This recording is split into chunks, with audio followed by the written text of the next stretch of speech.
Hello, friends. It is time once again to step into the battlefield. It is time for another day of Division 2 Dota 2 as we've got X-Men Asper versus Nick the Galaxy and a bunch of other awesome games coming up today. T, how is it going?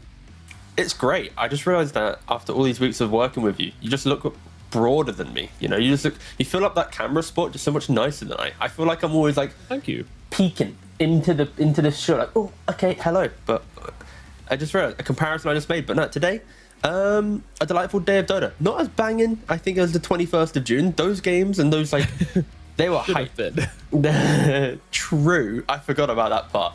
That's a good point. But no, I mean, the second and third series, it was like kind of upset city, right? ITB beating Level Up, Alliance beating Ancient Tribe. Like, maybe today is a continuation of the upsets. We get to, you know, shuffle things around. And yeah, I like the fact that the end of this tour isn't as...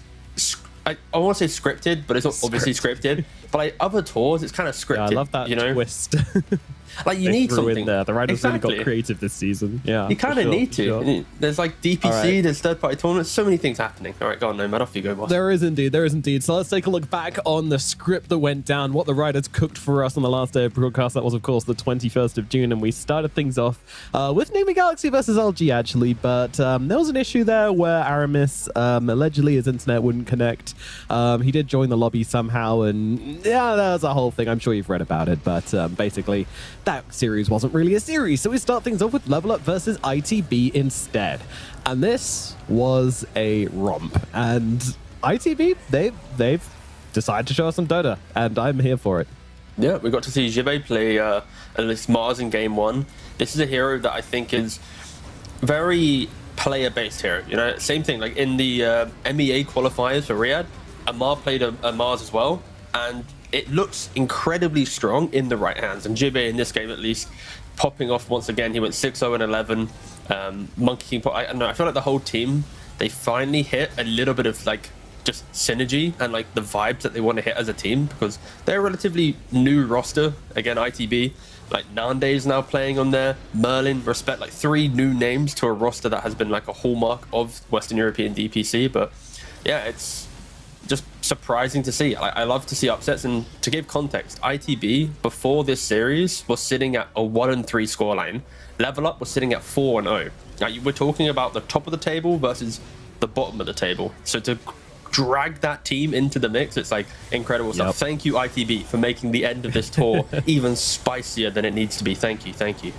Yeah, they've really thrown a spanner in the works here in the best possible way. And also Alliance and Ancient Tribe, who just got a big win under their belt to try and grab themselves a little bit more breathing room here in the DPC. Well, with this win, things suddenly got a lot spicier. So, yeah, this is a 2-0 from ITB. Pretty unbelievably a huge twist and turn here in the Division 2, which, yeah, I mean, Nande, Hottest Morphling, you got to have a plan for it. That plan was PL, didn't really work out for them. And on we go to the next series of the day, which of course is going to be Ancient Tribe versus the side of Alliance. And Alliance, you know, if they wanted to take this game, then they need to bring everything they had, because this one was very important for them to win as well. This was when they were currently 1-4. And ITB just won a game before this, right? They won a series before this, which put them at 2 wins, which meant the Lions were resolutely in the no-no zone. But, you know, they come and then they give everything they've got to this series. Yeah, and in game one, at least, Ancient Tribe, they had the lead, but just looking at Chuan's score, like 22-9 on this Queen of Pain, just a complete thorn in their side. So this early lead that Ancient Tribe was able to accrue, kind of utilizing it in the mid-game, yeah, Alliance was able to claw themselves back into it. And I feel like for Alliance, they won games so far in the DPC from start to finish, where they don't have to make comebacks. So I think it's a good sign, if you're an Alliance fan, that they are in this first game able to be behind, but then come back into the game and then take the win. And of course, it does help that Charlie is playing these really big carries once again. Like, when you look at all the other teams within the region, within the world, there's always that kind of like semi-carry and carry pool. But Charlie, it's always like these Terrorblade, the Nagas, the big hitters. And in game 2, he's playing the Terrorblade. He finishes the game, I believe it was 11-0-8 or something. And it was just the carry that you want from Alliance. And I think this is such a weird spot for Alliance to be in still, because they are so predictable in how they distribute their farm and how they want to play the map. But when they execute on it, how do you ever shut it down? Because they get to dictate things. So it's a cool concept, but when teams understand it, they will just lose series, like in the start of the tour. And maybe when they play up against Div 1 teams, it might hinder them once again. But for now, they are hitting their stride. They're getting out of the bottom 2 spots. They're forcing out potential tiebreakers, and it's a good sign for Alliance. Yeah, it really is. And I mean, this game was pretty wild. Didn't honestly pretty low on the kills and pretty low on, you know, the actual team fights going on. But every time Alliance were able to kind of get out on the map, they were just able to outfarm them, constantly killing off this Alchemist as well. Like this Alchemist just did not really have a game. Well, it wasn't a core Alchemist though, so you know that's not too bad. It was of course the Drow. It was a support, yeah. Still, it fed like crazy. It died so much. It was 9 deaths at the end of that game. So yeah, the flex not really working out for Ancient Tribe, and now is where things stand. And as you can see, we have 3 teams currently sitting with 2 wins. Ivy down there with just 1 win to their names so far, and over on the top side, things are very close indeed. T.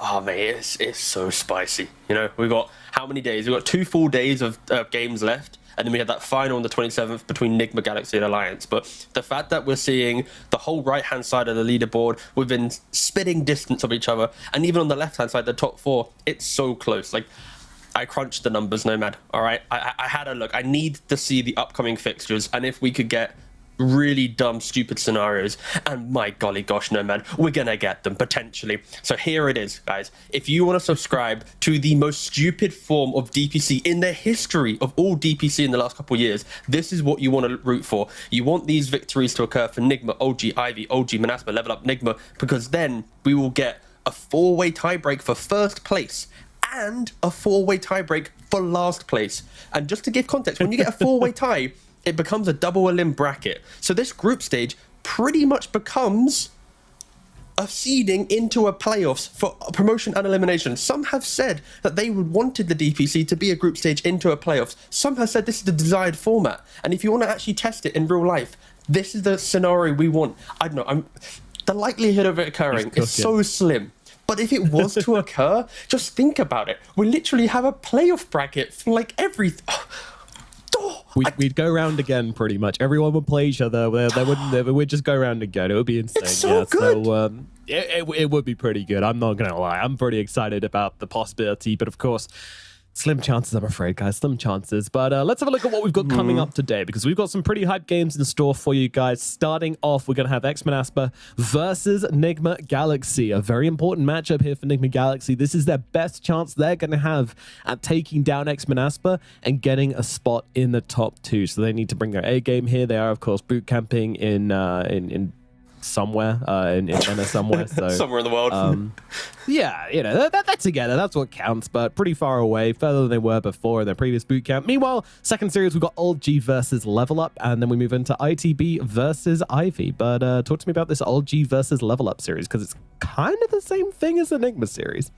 Yeah, so for Old G and Level Up, it's one of those series where I feel like OG, they have Roger standing in again, so they're going to be back in full force. Level Up just lost a series, and if you want the tiebreakers to occur that I just mentioned, you need OG to win, right? And that's all I'm going to care about today. Like, if you ever ask me an opinion, I'm just going to reference the team that I want to win to force out these really, really, really silly tiebreakers. And unfortunately, to give a little bit of additional information to the Ivy series later on, they are playing in a third-party tournament. I believe it's EPL. They lost their first series, and then they proceeded to forfeit the rest of them. And that often isn't a good sign, especially for teams who are underperforming in Division 2, because you know there's no payday at the end of it, to then also forfeit a tournament where you might get some extra money to help subsidize the Div 2 run. It's an awkward sign for Ivy. Maybe there's internal issues, maybe they want to focus on DPC and the TI run and fix the problems that they have, but I'm a little bit worried for Ivy and how they are going to be able to kind of muscle up into this final kind of run of the tour. Well, yeah, more chaos ensuing perhaps here for Ivy down the line. We'll see what happens when we get to that third and final series. That could be very interesting indeed, and ITB could very much use the win to grab themselves and pull themselves out of relegation, because they're in the scary spot at the moment of being one of the 2-win teams. But, you know, I guess the good thing about that is that being one of the 2-win teams mean that one win will put you above the rest of them and potentially get you a bit of safety in this bracket of doom right now. But, yeah, let's reframe and take a look at our first series of the day because it's an exciting one. It is X-Men Asper versus Enigma Galaxy. Now, we think we've all been following Enigma Galaxy pretty closely, but X-Men Asper, they've been the one turning heads this DPC and last DPC and the DPC before that. These guys they're the Grim Reapers of Division 2. You're right. You got that pillow? Yeah, I just wanted to fix it. It was slightly off like center. cat ears. It does. No, I've been told a lot of times that it looks like I'm wearing cat ears, but I'm not. It's just the cushion to provide me head support. Alas. But no, going back to your point, yeah, Asper, they are Div 2, like the titans of Div 2, right? They're always a team that seems to go up and down from Div 1 to Div 2 and whatnot. But their performances haven't been too clean, right? Like when you look at their scorelines, it was 2-0 against Ivy in week 1. And then the following 4 series after that have all been 2-1s. They've been dropping games to Ancient Tribe, to OG, to Alliance, like even Level Up as well. It's like they lost to Level Up, but it's the fact that they haven't had clean wins, right? Yeah. And that volatility will always hurt a team. But luckily for them this time around, they've always got the final win in enough series that they're now in a Div 1 contender spot, right? But I wouldn't say that they are the favorites coming into series now, just because it's like you've had shaky games, lads, and also their identity is rather known. Like they're still the Lycan team, the Beastmaster team. I think Skylark's hero pool is very predictable, but it's so obnoxious at the same time. So if you respect him, you can have a good game. If you don't respect him, you'll get run over. Yeah, now that the dust has settled a little bit, and maybe, Enigma Galaxy weren't the biggest threat that people expected them to be in this Division 2, I think teams were able to kind of reframe and put a bit more emphasis onto kind of trying to figure out X-Men Asper as well, and trying to make sure that they can really gun for those top 2 positions here. So I think that's an important thing to mention as well. I've got a plan, Nomad. All right, so if you're X-Men Asper, Enigma, they have to play the lower bracket final against Secret ME, in 2 hours and 2 minutes time to qualify for Riyadh. So you play the long game, you draw out as long as possible. Because of course, the admins of that tournament, sorry, Enigma, you seem to be late for today's game. Gonna lose some draft penalty. It's 15 minutes late. You're gonna lose game 1 now, So if game 1 goes to shit for X-Men Asper, you already know what's happening in game 2. They're getting Tinkers, they're getting Underlords, they're getting everything in their playbook to just annoy the next set of admins in the upcoming tournament. But it is their only series today because the grand finals for that is 2 days after, so they might actually want to just wait as long as possible. So I don't know, just be ready for a long series potentially if they're playing the scheduling game. I mean, it could happen. I have a feeling it won't, but there's X-Men Asper probably just want the win, and they're not known for playing particularly slow Dota. But yeah, I mean, it's definitely something to keep an eye on here. I mean, the scheduling is looking a little close, but who knows? Maybe the admins from the other tournament are chilling. We're just like, we can. It's one series they have today, right? Yeah, they only have one series, so I expect that one to be the scheduled play will not really work out. But if there was a finals today, though, then my golly gosh, you're whispering to your team already, like boys, we can do it. But no. This series is so evenly matched. I'd be surprised if it wasn't a 3-game series. That's not a bold call considering how things have gone so far. 2-1s across the board. Really, it's been pretty crazy. I mean, we've had so many 2-1s. You look at the schedule, you look at the leaderboard and stuff. Okay, yes, last week was 2-0s, but we don't talk about last week. But across the board, it's been very close indeed. You spoke a little bit about X-Men Asper's play and how they kind of like to play these Lycans and Tinkers and such.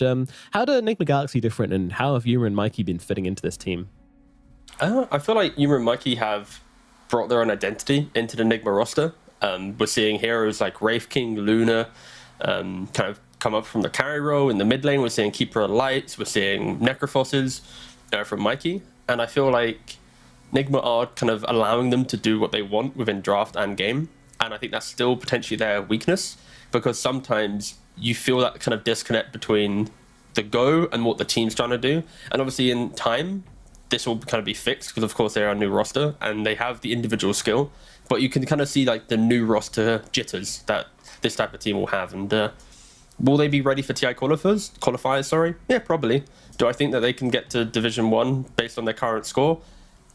Still, it's in their grasp, but yeah, I think they're fitting nicely. But if you ask me this question in like 2-3 weeks' time, then I'm like, damn, this team is like insane. Like they should be contenders for consistently like top 5 or top 6 in Division 1. But yeah, You got to get out of right Division now. 2 first, and that's not as easy as some people might think. Yeah, and I think, you know, it's taken a bit of time for them to kind of settle with Yuma and Mikey. You know, we've had some series where they've looked absolutely incredible. We've had some series where things have looked, you know, a little bit clunky. But in fairness, you know, like the past 2 series have looked very good from them. You know, against ITB, against old G doesn't really count, but against ITB, they absolutely smashed them. That was their best performance. I've never seen a team force another team to play with 4 before. That was incredible. I mean, also, was their best performance. I mean, also, like, we're seeing Nigma play like Lion a lot, for example. Like, this is a hero that, correct me if I'm wrong, I don't see too often in pro play. I haven't checked the Dream League stats, so I don't know if it's like prevalent there or not. But at least within DPC, I'm not seeing it too much, and they are going for it quite a lot consistently, I'd even argue, for Nigma. And I'm trying to look at like reasoning behind it, and it's not as if there's like a clean reason. It's not as if it's like always picked into Morphlane so you have the Hex initiation. It just feels like a casual Lion to play with MC in the offlane, and it'll be interesting to see if that's a kind of process they continue going down, or if they kind of pivot away from it. But they are finding, you know, varying success with it now. Like, I'd say just above 50% maybe. They like the stuns, you know, it's that simple. Sometimes you just need the nice stunny guy to come in, throw down some hexes, throw down some stuns. By the way, usually we are so in sync, you know, we've matched our outfits almost every day so far, but today we're antithesizing each other. I'm you know, dressed in white, you're dressed in black. You're fighting up against each other, the forces of good and evil. I mean, first of all, it's just because today is, you know, it's you're just going to see what's going to happen. Right? It's just me in black and white. You know, it's right in front of us. Simple. You know, the results will speak for themselves. I'm really clutching here. I don't know how to continue this one, but yeah, I respect it. You went for the big play. Didn't maybe pay off, but I just feel so small still. Every time I look at myself, I'm a throwing a request to production. Can I get like an extra fake inch below on my height, please? You know, I guess I'm just like this. I'm like, hello, Norman. Every time I look at myself, I just giggle at how silly I look. But maybe it's just me. I think it's just me. Inflate his head. Give him a fisheye lens. That's what That would be unnecessary. And also, I have no idea why you haven't started the game yet, Nomad, because we've had to I wanted to talk to you. You know, I like catching up with you. I just don't want to talk to you, though, because like we get paid to talk to each other. And then time outside of that, we're not paid for, right? It's like a cabin crew on a plane. You know, when we're boarding the plane, we're not paid, but when we're in the sky, we get paid. You know, I'm not getting paid right now. When we get into the game, that's when I want to talk to you. No, I just made it up. It just sounded good. I was willing to believe that. You could have told me. I was like, you actually like, you know what? That makes sense. You could charge like an extra 33% if you knew this information here. Yeah. No, but I believe, okay, the lobby just failed. Just to give information why. They just tried to join the game, and unfortunately, lobby failed. Therefore, you know, we are having to restart. And hopefully we'll get a game soon. Which gives us a chance to talk about this mid-matchup as well, because I think there's some similarities to be made between Wish and Mr. Mikey. Obviously, both kind of flashy players. I think Wish, we're going to see a kind of wider hero pool coming out, but that's not to say that Mikey doesn't have a wide. He's got an extremely wide hero pool as well, just less of the niche stuff. You know, I don't think I've seen a Mikey Tinker yet, but again, I don't think I've seen a Wish Tiny. What's up? I've just been, look at me. They've added some, they've made you fake bigger. height to me. I feel good now. I'm not dragging my chin across the floor hoping to join the panel. It feels good. Again, it was a me issue. My height's on a wrong problem. But anyway, going about your mid lanes, I feel like Wish as well.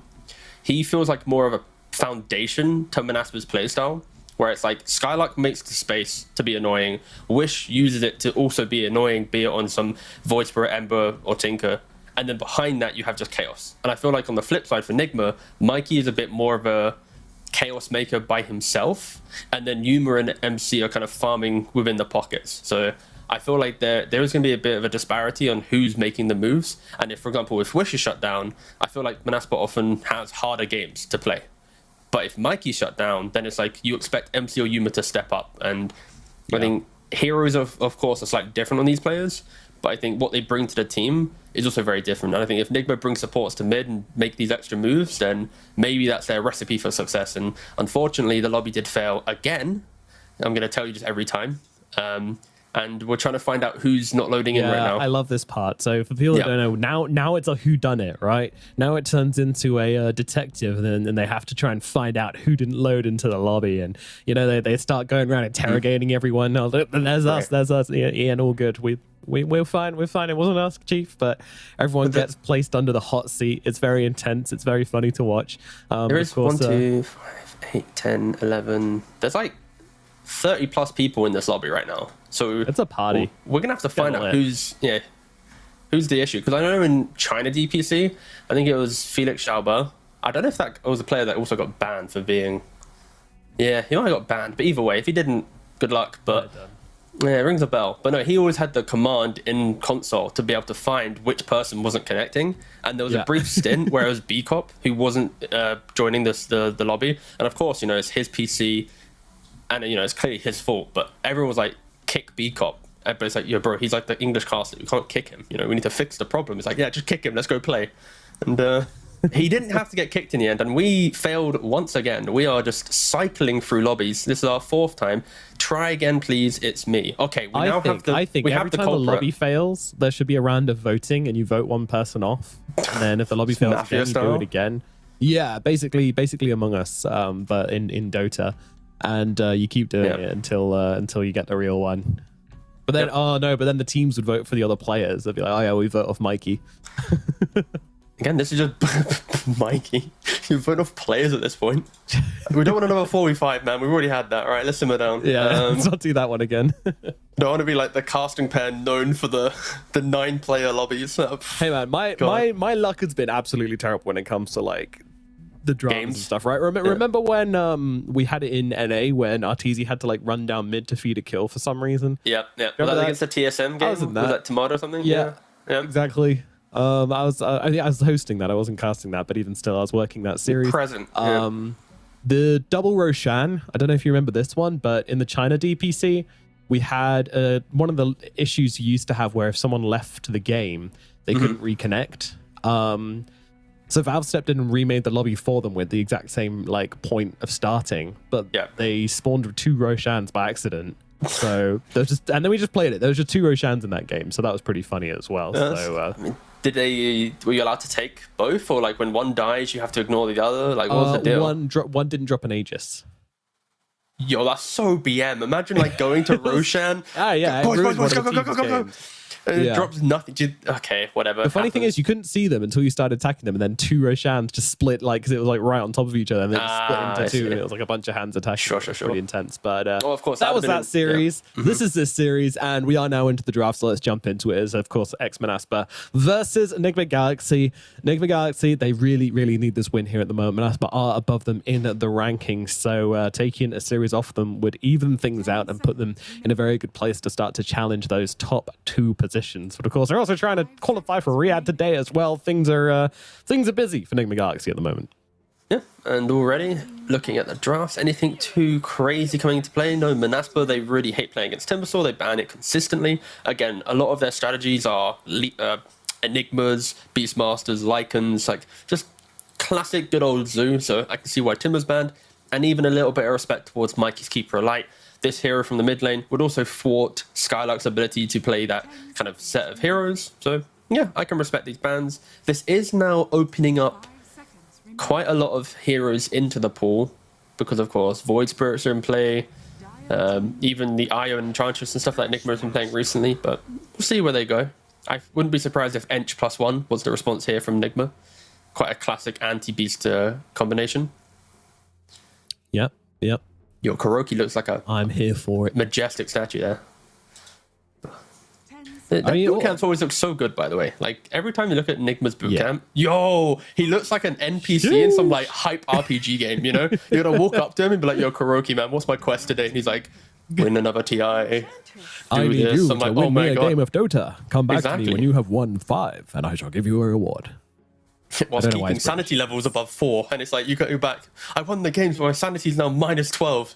That's Dota, my son. Congratulations. It seems like the rest of the team are extremely focused here on Enigma, but not you. No, again, just to give some context here, they are boot camping within the MEA with 100+ ping, so potentially that is probably hindering their ability to have clean video feed. But they have turned them on, so that is good. And yeah, Good start. no, I mean it's fine. It's all good. There's variables in play. Of course. But we yeah, do see that Enchantress you talked about, so that's going to be the nice Beastmaster counter. I don't really know what they'd want to go with, because the last time they did this, they did like Ench Coddle, they do Ench Timbers, Batrider's Band, which is a great second pick hero here. Techies is available. Techies, Pugna, yeah. Yeah, so I could maybe see some... They haven't really opened double support in a long time. Often their openings are around MC+1. When you think about hero pool, he's played 4 heroes so far.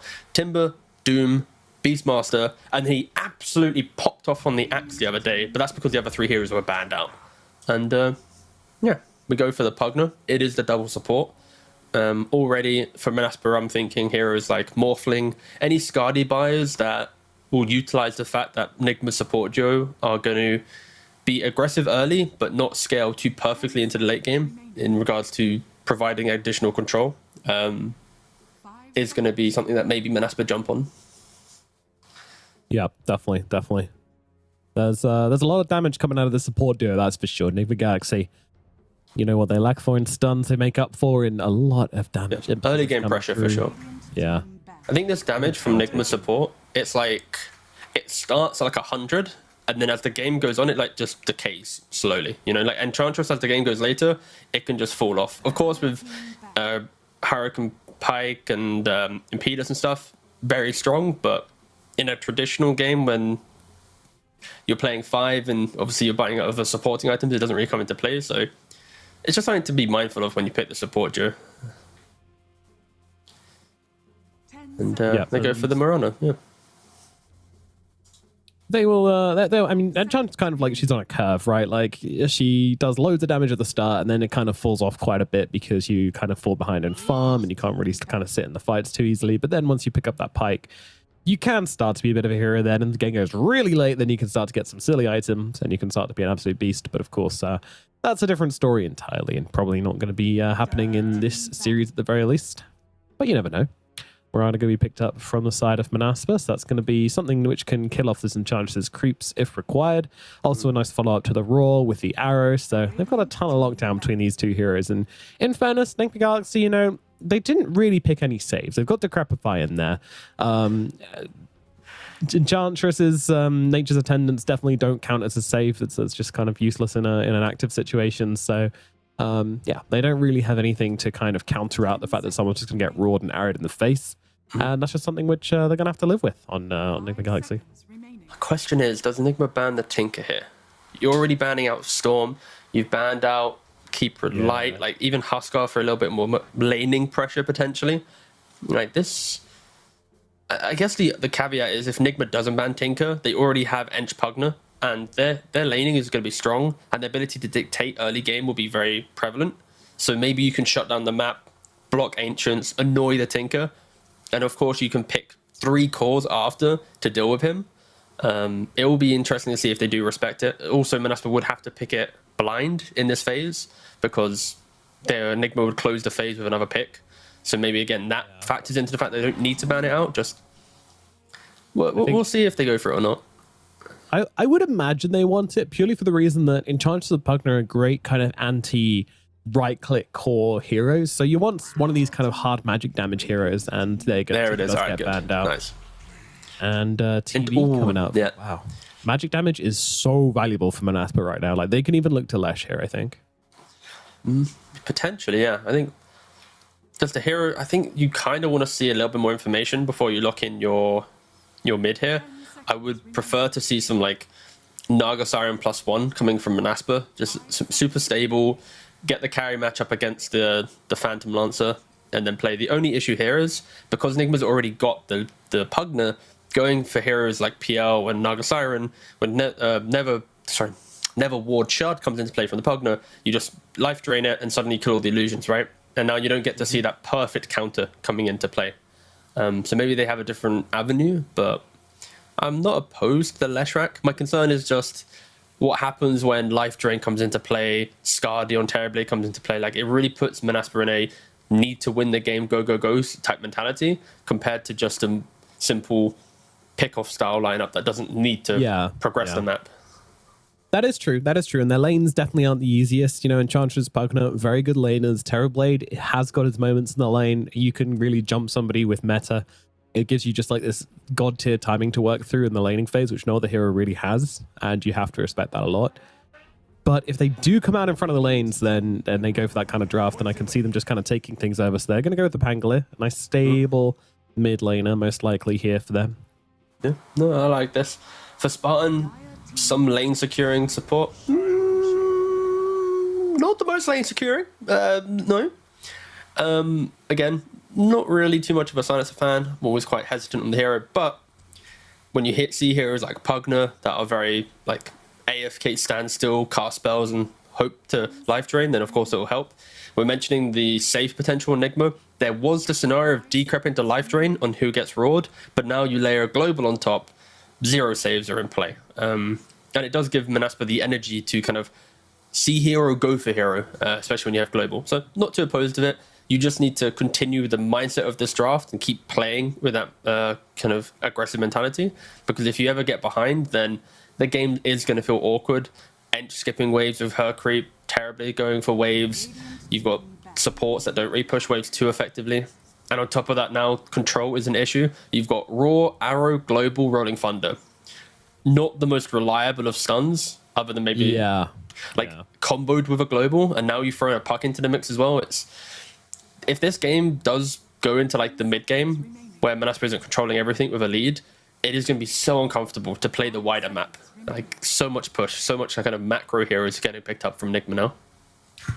Yeah, I almost want to say that Manaspa are kind of trying to spread themselves too thin. You know, they're trying to do a lot with these middle 2 picks. Like, there's a chance they could have just either like gone for this run at you Nigma lineup, or they could have gone for this kind of like slower pace, just 4 protect 1 strategy, and that would have worked fine as well.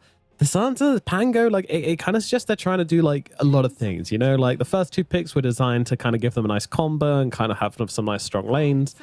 Then their 3rd and 4th pick was like, okay, we need team fight, we need lockdown, we need a bit of control. I mean, Pangolo is a nice answer to Terrorblade in my opinion. However, yeah, the Silencer is just... I just don't like Silencer. I think I am going to quickly double check the stats right now in Dream League, but I'm pretty sure this hero is relatively high contest rate and also sporting crazy win rate. So, okay, 60% win rate, 35 games. And it's within like the top 20 heroes right now. And it's like, I just don't, in Div 2, I'm not seeing the same like class in execution for this hero to thrive. So I guess maybe it's just a pacing thing. Like a more disciplined team will utilize the global, like every time it's available, get a pick, make the map feel annoying, make global feel like it's never, on cooldown. But yeah, it's Talon and BetBoom, EG, they're kind of like the big teams right now, kind of forcing it into the meta there. And yeah, maybe it's got a little bit more legs than we anticipate. I'm sure it does, but the games we've seen in Division 2, like some it's so bad. It just gets destroyed. It gets destroyed in lane, it gets destroyed in the game, but whatever. I'm sure Manaspa know what they're doing. These guys are the crushers of Division 2, so I'm sure we'll see a bit of a clinic coming out from them. I hope so anyway. I want to have my mind changed on this hero in this situation. But yeah, Doom and Tidehunter banned out for Mind Control. He's not going to get to play either of those heroes. His pool looking a little bit thin, but there are still options here for him. Oh, so many options. Like, of course, Manaspa are going to have to pick out a phase. So MC is going to see all 5 heroes. And right now for Nigma, they kind of just need an initiator, right? Because you've got backline supports with Ench with the artillery of Impedus. You've got Pugna with the life drain. TB with meta, Puck kind of running around. You need that one hero who goes, this is my fight, come to me. And I think Mars is probably the hero that I'd want to see here. We saw it as well early on in 7.33. The Mars Arena made Pango roll just obsolete. I don't know if they've patched it out, but it used to be that you roll through it. But in this one game, it kept getting stuck. Again, I have no idea if that's still the scenario that occurs. Maybe it was like a mini situation, but that single game, it was in Div 1 Western Europe. We were like flabbergasted at how impossible it was to play. And I think I'd love to see that get picked up here for Nigma. But no. Also, they just played against Amar, right? So ATF kind of reminded them that this hero exists. And yeah, we'll see if they go for it or not. Final pick for Manaspa. They're going to go for their carry hero. They're going to grab the Ursa for themselves. That big teddy bear coming out and being their big carry hero. They needed something which could really kind of deal some damage and take down some heroes in this game. And Ursa is definitely that. But will he be able to pull it off? I mean, it's a very nice pick versus Enchantress, has to be said. Pugna, yeah, decent answer, but at the same time is against any right-click hero. And we're going to see a return of the mind control axe coming out for Enigma Galaxy here. So it's not the Mars, but still same concept. The hero that goes in and gets shit done. Does this Enigma Galaxy draft get shit done for you, T? I mean, after like 15, 20 minutes. No, actually, you know what? After like 21 minutes, they get stuff done on this game. I think early on, their draft is susceptible to just pacing.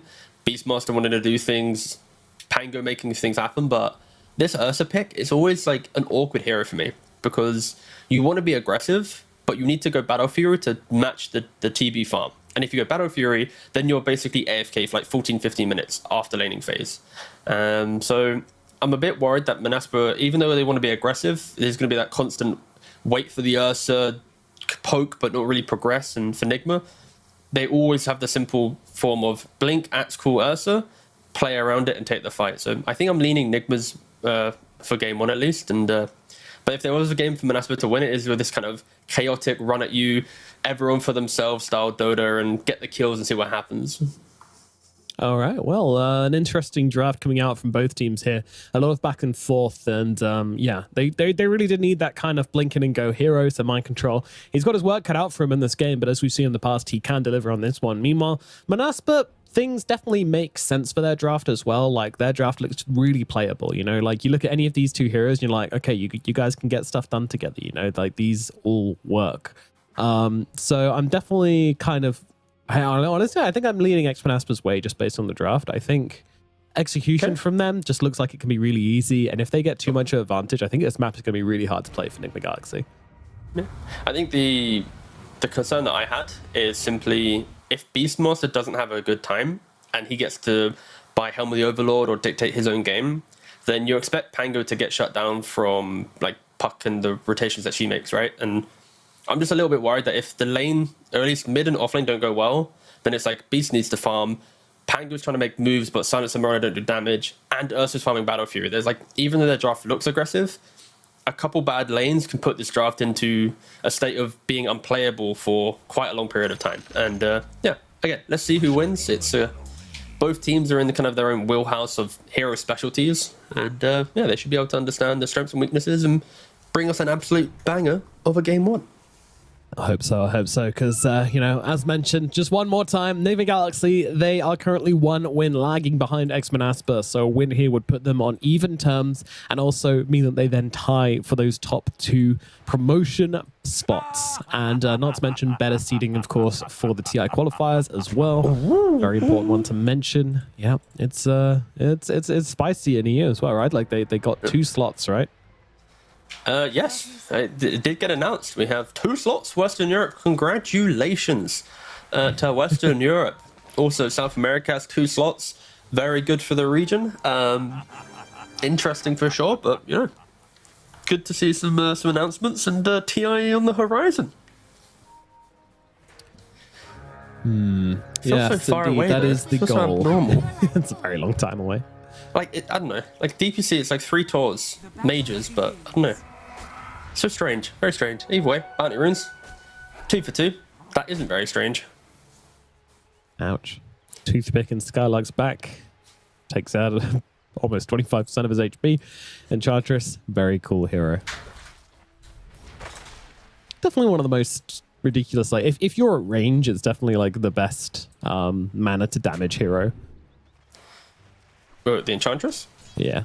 Yeah, it's very strong. I think especially when Enchantress players started going for Impedus level 1 rather than going for the enchant, grab a melee creep or whatever and take the fight that way, you are really able to bully out. And Mirana is a hero that often likes to take the fight to the other support, and already you see here, slightly off camera there, the Enchantress going toe for toe with the Mirana there. So this will basically be the type of game that you expect from this top lane. Ench fights Mirana, TB free farms against Beastmaster, and then yeah, the lane stabilizes. If either lane gets a kill, then it could disrupt that momentum, but Yeah, just expect the battles they're carrying. Absolutely. already On bot lane. bottom. Ooh, yeah. Yeah, getting very, very low to the harassment of Mind Control and GH, but they're also getting low themselves. It's just a bit of a brawl down at the bottom side at the moment. GH moving his way towards the tree line here is going to be okay as Spartan just laying down the law with those Glaives of Wisdom. And it's going to be top lane where the first blood comes through. Desire is unfortunately going to drop on that Mirana. Yeah, Mirana so susceptible to going down, especially when you show that you have Starstorm or Arrow leveled up. Pre-level 2, it's like go, go, go, and GH. And the right clicks. Oh, he's got a fairy fire. He's going to be okay. South coming through as well. Does get interrupted by GH, though. Yo, he's in. hungry for it. He wants to finish the job. He's got another Nether Blast. Might be able to do it. One more right click comes through, and no more heals available for Spartan. That'll be a kill going the way of the Pugner. And the vibes be good. MC tipping GH. Truly a delight. But hey, great start from Nick. We're in the side lanes. Just, man, Manaspa, they're trying to get, every little bit of damage possible. You've got Desire going for the extra little bit of poke top, but dying to Reflection. Spartan being classic Spartan, wanting to get as many right clicks in as possible. And Axie is one of the better offlaners at punishing aggressive 5 players. Because as soon as you step up to start making those trades, you get hit with the battle hunger, and now suddenly you're just ticking down, and it's hard to CS, especially on a silencer. It's not as if you're some like Crystal Maiden with some Nova to get a free CS. It's like you're going to have to just tank that battle hunger as long as possible.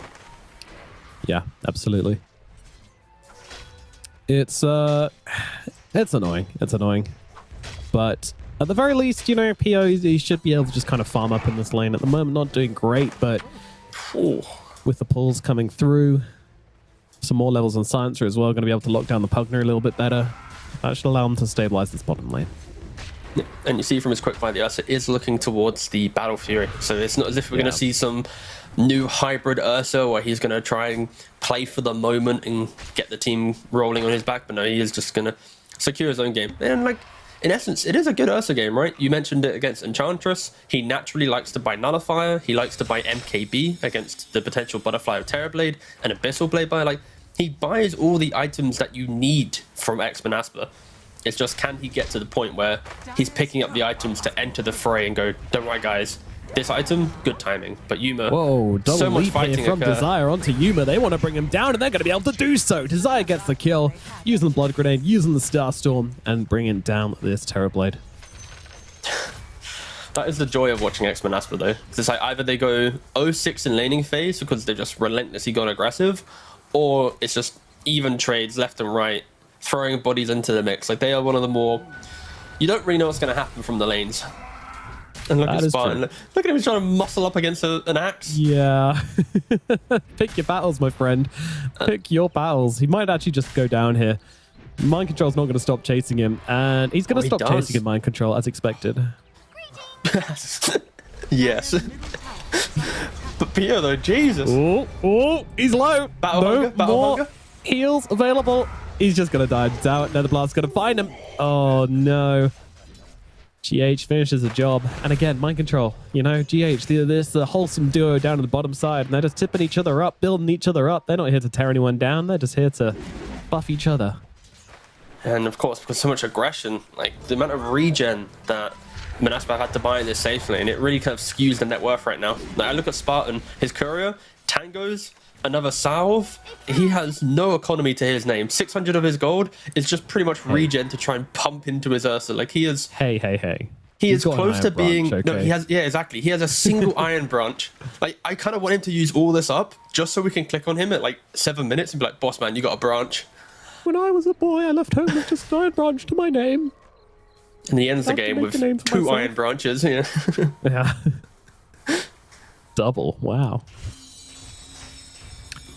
Yeah, we're getting kind of slammed in this bottom lane, but again, so you should just be able to recover eventually. Not the worst jungling hero in the game either, so should be able to be alright. Kuro, they're going to run down here a little bit by Skylark. He's got another leap should he want to really commit to this kill, and I think he's going to. Kuro doesn't have a wand available anymore, so it's just going to get picked off by the Mirana. That said, Skylark taking some heavy hits from Yuma. Yuma trying to finish the job, and he's going to be able to do so. Big kill out from Yuma. Can they get some revenge, though? Spartan's coming through. Desire's here as well. They want to bring down this Terrorblade, but Yuma, he's just going to kind of walk his way out. In fact, no, what? He's turning around on them. He's turning around. These are supports.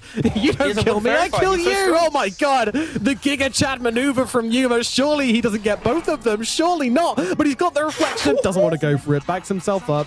He doesn't want to die for this, as cool as it would have been. Oh, mid lane. Jesus, what a play, though. Mid lane, yeah, they're going onto the Pangolier now as well. Wish goes down, Nigma. They're making things happen all across the map here. God, everything hitting there. And you know all my reservations of the silencer? This is exactly why. You TP to top lane to a level 4, 2/3 HP Terrorblade. And what do? You just look at him, please don't hit me. You know, it was so sad, but unfortunately for Manaspa, they're kind of falling victim to this aggression now. Their TPing supports the lanes. They completely kind of lost their ability to play the map, and the repercussions are MC will continue to thrive in this bot lane. Manaspa, they need to stabilize their game a little bit here, protect the Pangolier, maybe utilize his Rolling Thunder to get a kill. In that scenario, imagine if it was Pango going top rather than Silencer. You kill Terrorblade, game feels pretty good. So, yeah, Manaspa already teetering on the edge of 1 to 2k gold lead to the side of Nigma. Vanguard soon complete as well for this Axe. Quite a healthy start, yeah. It is a very healthy start, yeah. Pio, you know, he's still very hesitant in this bottom lane. I think he can force out the Axe if he commits to it, but like he doesn't know who else is there. They don't have the vision. Their other lanes are all died, so they just got to wait for people to respawn and give us some information on the lanes. And yeah, now you see it. GH comes through. He was absolutely right. There's another blast with the Decrepify. No level 6 on the Acid just yet, so we'll just have to back himself away. But GH just with a constant harassment. It's so value as well. Killing off, like getting the wave flow, doing damage to the tower, doing damage to Pio. And now Spartan's here, and it's like, oh, well, what's this guy going to do? The answer is not a whole lot. There you go, last word. That'll show him. Yeah, unfortunately, Spartan right now is kind of like a walking body. His net worth has gone up by 40 gold in the last, I think, three and a bit minutes. He has obtained a stick. Got a stick. He's got a stick. A branch and a stick. This guy's rich. GH, meanwhile, this guy's okay. Yep. Nice. Beautiful. Oh, Minecraft does die at bottom, though. Pio's able to run him down at last. Yeah. All right, that's honestly such a big kill. Like, the fact he gets 355 gold, solo kill, I believe. Was it a solo kill or was Silencer in play? It was a solo kill. It was just a full-on chase down. Yeah. Ooh, big miss. Does it make a difference? I think GH is still going to die here. In fact, I might even just save it for Pio. No, Pio's like, I've got items to buy. I want to buy my cornucopia. And finally, Manaspa just dealt with the offlane, right? Yeah, but Skylark in the top lane trying to go for the TP. He makes it out. Oh, it was close, but he gets himself away. Raw TP, ever the combo, and that will keep him alive at the moment. But yeah, not the. I mean, not much of a statement in this off lane now that Nigma are bringing some heroes to go across. But of course, there was a kill down at bottom onto the Axe, so Manaspa will be okay with it for now. They're gonna be so happy. Like these chain of events, the Pugna dying, the Axe dying, it's given PO65 a lane. Like Axe has now resorted to going deep into the dire jungle. Now PO's he's muscling up against a Pugna. Sure, it could be an annoying poke, but he's gonna be able to passively farm up now. And oh my god, Desire actually dodges the coil by jumping under the tower, because I mean, who would expect a Mirana to pull that lunatic move? Not Mikey. Stellar stuff. I like that. I love the recovery here from Manaspa. I expected this to be a very slow, methodical, just look at the gold Nigma are accruing, but they've done a relatively decent job, and you can kind of see how the supports are hugging this Pangolier. I mentioned this was kind of a key aspect to the comeback from Manaspa, and yeah, they started doing it, getting kill after kill, and yeah. There you go. Wish is on his way to the Fusel Blade, only robe and recipe away. Stacks are being made, yeah, quite effective. Yep, this is what I think we wanted to see. Maybe what we have to see, though, from this Manaspa draft. It is designed to make plays. It is designed to make movements, okay? Not you, Silencer, but everybody else. They want to be getting stuff done. I mean, you just can't take the... This is going to sound so dumb. You can't take the Spartan out of Spartan, you know what I mean? Like, this man, he has one mindset. It's go, go, go. If he's playing Oracle, he's somehow in the middle of the fight. If he's playing Undying, he's somehow in the middle of the fight. If he's playing, Lina, somehow in the middle of the fight. Like, he has the same philosophy in every game. And it's commendable. He's done it for nearly however many years of playing competitive Dota. But you just know it's just the classic Spartan. And it's happening in this game. But now Nigma, they're smoking up themselves. Do they have the damage to kill off Wish here? I don't think they do. I don't think so either. And I mean, they knew that these stacks were happening and they knew they were being taken as well. They actually had vision on it this entire time. They just didn't do anything about it. Maybe Mikey can just pick up a freebie onto Spartan here. Looking like that will be the case. Yuma's coming across as well. Spartan's in the middle of it. Yeah, they'll go past go and collect their $200. Dire's bottom tower is under attack. I don't know why, but I got a sudden jolt of anxiety there about getting the Monopoly money wrong. Is it dollars? What currency do they use? The Monopoly fans will be so upset with me if I get this wrong. I mean, the roar is out. That might mean that Yuma's just straight up dead, and it does. Pio jumps in and gets a kill. What a timely arrival from the Ursa. That is absolutely huge for X-Manaspa. I mean, that was super deep from Nigma, to be clear, but does look like Kuro might be following him to the jail as well. Well, throws down the enchant, but it's not going to save Kuro's life here as in comes the Swashbuckle to finish the job. Global Silence comes out as well, but Mikey somehow was able to dodge that. Not sure how. What a god. Ooh, even dodges the arrow. Yep, yeah. dodges. This guy's dodges. amazing. Yeah, emphasis on the dodge. Yep. Yep. Mikey is trying to go for the blind kill and nearly got their range up coming into play. Dude, X-Manaspa have just cleaned up some of these such clutch kills. Like, why on earth is Nigma diving tier 2s at 12 minutes? I don't know. But X-Manaspa getting PO65 into the mix, like, any streak gold, any additional kill is going to help him out. Now, his lane, he was under so much threat, but to have ADCS, 2 kills, nearly 500 gold away from Battle Fury, that is such a bounce back from this Ursa. Like, he easily could have been 1400 gold away from his Battle Fury by now, this type of game. So yeah, fair play to X-Manaspa. Really nice moves. Yeah, Pio has come back into this game beautifully, utilizing his hero very, very nicely, and is well on his way to a decent timing on this Battle Fury. Just 400 gold to go, and he will have that recipe in his claws. I think the issue for Nigma now is Axe just picked up Blink Dagger, but when you look at their lineup, it's like, who is he playing with to get the kill? Like, you need TB to have meta, or you need Puck to be present. And that's a lot of resources required for an Axe to have his timing. And already running in.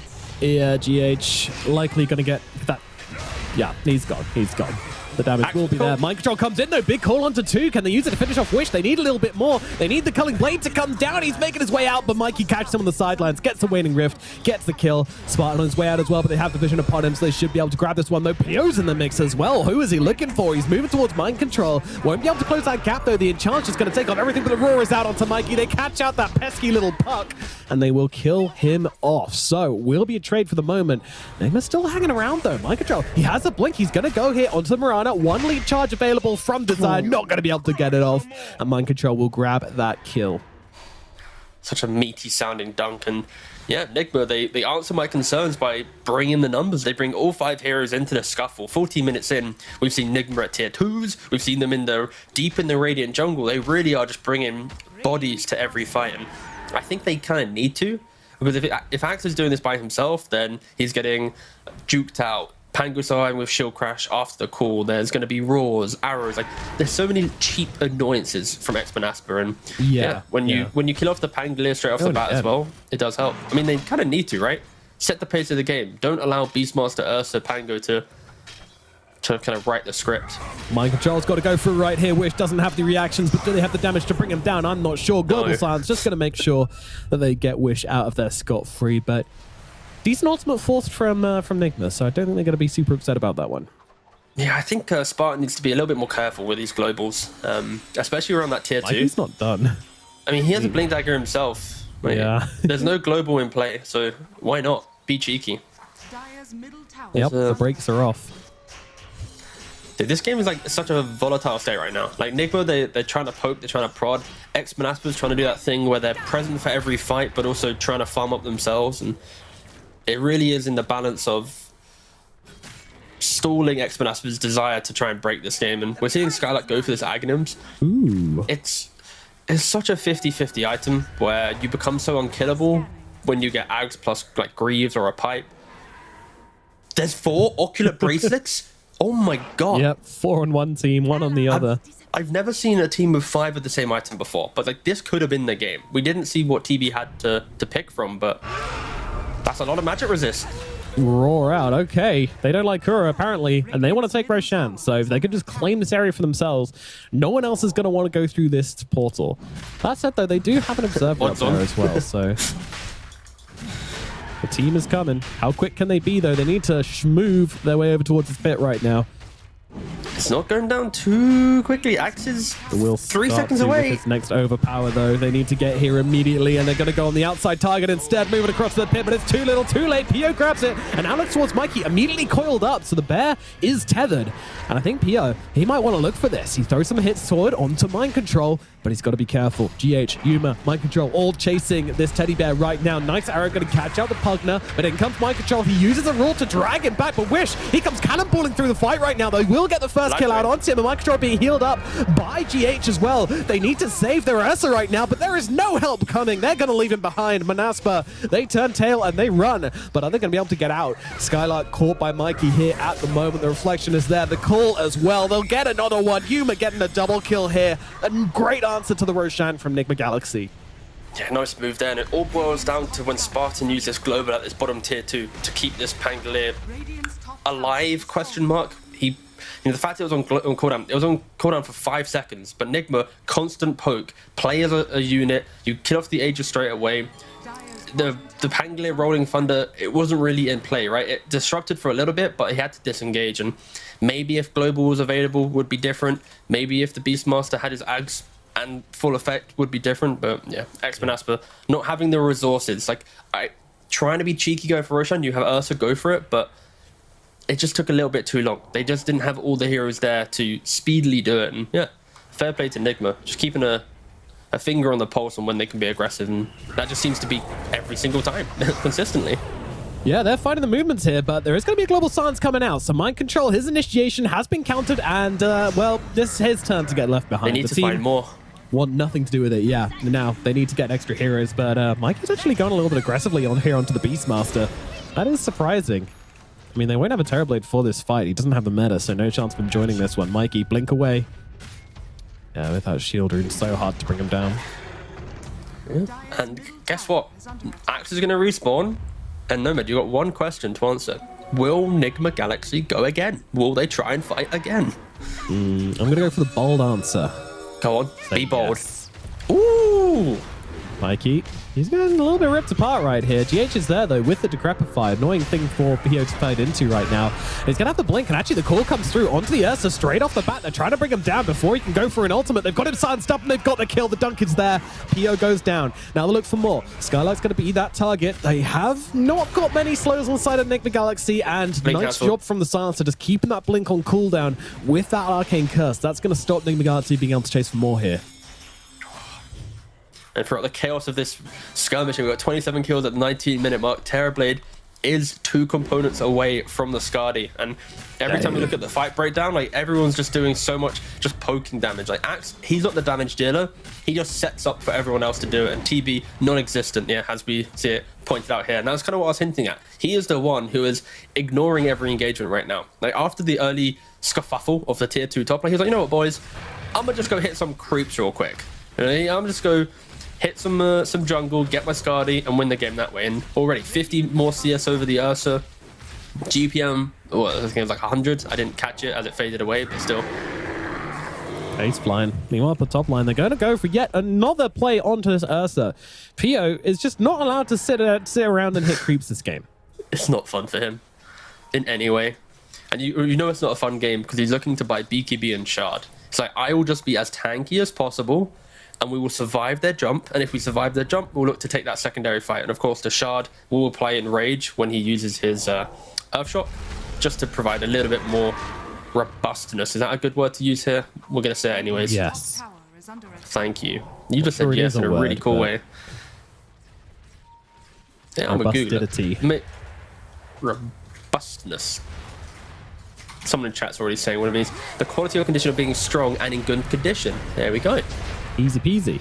I know what robustness was a thing, but you're right. You're right. Your power, your control over the English dialect continues to be strong as they bring down Kiro here.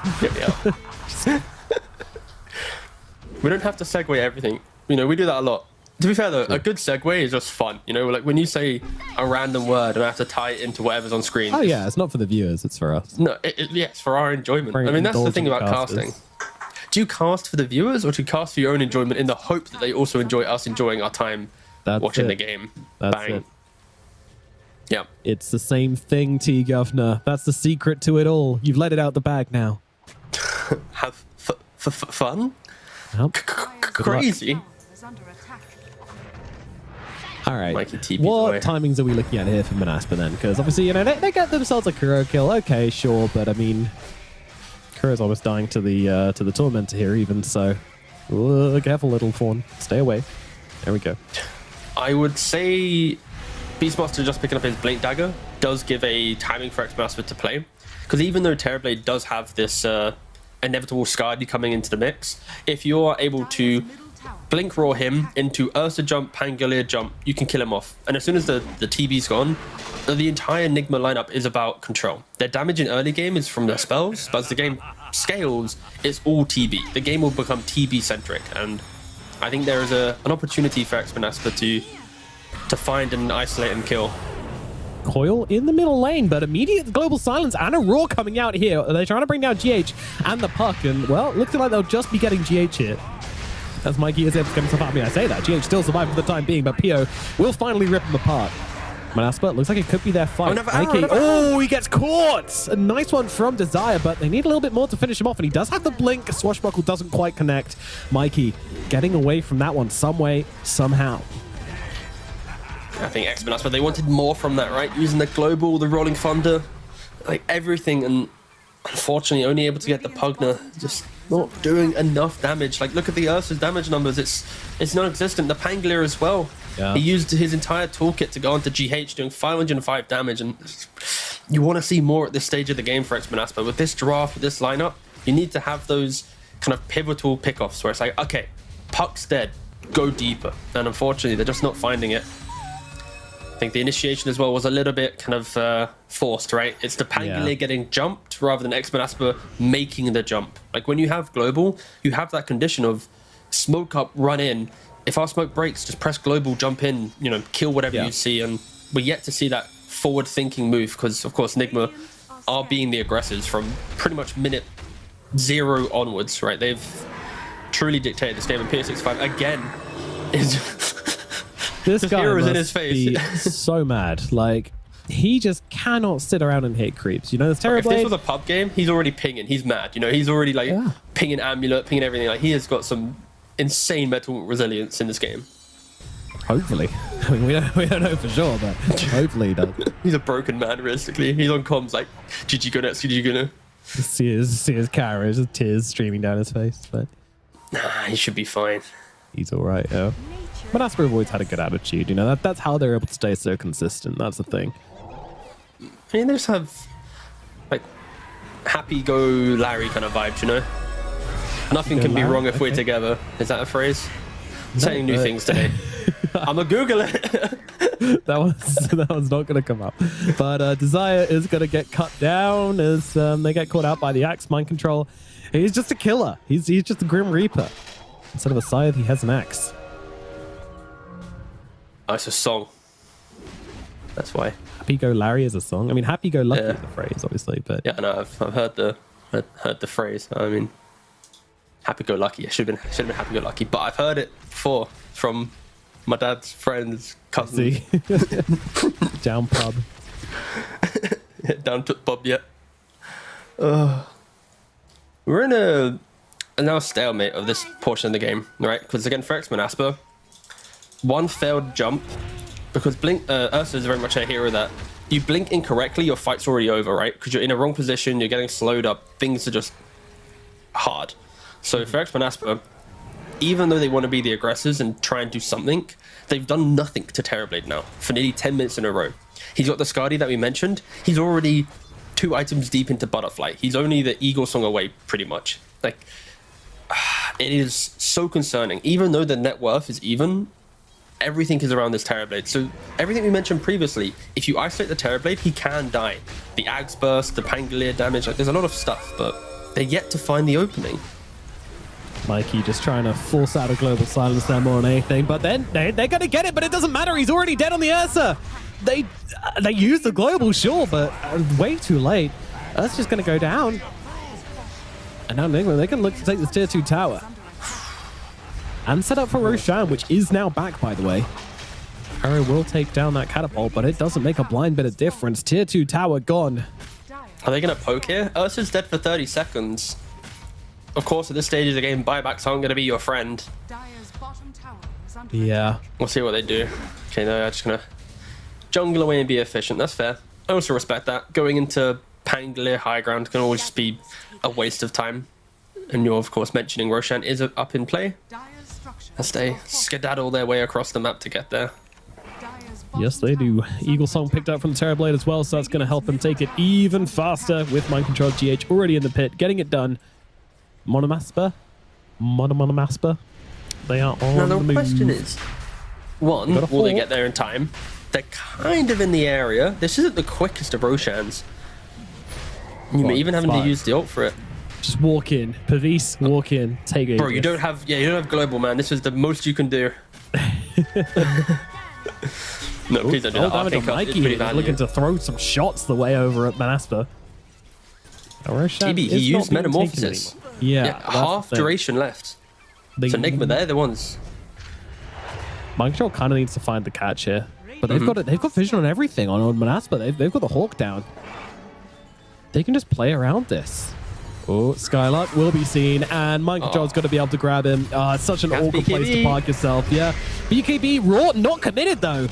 So he's just going to go down. I mean, that's the thing. If you don't roar out Yuma, wait!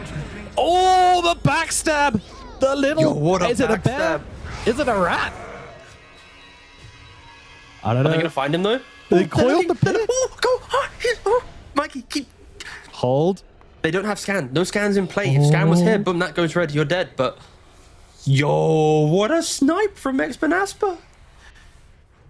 Like the Delta. Alright. Okay, the Hawk vision into smoke disengage into Delta split of Pango Ursa going north, everyone else going south. Just having the read, and of course Enigma using Metamorphosis. They needed the fight rather than the Roshan. If they just go into the pit, they'll get completely demolished from the AOE spells that are in play. So. And I can see you, this Enigma, going changes for it. but everything, right? That's so good from X-Men Asper. Like, often in these moments, this is the type of team that gets caught up in the chaos, and they don't make these, like, super insane plays. They often do, like, the team disengage or the team fight, but, like, they rarely make these, like, super clutch OP things, right? And it's so cool to see them have that development and to make that play. Like, now Ursa has Aegis for 3.5 minutes, pretty much. Still not really a damage dealer though. Like, you click on Ursa and then you click on TB, it's a night and day difference between which hero you'd Yeah, really let's see want in them the game. damage And stats. Throw them up. Oh my god, lowest damage in the game on the Ursa. yeah, and it's Not a product of his surprising. build. BKB, Battle Fury, Shard. He's now looking towards an MKB. And after that, then you're like, I want a Basher. And then a Nullify. Like, he's 3 items away from being a maniac in this game. I mean, it's partly that. It's partly the fact that Enigma Galaxy are almost getting themselves reported for the cyberbullying because they have Yeah. just thrown everything Oh, on this he's Ursa clipped. at every 5 seconds. And then not clipped. It's just small things in life. Yes. Simple things, Was I- simple minds. I'm very simple right now. I'm like, just really good at CS. Well, an interesting setup here is Enigma Galaxy just looking to actually vacate the area. Yuma going to take that twin gate, shove that bottom side of the map. Well, what do they do with this Aegis then? Is this just kind of a farm, get back into the game, try and kind of get up to the TV's level, put ourselves in a position where we can actually challenge Yuma? Or they try Pretty and make much. some active plays? I'd like to see them push out lanes aggressively, give themselves opportunities where you see one hero pushing a lane and you smoke elsewhere. I would be surprised if we saw X-Men Asper actually look to make a full 5 let's go kill them type of play, because even though your Ursa has this Aegis, we've already mentioned his damage numbers, we've looked at the stats. He is a walking body for Enigma to throw damage into, right? And until everyone else steps up and can provide some damage, I would be surprised if they cross the river. Like, look, Butterfly as well on the TB. Like, every time we click on him, he's 2,000 gold towards the next item. He's got 21,000 net worth, 6,000 more than any other core in this game, pretty much. He is a beast. If you want to take a fight, you have to have a plan to do with Yuma, and this isn't a good plan. They cross the river, and the Ursa... I don't know. I don't know why this is the lane that Pio's chosen to farm, but nevertheless, he's going to try and run himself out. Enrage still available. Cheese needs to be put into the inventory, but he does have it if he needs it. Arrow. Oh, they use the illusion to block the arrow. That was clutch coming out from Yuma here. He's going to make a difference. Mikey trying to get his way out of this one. The heals coming through from GH. It's not going to be enough. Mikey goes down. They have no puck. Now, they're looking to get on top of the Terrorblade right now. He's going to pop absolutely everything and just try and beat down Pio, and they will have the damage to get the kill. The call is there from Mind Control. Now look towards Spartan as well. He doesn't stand a chance. Down goes the Silencer. Skylark's still trying to fight, as is Wish, and they will be able to bring down Mind Control. Now look over towards Wish now. Sunder being used. Yuma, though, fighting up into this. I mean, he really desperately tried to get this kill here. Skylark's on top of him as well. Yuma, has he finally out of resources? Can they bring down this demon? I don't think so. Desire looking to just get away. Kuro looking for a target as well. It's an awkward end to this fight, but I'm pretty sure Yuma just walks out and no more kills will be gained. These fights are so weird. Again, it's like TB he pumps out a little bit of damage, but of course Mikey goes down so quickly, and I think the key breakaway from this fight is, or takeaway, sorry, is Panglia is able to kind of cut himself through the line, right? Like Ursa, he uses the Aegis to soak up a lot of damage, but you get to see Panglia poke the entire time. You survive the call long enough for other heroes to, I don't know, it was also kind of weird from Nigma. There's a lot of emphasis on TB doing the damage, but they're not able to contain the fight long enough for him to do the damage right now. So maybe draft is hurting Nigma right now at this point in the game. Yeah, I think... I mean, that fight actually should have, by all rights, should have been amazing for Manaspa. There's just a few little things which went wrong for them. Firstly, the Ursa dying straight off the bat with Aegis in mid lane. That was some very aggressive farm to take, but you know, he knew his team were going to be there to follow up on his death if that were to occur. That's exactly what happened. I think Yuma with positioning his, so he used Conjure Image, right? He had this illusion available in the fight. He positioned it in front of the puck when the puck got Yules to make sure the arrow went into the illusion instead of puck, which meant Mikey could survive, get off another round of spells. Did eventually go down regardless, but still absolutely insane play coming out from Yuma there. That changes a lot. I mean, also the BKB call from Axe to be so quickly counter-initiating inside of the global with the BKB is a very... Nigma just good to react, but I think for X-Manaspa, the fact they got kills there makes it pretty good. This is a big target. This is a really big target. They can bring down Skylark. That's a lot of their control and damage in the fight just gone, but they're going to use the global just to get him away. But it's a global, it's a BKB, it's a big commitment from the side of Manaspa, and we're starting to feel things shift back into the position they were in before, where Enigma Galaxy are just the ones making every play, and this global is just basically used as a fail-safe to stop heroes getting killed off. Yeah, and the damage I'm mentioning for Terrorblade, he's going for that Daedalus. He identifies the fact that he, in the moment of a call or a coil, he needs to pump out just enough damage to kill them off or put them in a position where they can't take the secondary fight in. He's got 420 CS. It's nice. There we go. It's still kind of awkward, I think, for both teams. I think especially when your Terrorblade's going for a no BKB build for this long, into Raw, into Ursa Basher, Global, I can see why he's not rushing for it. Going for Satanic and just innate tankiness is often the preferred build, but it will give opportunities where Rolling Thunder plus, like, I feel like the Tricor and X-Manaspa, if they ever find that opportunity to all jump TB together, plus Global covered on top, they're going to be able to kill him off. And that will be the turning point where you suddenly see them leaving their base, making bigger moves, playing around meta cooldown. The issue is they need to construct that opportunity for themselves. Have the vision in play, be ready. And also, you kind of want Ursa to have this MKB. He went for the Basher though. So now we're in that chasing game. Like, when's the next item going to come into play?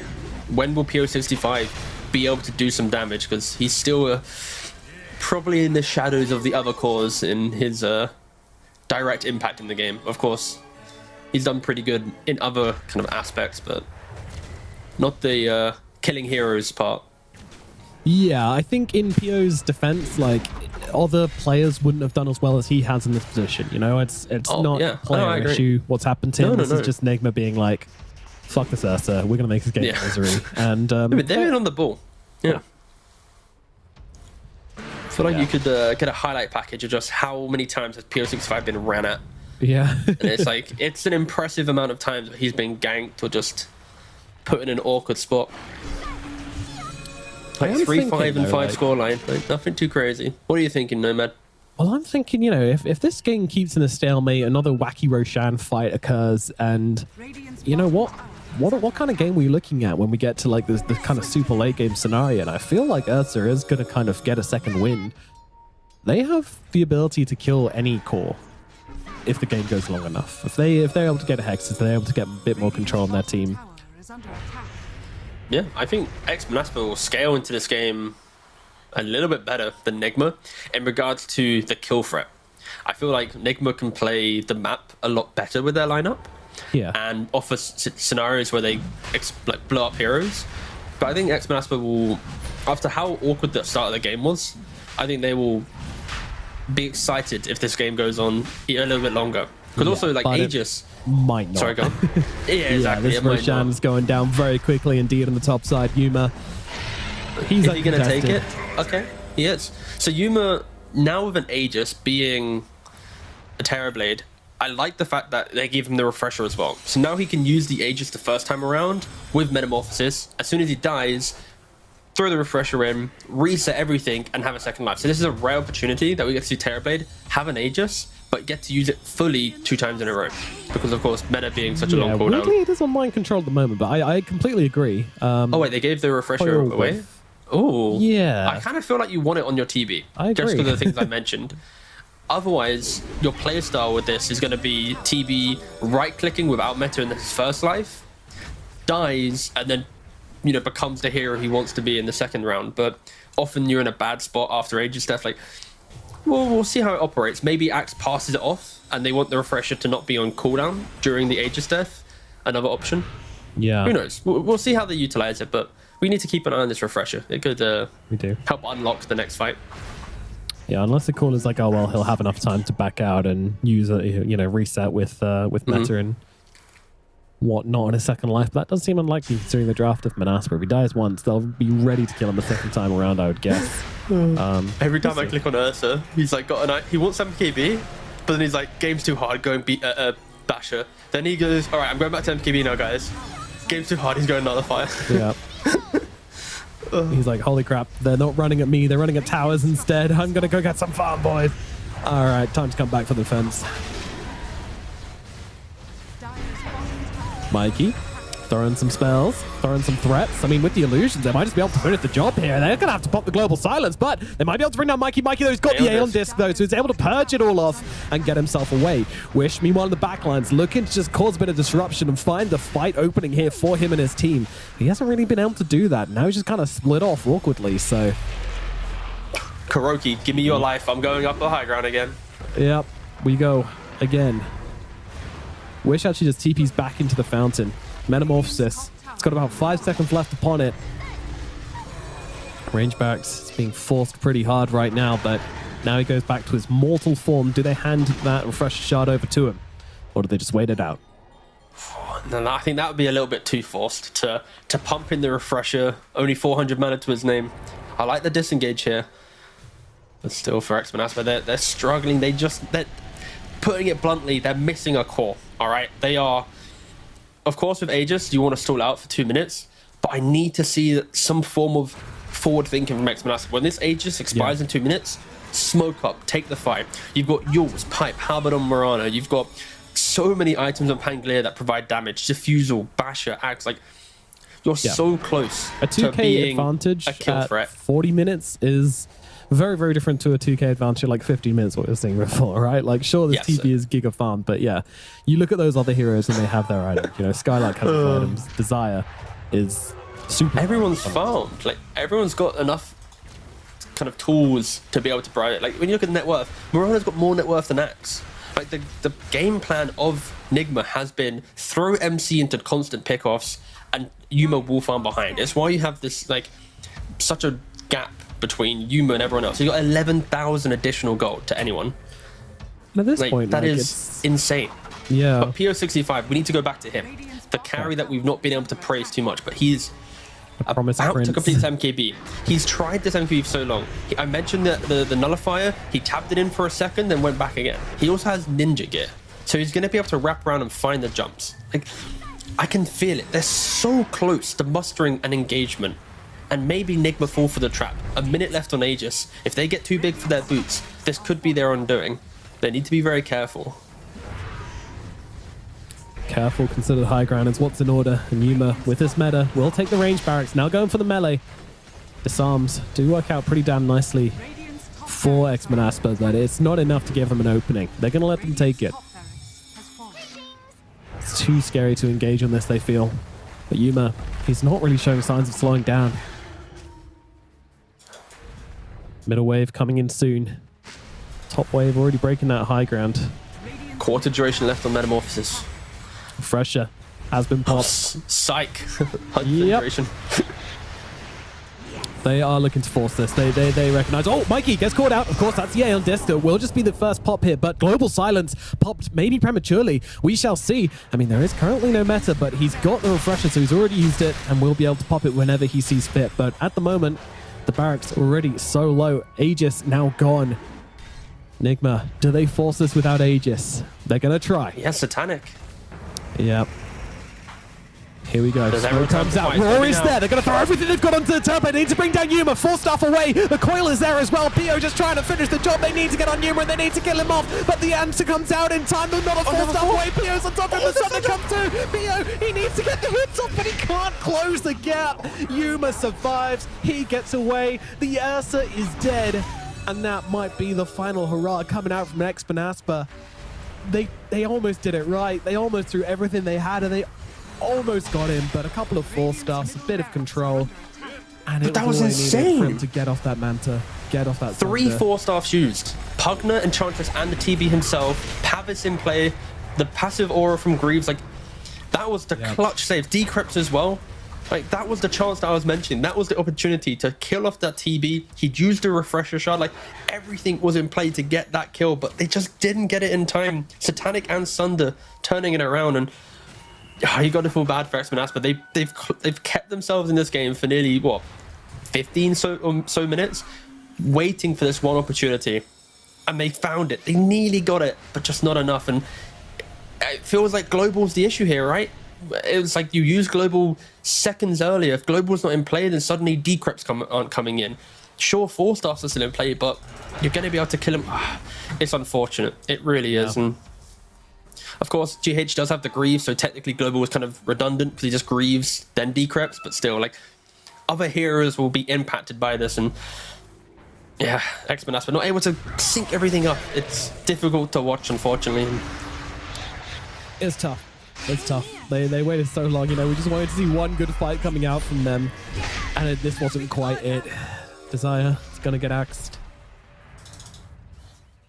Now for Nigma, they just need to group up. You got the bottle DD on Terrorblade, walk to bot lane, put yourselves in that position of slow sieging this, secure their mega creeps, and with Mirana dead for 50, no potential Moonlight Shadow wraparounds, no kind of quirky avenues to get the engagement. You already see Ursa posturing for the neutral creeps, but will he stay here? No, he won't. He is going to scurry his way back to the safety of his base. Psych. I say that, yeah, psych. Back in again. If you don't know my next move, no one does. Double damage, how do you stop this? Terrorblade, 6 slotted, no boots coming up on your high ground. What now? Where is your god? Wish. He's coming in on this one. Trying to control him up. In we go with the Ursa as well. Pio, they're committing to this fight, but this feels even more awkward than the last one. Where is the Beastmaster? He's coiled off in the back, so he can't come in with that roar, which they need so desperately. He's going to break the coil. Skylark, he needs to get himself away from this one. They don't have buyback available on that Sansa at the moment as Mikey's in the backlines trying to bring down Wish. They'll kill off Skylark on the front. Now, well, Pango does make his way out of this one, and the GG is called. Nigma, they don't give them a chance. They just close them out of the game. And you gotta say, amazing fighting coming out from the Nigma guys in this first game. Yeah, this was a stellar game to watch from them. They basically dictated every single play in the game. Any pickoff you want, I think MC on his axe rallied everyone else behind him. We didn't even have to mention Mikey too much in this game, but he was consistently as annoying as Axe, just off camera, right? If a hero is getting called, the puck's further down the lane, jumping the next hero, silence the next hero, coiling. It was death by 1,000 cuts. And I think this is the perfect example of how Nigma can play, where Yuma, he is the insane carry that will always find farm, and you need everyone else to just be noisy for him to kind of get through, because he will carry you if he gets the items. And yeah, this was a nice display of kind of 4 protect 1 in some degree, where Yuma kind of pokes his head in. And for Manaspa, they have an aggressive lineup. I was concerned about the farming patterns of Ursa compared to the aggressive nature of the other heroes, and it kind of came to light in this game. We were always talking about when's that next item coming into play, where's the damage, and let me check the breakdown. How much damage do you think Ursa did at the end of this game? He had a decent amount of damage in one of those last fights, so I'll give him like 12k. 12k. All right, he had a respectable 18,000. But then you compare that to the 15,000 of Spartan on the silencer, or the 18,000 of the Axe, who was more of like an initiator. Like it was an awkward scenario for Manaspa to be in, and I hope they can fix this up in game 2, where they maybe. It's hard to say, but either the silencer's got to go, or the Ursa's got to be a more active hero with less intensiveness to farm and issues in lane. Yeah, it's a hard one for the silencer, because he did keep a lot of heroes alive throughout like the kind of early mid. Nigma were basically going for kills, and instead of getting kills, they were getting ultimates. They were getting global silences put on cooldown, which is like, okay, gives more of the map towards Nigma, but they'd have rather had the kills. So would it have looked like a different game? But then of course the upshot is, you get another hero other than silencer, so maybe they can be the ones making the plays. Manaspa, they were never really out of this game until like the last 5 minutes. Net worth wise, it was still extremely close throughout the entire game. It was just a map problem, and yeah, you do have to look at the draft when you start to consider these things.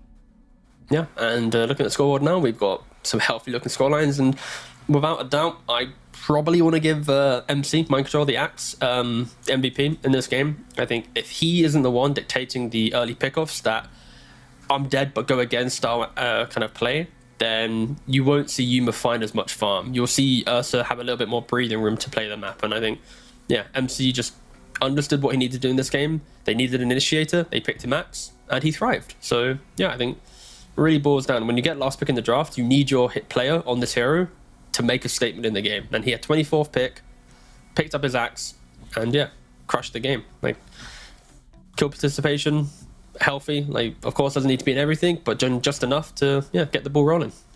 Definitely, yeah. Great game, great impact, and as you say, making those early mid plays possible by just grabbing that blink dagger and just playing non-stop. Didn't care that they were playing into a global silence. It's like, oh, what if they silence us? It's like, okay, what if they silence us? I don't care. I get silenced. Good job. Great read. Yeah. I think Yuma also deserves a very, very big shout out for this game as well. Like, obviously, he was the linchpin of this team. He had to step up to the plate and provide and deliver on this Terrorblade, and he absolutely did. He was the raid boss. He also made some really cool plays in the fights as well. So Yuma definitely, runner-up MVP for this game without a doubt. But yeah, overall, very clean from Nigma. I mean, Manaspa, it's time to clean things up for this game number 2, and I'd really like just to see them go full-on brawling. Every single role, just commit to the brawling. Basically what they had this game, just maybe switch out the silencer, maybe get something else on the carry, which is like a little bit more kind of comfortable for PO to play, and bring the fight to Nigma, because we know they can.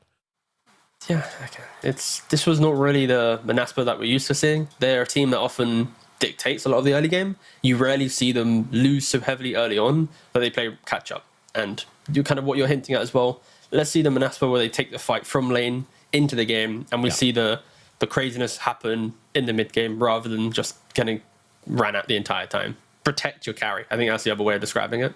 Yeah, absolutely. Well, Nigma crush game number 1. A very cool, calm, collected, strategic and tactical game number 1 from them. Manaspa, it's time to fight back. Can they do it? We're going to find out in game number 2 coming up just after this short break.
Good day, friends, and welcome back as we're jumping into game number 2 of Enigma Galaxy versus Manaspa. My name is Nomad. I'm joined by a man with a beard and body that just won't quit. How's it going, T?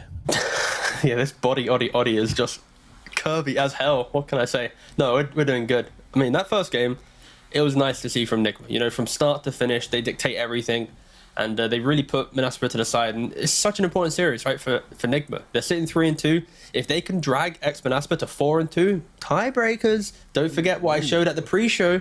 We need Enigma to win this series to start the domino effect of the 4-way tiebreak for first and eighth. Like, this series starts it all. This is the catalyst. It's not going to happen, man. You just need to accept this. You need to accept this so you're not disappointed later on. I'm just trying to protect you, okay? And I'm going to clip that now, and then I'm going to have a perfect little montage of look what could happen, how everyone said no to me, and then boom, 7 series in the future. We're talking about having another 12 series to play out in the DPC. Like, that is... Go on, Enigma. You got to win it for us. Win it for the tiebreakers. For the tiebreakers. Win it for the fans. That's what they want to see. And yeah, just to mention as well, with the other tournament Enigma will be playing after this is the MENA qualifiers for the Riyadh Masters. And that has been delayed by now by the looks of it. So it looks like they're very chill over there, and they're just like, you guys play when you want to play. We'll delay. No worries. No Secret's like, rulebook, please. We need the rulebook right now, please. Yep. Please. Oh god. So yeah, so there's not going to be any time pressures here, not going to be any delaying tactics. Looks like everything's going to be nice and smooth for the Galaxy here. So yeah, we can just sit back and enjoy this series. Are we expecting any changes for the first 2 bans for Manaspa after that game? Oh, so depends on pick order. Let me quickly check who's got what for pick order. We got the little document I can load up, and that will help answer the question. In lobby, I mean, first priority is Manaspa, and Manaspa went for second pick. Oh, yeah, I didn't seem to click there. Okay, so Manaspa's second pick. Let me go back. And of course, Manaspa was first pick in the previous game. So I think bans should be a little bit more open. I'd expect maybe Pugner to get banned out, maybe. Quite pivotal in the first game. And then I think they have 1 free ban based on what they think Enigma wants to rush for. Maybe Timbersaw still, maybe Batrider. Yeah. Can't let that go. But I could see Timber Pugner being an option. I think for me though, it's less about the first phase bans and more just like have a draft that you can play around. Like when you have Silence and Marana as your support duo, it's less about the partnership in the game and more about how you do in the lanes. And when you lose lanes, you're already conceding quite a lot, right? So I just want to see some synergies that they can utilize on, can lean on. And yeah, being second pick will help that because they'll get to react to 4 heroes visually than 5 heroes, right? It's the beauty of second pick. Can they do it this time around? Alrighty, well, we've got the draft available, so let's jump into it and see exactly what goes down. Here it is, of course, Enigma Galaxy versus Manaspa. We'll find out which way this one goes. We know that Manaspa, they really like 2-1 series, so you know they're probably going to win this game if I'm making predictions here. It's true. They've had only 1 2-0 series, which was week 1 against Ivy. The rest of it has just been 2-1s throughout. I haven't checked the trajectory or the match history in regards to. Does Manaspa lose game 1 but then win 2-3? Do they always, like, you know, I didn't check the stats, but doesn't matter. Ban-wise, though, Enigma banning out the Marana. A little bit of respect there towards Wish. It's not as if it's something that Manaspa has been rushing towards too much in regards to second pick. So maybe something that Enigma wants to pick up themselves is forcing out the Marana ban. Yeah, we'll see if there's a little plan that gets unfolded here. But Keith Pillar Light is the same ban from the previous series. Timbersaw is the only one available, so Manaspa not changing based on what you asked. Yeah, no, they're sticking to their guns, at least so far.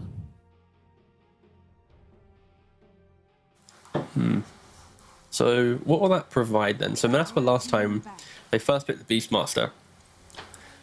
I don't think... I mean, to be fair, Enigma, they used the first pick Beastmaster when they first entered this tour. It then got banned out every other game. So yeah, for Manaspa right now, it's like you ban out Timber.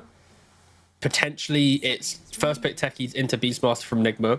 Or it's just first pick Beastmaster into please try and counter it instantly. And then we get to respond straight away. Like the fact they're even upping the Tinker to a first phase ban, it shows the respect towards Wish. I think it's confidence as well from Enigma Galaxy. They're basically saying like the only way you're going to beat us is if you cheese. and we're not going to let you cheese. So come I at can us, see that. bros. Yeah, these are selection of heroes available from Manaspa in this second phase, though. Yeah, I mean, for Nigma right now, it's like there's Enchantress, there's Techies, there's Beastmaster, there's Batrider. Okay, they go for They only Batrider. get one, and Manaspa get 2 of those. That's the thing. For Manaspa, though, it's like, now that Batrider's in play, I mean, you could probably Beast Techies. That wouldn't look too bad as a response to this. 10 seconds remaining. But do you want to rush towards Beastmaster again? Like, it wasn't the reason they lost the previous game, but to show your draft so easily could be a bit annoying. You do have to reveal something being second pick because you need to pick 3 heroes relatively quickly. They're opening so around the place as well. Like when I look at their draft, it's like one day they're doing Pugna Magnus, the next day they're doing Techies TB, the week after it's suddenly Ember Silence. Like they don't have like a set pattern for second pick. They get Shadow Demon Terrorblade, apparently. Manaspa gonna try and work with the Terrorblade themselves this time around. PO says, let me show them how it's done. Yeah, I mean, Medusa's even still in the pool. I don't know if you would want to rush towards Medusa here, but SD soft covering that. And now the cores that you would naturally like to play against TB, you've got Naga Sirens, you've got PLs.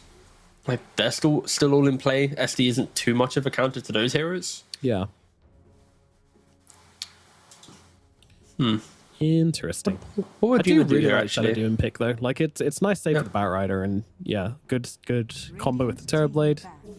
Kind of a hero I'd a little bit course. forgotten about, and now that the Dark Seer forgot. comes out, yeah. Galaxy Batrider. What an offlane. I actually completely forgot about this hero, to be fair. It's like, when you think about the TB counters or any of these heroes, it's like SD, Darkseer, Morphling, any of these big ticket heroes, and when you have MC on the team, like, why would you not want to pick it up early? When I look at the SD role so far, it's only been played on Spartan. And when I mentioned lanes and entering the game with a bit of a punch, a potential safe lane combo of SD plus TB, like that entire lane is built on reflection plus blood grenades and like clicking them down. Like it's not that strong of a lane. It's so kind of awkward, of course, with meta. So this Darkseer should, in essence, free farm. You get Vanguard, play behind tower, like it's a good Darkseer pick now. 10 seconds remaining. Yeah, I like it a lot. And as mentioned, great combo with the Batrider as well. Like, sure, the Shadow Demon's going to be able to answer that to some degree, but nevertheless, Radiant team ban. big threats throughout the game. Nice combo. And yeah, Darkseer is going to be a menace, I think.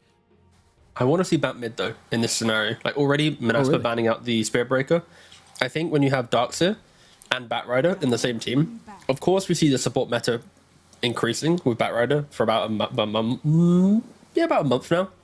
But I feel like when you shove him into mid lane, you go for like bots BKB on this bat, you throw some Surge plus Iron Shell on top of him, you really kind of pushes him forward, and it's so hard to play into. Like if Batrider already in a good game, hard hero to fight. Darkseer auras and amps, even harder. And I think you kind of want to see GH play like even just a casual techies with this Darkseer or something, just to bully TB a little bit, especially if this SD's 5. Like that lane, I can't emphasize how weak this lane could be if you don't get kills on the meta timings. And Nigma, one ban towards Darkseer with Oracle, straight away, sorry Skylark, mate, we respect you and how annoying you can be. Yeah. Beast Lycan out of the window. Yep, just get him gone. It makes a lot of sense. 10 seconds remaining. I'm a pretty big fan of them targeting out 5 seconds. Skylark, actually. Like he's kind of a very stable player on the team. He is. Been so for ages. You know exactly what kind of Dodo he likes to play, so if you can force him to do something else, like he's gonna have a rough time. But he's got a pretty wide hero pool. The same brand, I'd say, across like all the heroes he plays. But he can still play out a Visage or something, and pretty much any patch. Yeah. He's gonna do things on that hero. I think right now, a hero that is speaking to me is a potential Legion Commander.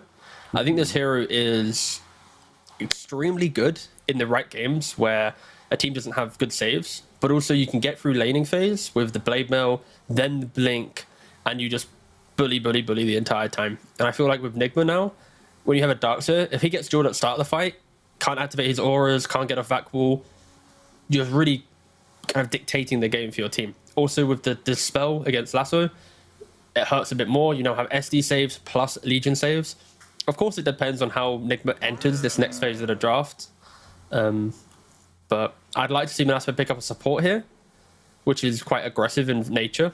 They could go techies themselves, even a potential Skyriff Mage, or even like a Rubik. Just a casual Rubik could be good, but I want to see some Desire Hero here into then let's try and bully and be a bit more forward-thinking with our picks now, rather than conceding more of the map and playing more farm game.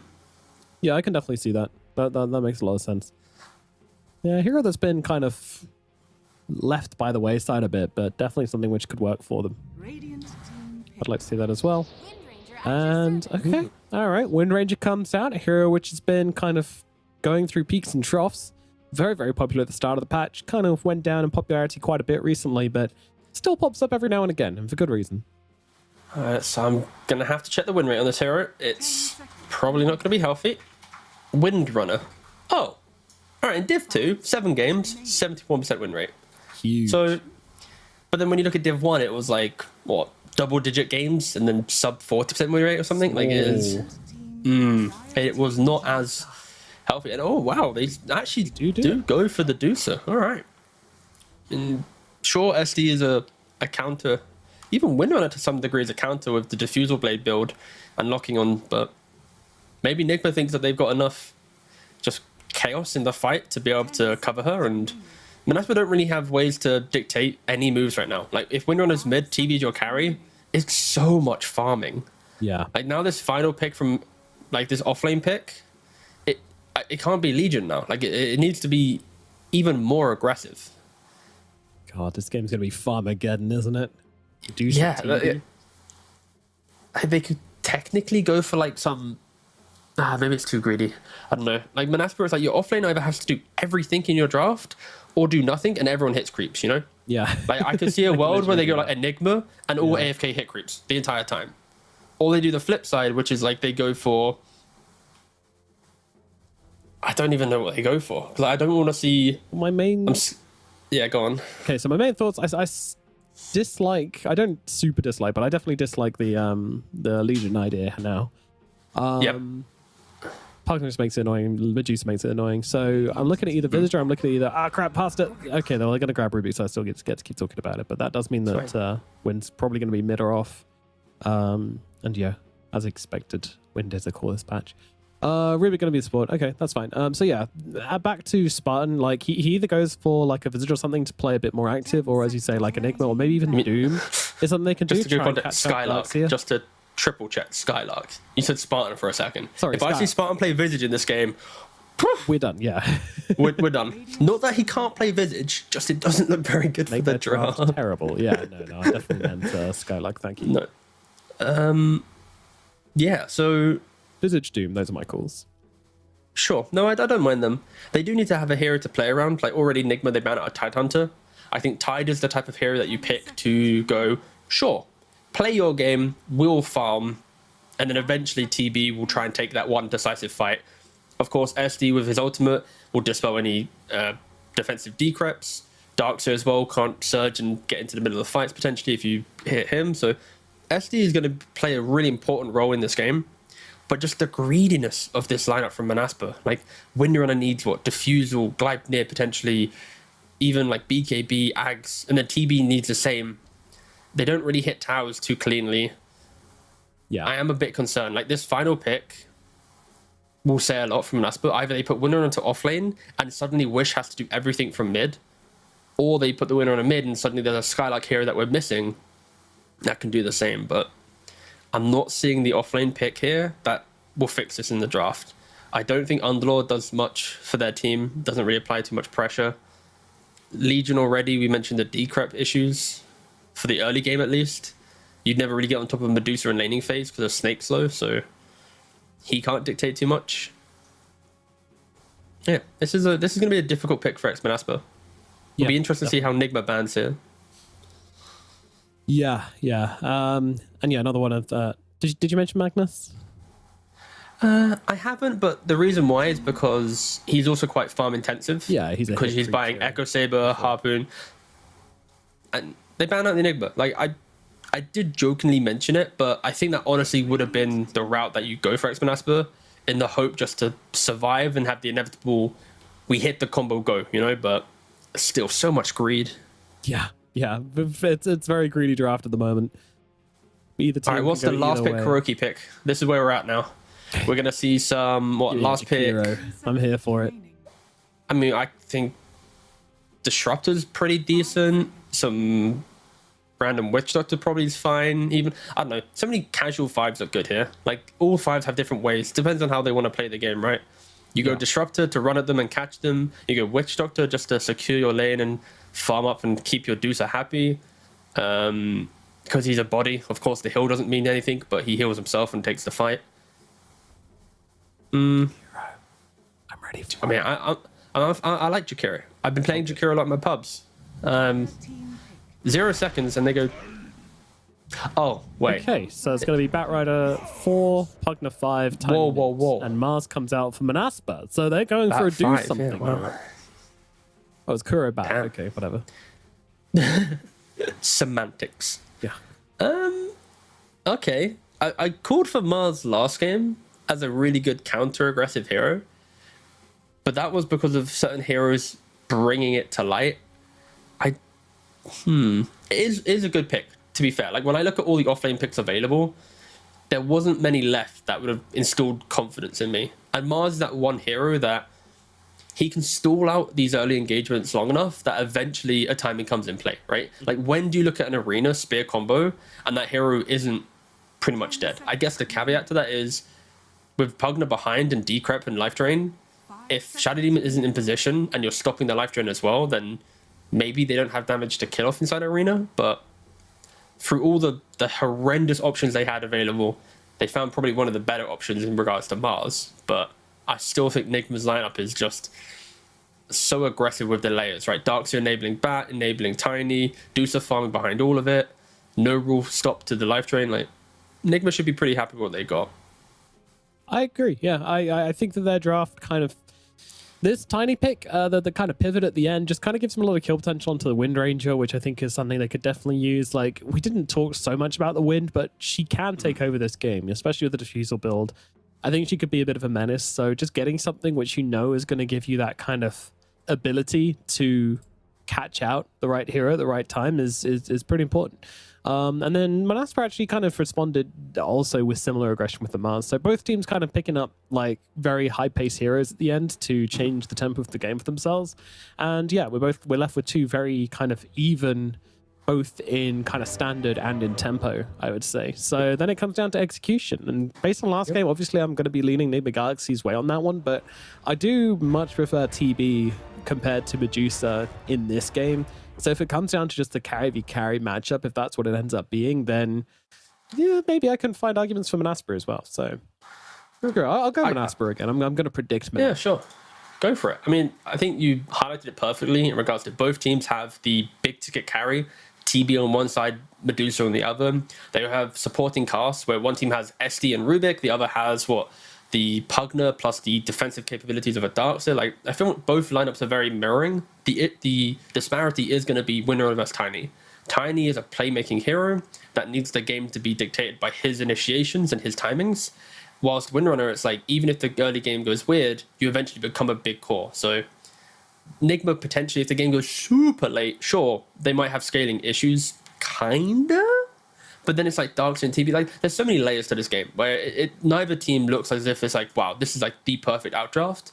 But I'm very slightly leaning Nigma away, because also something I didn't mention is the Tiny pick. Because of Tiny pick, now SD, who is a hero that likes to disrupt save and pretty much is very key in Manaspa's team fight, as soon as he wastes one poison to show his direction, Tiny just needs to initiate 100 to 0 him, and the fight already will be a little bit awkward. So I think the Tiny pick maybe could have just been, we need to assassinate this SD one time, and one fight should be ours. And we don't see it too often with drafting, where you see like just pick a casual Tiny to kill one hero, but this could have been the game for it.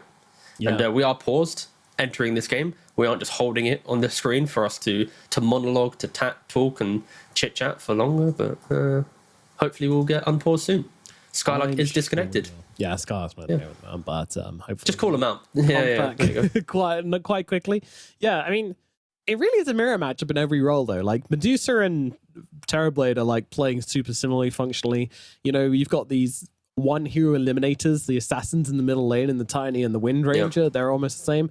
What do we need in our off lane? Oh, we need some team fight. Okay, we'll get Mars and Darks here, like 2 heroes almost exclusively built around team fighting. Maybe Mars like a little bit more independent. And then you've got your saving supports. That'd be a Pugner, that'd be a Shadow Demon. And then you've got your more active supports in the Rubik and the Batrider. So Rubik and Batrider probably the least similar out of everyone, but yeah, kind of cute seeing how mirror matchup this is. It's as close as you can get to a mirror matchup in Dota, I'd say. Yeah, very good. It's refreshing to talk about execution rather than anything else now, but X-Manas were already smoked up as 5. Spartan leading the charge as always. Let's see where this conga line of Greek aggression does end up. Greek conga line. Oh. Enigma, they're holding for the time being. They don't want to really come into their own bounty area just yet. Ward placed as well. It's an interesting ward. What is the purpose for this ward, T? It's the 5-man smoke into, if you see hero, SD's up front, instant disruption into then just get the kill on top. So it's just a ganking ward pretty much. It won't provide anything too much in the early to like 4 or 5 minute mark. So yeah, just going to help out quite nicely in regards to the kill. Yeah, that's what I was kind of thinking, but well, you know, at least we'll you never know. You never know. Yeah. Alas. All right. There'll be a singular Pugner taking the top bounty rune as well. Looks like we might have a bit of a scuffle over the top river rune. Mind control. Just trying to hold his ground here, but Iron Shell level 1 don't do much. And Terrorblade level 1. Oh, mind control. Could be in some trouble here. Power shot comes through as well. PO just trying to run him down. Is taking damage from this Iron Shell, but doesn't make a difference. They will get the kill. Spartan's going to take that one, and I'm trying to trap GH in response to this in a little bit as well. GH doesn't want to chase him down with another blast. Probably would die for that, so pump the brakes a bit. I mean, all right, PO is kind of low for this lane at least, but definitely going to take that trade considering now going to have to TP back to lane on mind control.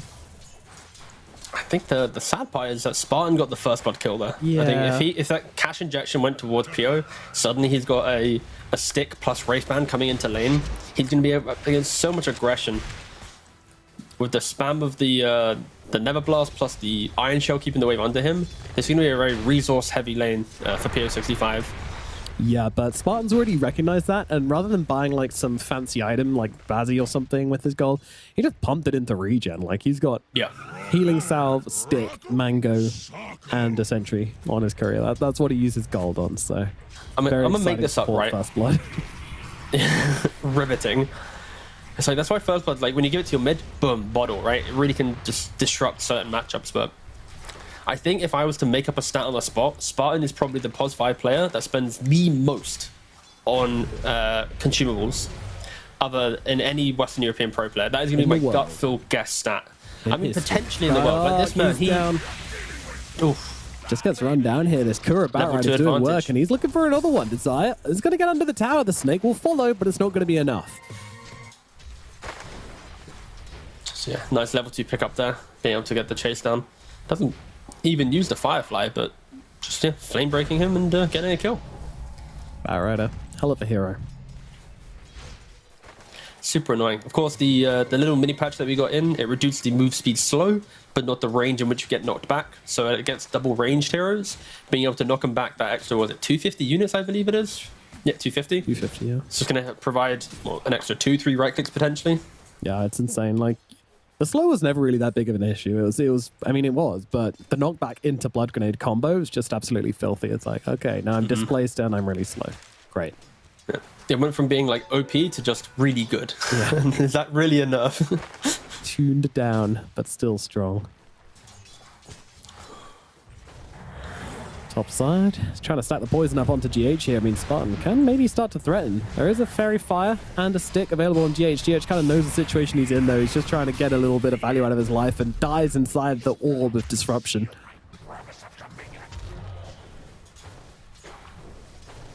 I'll be honest, I didn't know that you could pop the poison moss inside disruption. That was a tier I played. Yeah, he killed him during. Yeah, I didn't know that. Today, T-Gov Oh, yeah.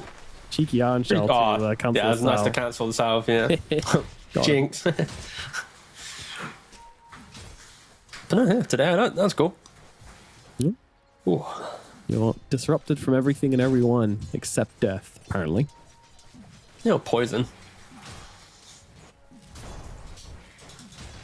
Yeah, Wish is having an incredible time in the mid lane. Like, we're looking at bottom short, but I'm looking at his CS, 22 for 5 on the Windrunner. Normally Tiny against these ranged heroes is able to muscle up, utilize that tree grab, and get maybe a slight advantage in regards to maybe a deny or two. But yeah, Wish is really excelling here, and I think that's going to be the key thing for X-Men Asper. TB, is going to farm backwards. You need someone on your team to fight with this Mars, and Spartan does get away. Blood Grenade not going to tick him out just quite. Pierre even walks over towards this one and will take a ton of damage in response, but it's down to the bottom lane where Yuma goes down. Big kill out onto the Medusa. And this is what we need to be paying attention to. These carries, they're in a bit of a drag race with one another. Although that said, the mid lane is kind of where the big difference is being made right now. Wish is just out CSing everybody on the map. Just in case anyone's mistaken, he does mean like a car drag race, not like RuPaul's. Just to clarify, they are trying to. That would be a crossover. I think no one would really want it. Like no one would expect it, but then when you saw it, you'd want it. You'd be like, damn, that's kind of hype. The unexpected expected, but I mean, this bot lane, Rubik and Mars, right? It's lift into spear. It's a tried and tested combo ever since Mars first came into play. This was like one of the most stock standard off lane combos, and yeah, Yuma overstepped his mark. Early on, Medusa is very squishy. You rely on what, Lotus plus Wand to be your HP pool pretty much, and you easily can die. Look at Kuroki, shows himself for a second. This is such a kill lane. Oh, big snake though, catches through on everyone. That's going to allow Kuro just enough health to survive this gank. Close though, is up in the top line. Spartan won't be so lucky. He is going to fall. They're getting very, very aggressive. Just trying to abuse their heroes. That's what they always do. We mentioned how mirroring these drafts are. Think about the off lanes and how they're playing. They're mirroring each other. Yeah. You got Darkseer and Pugner punching the Terrorblade. You've got Mars Rubik punching the Medusa, getting kills, tit for tat. But yeah, it's good start, honestly, for both teams. I think again, it's like who breaks the game first. Like, how does Tiny and Windrunner dictate this game? And already Windrunner with level 6 advantage is trying to go into Tiny. Both supports here. This should be a dead Tiny. You would think so. Under the tower we go. No more spells available from Mikey, so he is just going to get run down. But Wish taking damage, but he's got the wind run. Going to be able to evade the shots from the tower and from GH and get himself onto a regen rune. Oh my goodness. Mwah. And this is why they get to 3 games, because when their back's against the wall, the game blesses them. All right, Wish just won. Let's go next. Dude, he has crushed mid lane. He's got an extra 1,000 gold on Tiny, gets the kill, gets the regen rune, gets the power shot kill. Like, we're mentioning Windrunner being a greedy hero, but when everything just falls in place for you, the items are flowing. He does look like he's going to be going for the Maelstrom into Gleipnir build, and needs to be careful. Yeah, maybe they can look to get a bit of revenge here. Oh, Mikey, what are these blocks, Mikey? That was illegal. I mean, they're trying to finish the job here. Wish running away. They need just a little bit more. The tree throw is coming through. Will it be enough? The right clicks there. It's not going to be there. Wish escapes. Oh my goodness. That was almost incredible. But the Windrunner survives, and it has to be said, Nigma, they just waste a lot of time trying to make this kill happen. Oh, Kuroki, he's trying to go for the Wisdom Rune, but he's very late and seen by a creep wave. Maybe Wish gets a freebie kill as well. Oh, Kuroki, no, such a shame. Doesn't have the 5-blade to get up to the high ground. Wish is just being, I mean, on GH. No, he then goes to check his Wisdom Rune, but Spartan's already taken it. Nice moves coming out from X-Men Asper. Like, Wish pretty much doing everything for his team. I didn't expect to say that for a Windrunner, but he is really forcing a lot of these moves, surviving. And now look at all 3 cores on X-Men Asper. Top 3 of the net worth. It's exactly where you want to be for these guys. Yeah, and honestly, like, yeah, Wind, it's not like the strongest hero patch anymore. Not at least in competitive, but if you give it this kind of start, it's going to be pretty beastly. She can take over.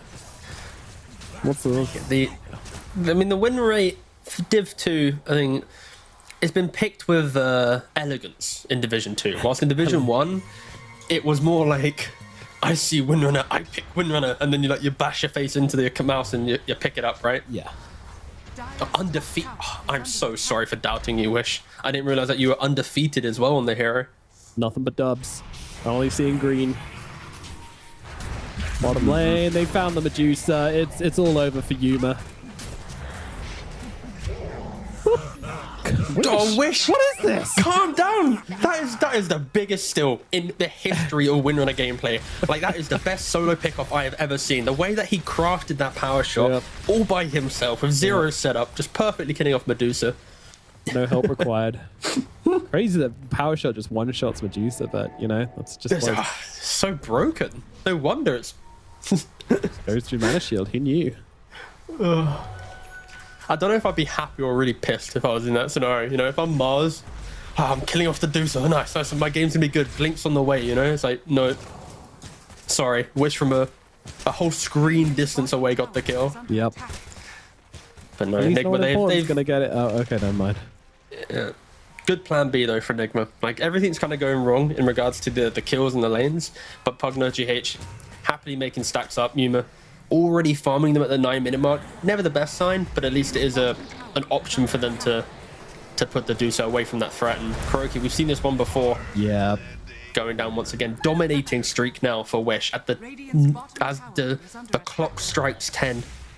And for Twitch chat, because I know you guys don't really get many kills in your games, that means 4-0. So just making sure you're aware of that.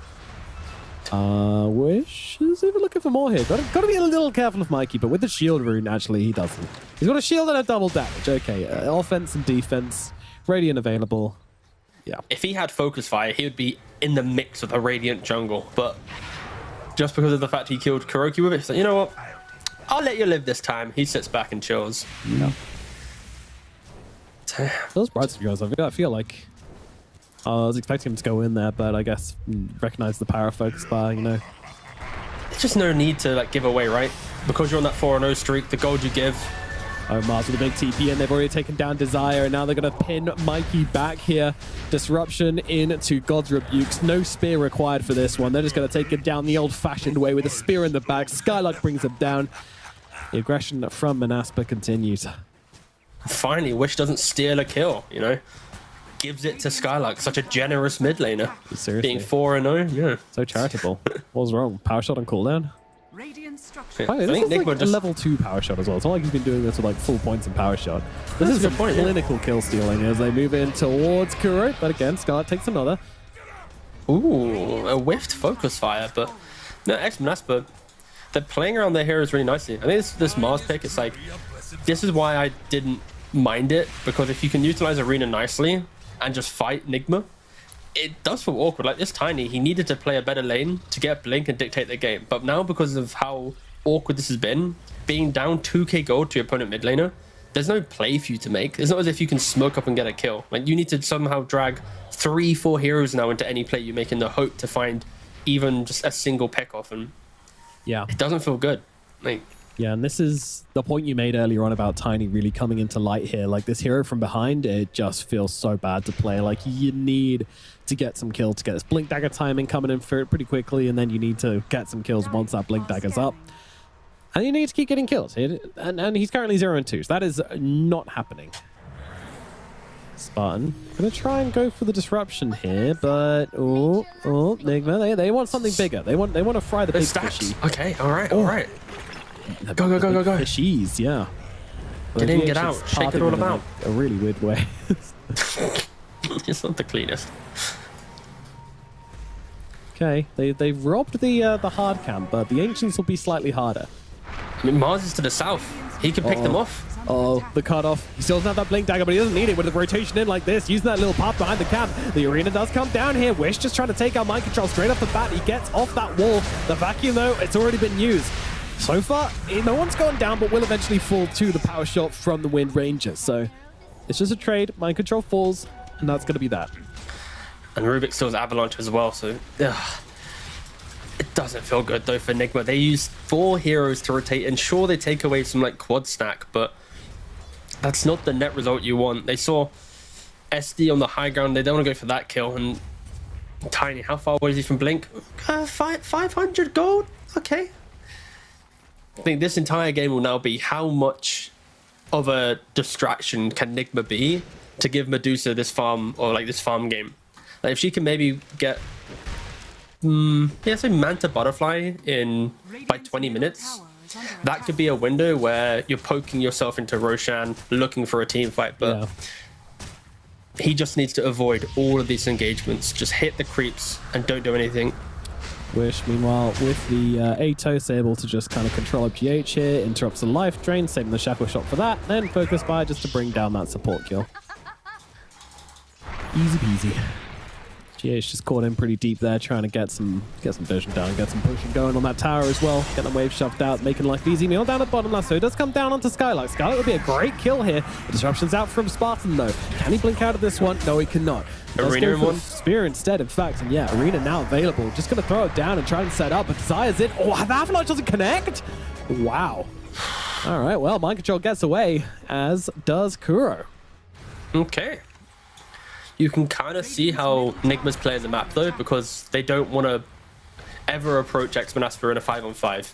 They're constantly throwing bodies in very like wide areas. Windrunner's ulting to then go to the top side of the map. You're then doing this weird stuff bottom, like lassoing, to then force people away. Like they are identifying the fact that you need to get these items, and they're just doing all these mini moves. Like again, look, they respawn, go again. Arena's on cooldown, Focus Fire's on cooldown.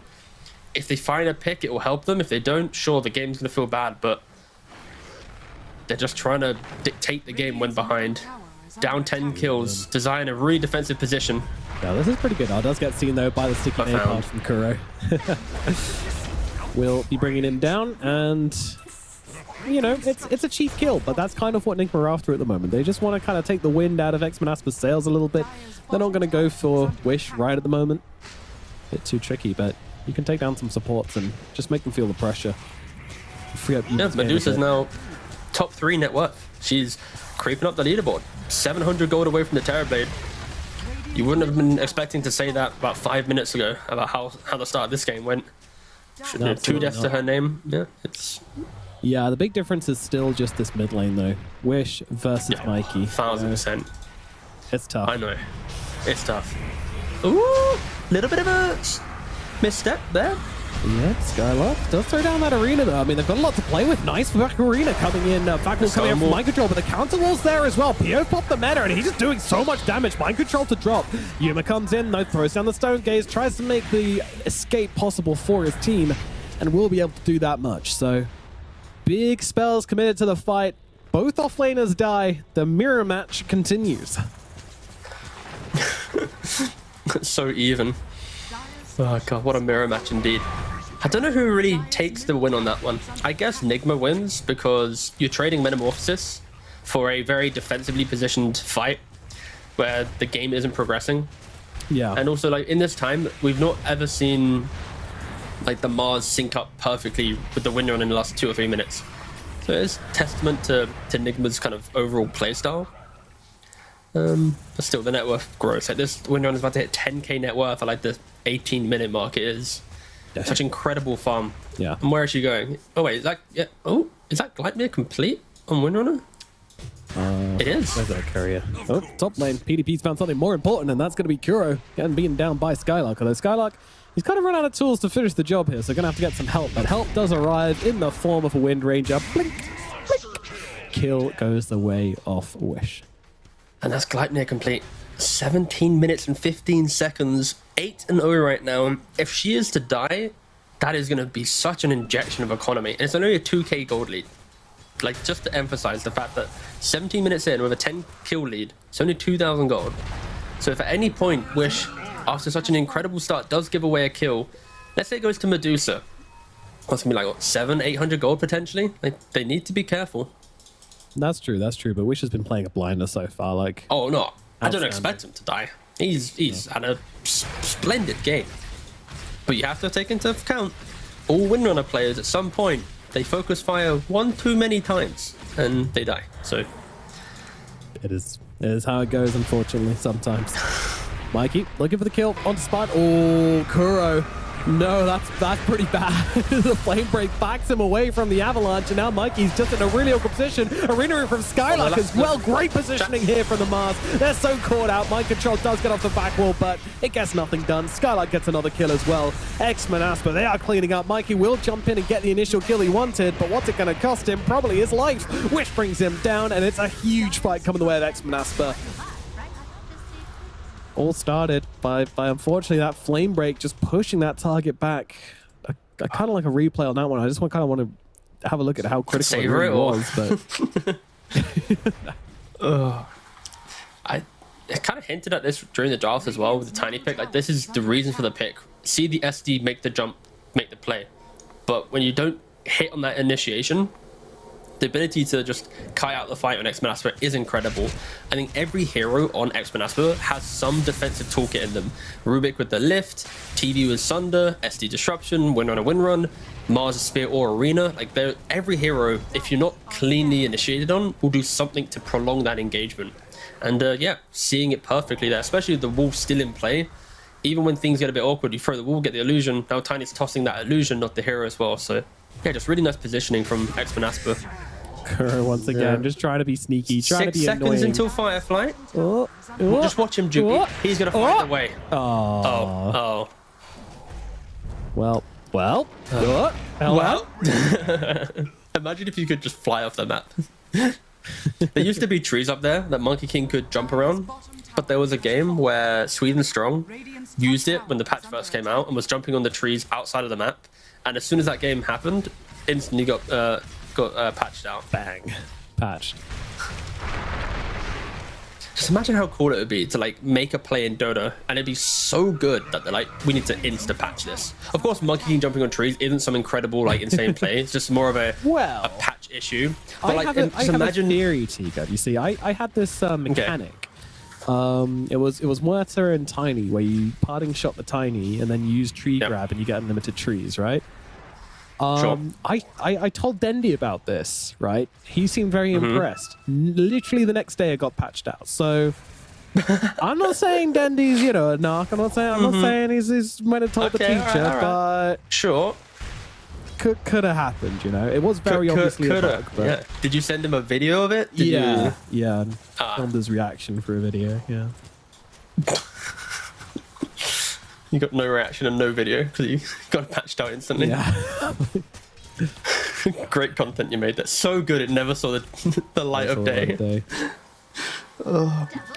Roshan now being attempted by the side of Manaspa. They are in the pit. They're taking them down. Focus fire's out as well. It's going to be pretty damn quick with both the TB and the wind just dumping their damage into it. I think they don't even seem to know what's going on, or if they do, they don't care about it. They just want to control the top half of this map instead.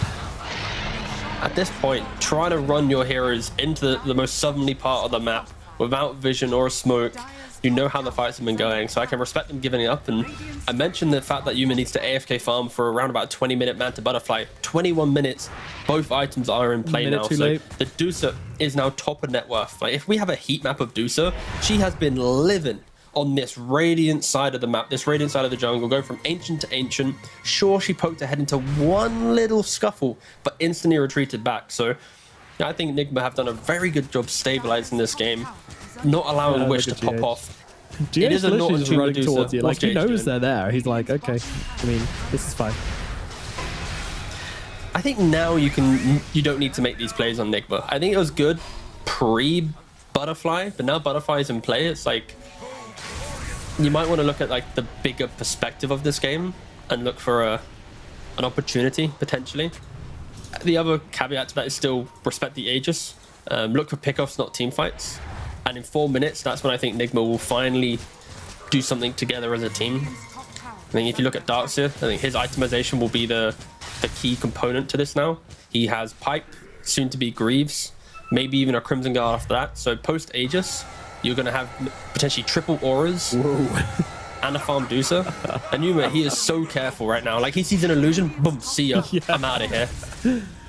To be fair, like, you know, Mars isn't exactly gonna have a Manta. It was only gonna be an illusion.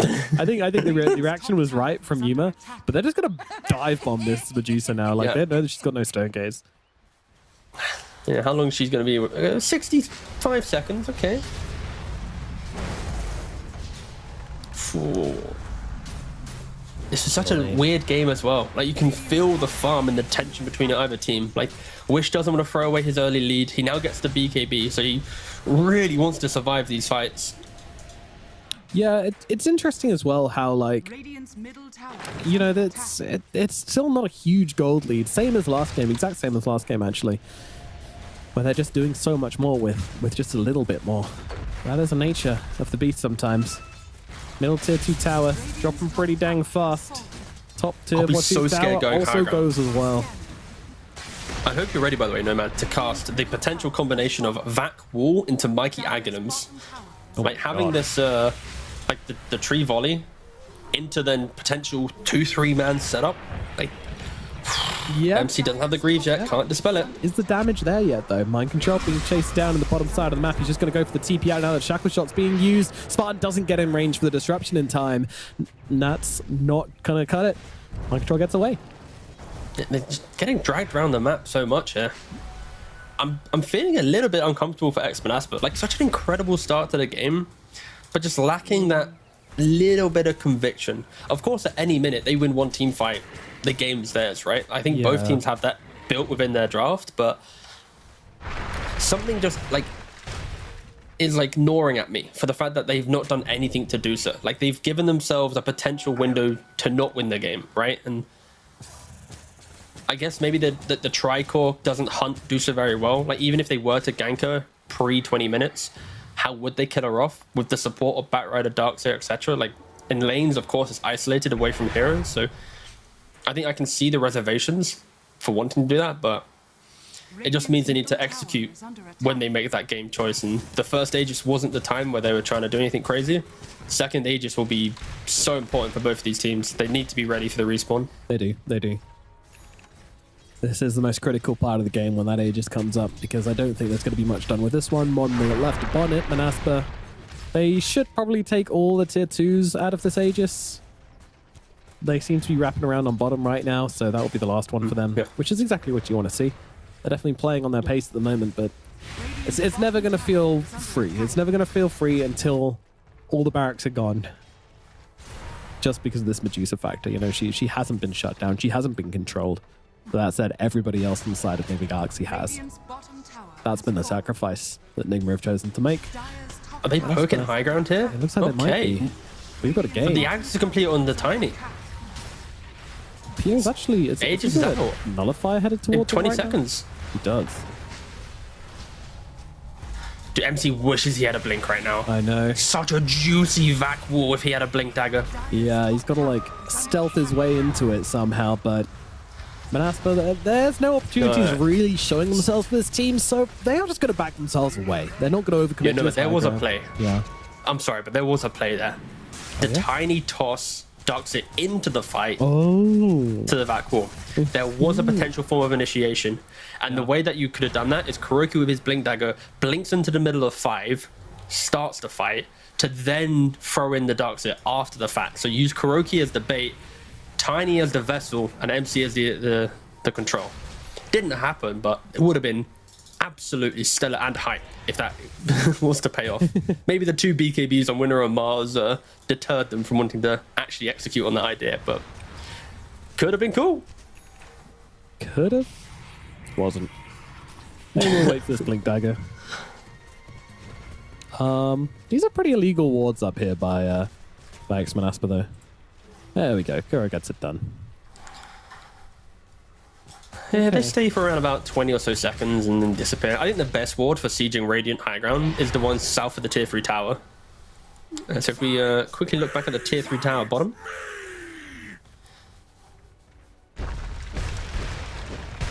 I see where we stand now. No, I'm gonna throw hands at Patrick at some point, don't worry. He'll take That's you unfortunate.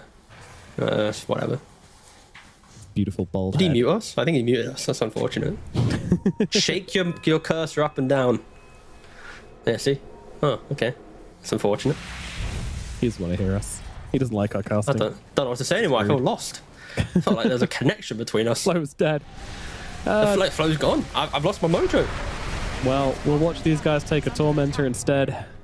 It always feels like such a consolation thing, like, oh well, you know, can't get towers, can't get Roshan, can't get kills. I guess we'll do Tormentor.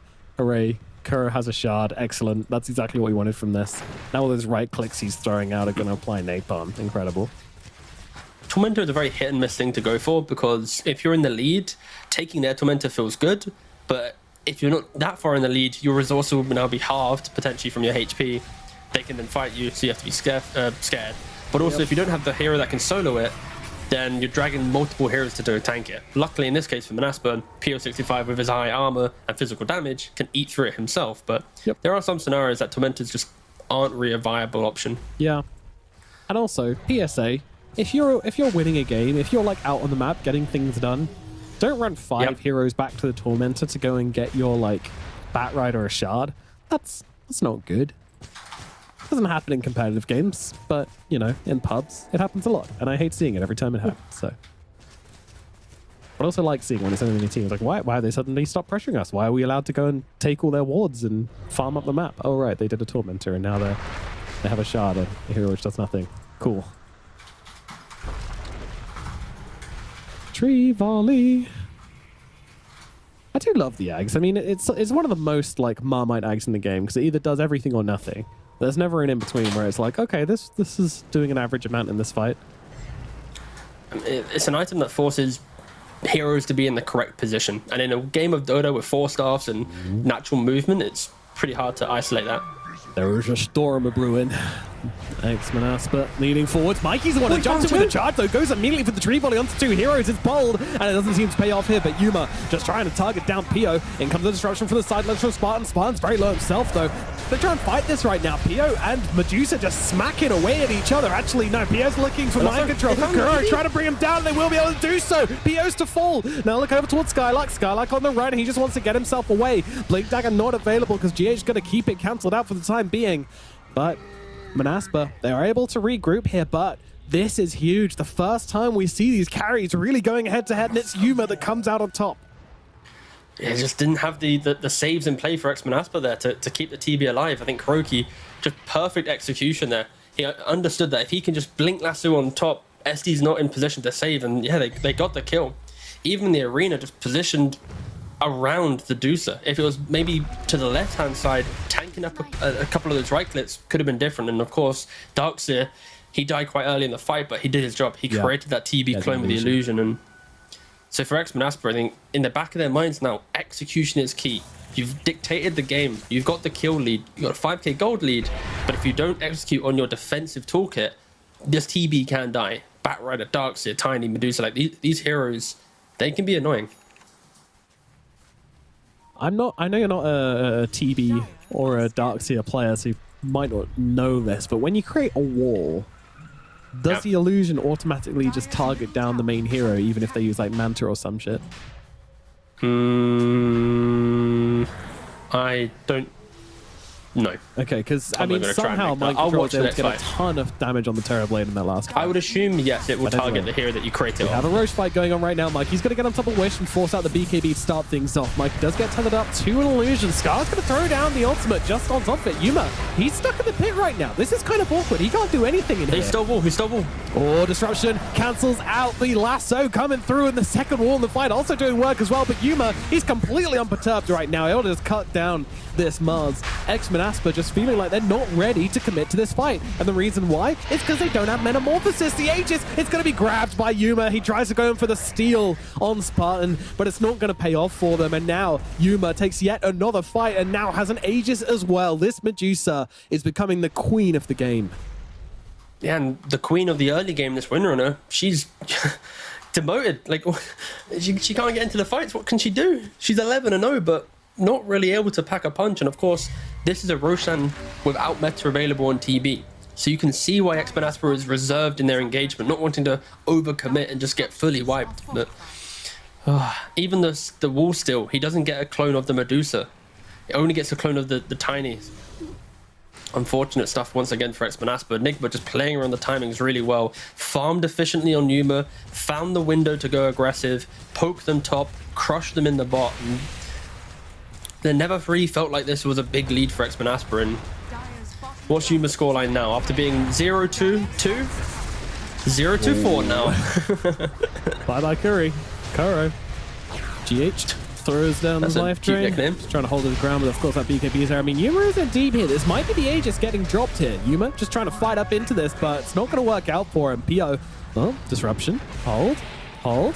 Buying time. They're buying time, and this is Kuro buying back. He's able to get back into this fight, maybe. Again, GH, he's just keeping the man alive. He needs to finish your greens. And now Skylark jumps in, does get on top of GH. They're going to be able to take down GH. Mind Control also jumping into the fight as well. Nice wall coming down. Gets out illusion off PO. PO, he's got to fight into himself and the Medusa. Medusa still not dead for the first time here, by the way. Does bring down Desire. Mikey will fall to wish on the backlines, though. Finally, they kill off the Medusa. Kuro trying to protect his queen as best he can. It's the two of them against the world at the moment. There is a Pugner around, but he's just being completely zoned out by this wind as Kuro's going to fall next. Maybe not, actually. GH once again going to save the day with the disruption, but no. Kuro does fall, and Wish might actually be gone down here as well. Nope, never mind. Shackle's there. Meanwhile, Yuma is fighting up with PO once again. The Stone Gaze is out, forcing back the Terrorblade for the time being, and they don't have any more catch available on the side of Manaspa. So it does mean that Yuma's going to get out, but what a messy, messy fight. But that's what I want to see from Xmanaspa. That's how I want to see them fight. Constant poking, prodding. Make Nigma feel like they need to overcommit in the moment and then use your defensive toolkit. I've mentioned this so many times, and this was a perfect display. You also have Mars with a Hex, so he's able to provide additional control outside of his spear, outside of his arena. And for Nigma, they got maybe a little bit too relaxed in that scenario. You know, you got the Medusa with the Aegis getting pushed back. Oh, this game is so even. I feel like at any moment, either team will just win that one fight, and it will just say everything. Like the fact that second Roshan wasn't the deciding moment, it just delays the game another 10, 15 minutes. Third Roshan. If that doesn't go, fourth Roshan. Like this is really just who uses the Aegis to better effect. Really is. So far, and for Darks, yep. I don't know. Like when you look at objectives, like Xmanaspa definitely did more with theirs. You know, they took 3 tier 2 towers during that time. Put a bit of a chokehold on Nigma, but they didn't really pressure Yuma at all. Nigma, they just went straight in with theirs. They tried to make some fights happen. They tried to make the turnaround plays, and yeah. We got a smoke, Nomad. Xmanaspa now want to be the aggressors. Oh, and they're going to find them away from their Medusa. Mother is not home here. They just need to leave. I think you just need to accept that Mikey's dead and move on. And yeah, that will be the call. Sorry, friend. The Rock gets mined, and GH Mind Control trying to run away from this. Oh, power shot. They're looking. Oh, escape! SD, cancel, Mind Control! Oh, he gets away! He disrupts himself! No! Oh, spun. Okay. Oh, either he double clicked or he presses Alt and click. That is. Oh no! That's pretty funny, but also very unfortunate. Pretty funny. Now, if we could get a replay of that. Oh wait, what? Kuroki died. Dead. All right. He was trying to skip a wave. Yeah.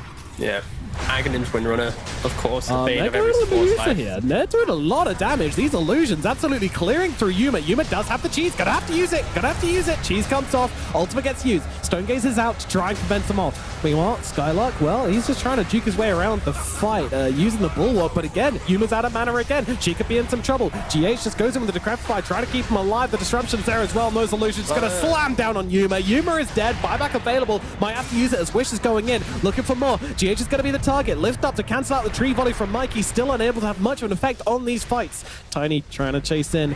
They're going to force them back, at least for the time being. Fortified being used as well.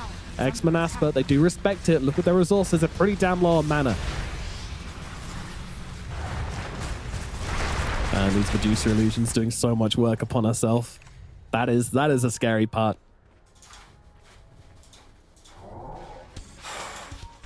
I mean, it's all about positioning for Nigma. Like, they need to make sure they protect the Dusa. The times where they thrive is when she's not getting disrupted into multiple like nullifier pushback stuns. And of course, when you think about what just happened, it was, Nigma gets picked off. they run down the lane. Yuma's also in a very vulnerable position, gets picked off again. Like, these are just sloppy deaths. At least the first one was like, whatever, right? Smoke gang. The second one was a sloppy death into a buyback, and that's not what you want to see from your carry player. We are going to get a replay of the most important thing in the game right here. SD coming in, blink dags. Oh no! I like the double immediate voice line on himself. I reacted as if I didn't see that already. I had the same feeling of, oh my god, what the hell, you know? Yeah. God, that's so miserable. I'm so sorry, Spartan. If he wins, we can ask him, how did it feel to disrupt yourself and not MC? Yeah, Enigma, after what was a very smart comeback into this game, just one wrong decision and now they're in trouble town. Game feels like it's, yeah, trouble town indeed. BKB picked up on this Deucer just to try and get a little bit of survivability in the fight. Of course, doesn't too much into the physical damage that she's dying to. Yeah, she doesn't get disrupted though, and I think that's probably going to be a major thing. Radiant's middle tower is under attack. Yeah. The problem now as well is that TB has finally picked up an MKB, you know, not an item which you love taking up as TB, but recognizing that you just need to mow down the Juicer at every opportunity, so. Thank you.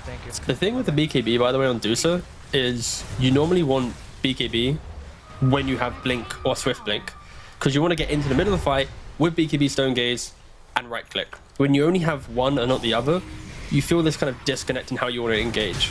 But it's good that she went for the BKB, of course. It's going to give her avenues to fight, but you need like the Darkseer to drag the hero to you, or the lasso from the Batrider to kind of facilitate the engagement.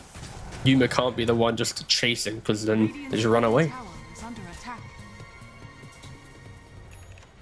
Reaching that 40-minute mark. There's a 14k gold advantage for the side of X-Master. Guilty. X available on Skylark as well, by the way. That should help. He's had that for bloody time, mate. He had that do you know when Deucer died with the Aegis? Oh, that was how they did it. He had it then, mate. Oh, blimey. Yeah. Sitting on Yeah, this. Christ. Nomad. Top tower. Welcome to the game. Thank you. Come and have You got a enjoy. 14k gold lead. Mikey just walks into a bunch of heroes. Is there only going to be a follow-up or a response from the side of Nick Galaxy? Yes, there is. They've got that arena coming on through. Sorry, the wall coming on through. And that's going to allow them just cut down Skylark. I mean, the disruption's going to buy him a little bit of time. Pio just trying to fight into Yuma right now. And Yuma pretty low on mana at the moment. Going to need some help to get out of this one. A Skylark just immediately buying back. But GH filling up his Medusa, using that life drain. Yuma, though, can he fight into Pio here? I don't think so. He's going to go down. No buyback on the Medusa. This might be it for game number 2. Mikey's thrown back to the high ground, just trying to bring down Pio if they can get this kill. Okay, all right. TB does fall at the very least. So somehow Yuma gets a kill as well with those illusions left over. But there's 3 heroes down on the side of Dig the Galaxy. I'm not sure they can defend this one. There's 4 heroes running down the middle lane right now. Yep, I'm going to agree with you there, boss. The Deuce has already used buyback, and that fight just felt like everyone throwing stuff in to hope to get something going. And more heroes are going to probably go down here. Yep. Well, GH survives for the time being. Ooh, little spear of the bum. The power shot. Oh, power shot. Okay, yeah, he's fine. He's fine. Nothing to worry about. Can we just savor for a moment that Wish's scoreline is 16-0-13? Like, he completely broke the early game. Tiny away from being in any way aggressive, has not in any moment of this game nearly died. Like, and I pause as well. Like, you know the game is super hard when your Tiny is going double Chrysalis. Like, yeah, Wish, he really wants to take this to a game 3. Like, that is not a fun inventory to look at. Of course, reasoning will be... Yeah. I feel like Tiny right now, his role in the team fight is kind of the Deucer illusion killer. You don't have that, like, Dagon-esque style hero to do it. So now, when the fight starts, wherever Deucer gets disrupted, he just throws the tree volley on top of that Deucer. You kill off the illusions, and then Deucer can then think for the fight rather than... Guys, let me just A-click myself for like 20 seconds and then kill it. And we're mentioning the fact that illusions are an issue. We didn't see Yuma go for a build which is anti-illusion. Like, we still saw him go for the Skadi, the Butterfly, like big ticket items that SDs and Darkseers like to see on Deucer, right? But of course, against TB, you kind of want to buy these items to muscle up. So it's a super hard matchup. It's why you see heroes banned out when you pick up a Deucer. And yeah, now Enigma are feeling the full burn of it as they enter the 40-minute mark of the game and really unable to muster any aggression now. Indeed. These have been some tough fights. I mean, I'm a little bit surprised that Nigma Galaxy was still so willing to go out and take the fights to X-Men. It really feels like they're a mentality that they want to be the ones getting the jump. They don't want to be making high ground defenses or going for the jumps themselves. And also, if they get a win fight there, then they can start setting up for Roshan and maybe take the Aegis, which is obviously the biggest factor in the game at the moment. So Roshan getting low. They're not going to have their TB nearby to take it. I mean, Nigma are running over, but they're not going to be clear quickly enough, I don't think. Scan goes red, but and already shifted into reverse, lads. Get back, get back. Oh, mind control. They found MC? Yeah, the lift is there. This is bad. This is their team fighter as well. Does he have buyback? Yes, he does. And Look away, though.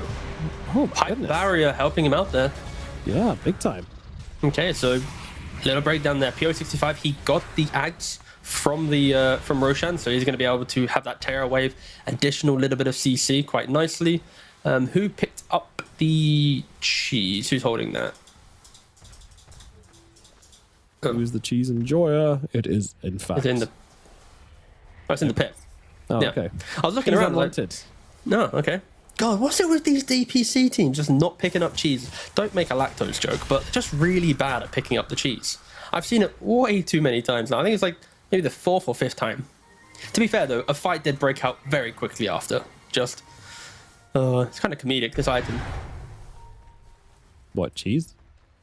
Yeah, just in the pit. People just like, they care about the Aegis, cheese. but not the... Yeah. Who cares? I feel like if cheese is left on the floor, you know how like we have this like Lotus meme, right? Like you have to go into the deep jungle and pick up 12 billion lotuses to formulate the cheese. Like I feel like if you leave cheese on the ground for long enough, it should become something. Yeah. Like an AFK cheese should become something as well, like a Stilton or something. Maybe it does. We've just never found out. Oh, Spartan's finding out the tree's hurt. Goodness! Oh, the tree throw doesn't quite finish the job. That was close. That was close. He We saw needed the tree a potential third of Tiny there. chrysalis. Yeah. The third chrysalis would get that done. Yeah. God damn, Mikey. Pick up your farm, boss. Dire are scanning. Of course, we didn't really talk about it too much, but this Terrorblade Nullifier from quite early in the game, I must say, has been pretty much breaking apart Nigma's ability to get in and out of the fights. They use Darkseer quite a lot to surge the heroes around, and yeah, just a nice pickup from Pio. I think he's had a really solid game on making sure every item he buys hurts Nigma in the fight. You buy MKB for the Butterfly, you buy Skadi for the HP reduction of Pugna, the Nullifier for the Darkseer, like even just the casual Sanjiasha for the combo breaks of the Tiny and the Batarang. Like every single item he's bought is good, and I think this has been a very, very stellar game. Yeah, agreed. There's not many players in this game who like haven't done fantastically well. To be fair on either side, I think Mikey's struggled, but still trying to like play. Mind Control's had some great walls. GH has been saving like nobody's business. I mean, Kuro's died catching waves, but you know he's making space on the map, and that's what's important. The real question, Nomad, do you think Nigma has it in them to hit the comeback? When I say hit, Mind Control has the Axe, he has the normal punch. Like this Terrorblade, if he steps up to the high ground, normal punch, back wall, into lasso, like it's easier for Nigma to team fight when in their base. Like there's yet to be a Rax taken for X-Men Asper. And that is because of their concern of going high ground.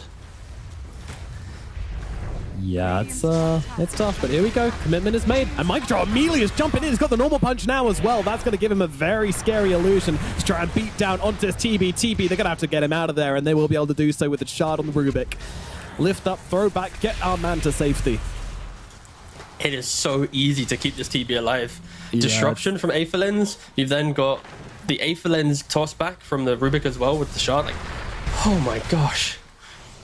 But again, like it's also hard for the TB to actually stay there. Like they've got the normal punch, they've got the tree throw, they've got just big old thick lady Medusa. Oh, another pause. Ooh.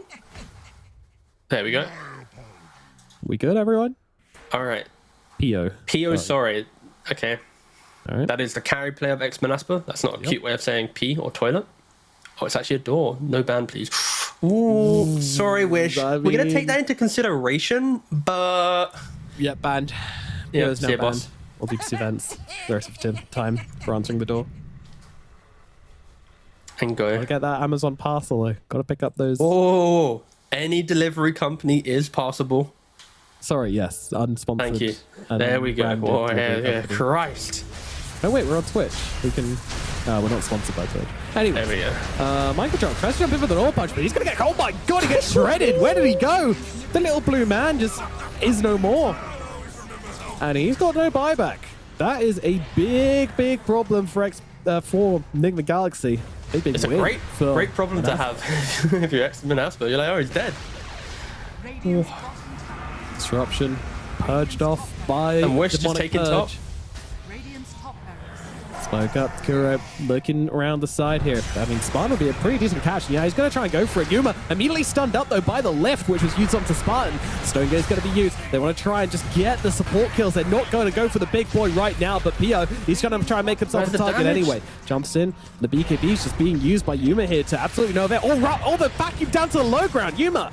He's in some trouble here. I mean, the team needs to come in. They have to take this fight now, and I'm not sure they want to. PO's very low in the middle of it all, but he's got the Aegis, so he doesn't really give a damn if he goes down, especially if he brings the Medusa down with him, which he will.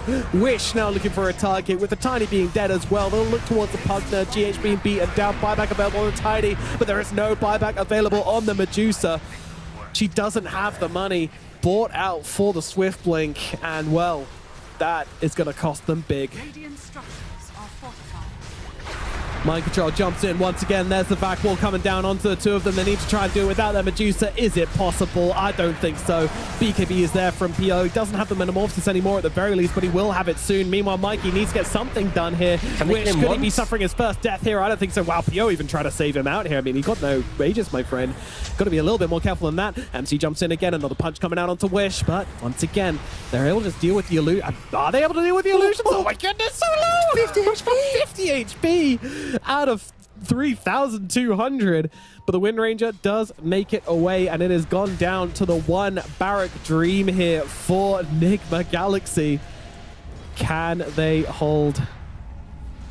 They're gonna try, Radiant's bottom barracks but are under illusion spam is only a range rax. It's mega creeps is inevitable. Yeah, The fat Theo's Wind just Runner gonna doesn't keep die on. there. It really Another sums up the last Conjure half hour. Go on, send them in, boys. Life, One life after drain. another. Yeah, there you go. Yeah.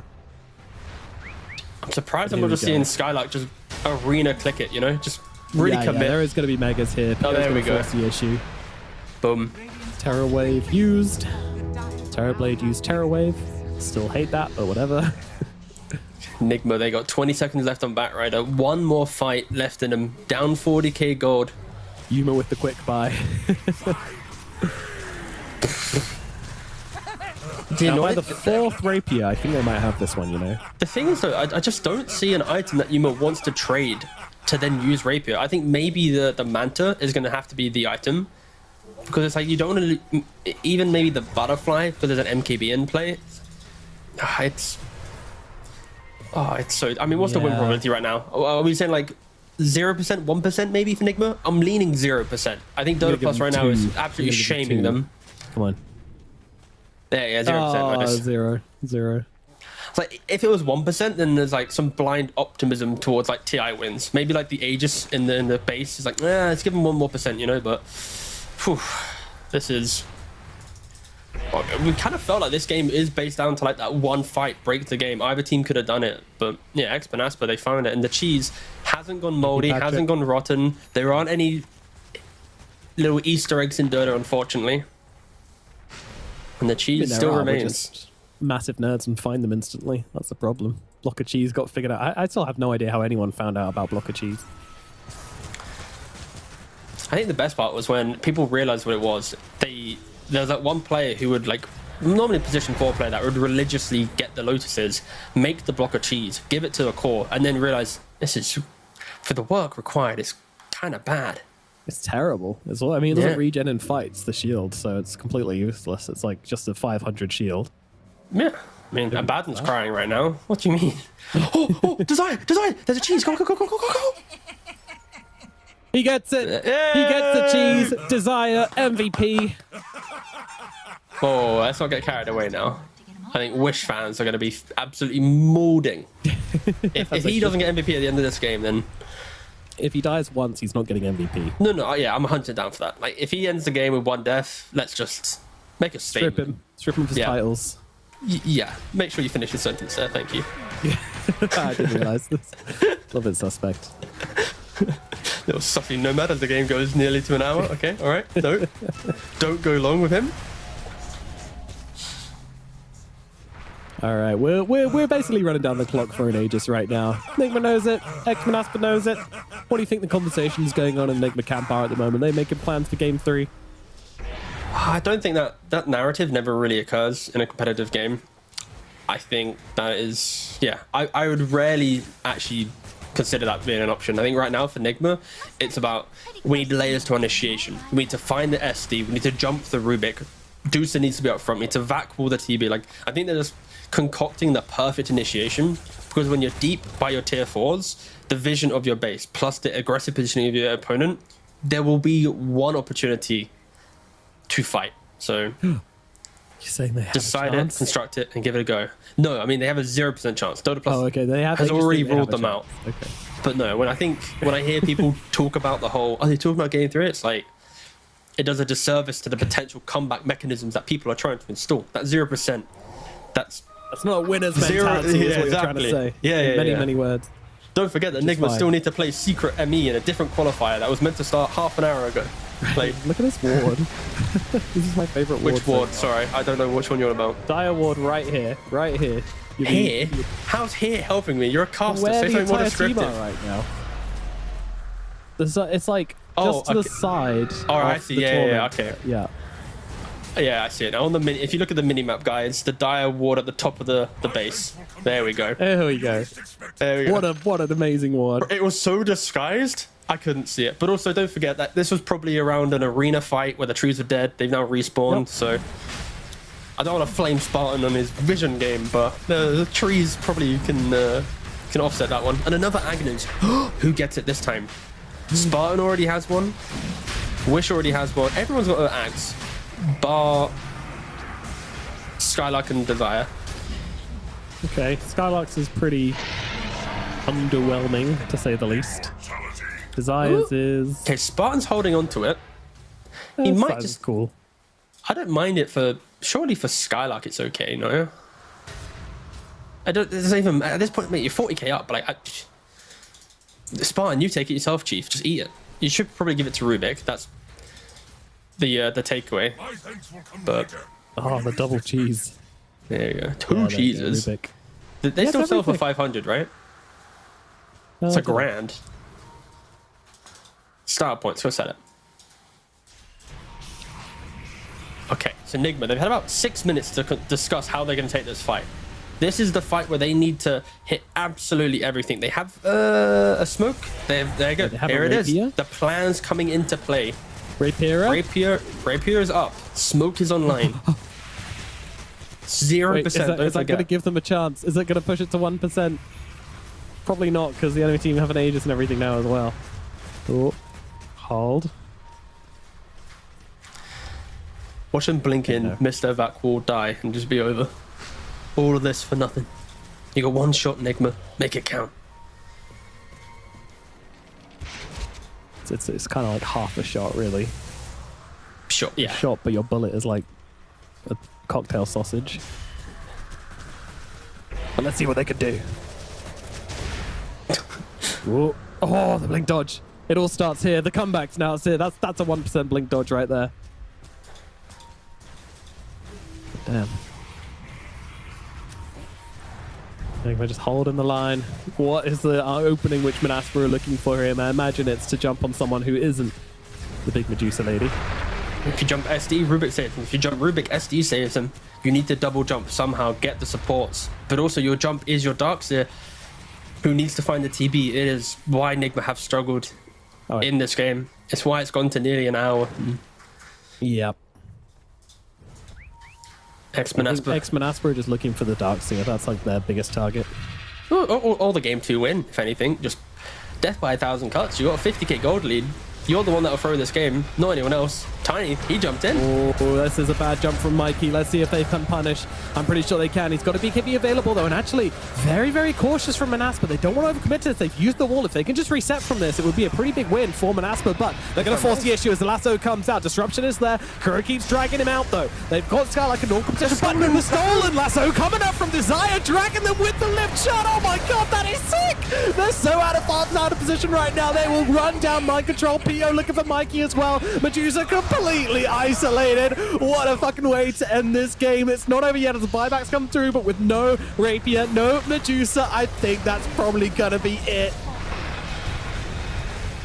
GH is in, trying to bring him down. Mind control's already gone. The Ancient is falling. GG's are coming any second now. That will be that. What a way to end it, team. They haven't even called GG. Okay, there they are. What did I say? They didn't even call GG. And the cameras are off. What a game. And that final style point play from the Rubik, stealing the lasso, having the Ags double dragging, using his own lift with the shard to put himself in such a aggressive or defensive position to so clean there. Desire Rubik always puts on a bit of a show. There's always moments of brilliance, and this game for Manaspa, methodical farming, beautiful itemization, and I think from even the get-go we said that Wish versus Mikey, it's all about can Wish make Winner be a bit more of an active hero, and my golly gosh did he. 21-0 and 17 on this Windrunner. Dang. Super in the face of his opponent, and this is kind of the undoing for Nigma, I feel. You know, like this need to go for the fight. They did a great job bringing Medusa back into the game, but they just didn't find pickoffs whilst she was farming. If they could get pickoffs and her farming, it would really kind of catapult their entry into the game, and I guess we might see it a little bit later as well, but just these big fights, I think they just didn't have the execution compared to Manaspa.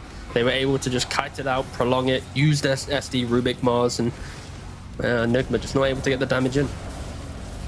No, they really weren't. They really weren't. It was a tough fought victory, but a victory nonetheless. And ultimately, you know, there was only like one fight which Nigma were able to win, and it was this one we're seeing in the highlights here. Yeah. But still, it's like they kill the TV, but they can't progress the map. They can't do anything, and this is the undoing that I was expecting. It's like you get this Aegis on Yuma. It looks kind of cool. He's still surviving, right? But it's just in such a awkward position, and the TV's able to thrive. And I don't know if we'll catch it on the highlights, but I think the part where Nigma actually lose the game, it's kind of the lack of using Aegis here, but also it's the tiny death at the top tier 1 area into then Yuma dying by his tier 3s to then having to buyback. And I think as soon as your Dusa in a close game uses buyback, you're scared to go aggressive. You're scared to make the next move because at any minute you know things could go wrong. And how many times do we see Wish at 3, 4, 500 HP, even 50 HP at some times, just not dying? If they killed her once, suddenly that's like a 1,000, 2,000 gold cash injection for your team, but they could never kill him off. And because he didn't die, he does deserve MVP. Wish crushed this game. Have to give it to him, yeah.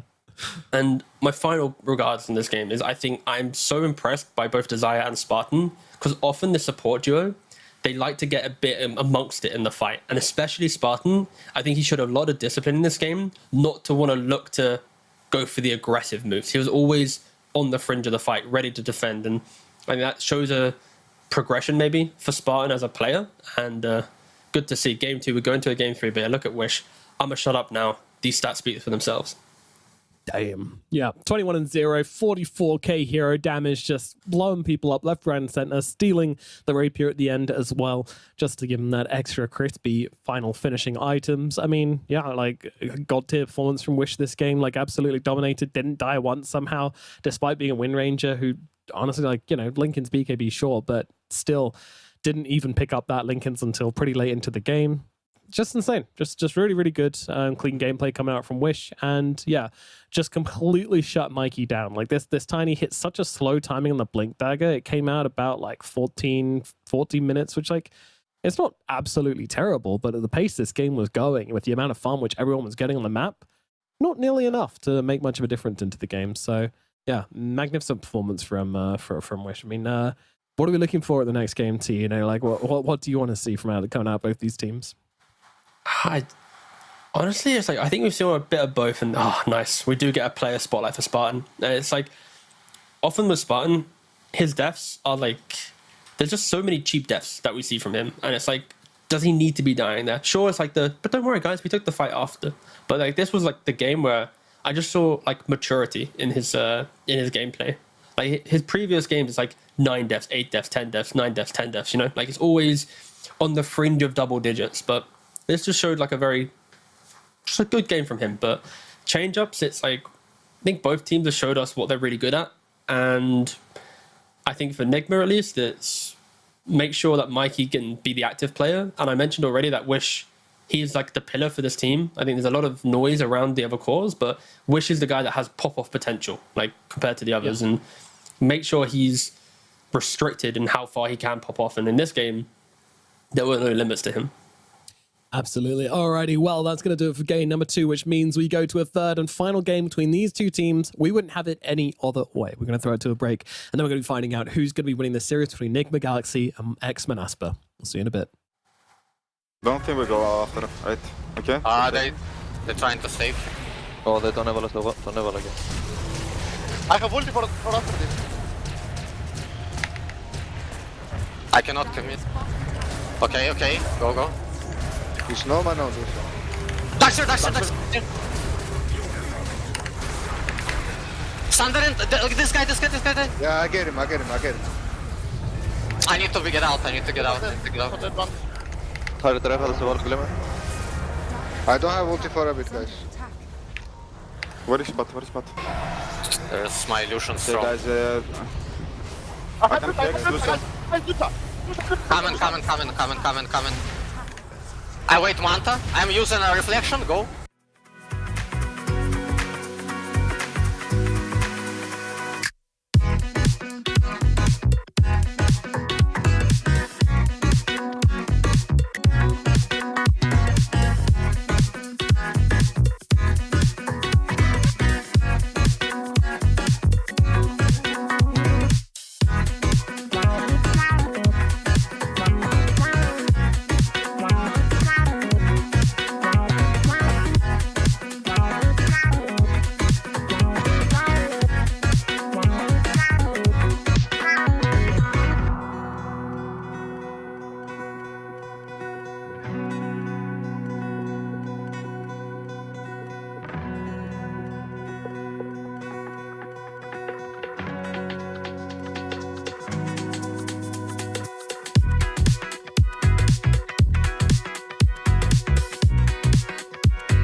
Welcome back. It is time for the third and final game of Enigma Galaxy versus Manaspa. And we did know this series was going to be good, but we didn't know it was going to be a banger. But so far, two fantastic games coming out from either side.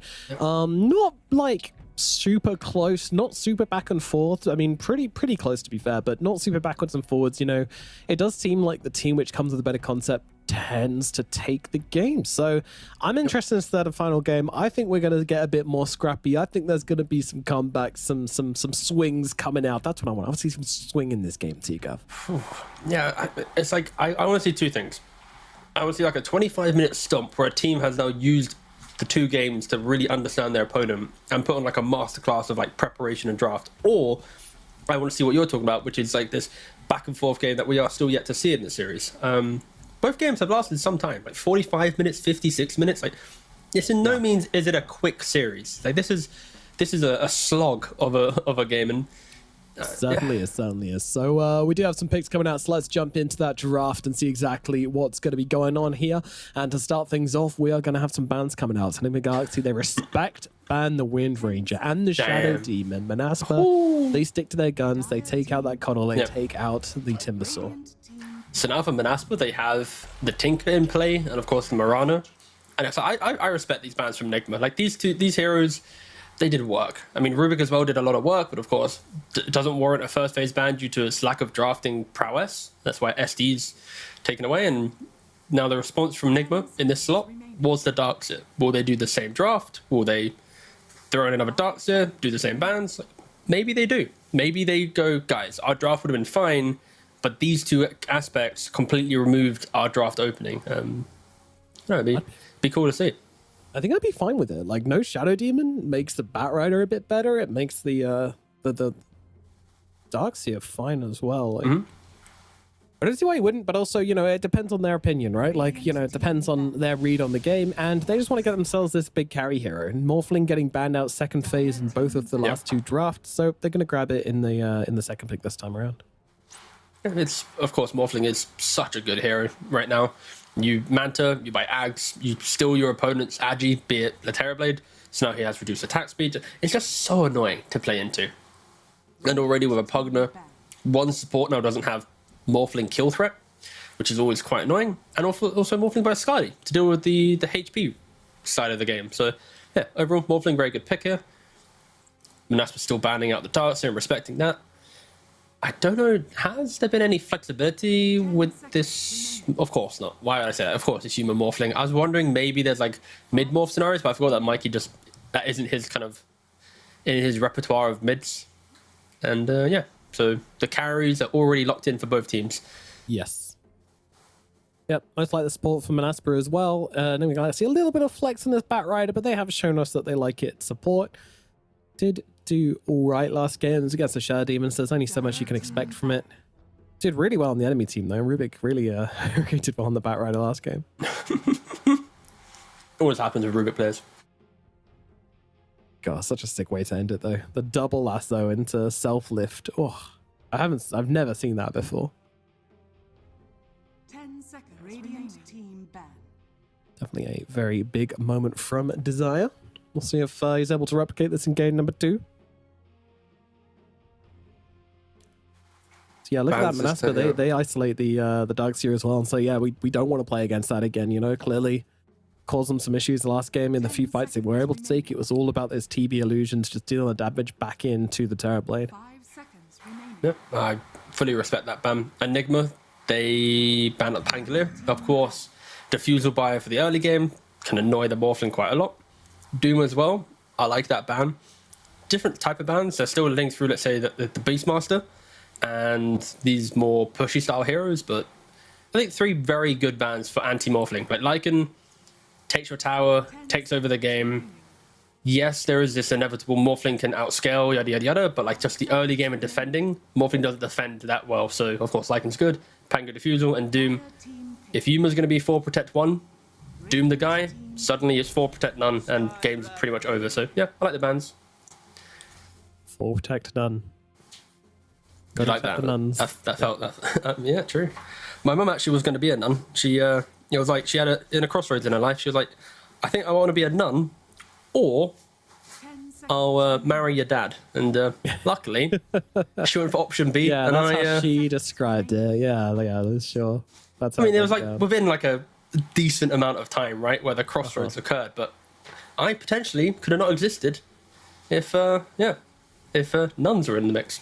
Radiant Yep. team kick. Mama Robson could have been a nun, if only. Dire team None All of could have been Robson. avoided. No Robson.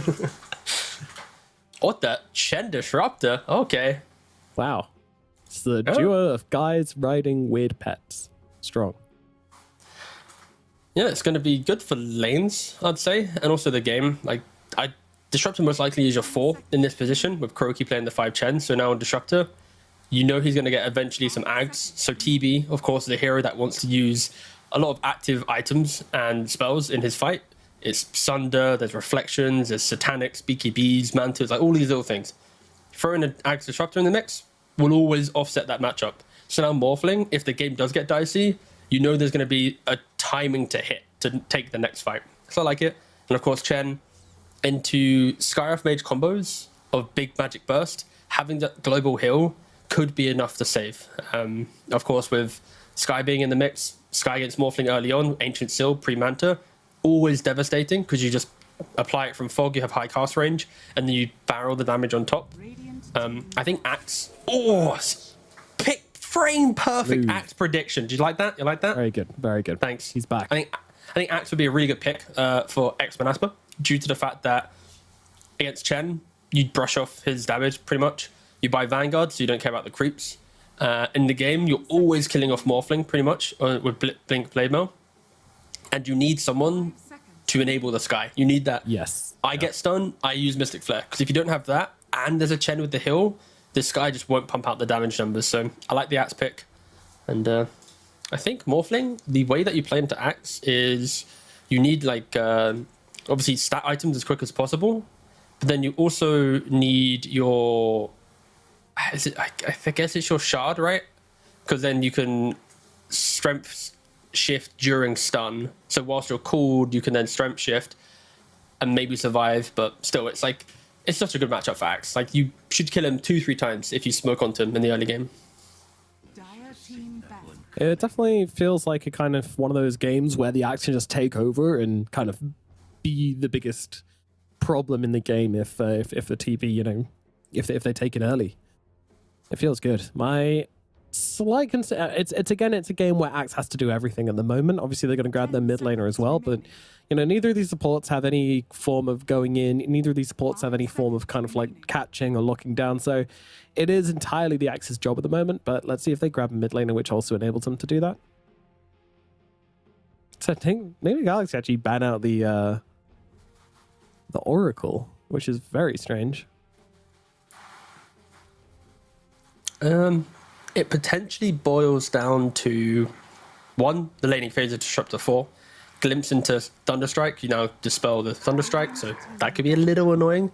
Also mentioning how Static Storm is so pivotal for Enigma Galaxy. You throw in some big ticket save on top of that. Now TB survives the static, you live through it with the Force Promise, BKB Satanic, the kitchen sink thrown out after you turn the fight, right? So I think it could be Enigma respecting the game's going to be hard. We're playing for one opportunity to win a big fight. If there's an Oracle, it even complicates that engagement even further. So I can see why. It's just a little bit of respect down the line.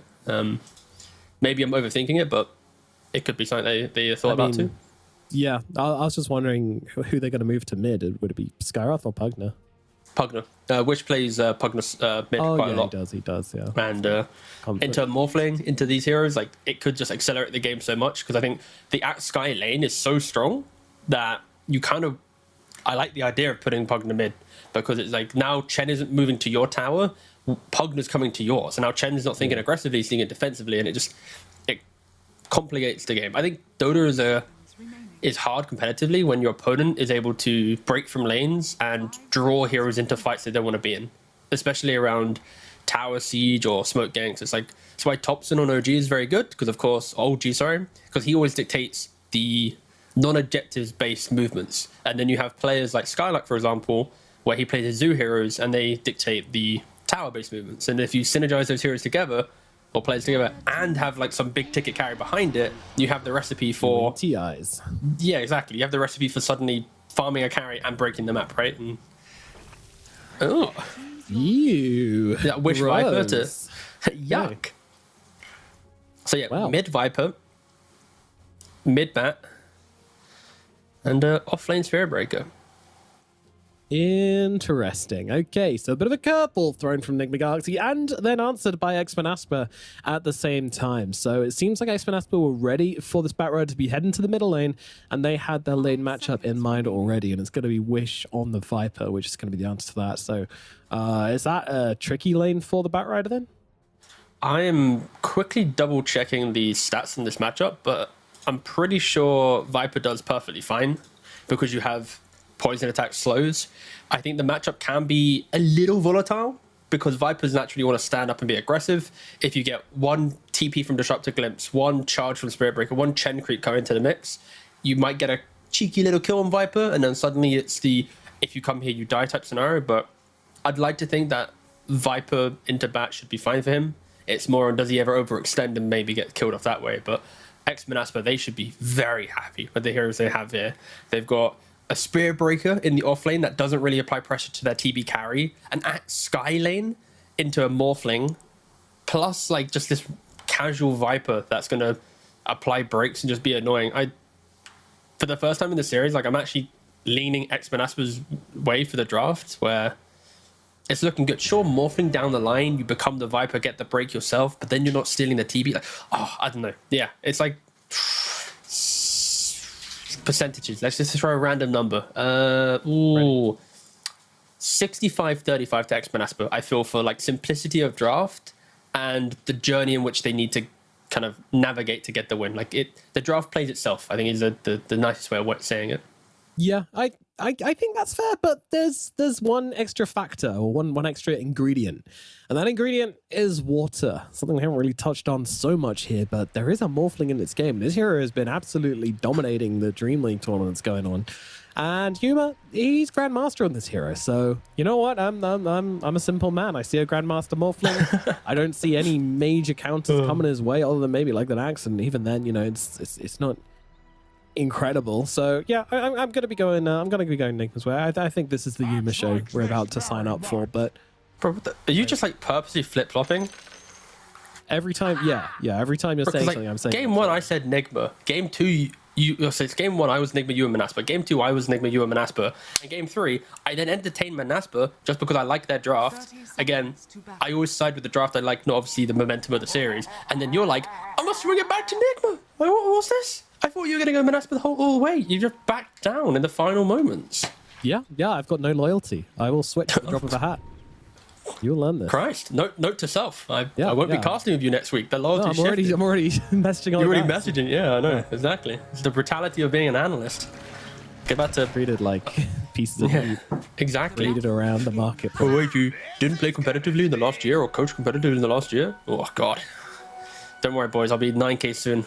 I'll play DPC Div 2 in one region in the next year and a half. Mark my words. Yeah, go South America. I didn't say what region. Slots they have, you might make it to TI. Exactly. Yeah, I'm gonna. No, dude, that region is so competitive. Bro, that region is disgustingly like competitive. Not in like their international showing is like held down by like 2 or 3 teams. So like their Div 1, Div 2 is like obviously not as like annoying as Western Europe, but it's still like. It's a meat grinder. Their Div 2 is pretty insane, but we got some fights going on right here. I mean, look at this go. Like, wait, did he bring a blood grenade to lane? What is this? He's gonna get first blood. Yeah. Good. That's illegal. It's the meta. Bat Rider. Of course, with blood grenade, you go for the kill boys. You want them on your mid Bat Rider. It's really good. Sticky napalm plus bat slow. Look, Wish just bought one as well. He's like, fine. You want a blood grenade? You want to go toe for toe? Yeah. Meanwhile, another kill happens as a Skywrath goes down to the bottom side of the map. Kura is just able to run him down the old-fashioned way. And that will be a great start to this bottom lane for Enigma Galaxy. God, what an unexpected start. Do you think Bat should get a solo kill on Viper? Probably not. Do you think Sky should be dying bottom? Probably not. Does it occur? Okay. All right, good start for Enigma. The unexpected has occurred, and of course, the disparity in mid lane now. Batrider goes bottle, Viper goes boots. Of course, Viper wants to get as way as Batrider as possible. Wish. Create that He's distance, dead but again. He's so what? He's dead again. What? Mikey with a clinic in the middle lane at the moment. That is completely and illegal. Spartan's dying as My well. Control What the- gets a kill up at the top side. Spartan's going to go down. That's GH died to creeps. The game's on fire. No one knows what's happening anymore. People are screaming in the streets. Help! Said all the X-Men Asper fans. I don't think Wish anticipated mid to be this one-sided. Like when you're picking Yeah. Viper into Batrider, I expected maybe some poison attacks, you know, some chill stuff. But Mikey, he started the lane just A-clicking down it. Napalm. Just, let's go, Like, baby. Damn. And now he's he- having to do the walk of shame back to lane. Like, And Wish What fucking the- snap picked that shit. Like he was like straight off the bat, just like, yep. he's okay, jungling Batrider at minute coming in. 2. So much. He's confidence. leveled Nevertoxin. Of course, he doesn't even have poison attack. I must add, he went for corrosive skin and Nevertoxin, so there was no move slows or counter plays available. Maybe that was a misplay. Again, not a Viper v Batrider expert here, but Zayas Yeah, being Mikey chased just by a stepping up. harpy. Please leave me alone. I don't want to play with you, Harpy. I was ready for a chill start to this game. You know, I wanted to sit back after like 2 hours of casting the other games, enjoy the start of the laning phase, but no, instead this is The carnage. yeah. All right, I'm gonna have to calm down. Can't have high energy at the start of the game and then lose it. I'm gonna sit back and Alright. savor. We need to control a dynamic flow. There we go. Right, control me, Very nomad. important. Yeah. I'll use my smooth voice when I need to bring you down, but we might have to get a little excited here as Pio looks like he could be in some trouble. GH is fighting up into him. Actually, I mean, they don't have much magic damage left, and that's going to be an issue. Glimpse out, throwing Pio back, does find the bash, but doesn't have the follow-up. GH in the tree line does get caught out by the Nether Blast, and that's going to be a kill going the way of X-Men Asper. Kuro down in the bottom lane, also going to get run down by Skylark. And by Finally. who's still just running from this harpy down on the bottom side non-stop. Like, oh god, he's gonna find me. So that's the difference of course, Ench v Chen. Because at Ench at this point, the creep's already dead. But with Chen, that guy is living non-stop. Constantly running him down. 3 mana regen plus chain lightning. I mean, it's gonna be a constant threat. Right, I want to check up on this jungling Viper. Yeah. I mean, Viper's a pretty... I'm not condoning this, but Viper is a very good jungler. Nevertoxin. Viper jungle. And all the I'm going jungling Viper heroes you jungle. can go Tikama for. said it's good. I just think X-Masper are lucky that the Viper can at least jungle. If this was a mid hero, Yeah. let's say like some Void Spear or something that got shut down 2 times dead in lane, to then walk back and have to look at jungle, like then your game is really over, right? But Then you're the silver struggling. lining is he has something. He's level 5, right? He's Is under attack. only a level behind after one of the worst starts in the mid lane.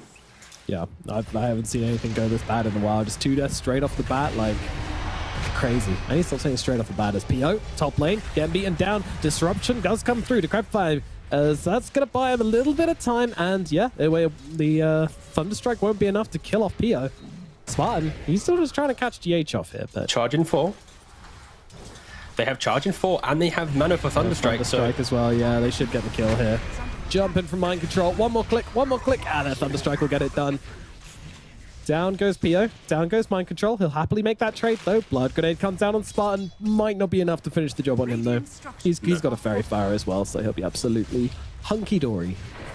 Yeah, normally Blood Grenade, it's the 50 damage on hit and then it's 15 after. So you kind of need the hero to be at a sliver of HP when you throw it. If they got any more than 100, they're always going to live pretty much. And Skylark, he just completes the Vanguard in the bot lane. This is normally the point where you're able to shove out the Morphling due to the fact that you can play inside the creep wave, start denying a little bit more. But I will say, I think that Yuma has done a very good job at farming this lane. 30 for 11. Of course, it kind of due to the fact Kuroki got the Harpy creep and removed Sky from the lane very quickly. And still to this day chases Desire. This is like game 1. Do you know when they were chasing PO65 Ursa non-stop? Yeah. Kuroki just doing it all by himself to Desire. Yeah. He's gonna like this game's gonna end. He's gonna go play a pal afterwards. He's gonna walk out the base and there's just gonna be a harpy behind him come out the trees. What? How? What is this madness? still here. Mikey, after 2 kills, solo in the mid lane, sporting a 3.5k net worth lead, and thank God, because of the level Vanguard 8. change on Octarine, yeah, like, we're not seeing him do some, oh, look, I'm going to buy Vanguard and AFK for another 10 minutes to buy Octarine. No. Boots of travel from the mid lane. Yeah. Get yourself into the game. Done. 80 gold away. This is going to be like a 7-minute 20 boots of travel.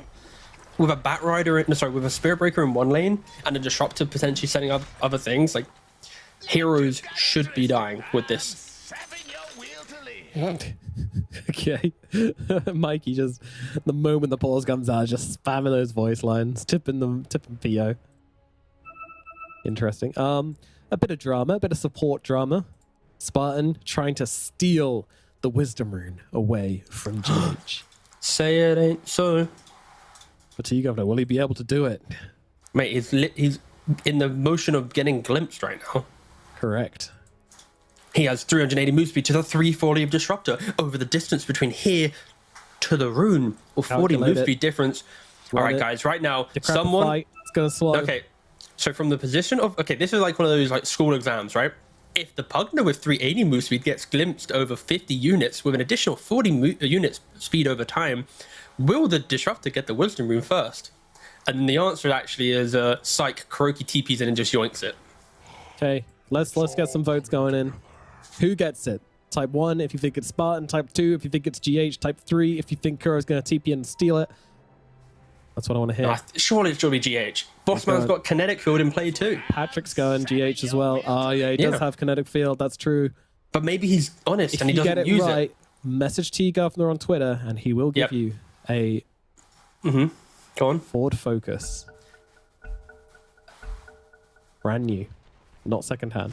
That's a big glimpse. Okay, I thought it was a short glimpse. Oh, okay. That was a humongous. Okay. We got absolutely baited by the little dot. I thought it was a short one as well. Easy. All right, yeah, easy clap. Yep. Anyone Patrick who voted message. 1, like an idiot. Any one bet's look real stupid right now. We knew the whole time it was 2. We were just going. Christ, imagine putting 1. Imagine being number 1 in something. As well. It genuinely was impossible for it to be 1. But yeah, but then I think that's the thrill of the. in fact, ban anyone that put 1 mods. Ban. We don't let idiots around here. Okay, that's true. No, Matt, you're the only one who voted 1. Like, what are you trying to? yeah. pitch here? Yeah. Dire are scanning. Desire trying to play the game for once, but immediately going to get charged up. No, they'll cancel out that one. Geez, Spartan's here as well. There's a lot of heroes in the top side of the map right now. X-Mass, but... Got Mikey TV in bottom. Oh, wait, one of them's jungling. Oh, yeah, here we go. Boots of travel on to the Chen creeps. Try and catch out Skylark here, and I think they may well have just done it. Yuma slides across here, but this kill belongs to the bat. Such clean Dota right now from Nick, bro, honestly. I think Mikey, from what happened in the previous game to now, it's like he's just stepped up. Like, he gets shut down on a tiny, whatever. He bounced back. Game 3, look at what he's doing. And I completely forgot to mention the fact that the Chen will be a vessel as well for the TP. Like, it's so easy for them to hunt. And this Axe, he's normally a hero that thrives on buying Vanguard and pushing the Morphling behind his tower. But because of the Chen creeps, because of the Bat Rider Boots of Travel, Axe is now the victim of aggression. He can't be the aggressor. And they're going to go for him again. the counter is not available. I mean, this is an arcane rune from Mikey, so it's basically a free kill.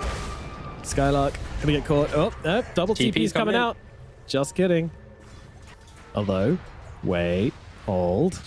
Holding.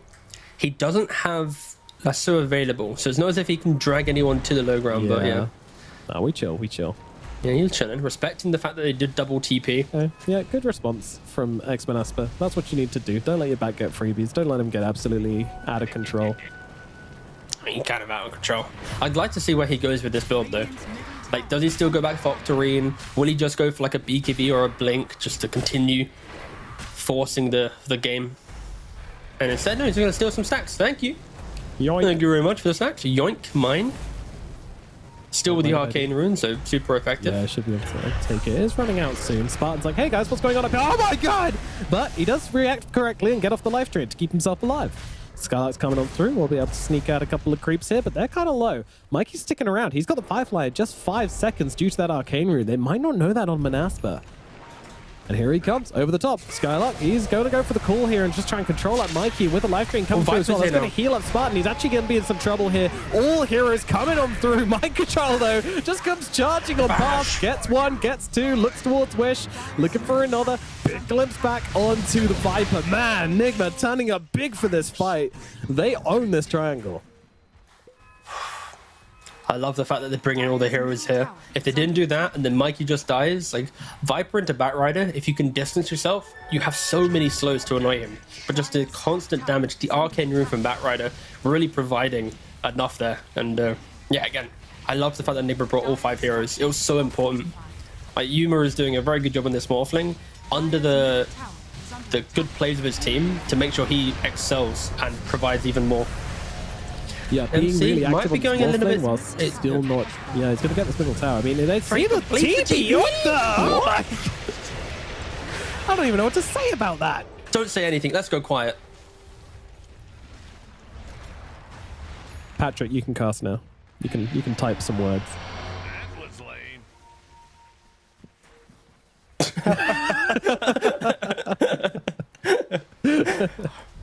I think everyone collectively was like, TB will just cancel his TP there, surely. Spiritbreaker had ultimate, Disruptor had Static Storm.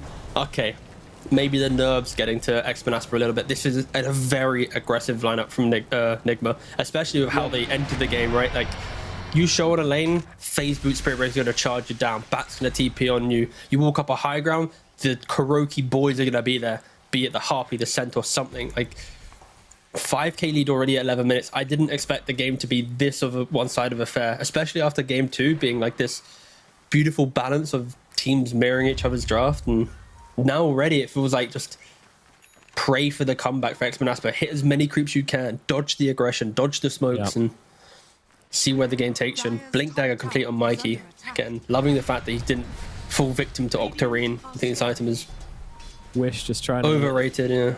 Farm up an Axe as well. He's got the boots of travel on himself, so that's just definitely a sign that we're going to play this map out. You know, we're not going to try and hit timings and take the fight to them. We're going to play the map for as long as we can, and we'll fight when we're forced to fight, which will probably be looking like something like a high ground or maybe a tier 2, but I still not really super expecting them to fight over tier 2s either. Wish is rushing an Aghanims on this Viper. So it doubles the effect of Corrosive Skin when heroes are close to him. And it also then allows him to body slam the ground to apply a disarm for 4 seconds. So it's cool in concept, but I don't know, like, is he just going to be like try and annoy the Batrider with additional slows with the Corrosive and then disarm the Morphling to offset the TB to be able to fight? Like, it'd be interesting to see how it works in practice, but I've never really seen the Ags rushing Viper in this form of the Aghanims, where several patches it existed. Normally I see it against like illusion heroes with the whole Bloodstone Ags. That was a Bloodstone thing for a long time. Very popular. Yeah, now it's usually just used when you want like an AoE disarm, which again, this game doesn't really seem that valuable, especially as Morphling like is relatively good at dodging it. It's quick, but it's not that quick, and Yuma is you know, he's young. They are smoked up. Right, Axe has the Blink Dagger. They see Mikey, but he blinks as they place the wall. Of course, that was Mikey just blinking back to farm. Yeah, no it was idea. just farming pattern. Unfortunately, just quite unlucky there. Damn. Scam wasn't used. Of course, it's on cooldowns here. That's just Mikey naturally just moving throughout the jungle. That's crazy. Whoa, what a stroke of luck from Mikey there. Could have been dead, but that's the type of scenario. Like, do you think he even realizes? Like, after the fact, I was really trying to. He watches the replays. Like, what? They were here? Okay. The game has relatively stabilized, I'd say, for Xmanasper, because for Nigma they are waiting for the next item timing to then go again, right? We mentioned the Manta complete for the Morphling soon. You've got Spiritbreaker going for a pipe. Batrider, of course, is going like a very Onyx Batrider build with the Blink and 4 stuff, super like old school style of play. But in this type of game, with not many saves to Manasper's lineup, it's going to be good. Drag the Viper out, drag the TB out, isolate them. Pretty awkward smoke. There was a creep there. You'd expect Manasper to be aware of this. Yeah, you would do. Ooh, yeah. Skylark though, he's kind of lingering, boss. The smoked in the mid. There's a creep there. Don't die. Well, it's they're fine. gonna It's take fine. the sacrifice instead. They offer up Spartan, and Enigma will graciously accept. All right. Well, I mean, I would say this isn't a very valuable place at the moment for Different Galaxy. This was a bit of a waste of time from them, but let's see if they can find any more pressure. And of course, if they find an axe or something here, then that would be pretty big. But Skylark, he's got the vision down, so he should be able to outplay his way through this. Yeah, and you know Mikey doesn't have any knowledge of that gank that tried to go at him because he's not instantly de-warding this high ground, right? He's not pinging it out like guys, it might be a ward. Yeah. Poor Desire. They see Desire, yeah. And, well, another little bash. There's always that bash which comes after Nether Strike, which always just sounds awful. Like, Seals the really? deal. Come on. It's never necessary as well. It's almost bad for Spirit players as Spartan sticks a straw in mind control and just starts sucking away as the rule comes in on the backlines. But, you know, they do respond pretty heavily here and drop just the Psychic Storm down on Skylark, but the heal's coming through. The heal. There's the Pugner going to work. You need to stop the suck. Well, like Regurgitate at this point, and then gets a blink away. Skylark still surviving through this. Charge out onto PO65. Neuma is in the neighborhood, but feels like a bit of a crazy fight to try and go for. Glimpse Nice back. little disengage there, and now the glimpse back onto PO. He does get off that Sunder, though. That's going to put him back to full HP. They'll have to go through him again if they want to get this kill. Yuma just spamming out the illusions, letting them go to town on PO here. But again, Spartan's there with the heals, keeping him alive. But now the lasso comes down. They'll try once again, but the call is there, along with the Mystic Flare. And they do bring down Mikey. Mind control, he's going to leave. Charge through everybody, get himself out. What a messy, messy series of events for Enigma Galaxy. I mean, and Pugner, Spartan, just being an absolute hero. Yeah, I mean, it all went down because you see the ward dying there on the screen, the kind of left-hand side. Enigma, they had the vision the entire time. They were constantly playing on it, waiting to see it. I think X-Men Asper did a great job keeping heroes alive. Of course, it was Spartan on the Pugner doing most of that heavy lifting. And again, another MC day, goes another in. heal. Spartan helping out. You can't really get these kills. No They're damage. trying to catch that's out the the thing. Desire. Okay, this guy's not going to get healed up. Too much damage, too little health. But the only way X-Men Asper kill right now is Mystic Flare into Axe Call. Outside of that, it's going to be just really aggressive positioning from Enigma, where they put themselves in vulnerable like areas where Viper gets to A-click them down. And you shouldn't expect that to happen again. I think for Mikey, he's now gone, maybe I shouldn't be that aggressive. Of course, if Skylark's not the one getting his blink cancelled, when I blink, he can counterplay. Sure, the speed in which you can blink 4 stuff out will always be better than like the Axe kind of reaction time, but still, just the fact that he can just prevent your movement with Mystic Flare, you're a 1500 HP Batrider, you're gonna go down. So yeah, again, X-Men Asper, they are relatively stabilizing the game, but I guess the issue here is they're not preventing Yuma from farming. And there will be a timing where Morphling has Ags and TB is, let's say, Manta, or Manta 1 Ultimate Orb. Like, he's still close to Skadi, but not at Skadi. I think that disparity in carry items will come into play for Enigma to try and get that first Roshan to make a bigger statement in the game. Yeah, it's going to be all about timings. That is the kind of crux of the matter. You know, network Skylark. advantages are great and everything, but if you pick up a big item, then you have a moment in the game. And your Don't see network's him right now. pretty much even. Yeah. God, this game has just been about people just a matter of just inches of folk, right? Mikey with that gank, Skylark with the other gank. Damn. Sneaking past each other. So they're just going to go Roshan. I mean, they have Chen, they have Solar Crest, 4 points penitence plus a drum. Like, this Roshan goes down. Oh, I like the call from Enigma. I'm mentioning how X-Men Asper, they fight in the moment, right? It's we got the call, we got the Mystic Flare, go, go, go. The long drawn out fight, I think X-Men Asper just get absolutely walked over. Especially with Chen auras, disruptor glimpses, spirit breaker charges, and you throw in a pre-20 minute Aegis into the mix on top of Yuma's farm. It'll be a lot of map to be taken now if Enigma executes correctly off this. And I think with the last few fights as well, you know, Spartan's really just painted a target on his own back. But they're going to be looking for him. There's no way he's going to be given the same fight as before. Double bash onto Yuma, but they'll take the Aegis regardless. And now, this Morphling, he's looking like a big, scary boy. Ag's going to be coming out for him soon as well. It's going to be very annoying for the Terrorblade to deal with. Big problems for X-Men Asper.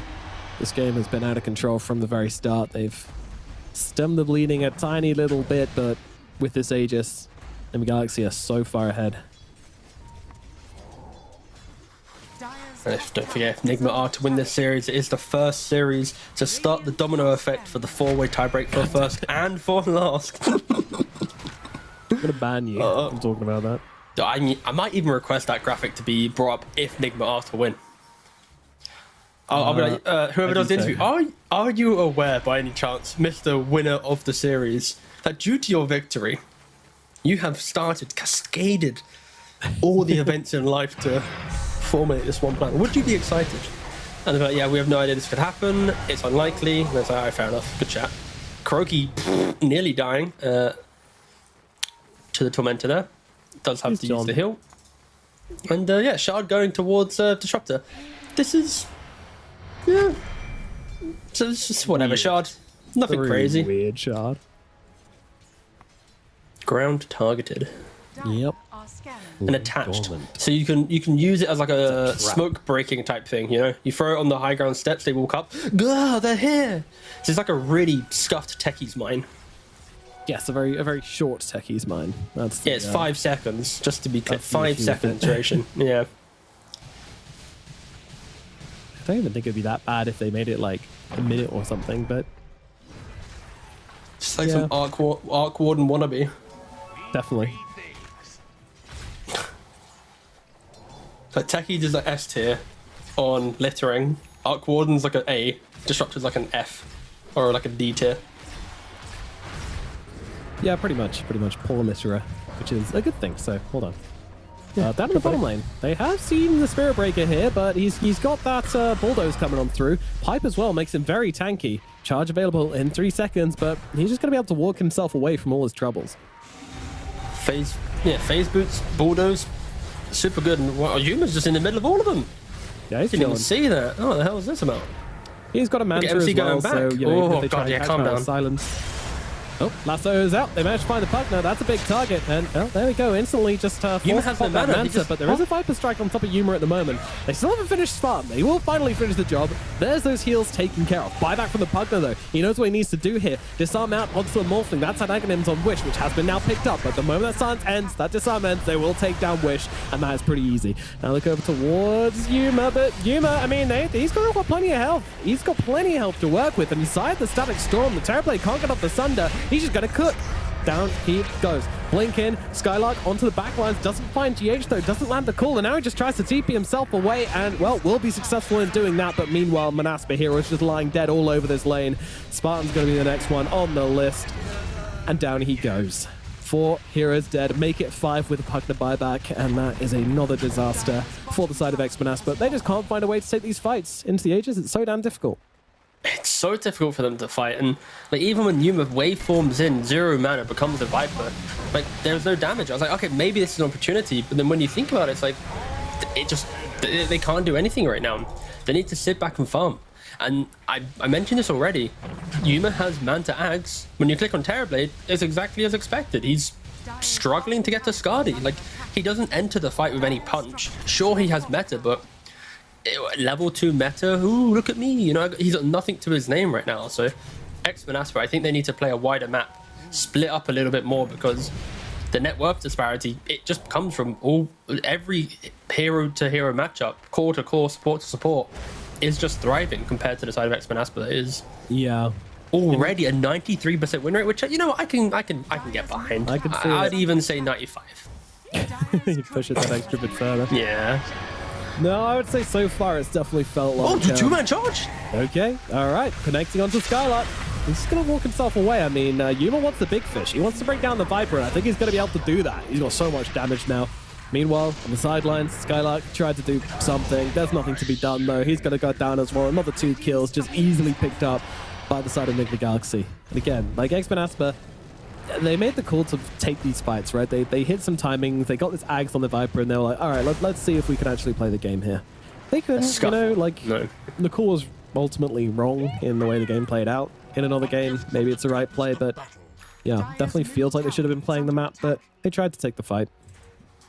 And playing the map is very hard with X-Manaspa's lineup, right? You're going to be playing into one lane push by Chen, Spiritbreaker charging you, Batrider with bots, Morph already hard to kill, Disruptor TPing to set up on top of you. Like, there's so much anti-map play heroes with Enigma's lineup that even if X-Manaspa was to try and play a different game, it's super hard. So I can see why they tried to go for the get through the kill. Ooh, okay. He gets it. Skylark with the solo pickoff onto the carry Morphling. And look at the dollar bills right now. 1,461 gold. But also, the fact that Yuma microed one illusion down the lane to try and bamboozle that potential play. Like, Yuma was already thinking he might jump me. And this is why Axe is the counter to Morphling. But we just haven't seen it the entire game. Fair play, great pickoff. It's a shame that it's taken, you know, nearly 20, maybe let's say 13, 14 minutes for it to occur, but all right. It's a start, I guess. Skylark gets it done. That's a huge breath of relief. Ooh, was Hand of God available for that? I assume it was. I don't know. They did use it for Tormentor, so there's a possibility it was still a cooldown after that. I don't know. But when I clicked Kuroki after monologuing for 21 seconds, it was up, so... Was it available? I didn't see... Ooh. Let's assume it wasn't available. Boom, there we go. Well, their Morphling's now back in the game. He's respawned. Ultimate tower, but that's about it. And again, we look towards next Roshan. So it's going to be respawning anywhere from 1 minute towards the next 4 minutes. And it should be topside. So we'll see Nigma most likely sweep back up to the top side of the map again. Maybe take this middle tower and then do that. And look to try and set up for the Roshan. Looking for the Terrorblade. Jump in, lasso onto the Skyraft. They got themselves a pretty decent fish. My question is, I mean, what do you do on the Morphling now to stop that happening again? Like, is there a counterplay? Yeah, Scardy already is one good play. Also, rather than playing on full agi, play maybe on like 75%. I think if you have around about 25 to 3, I'd say about 3,000 HP is the sweet spot for not dying here. And of course, at any minute he can shift up to get that. Have Scardy naturally be a lot closer. Spartan, as always, is a menace on the map, but does go down for his actions. Yep, GH's gonna teach him a lesson as again they look to kind of move up towards the top side of the map. See the entire Enigma force starting to look in this direction. And wow, Mikey, big commitment in, but he's managing to find once again a huge target here. Wish dragged out of his base and beaten down by Yuma. Great kill.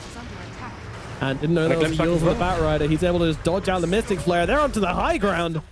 They're gonna get another one. Sure, TB has Scardy, but he now has no team. And already Mikey TP's the bot. Is he gonna blink? And no, he's not. Okay, I didn't know if he was gonna go for the epic chase to find. And Enigma really just putting on a show on how to utilize aggression just methodically. I think not really any major blunders in this game for them. 21,000 gold lead, 28 minutes. Second Roshan will respawn in 2 minutes, and at that point I'd expect them to be able to convert on that. What items Morphling gonna go for? Oh, gets the Titan Sliver as well, so an extra 12% status resistance against Axe. Reduce cooltime. If you're not on the phone for long enough, of course you can't kill him off, so it's going to help out. Every little helps. Morph the Axe, and yeah, nice. That could be the other thing. He could have just gone for like a Sand Yasha, then gets the Titan Sliver. But to do that, then you don't have Manta. You kind of want Manta, so it's probably way too one-dimensional to deal with just an Axe. And yeah. I think it's more about positioning. Okay, yeah, I messed up this one time. Axe was missing. I thought I baited with my illusion. I didn't. He's smarter than that. All right, whatever. Go next. You know, get my Scardy, get my normal items. I do think Daedalus is a little bit risky. Like, you can blow yourself up. Very risky, yeah. But also, it's like, there's only so many things you can do to defend against Axe, where you hope that your Spirit Breaker or your Batrider, two heroes that love to get into the middle of the fray, can at least identify where Axe is, so Yuma can play around it. Like, if you fully go defensive, then you have damage issues. You will eventually get to a point like, oh, wait a second, TP is doing more than me, so I like the fact that he's going 50-50. Yeah. Charge in onto Desire, catching him out on the front lines. A little bit too far forward. And he would be punished for that. And again, they continue waiting for this Roshan. It's a slightly longer respawn, so looks like it is just going to come out after the 30-minute mark, so it is going to be a bottom rush.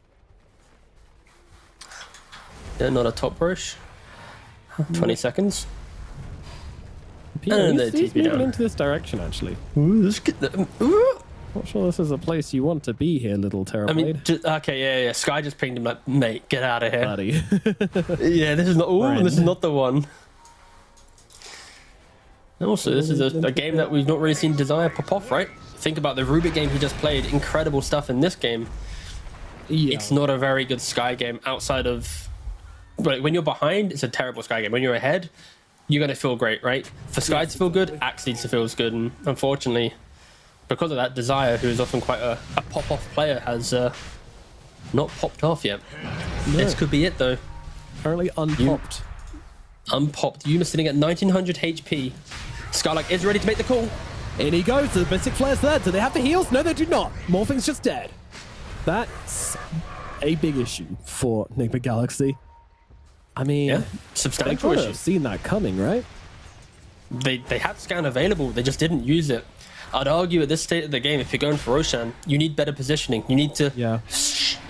shove a body on the northern side of the pit, break the smoke, use the chain creeps to get the vision. But because they don't set up correctly around the pit, quite the blunder. And Skylark pick off a Morphling top, sets up the kill in the Roshan. It took him a long time, but we're finally getting to see why Axe is doing well. And Desire, we're mentioning his lack of impact in the game. Again, Axe does well, he does well. He hits the call, he's gonna do the damage. So I didn't expect X-Men Asper to be the team with the Aegis. Went down 20 odd K gold, but they did it. Yep, twists be occurring. And these two deaths in the Morphling, if X-Masper somehow turn this game around, that'll be the first thing we're talking about, because...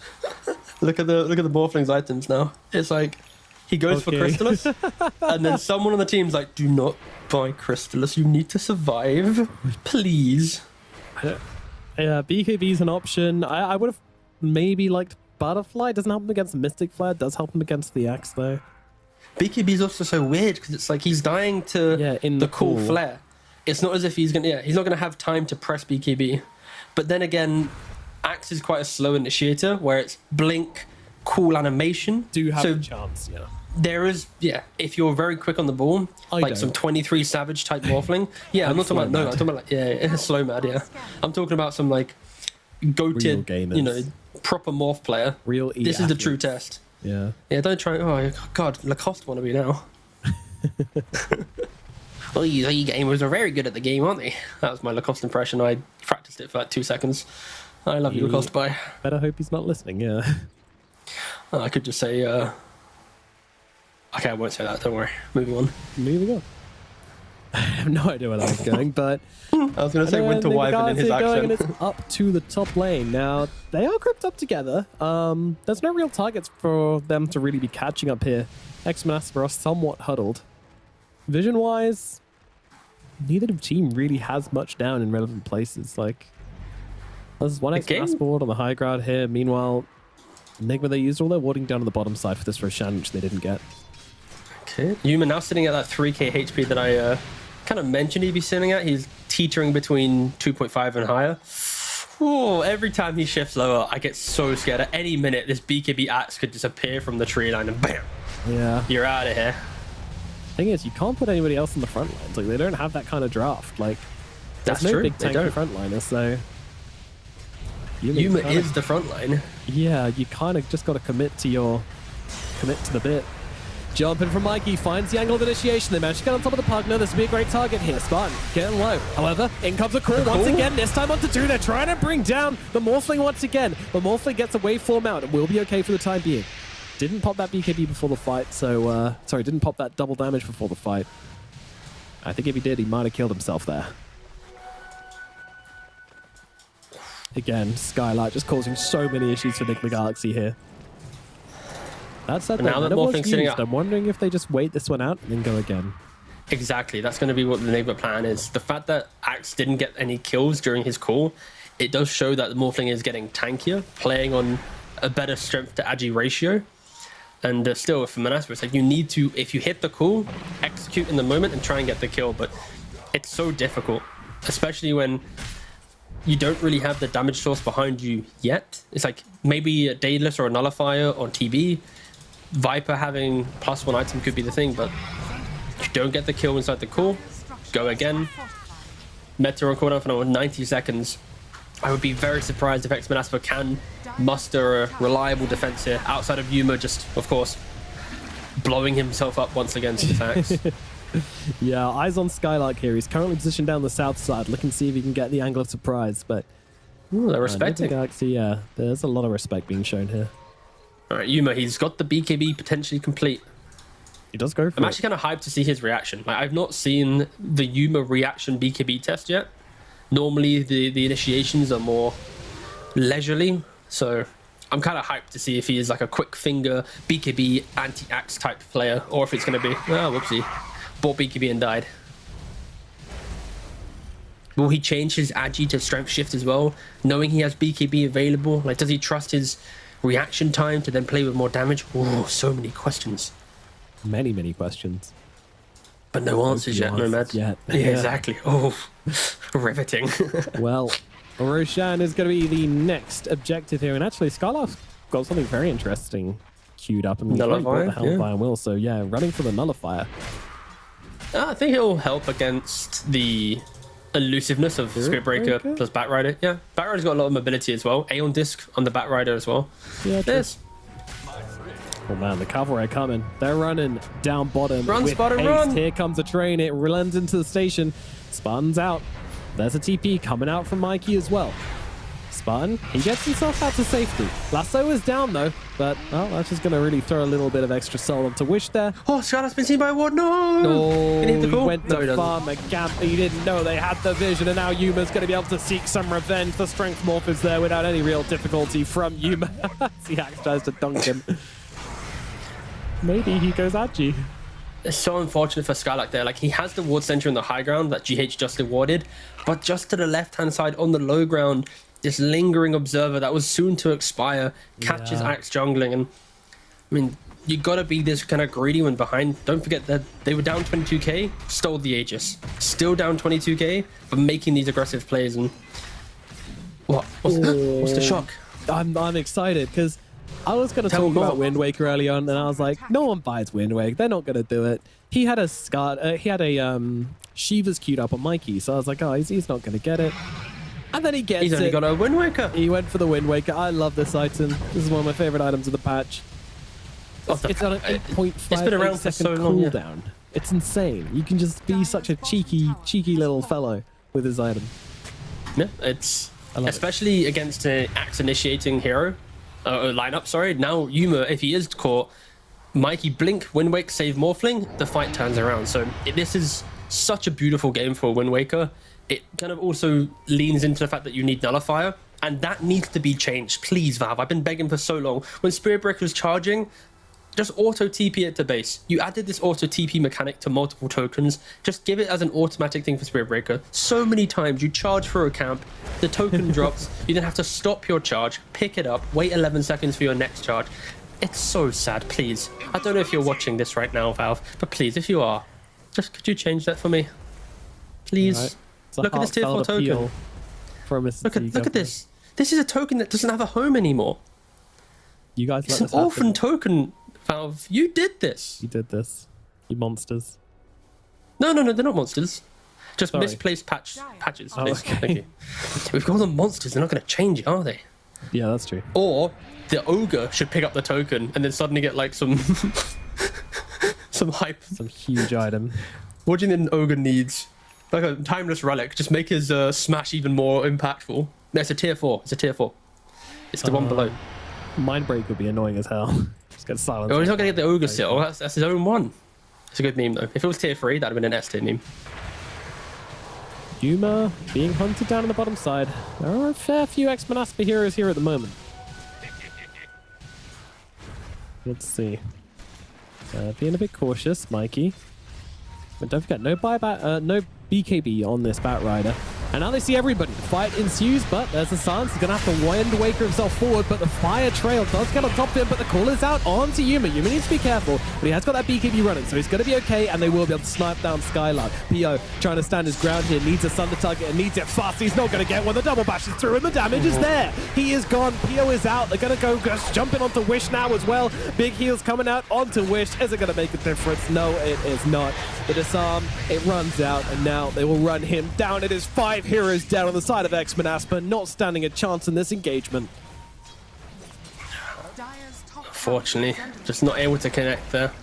Just ever so tanky now for Nigma. Even if they catch the Morphling, he's able just to sit in the strength, Satanic, BKB, like so many defensive tools to his name. If you don't kill him in the moment, the counterplays after are going to be so strong. Spiritbreaker charging through. Yeah, this lineup, it scales so beautifully. Yeah. And it was just never punished. Just one of those scenarios where in the draft you pick Viper into Batrider, you think he's going to be good, he dies twice, game just the momentum just fully shifts. Mikey just absolute clinic start to finish in this game. This was really like one of the most convincing mids we've seen in a while. You know, Mikey.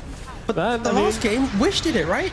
Like yeah, exactly. 20 kills, 20 assists game, and then game 3, Mikey steps up. Like just the strength for the European mid laners in this division. Don't say European, but still, like insane. Yeah.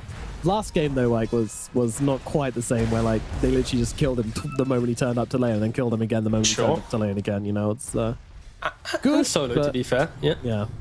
Yeah. The last one was good scaling to great. This one was great scaling to bigger than great. I don't know how to scale higher than great. Great's pretty great. Greater. Very great. Yeah, greater. Oh, cheesy. Yeah. Using the Lotuses as inspiration.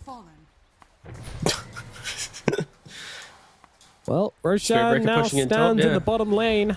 Native Galaxy. It is time. When they get this Aegis, there will be no comeback. We've seen this before. Asper, I don't think. It's going to be but with this exact move, because Spiritbreaker is hitting top cracks, Nigma are well aware they are smoked up right now. So the only option is to go for the snipe. And they go for it. They get PO by himself. Chads. The scan goes red, so Nigma know that they're kind of dancing in and out of the pit right now. Yep. I'll assume they're either in the pit or they're out of the pit. They're going to make the call here onto the Batrider. Batrider is a great target for this one, and they're going to be able to bring him down with ease. No buyback available on the back. Top lane of Barracks is going to fall, but it's all about Roshan at the moment. Inside the pit, no one dares step foot. Both teams circling around each other for the time being. Who makes the first move? Well, Thunderstrike doing so much work here, dragging Roshan out of the pit. Making it so difficult. Now they charge, it connects. They've got this kinetic field as well. Static Storm, they take him down. PO's just gone. Not a chance in hell of fighting back into them right now. Yuma's going to be able to take another as he brings down Spartan. TP's out coming from X-Men Asper, but oh, it's so sad. They try to set up. They even sacrifice their barracks just to be here. And now they glimpse back Wish as well. Another hero dead. Wish never got a chance to play this game. Who cares about Roshan? They are running it down right now. Oh, go on, MC, go! Dive in the base! Oh, he did it! No, he backed out though. He bought the moonshot. He's got the clicks, but doesn't want to go for it. But he's going back to Zaya. The duel has begun. The moonshot, the ult. Just click him. Click him. Yeah, bash him. Bash. Oh, bash. Go. Dive. Yeah, the fountain. Let's go. Oh, the buyback. Wait, he killed him anyway. He had a charge. Decrypt charge. Oh, Spartan tried to save him. Couldn't do it. Skylark dead elsewhere. What the hell? I wasn't even concentrating on that. This game is in absolute shambles. It is a little bit. Yuma's dropping all of his items. Oh my god, pick him back up. Chug mangoes to get his mana back. Very stat efficient, of course. Put the stats down. Force feed yourself 3 mangoes. Ice Frog will be proud and back into the mix. Dude, what a game, honestly. Nigma have just game 1 and game 3 really controlled it. Fair play to X-Men Asper in game 2. I think that was quite a showing, but yeah, unfortunately, just the grind of the entire series showed 10k gold more than the gold per minute, and with the GGs coming out because they're just getting depressed at this point. Native Galaxy do take the win. Holy moly. Holy. There we go.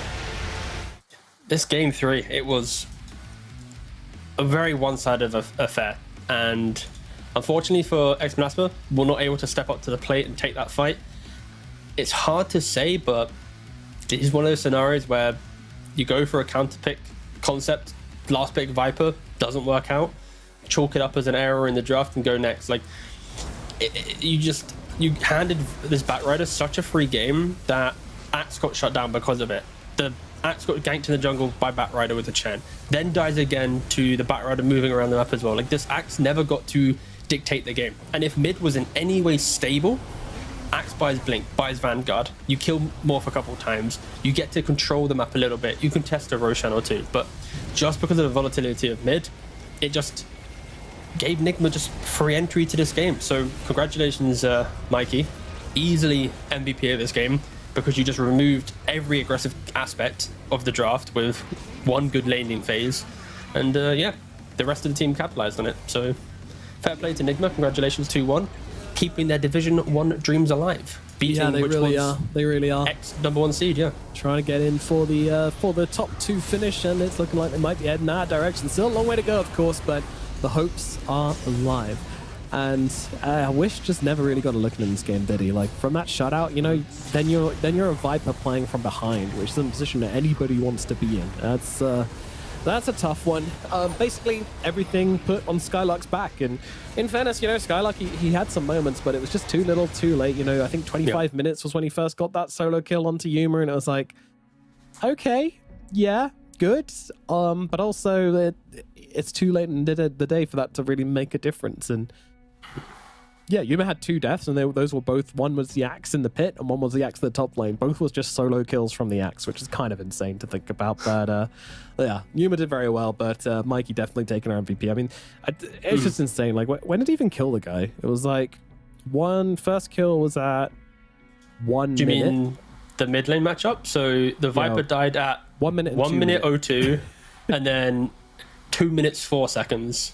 And then from that point, he basically went full-time jungle. And then because of that, the Axe, who was having a relatively okay time, at like 9 minutes died, 10 minutes died. And then from that point, his game was also playing on the back foot. So I've not seen a game be so dictated from a missed draft / no, not even missed draft, like missed play, but missed draft into outplay in the mid lane and then crush the game. So fair play, Mikey. I think this is obviously one of the main reasons why he did get picked up by Nigma when he was on Shopify, playing these Batrider matchups, just showing that he can break games when you have players like MC on one lane, Yuma farming from the other side. Like, if you have this like 1 in 10 chance that your mid lane is just going to win the game at minute 3, you're going to probably want him on your squad and have that potential chance of a free win in your pocket. And this is it. You've collected your Mikey card. Congratulations, you won the series, and I look forward to seeing the next time that Mikey can replicate this type of game. Yeah, and again, if he can find that consistency, man, what a terrifying player this guy's going to be. You know, really the makings of one of the best. It's scary to witness when he falls out of performance like this, but of course, you know, look at the rest of the series and still a way to go. But definitely a pleasure to watch. Spartan just tweeted at me. I did my part up to the others in reference to the tiebreakers because he was aware of the scenarios. Yeah. She was like, I've done my part for the tiebreakers, boys. Good luck. Good work, soldier. Oh, God. Godspeed. Amazing. Oh, yeah, I mean, What a long series, yeah. it was a huge series, yeah, and I think X-Men Asper, you know, I know that they're good at like kind of bouncing back and being positive and kind of like taking the L's with humility and learning from it and getting back into it, but like this was probably a pretty tough one for them to have like 2 games be kind of like close but long but strategic and like, you know, definitely not stomps. And then for the 3rd game to go like this, you know, like they've got a lot to think about. They've got a lot to work towards. And I think this might be one of those games where you just go, you know what? Bad call. Move on. You know. Yeah. I mean, I've covered like Western European DPC now since the DPC inception, like 2 or so years ago. And this team, or a team led by Spartan, always feels like the team played from the heart and emotion. And it's always been the crux of the team as well, where when they do well, it's because of the vibes being good. They're just running over their opponents. When things get difficult, it's because they're too emotional or too passionate in the moment. And like when you hear the team comms compared to, let's say, an X-Men Asper compared to Enigma will be very kind of quiet, stoic, jump the Batrider, no BKB, whilst X-Men Asper is always going to have that kind of raw, rustic energy of like, go, nice, you know, that kind of energy. And yeah. it always helps to have cool vibes, but they will always be held back by the emotions they have. But it's also what makes them such a beautiful team to watch when they're winning, because you can see kind of the rawness of how they play. And I guess it just means that they, as a team, if they can stabilize leaving lanes, then you are going to see that energy kind of bleed into the game. But if they don't leave lanes well, then they don't have as much kind of control over dictating the comeback compared to the calmer, more relaxed teams. And it's why we will always see them be the Div 2 to Div 1, Div 1 to Div 2 team until they find a way to kind of level themselves out. And maybe they never change and they keep being this team, but again, it's fun to watch them. And definitely, as long as they're happy, then exactly. All right, well, that's going to be it for X-Massive. But of course, Nigma, huge win from them, and that puts them in the runnings for top 2. And now we get to chat to their coach, and we're going to be having a conversation with Mr. March, indeed. So, March, congratulations on your win. For you, was this kind of the expected outcome, I guess? Hello, guys. Yeah, I think we've been feeling really great about ourselves, and we just took it chill. Like, I think it's just usually better that way, and then didn't really think about the outcome, but we were definitely confident, yes. Yeah, I think that definitely showed it, certainly in that last game. I mean, when you picked that Batrider mid and you saw that Viper come up, you know what, like, was there any conversation there? Did you know that was going to happen? Because that was a beatdown. That was savage. Oh, I mean, like, I actually have played a lot of Batrider players in my past, but like Mikey is like another beast. This happens in almost every single game that he plays. It's like, yeah, Mikey's Batrider, I think, has been working for quite a while time. So, yeah, it was surprising, but a little bit expected. Yes, we were certainly surprised by it, but damn, what a performance, T. Yeah, again, congrats on the win today. Of course, you moved your bootcamp facility to play your qualifiers for the MEA. Have you had to consider ping being something to factor in regards to any draft or play? Or is it more just, it's only 100 ping, boys, just play it out? Like, did you have to factor in any way? I mean, exactly what you said. Like, it's just 100 ping. Like, don't think about it. There's nothing you can actually do about it, right? Crew always talks about something that you can control, something that you cannot control, right? Get rid of the something that you cannot control. And then, so no one minds about the pings. It's actually annoying if someone starts talking and about the ping, right? So that's what it is, and we actually don't care, and we just play. Sure. And I guess follow-up question as well, not regarding to ping, but so we're watching your team with, of course, Yuma and Mikey being kind of the fresher talent to the scene. How much control do they have in games? Because I feel like some of your games are incredible from start to finish, and other games you have that kind of disconnect where it's like an ambitious call being made and you kind of follow into it and it doesn't really work out as well. So how much like do they really dictate in the game? And like, I'm guessing there's clearly trust there because you're kind of committing every time. I mean, they have their parts, like the Dota, like you cannot, like at the end of the day, a lot of times core players, like 1 and 2, usually like finish the game, they make a lot of calls. They definitely do make a lot of the mistakes, but we're trying to help them out and then tell them from our experience in here, this is this, you need to step up here and be brave. You need to make a call here, those kind of stuff. Yeah. Sure. Okay. And final question from me. Are you guys ready to play another best of 3 in like 2 minutes time? Were you thinking of the next series you have to play in a different tournament, or is it more like whatever, it's just a full day of Dota for you? I mean, we're ready for it. It's, we can do it, you know, it's not like energy consuming that much. We're just sitting in front of computers. Yeah, but we're ready for it. Sure. Awesome. So I wanted to ask regarding your role as coach, you know, what are your kind of main duties within the team in your role, and what do you specialize in as a coach? Well,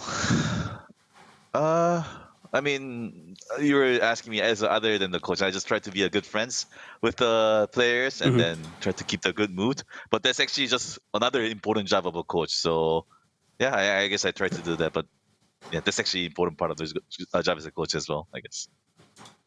Yeah, definitely agree. And final question from me then. Has it been your role, or has everybody been doing this a bit, where you're paying attention to what's going on in Dream League and kind of like trying out the ideas that are going on over there? Or are you solely focused on like your own scrims and your own ideas? I mean, we have our manager, like Mo. He's actually really experienced manager too, and then he asks us our opinion, and then like we just say it, and then he just like gets everything ready. We just need to focus on Dota, and he just gets everything ready, and then I sleep, I wake up, hey, you're flying today, okay, I'm gonna go to the airport, get my passport ready, and then we're here. That's what happened. All right, easy peasy. Well, I won't keep you any longer because I know you guys have another series coming up very soon. So, Marge, thanks a ton for coming to talk to us, and yeah, best of luck in your next series. Thank you very much. Cool, thanks. Oh, I forgot to bring up the tiebreakers. No, that should have been my question. Yeah, no! I was very surprised, but I forgot. Yeah, alas. It's fine. Whatever. That's all right. all They good. play again on the 27th, so we'll have a better idea of whether it's actually going to happen or not. But in fact, we will know whether it's going to happen or not by then. I mean, that'll be the series that dictates it. Exactly. That'd be hype as hell. There we go. Maybe, yeah. Maybe, Yeah, so for anybody waiting, the next time Enigma Galaxy are going to be playing is going to be, well, actually in a few minutes over in the MENA qualifiers for the Real No, Masters. DPC, but DPC, stop. they'll be playing against Alliance on June 27th. Right here, right now, we've got Level Up versus LG coming up just around the corner. So if you're interested in that series, then stick around. It's going to be a banger. We're going to be handing over to Denog and Aries as well. So we're going to be saying goodbye. Thanks for joining us and stick around for the next series. Adios.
Welcome back to Western Europe Division 2. We had a very exciting first series that went the distance, with no doubt about it. Now our second series, we've got two fresh new opponents and two very, very strong opponents as well. Level Up currently tied in first position with X Manaspa, and then they're going to be facing on OG, who are currently, they're in fourth position, but they still got a pretty good map count, series count I should say. They are 3-2, so hoping to try and get some wins under their belt. But we got a bit of a treat today, Deno. We've got some very exciting series to cover. Oh, I thought you were about to say it was my birthday just the other day, and that was the treat. You're going to lift me up a little bit, but I've come to expect a little bit differently from yourself. By the way, just with the result of that previous series, it's now actually Nigma up top as well. They're sitting 4-2, and honestly, based on the result of this series, we could have a four-way tiebreaker at the top at 4-2. Old G, if they're able to beat Level Up, it would be Manaspa, Nigma, Old G, and Level Up all on that 4-2 score, and none of them play each other in that last game that they would all have to play. So that's really hype. It would basically guarantee that big split between like the top four and the bottom four, because I could honestly even see some four-way relegation tiebreakers going on too. Who doesn't want as many possible tiebreakers, especially in Western Europe with how competitive this region is currently? I mean, we're seeing the Open Qualify team in Level Up have the great showing. Unfortunately for Ivy, I mean, they're still looking pretty decent as well, but not as good. They're definitely, towards the bottom. That one series victory they were able to get was huge up against Nigma Galaxy. But then you've got your clear teams towards the top of the pack. So this is very important. Very, very important for Level Up. Again, they are just inches away from being able to get promoted into Division 1, and with a victory over OG, it'll get them that much closer. And for OG, well, they're really just fighting and hoping they can win their last two series for the tiebreakers. This series they will be playing with Roger as well, and we've seen they've had some pretty good showings with Roger.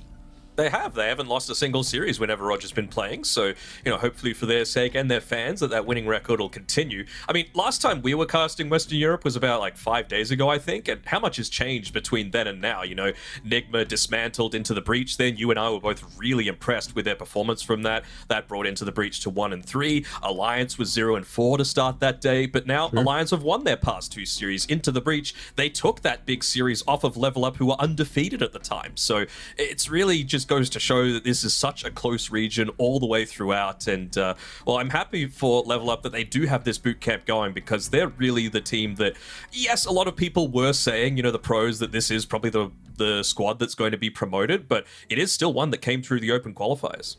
Yes, that it is indeed. And we've got a mix of the previous Puck Champ team that also came through the Open qualifiers for 2-2 with Sweden Strong and Lorenov. Of course, you got Milan coming through as a coach from Into the Breach, but it's really just the Eastern Europe mix here for Level Up. They're trying to do it in the most difficult region. They're going to be the ones to start off with the techies. Man, what is going on with Thompson's hair? He's kind of going for that, like, the British bowl cut sort of vibe going on. You know what I'm talking about?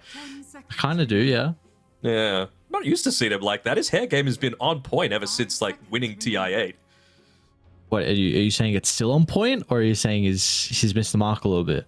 Well, it's something different. I'll say it that much. I imagine there's a bit of a fade going around. We can't really see the side. That would enhance the look, I imagine. Imagine if there was just a big hole in the middle, like it was some Friar Tuck sort of bowl cut. Sort of hole thing. In the middle of his hair? Yeah. I would feel very bad for the man. Never know. He's a trendsetter. Oh, right. Yes. Maybe I'll need to look into that. Just got a big hole in my head. Yes. My hair, sorry. Not my head. Disastrous. Both could be fine. Yeah, it could be the new trend as well. Just cut a hole in. Who knows? Maybe I'll help out with my analytical power. I'd be able to predict what OG pick up next. Who knows? Hole in the head gives me some extra strength and some extra knowledge. It's fine, yeah. I'm kidding. But how great is it for Roger and No One to just once again be reunited? We've seen Roger do it in the past whenever he's had these standard performances. Always seems to... Sorry, I'm just having a look at that Kip-Up game. What's going on here? Some very good skilled... I mean, we've already got a couple of ex-pro soccer players in the region, and well, they're just continuing it as well.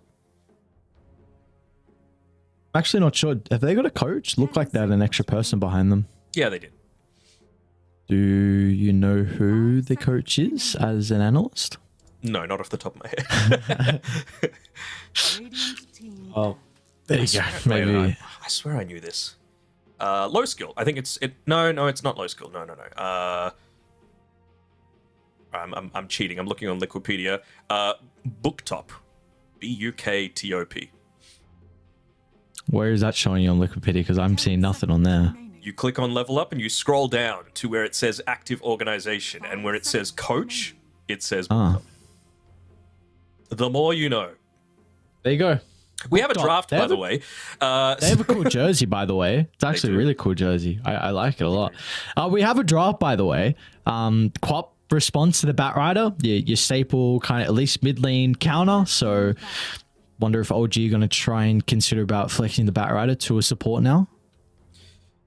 I think that's probably going to be a little bit more likely. I mean, the thing that I'm really happy with LG that they did is they picked this Enchantress. I still think Roger has one of the best Enchantresses in the entire world, but Kitrak, he's had a lot of successful performances on it as well. And I mean, if there's anything that's going to show you how effective a hero is on like one of these support heroes, if you're banning out Chen in the first phase, that is so much respect being given over. Because Roger, he has just been an absolute beast on it. Do you like that, Ben? Just as a whole, I know you say it's respect, Ben, for Roger, but like, well, what do we think about the hero? I know Puppy's trying to play it a little bit more at the moment with the qualifiers going on, but he's really the only person I'm seeing play the Chen. I didn't even know people were banning it versus gaming because I know Celery has a monster Chen. He does indeed. I mean, he has a monster, probably like 5+ heroes, you know, and that's just his heroes that he's amazing on, let alone the ones that he's like very good to great on. So I still think Chen, I'm a little surprised that it went out of the meta for so long, right? It's one of these heroes as a support that you are able to pick up so much farm on. And honestly, I feel like OG are like, you know what? We're happy enough that you're going to be using this first phase ban on a hero like the Chen, because we can still pick up one of these other busted heroes like the Batrider, right? You mentioned with the Quap matchup, you're probably going to be looking to flex it into a support role. So he could just basically be like a pseudo Chen. You know, we saw Kuroki play it previously as a position 5, and it can really fit any sort of role between 2, 3, 4, and 5. I mean, this might just be, you know, the position 4 Enchantress, position 3 Batrider, who knows? And when Kitrak and Roger have been playing together as well, they have been flexible as to who plays 4, who plays 5. When the Chen has come through, it's been Roger playing it in that position 5 role, but with the Enchantress, they can really go either way. So I like that it gives them a lot of flexibility with their draft. Well, that's probably the big strength you'd say for Roger, right? With the experience he just had at the Berlin Major with Pandas, with him playing a 5.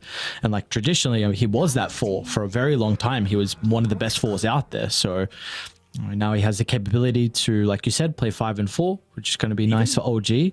Even just this Rubik, right? It doesn't really give away the lanes because Kitrak could play it great in that position 5 role as well. So I quite like this. I think it's more likely to be like an Enchantress being played in the safe lane just because the lane against the techies is so horrendous as a Rubik. You know, you're always going to get outranged. You've got much more consistent damage coming through. You're basically just going to lose that lane horribly, I think, if you don't run the Enchantress in that lane instead, because it's one of the few heroes that can actually look to stand toe-to-toe against the techies.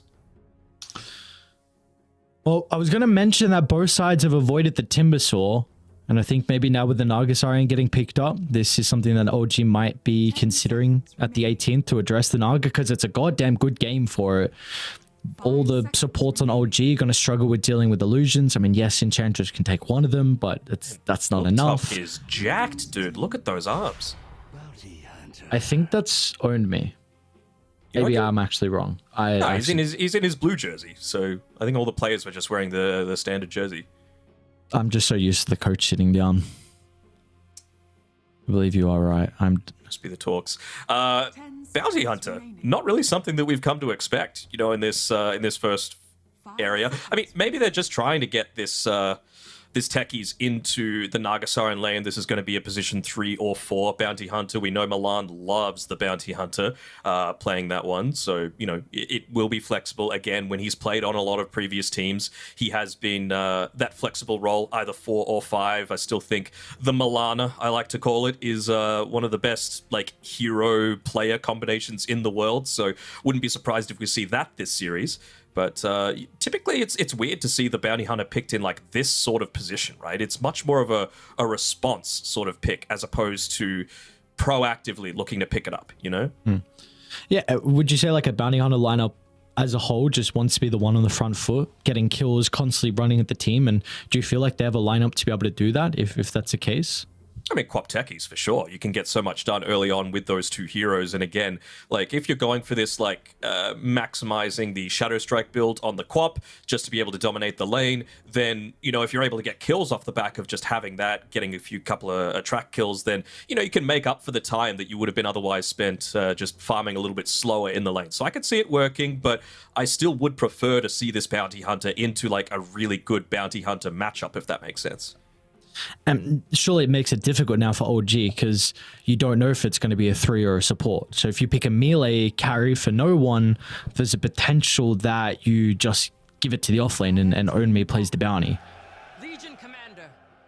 Don't hate the LC though. I mean, LC into a Naga Sign feels pretty good, just to be able to get a little bit of those tracks removed as well, Shadow Strike removed as well. Very, very survivable, and you'd have to say that with a Bat Rider and an Enchantress, they do have the damage to be able to output this here. The downside, of course, is that this is probably going to mean that this Bat Rider is mid, and I'm not quite so sure. I mean, Lorinov, he's a great player, and I think he can really look to exploit this matchup into Topson, who I don't believe has played the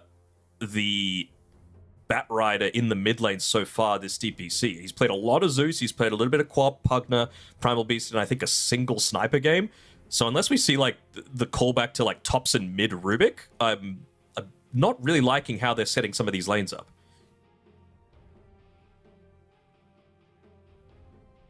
It wouldn't be any different, right? If it would be like an Enchantress 3 and, well, no, I mean, that's, I don't know. No, you're right. I don't know what you do. You're still looking for... Well, I think Rubik's just going to have a bad lane regardless, right? You're either into a techies and you hate your life, or you're into a bounty hunter and you hate your life. So, you know, it's a hero that provides a lot to games a lot of the time, and it does give OG that flexibility that I was talking about. But both of these supports beat Rubik in lane, in my opinion. You know, they're going to be lacking a little bit of that damage to be able to deal with either of these. You're just going to get out harassed almost every single time. And you'd have to say there's probably... Like, do you now want to put the Bounty Hunter as a 5 into the Legion Commander just because you're going to be able to just yoink, yoink, yoink basically every single cooldown? I mean, especially if that Rubik is being played as a 4, I think you're absolutely going to have the freedom to be able to do that. Probably not so much if it is an Enchantress 4 and a Rubik 5. But then again, you know, that means Rubik into the techies doesn't feel that great either. So, interesting to see what the overall strategy is. Yeah, I'd like the bounty to be played as a 5 and for them to go for an offlane with some stuns. I mean, see OG kind of banning that out as well. Just a little bit of crowd control that the Tide and Spirit Breaker would have been able to provide them, because that they're really lacking that on level up. They have big issues with starting fights. I mean, maybe you can just have an overwhelming net worth lead early on where you don't have a concern with starting fights just because you've got all the items and OG can't do anything. But if it's an even game, you know, maybe that's where the Primal Beast is able to come into play now. Yeah, it does give them a lot. I mean, when I was casting level up during the closed qualifiers, owned me, he was having some issues with playing this Primal Beast. You know, it's a hero that you really want to try and get as active as possible on, and he is a person that likes to just do the old style of offlaner, just stick in his lane and farm. If he's able to get a hero like Underlord, it's a lot easier because you've got that instant way to be able to join into a lot of team fights. But if I had to call out one weakness that he has, it's that sometimes he just doesn't know the back and forth of like when to prioritize farming, when to join in onto team fights. What's up? Well, what's up is we have a Topson Rubik, my good sir. I told it, man. It's going to be potentially happening. That is what is up. A Topson Rubik, huh? So, yes, the Queen of Pain has a pretty good matchup versus the Bat Rider, not only in the lane, but as the game goes on, it feels quite nice as well. It's not a matchup that is unplayable, without a doubt. We've seen people even can come out on top in that lane and in the matchup as a whole. So very intrigued to see what Topson has up his sleeve. There's some pretty good abilities to steal. Like a lot of the Techies abilities are great. A lot of the Queen of Pain abilities are great as well. So I think with the interaction with the the Quap Ags, I think you need to have stolen both the Shadow Strike and the Scream of Pain for it to work for you. So it's not like one of these ones where you can just steal the Q and it works. Unless they changed it, I don't think that's the case. I saw Yapsor playing where he went Scepter and only had Shadow Strike and it worked. That's weird. So unless I it's definitely changed, did test it. Yeah. Okay. Well then, we'll find out. We'll find out this game. We'll see how the interaction works out, and we'll see what the item builder is going to be for Topson on the Rubik as well, which is, does it kind of fix some of the issues? Because you said, you were a little bit concerned about the supports and how they were going to be able to play on the side lanes here for OG. So with the Rubik going mid, you're flexing the Batrider to a 5 and Roger playing the Enchantress. How do we kind of feel about this setup now for OG?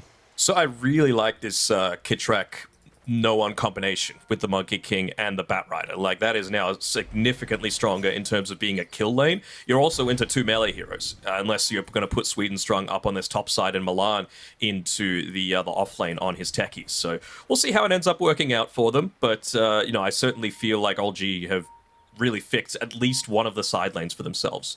Can Topson play to a pretty decent level? I mean, of course, he's platinum tier on the hero, but Quap still one of the best laners in the game, so it really is going to come down to a bit of a skill situation. And my concerns are still there that how is he able to deal with the Naga illusions? A lot of that comes down to just the abilities he can steal this game, and just the sole factor about the Primal Beast getting on top of him.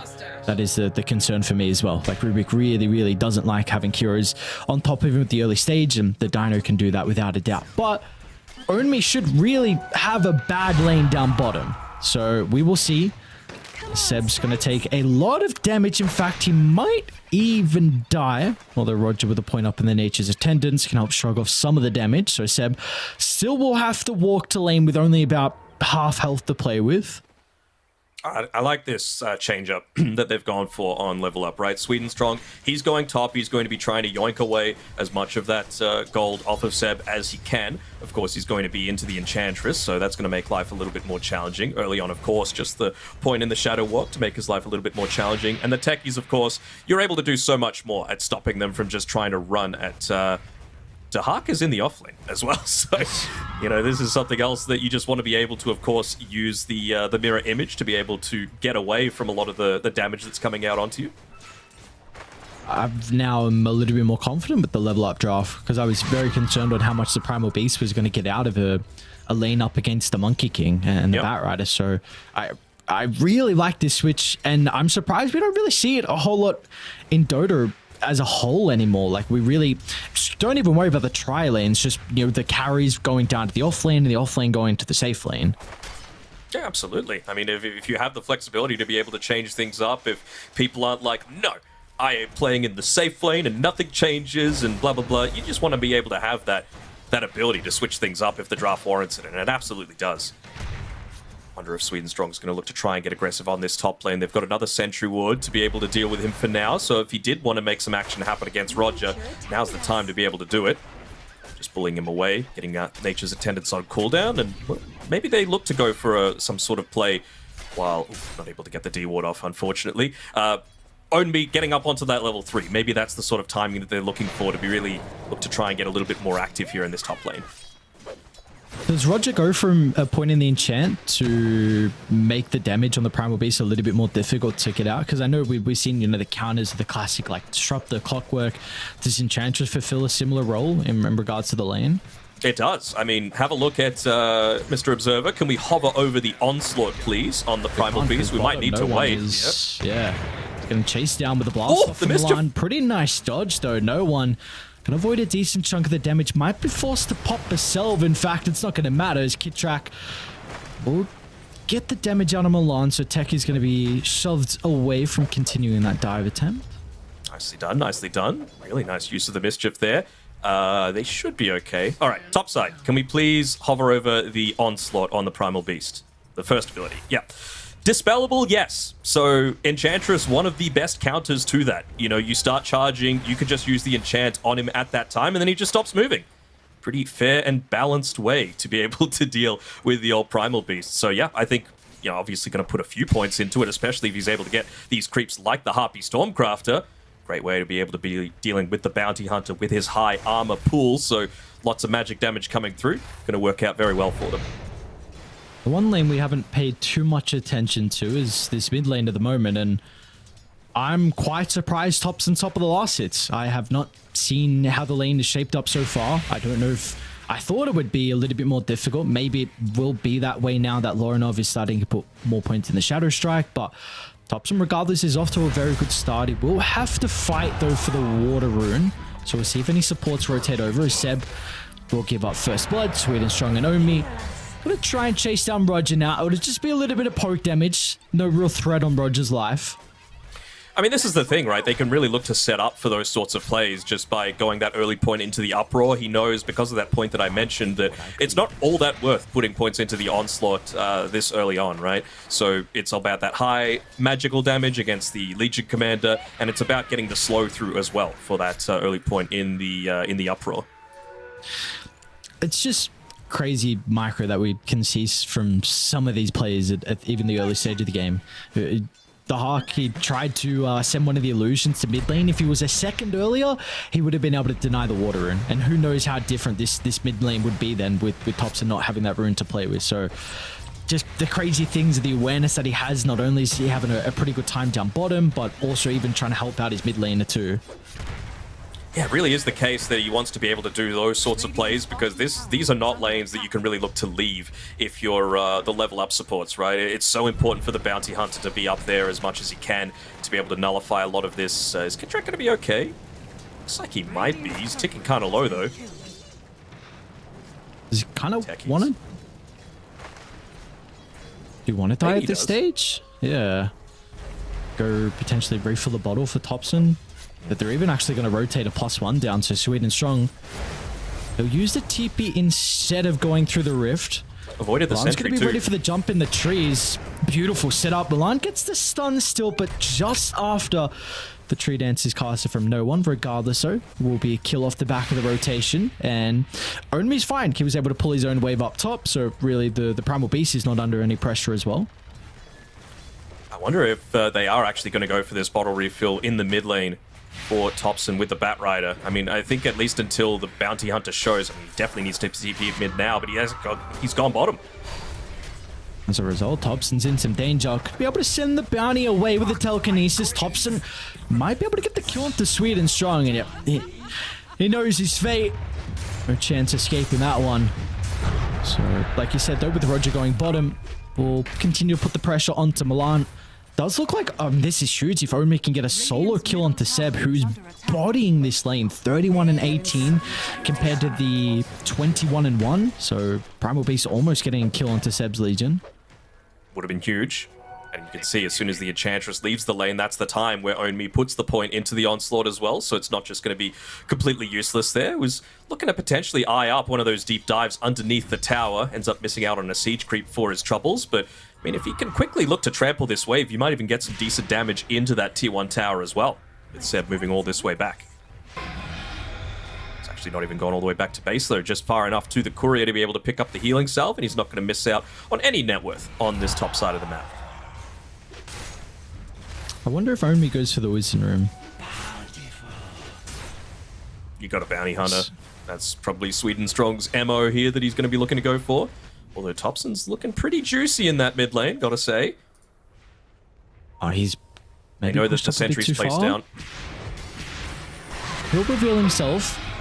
Lorinov, does he want to try and level up the ultimate? He will do so at the last second to help blow up Topson's Rubik. And Roger's just a little bit too late to get the return kill.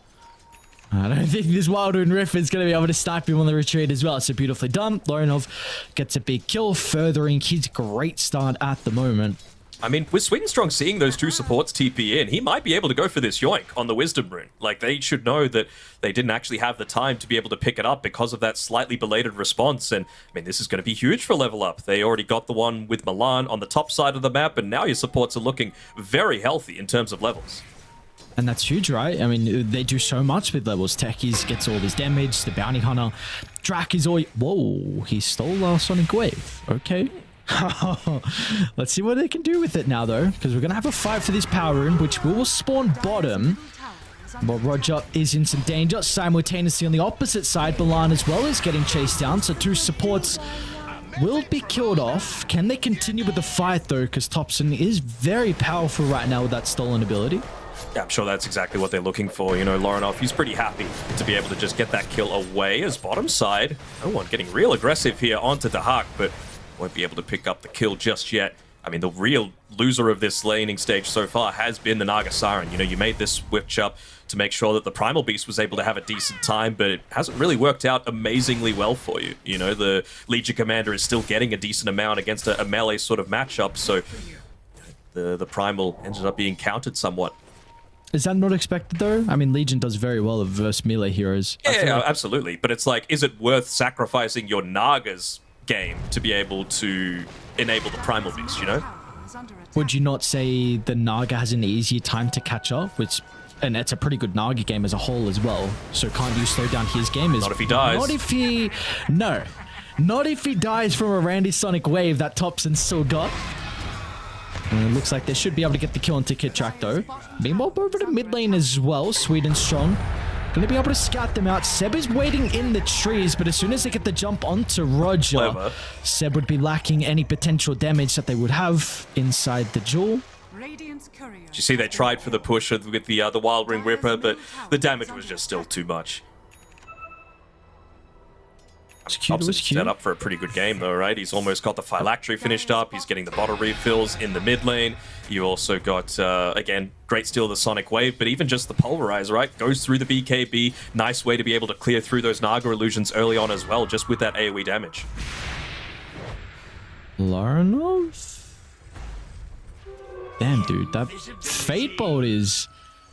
Let's see how much true damage. Yeah, that it is, and now the item completed for him, so...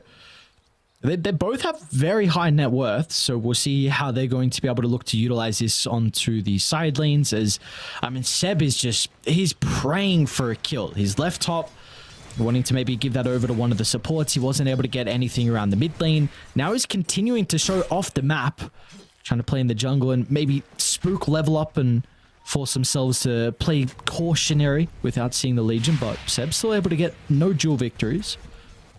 No one sees him on that bottom side of the map, but no one's going to show. They know that Seb has reached this timing, and this is the way that Old G like to play as well, right? Like, they just like to swarm across the map as much as possible when you give them the opportunity to.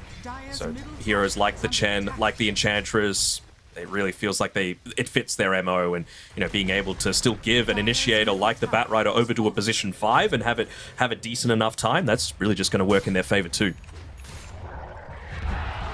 Don't quite have the track up yet on Sweden Strong. I wonder if they're just going to give him a little bit of this net worth in the mid lane. Which I must say I'm a bit surprised by that he doesn't have 6, because we saw he's 1, 1, and 5, so been involved in 6 out of the 7 kills, got both the Wisdom Brooms, but is only 2 last hits, so obviously he hasn't been putting himself inside a lane to potentially find any little bit of me time to get towards that 6. But he will be very close to it. And what do we want to see out of level up as soon as Sweden Strong has the track to work with? I want to see him playing around the Batrider a little bit more, right? Or even Own Beat, right? Like, you've got so much damage potential, and it's going to take a lot to be able to take down this Primal Beast. You know, the early point in the Uproar, you've got the Occult Bracelet, you've got a Vanguard. Just, sorry, keeping one eye on Thompson and Kitrak here, as Milan, he'll be able to pop this smoke, but might end up paying with his own life still. Without a doubt. So not level 6 on point of a Kitrak. Lorinov jumps over the top, gets the haste. Truly see how much damage though Thompson's able to output top lane though. Seb in some danger. Sweden Strong has got that track online, so Lorinov feels more than welcome to show up to this engagement. That is so much gold now for the boys on level up just in one small skirmish. Was that 1 track or 2? I didn't quite see. 1 by the looks of it. Okay.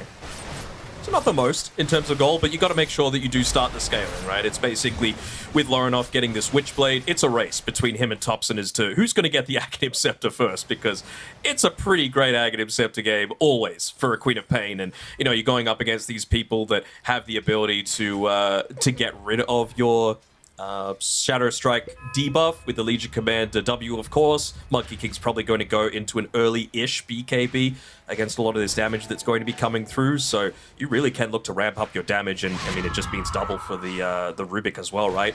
Hitting onto all of those Naga illusions, it's really just going to start to really ramp up that damage in these team fights.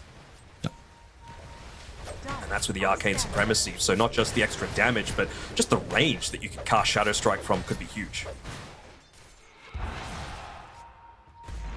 Only. They will. They'll always have the telekinesis to be able to stop him from getting that onslaught away. So he's going to try and output as much damage as he can. Nice lane break. Level up are really slow to connect though, and even no one will finally try and get involved. He actually doesn't even get an assist off the back of that, but you know, we're seeing he's been pretty... low enough. All right, just a quick jump in, blows up Kid Track, but and finally it looks like no one's starting to get involved in the game. We haven't seen him be too active so far for the Monkey King, but maybe we're going to try and help out with this tier 1 tower push.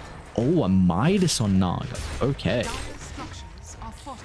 Kind of shows the state that the game is in, right? They're just constantly needing to respond to this. I mean, Roger, it might even be a bit of a response to exactly how Roger looks to play, right? He is the split pusher. He is the rat style of Dota. If you're able to just quickly go to a lane and instantly take out whatever creep Roger is doing that sort of tower push gameplay with, it's going to do so much at just opening up your map, and not even just something as simple as not wasting time with, you know, taking so long to be able to deal with that creep.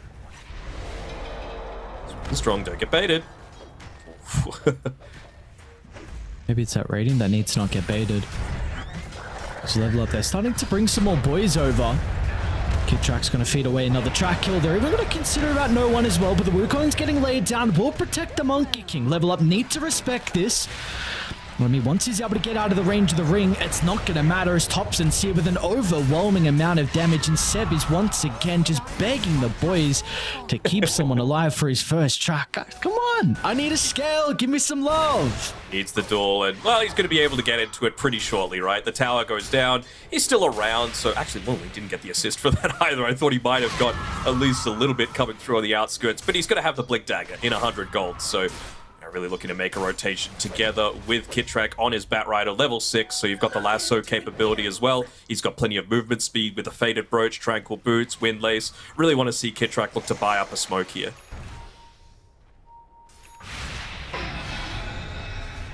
Oh, even strong. Run, my friend. Okay, he's out of danger. I do want to go back to this Midas on Dark. Do you have... I feel like late game Naga wins this game. Do you have the same read or no? I'm just not sure how effective the, again, Rubik with the Quap Shadow Strike stolen is going to be against that. It is a lot of damage, man. And if you're able to deal it out from that far away without putting yourself into harm's way, I really think that that could potentially be the thing that turns the tide, even against a 6-slotted Naga. So then what do a level up need to do then? If you feel like Thompson is really going to be this X factor to deal with the Naga Siren, what do Dai need to do to be able to disrupt, I guess, his game already and maybe even the later stages? I think you just got to try and slow down Thompson. You know, that's a good way to be able to respond to this Rubik. For all of the things that you have, defensive capabilities are not one of them. You know, he's going to be able to be very vulnerable if you're just able to get in on top of him, and this is really where...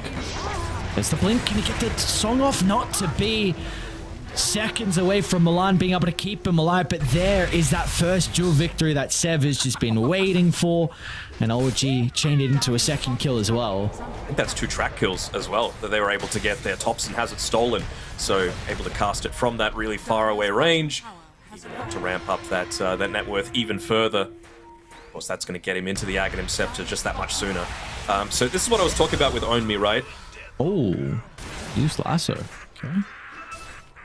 I think Oatme needs to get a little bit more active this game. You know, it's of course, it's important for him to be able to get into the Guardian Greaves, both for his own survivability as well as the rest of the teams, but when you're in this situation where Thompson is just having an amazing game so far on a mid-Rubik, not conventional at all, you got to try and shut him down somehow, and I think perhaps they're being just a little bit too defensive for that purpose. Yes, Naga farming is good, but Rubik is still a really good answer. They still have this high ground ward. Looks like Tahak will be able to get rid of it though. They were starting to gear up for another attempt to bring him down towards this Ancients area, so maybe they'll stick around to see if he It lets his guard down and goes for an aggressive wave without seeing anyone on the map, but looks like the Hawk will never slip up. So would we like to see Level Up try and put some emphasis on this tier 1 tower then? Because you're wanting them to play aggressive and slow down Topson's game, but with this tower still open, it does make it a little bit more difficult with their movements across the map. It does. It just doesn't seem like they're ready to go just yet. But, I mean, you've got the drums available on Sweden Strong. You've got, again, Primal Beast. He's just focused on farming right now. So maybe just level 12. He's 200 or so gold away from the Greaves. You've nearly got the Kai Assange as well and Lorinov. That's the sort of timing, I'm guessing, that they're really wanting to make something happen here. Sweden Strong? Is he baiting? They're gonna try and come in to protect him. They won't get the duel victory, and as a result, no one's in some danger. Now look at the mines along with the Sonic Wave Duke, but it's not enough. No one will live, and now they'll drag him back into the ring. The Hawk, though, has a great timing out of the song. Is this a fight they can still take, though? Only he's in the wings. Ready to go with the Primal Beast. Charge is going to line up onto 2 as well. They'll get the initial kill. Can they be able to chase down some more members, though, of OG? Looks like that will not be the case. So just a 2 for 2.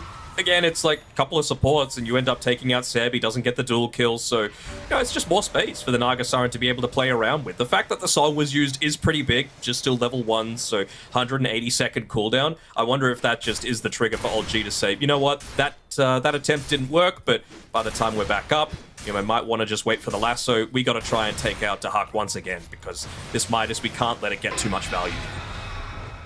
I guess with the Midas as well, like it doesn't really make a lot of sense with the Naga Siren in general, but again, against the Enchantress feels pretty good. Also, one of the real hindrances that we see of the Naga is that a lot of the farm that you're getting is off of the illusions, right? So you're not actually getting the levels. Midas fixes that issue. You are still looking to scale in terms of levels off the back of just being able to use it every minute and a half. And look at this attempt top lane. It's a beautiful angle from Level Up. Seb's going to do whatever he can. He might have just fed his own life away. Attempts the duel to disrupt the damage, but he too will go down along with no one. So Level Up, catch a break. OG, they've been making some pretty solid movements over the past couple of minutes. They might have been eyeing up Topson as well. They'll scout out Sweden Strong, however. We're just going to start to move on down, but look at the wraparound as well. Dahak, he'll catch him off on the right angle too, so multiple calls go from top to bottom. Quick plays coming out from Level Up. And they might not even be done just yet as well, because the rest of the team's going to be able to connect with Lorinov's dive under the tier 1 tower. Level Up, they are starting to get the pace rolling. That's what I wanted to see out of them, right? Like, they've got good responses at being able to make counter-initiation ganks happen. They were able to take the bottom tier 1 tower. They could probably put a little bit of attention onto this mid tower, but I'm guessing that they just think that the siege creep is going to be able to do the job, and looks like it will. But yeah, you just look to get active with that Primal Beast. You see how much damage Onmi is able to output. You're able to take away that kill streak on Topson. The downside, of course, is that he's just 100 gold away from that Ags, so has it come a little bit too late is the key question here. Yeah, that is the ultimate question, because you take a look at maybe another core in OG, like I said, he was doing very well, topping that lane up top against the Primal Beast, but now with those 4 deaths and only 1 duel victory, we see he's really taking a hit in regards to his net worth. Maybe that's where the supports can come into play, because we know the Enchantress and the Batrider both scale very well in the late game, and Kid Tracker got the blink now as well, so you have another form of initiation now. Some nice AoE damage is going to be coming through from Level Up as well. Onmi, he's queuing into his own Aghanim Scepter, so, I mean, against the counterattack from the Legion Commander, against the Untouchable from the Enchantress, the Jingu from the Monkey King, feels pretty effective at just being able to stand and man fight in a lot of these engagements, and, I mean, Naga, you can see that that's what she's gearing up for as well. The Orchid isn't exactly unconventional for an Naga Siren, but of course, it just enables you to fight so much more effectively, and Dahak, after what was a horror laning stage from him, is already nearly topping net worth off the back of these last couple of fights. Here we go. Ags coming out for Topson. Where's the play? If they're looking to go now, where are you wanting, with the current state of the map, where are you thinking about taking a fight? They can see Dahak on this bottom side, and I think they just saw him split his mirror images because he's farming underneath this observer ward. You should know that I mean, he's lowish on mana, right? Unless they're perfect with their timing, they might think that the Song of the Siren still has about 20 seconds or so left on cooldown. So if they go for a smoke together, they might be able to pick him up just before he's got the mana to be able to get that save off. And, well, Seb is looking to try and get Sweet and Strong, but he was just out of range. Of course, if he runs back into the dust, though, they'll steal the track, which could be nice. It's a very scary fight. Man, look at the aggression. Lorinov not going to mess around because he's got Milan to follow up as well, along with Own Me. An aggressive charge to buy some respect. Kitrak looks to reveal the blink as well with no one's follow-up. It's a beautiful boundless strike, but Own Me's going to disrupt them with the pulverize, stopping some of the extra damage. That'll buy enough time. That's all they needed. A couple of seconds to get themselves out of danger. They need to reevaluate, though, if they want to continue on with the fight, and it looks like that will not be the case. As Levelon, they'll easily back on up. And Ownme was playing some bowling there. He was about to land a strike, but it was Roger on point with the enchant, making sure to stop him in his tracks. Otherwise, he would have just cleaned up 4 with that and really set Level Up for having a much more successful, aggressive team fight. But still, some great spell usage out from Dahak, being able to reset the fight as soon as that Wukong's is dropped, as soon as the Bat Rider hits the lasso. That is first on their priority to be able to take out. They're still trying to find someone, anyone, to be able to go for these consistent kills, but look at how elusive they're being on Sweden Strong and Own Me. Oh. What up? These are ex-teammates as well, right? No one Own Me? Were they not Navi for a little bit? Sorry, not Navi in Sweden. Yeah, yeah. I thought it was Lies for most of that time. Maybe briefly. I will double check now as well. I'm pretty sure they are. It was the solo Lice, no one Sweden Strong. I don't know who the carry was. I'll check though. Retune? Yes, I'm pretty sure it was in fact. Yes, there you go. There you go. So some love bands. Yeah, some extra back and forth. A little bit of old teammate rivalry. Well, Rubik stolen the Scream of Pain. I wonder if Quap just never uses Q anymore. At least until she's got Ags. Just because you know... come on. Until she has Ags, it really doesn't make sense, as long as Rubik's around.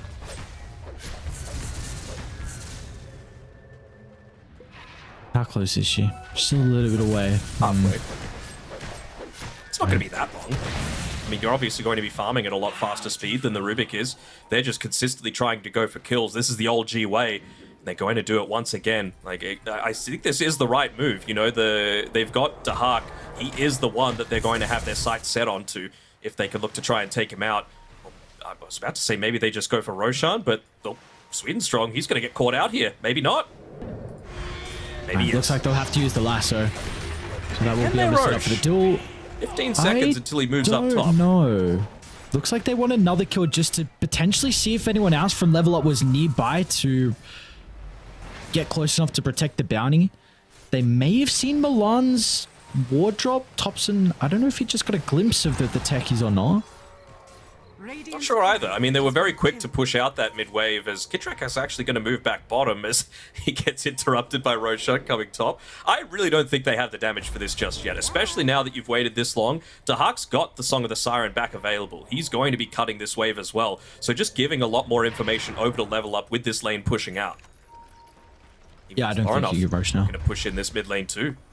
So they're doing a great job of splitting the map up so far here on Level Up, really showing why they are 4-1 at this point of the DPC. Look at the wraparound. Scepter just completed from Rumi as well. They're going to try. So they want to go. Look, you got to be careful. You could use the Wukongs to take it, but there can always be the response in the song. So this could be very, very scary from OG if you bring Roche down low. Seb, on a mine. They could just blow him up to start. He's in some danger. No one gets the information. Jumps to the backline, but the instant disrupt. Own Me! Great reactions, and the burst is there. No one tried to start, but Level Up were too ready for him. And now it's an all-out retreat. Seb, he will not make it. And Roche, why not? You were so close. You may as well go back and get the big man now as well. It was just a little bit of indecision, wasn't it? You know, they were up here, they got the pick off onto the bounty hunter, but they just waited far too long. You know, enabled them to have that next big item on the Primal Beast in the Aghanim Scepter, enabled them to have that Song of the Siren back up even in an emergency sort of situation, and even allowed Level Up to have that full 5-on-5. So yeah, just an uncharacteristic mistake coming through from Old G, bringing us to an 8k net worth lead now. And that is the Aghanim Scepter for Lorinov as well. Real important one. The Hawk is just solo killing Thompson too. Yeah. Doesn't have defensive tools. Probably going to get Kid Track as well. So this is now... Neutral creep. Oh. What? A 27-minute neutral creep deny. All right. The Mud Golems, they're swole. You know, they'll get you. They got a good punch on them. Good uppercut. Golem get you going. Golems as well. Yeah, that they will. Meanwhile, Roger just denies the bounty with the Wild Ring Ripper. That thing's got a bit of a peck to it as too. They've got to be fearful of these neutrals, man. They buffed them up over time. There's some scary things now. Look at Sweden Strong. Scouting out. No one drops the ward as well. Oh, a little bit late on the... Does he want to track? Maybe not. Oh, no one he knows. They can see from the fog. Up the BKB. And he will not escape. Oh, this game could get out of control very fast now with this Aegis advantage. Any kill is just going to further the lead even more. I mean, this track goal continuing to stack up. Sweden Strong halfway to a Lotus. They're getting item after item. They're going to have a Tormentor. They're going to have a Wisdom Room. Like, this is looking very, very scary for OG. It is, and I mean, Monkey King is the only one that they're worried about right now in terms of like the damage output, so they can just play as confidently as they just did, right? Taking away a Tormentor that deep inside of enemy territory, taking a tier 2 tower without too many concerns about their own well-being, that's just because Monkey King is literally doing like 80% of their damage in a lot of these team fights. This is a support Bat Rider. He doesn't have that damage output to be able to just stick onto someone. Roger, he's single target, and I mean, he's been doing a good job at stopping Onmi from being able to terrorize a lot of these team fights, but that's just one person. You've still got a Quap with Ags to worry about, who just popped that Wisdom Rune, so she's going to hit her level 20 timing with the extra damage from the Scream of Pain and the Aghanim Scepter to have to deal with. God damn. 8-0 and 8 for Lorinov. Exceptional game from him. Everyone else. Seen as well just the individual brilliance from them at moments of this game. So you do have a BKB now on Seb. His item progression continuing to be stalled.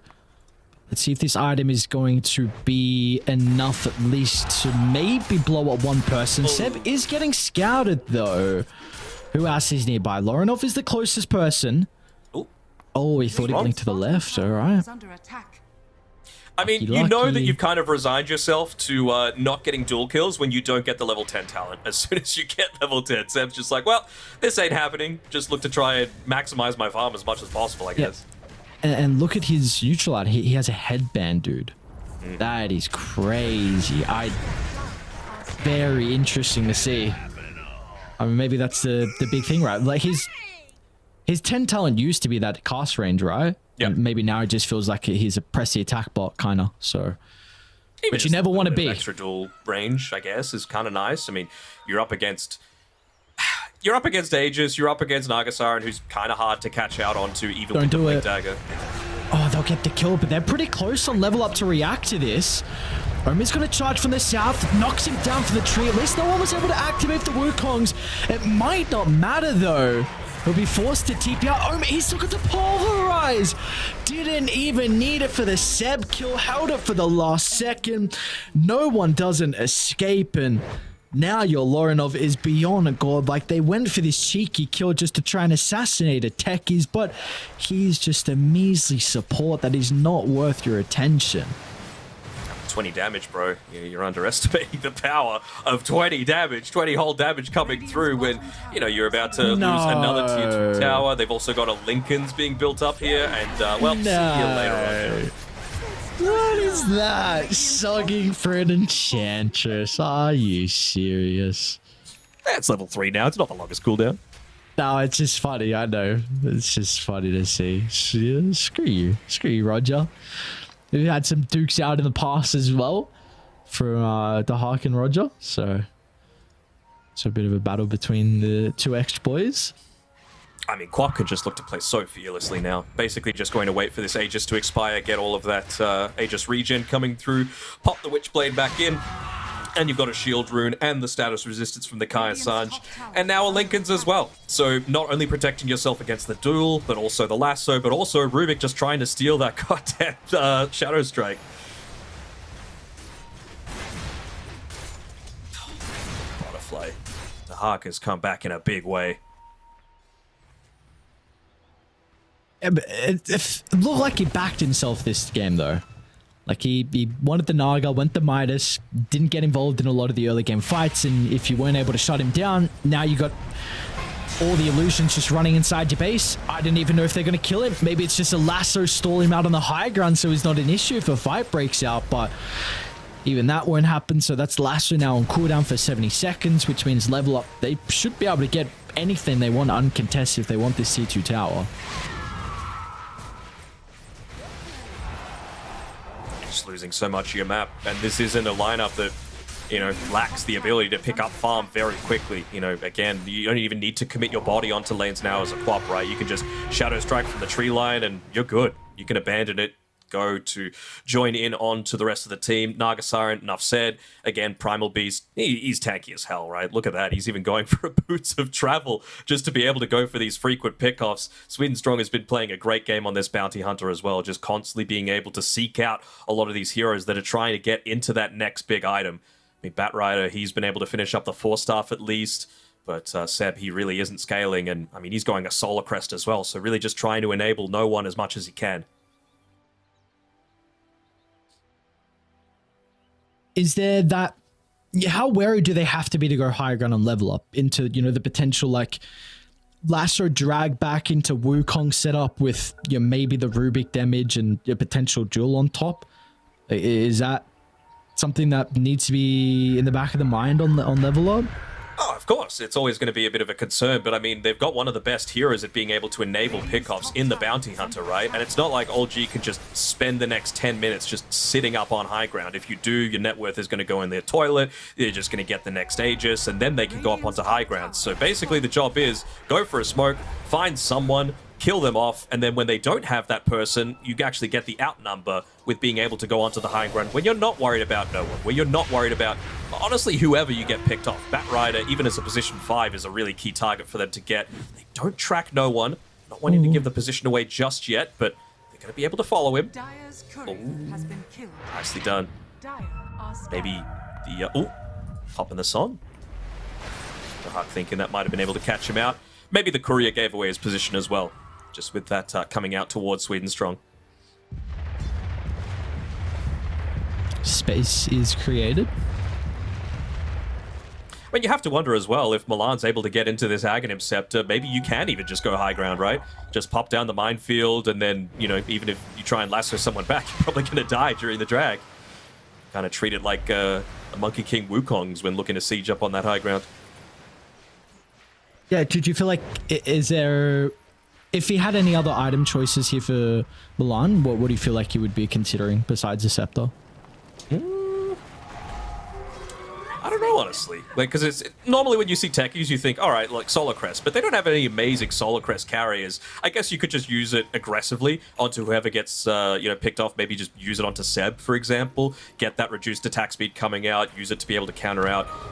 No one. Oh, no one. There's nowhere you want to be. Lanes, I mean, look at that.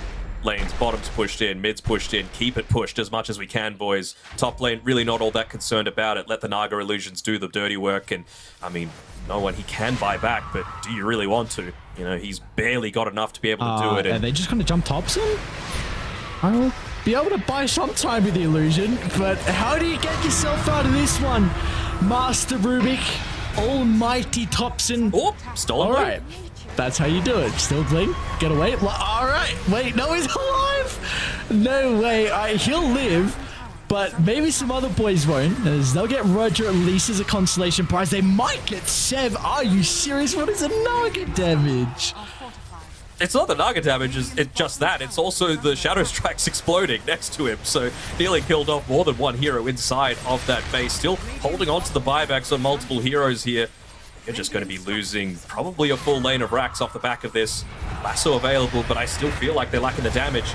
Dude, Sweden strong as well. They just have no sentries in the back line.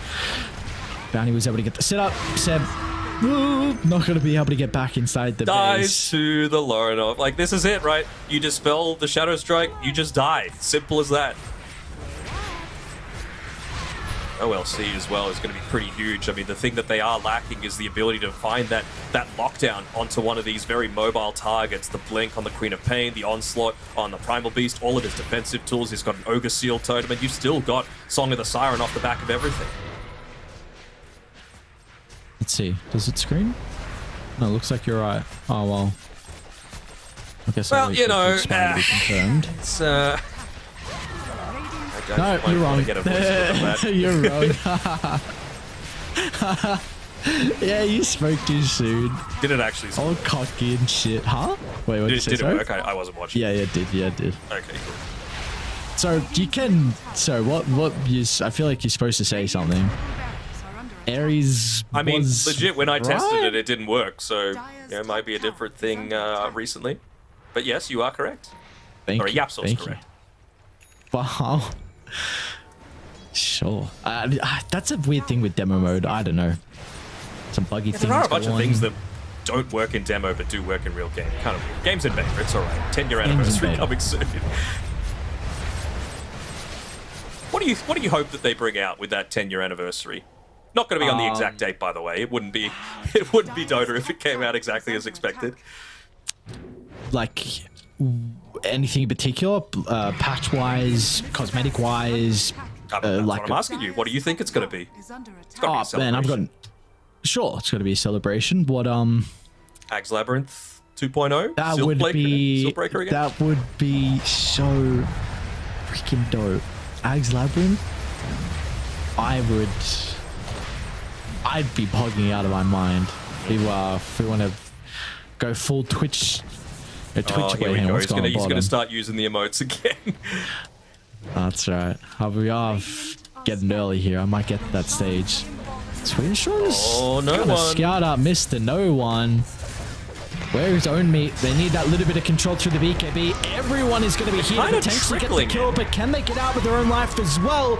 As there is only Pulverize. Make sure there is no escape. And Seb's going to try and find a little hidey spot in the tree line. Meanwhile, the Hawk, though, will catch up to Kid Track. Once again, a song just for one. It's Batrider as his grand old present. And MK just bought Monkey King Bar. Fitting, but means he doesn't have a buyback. So that is not as ideal coming through from him, especially when you're going into this Aegis, when, you know, you've got these this 35k net worth lead. I think OG, for all of their late game dominance in terms of like decision making and team fight execution, even they are not going to be able to defend against this without a Monkey King, unless they're able to somehow keep these waves shoved out. I mean, it's going to be about 10 seconds until bottom lane gets inside the base, but by that point, you've got level 22 to heart with the nullifier and everything else just looking to swarm into you. Poor Seb, he can't duel anyone. And you don't really want to waste the BKB. Wait, Lorinov? I mean, he's got the enchanted quiver on Roger. That helps. He's got MKB himself. All right, boys, Roger, new carry. Well, we've seen him do it in the past, but that's what we're going to try and stall this one out. Another, how close is he actually to it? Another 5 well, he wants minutes. level 15 as well, longer. plus 45 damage. True. See, what's the probability? Oh, how long's it been 0 for? Not too long, a couple of minutes. So I would like an Arcana. That's what I would like for the anniversary. I think everyone should get an Arcana. Why not? Everyone? Yeah. No? Even me? Would you not like a... have you been a good boy or a bad boy? I don't know. Have you been I've got nice? plenty of good boy points, all right? Good boy Spend them up. points. Spending all those Arcanas that they'll potentially give away. Lorinov jumps in all of OG members. They are not inside the base, so this could just be free pickings for level up. There's nothing really to fear for Lorinov. That's a defensive Wukong's to help the retreat. Oh, he actually blinks into the impetus. All right. Still will get the right clicks out. Oh, my God. Guess he's got the Aegis for another 2 minutes. Look at So that really explosion. has nothing to fear right now. The rest of the team's going to start to funnel in. The damage is just so stupid on this late game Queen of Pain. They'll get the jewel inside the fountain at least. So Onmi will go down a little bit too aggressive from the Primal Beast. I mean, sometimes it's hard to be able to find the margin in that fine line of does the Dino try and extinct himself or not. Just brought back. He's got to play cautiously, but meanwhile, no one. He also doesn't have a buyback as well. So you're going to be down to the Monkey King. It's a 3v4, make it a 2v4 as once the Hawk locks onto Mr. Seb. It's another kill, and it's a kill that grants him a game 1 as well as the G's are dropped. Level up. It was looking mighty even for a decent chunk of this game, but we just saw once they got the kills, the ball really got online. I mean, this wasn't Dota at the end of the day. This was like Queen of Pain Scream Simulator at the very end, because it was just Thompson and Lorinov just tossing cues back and forth at each other and like hoping for the best. And well, the one that ended up working out was the one that had far more net worth after, we gotta say, Thompson did a pretty good job in that laning stage, right? Queen of Pain, true lane dominator, but Thompson was still able to get a lot of out of it. But it just came to that point where Nagasine was able to recover some of that net worth. Big props need to be given to Sweden Strong for being able to find some of those pick-off targets. And I mean, Seb was just never enabled to be able to get those great LC duels off onto the key targets that needed to die at the start of a lot of these fights. You know, the Song of the Siren usage was pretty much perfect coming out from Dahak here. And these were the early team fights, so that really mattered. You take a look how even the status of this game is, and it was a couple of the songs. There was one fight in particular, I think is this fight. This one. Where, yeah, that was the huge... that's all Onmi needed to do. I mean, he had a lot of impact with his pulverizers on some of the later game engagements, but that soul stun there pretty much turned the fight. Who knows? Because if that goes OG's way, you get Roche off the back of it, then you got some momentum.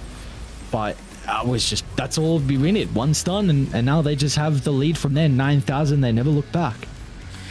We got to say, like, it was a bit of an odd decision, good old neutral creep, to be able to go for that Roche attempt, considering what just happened in like the minute leading up to it, right? They found the pick-off, they had a true 5v4, all the boys were around, but they just were a little bit too slow with their decision-making. Allowed the Song of the Siren to come back up, allowed them to set up their vision around that sort of area. They took away Old G's Observer Ward that they had in place at the time.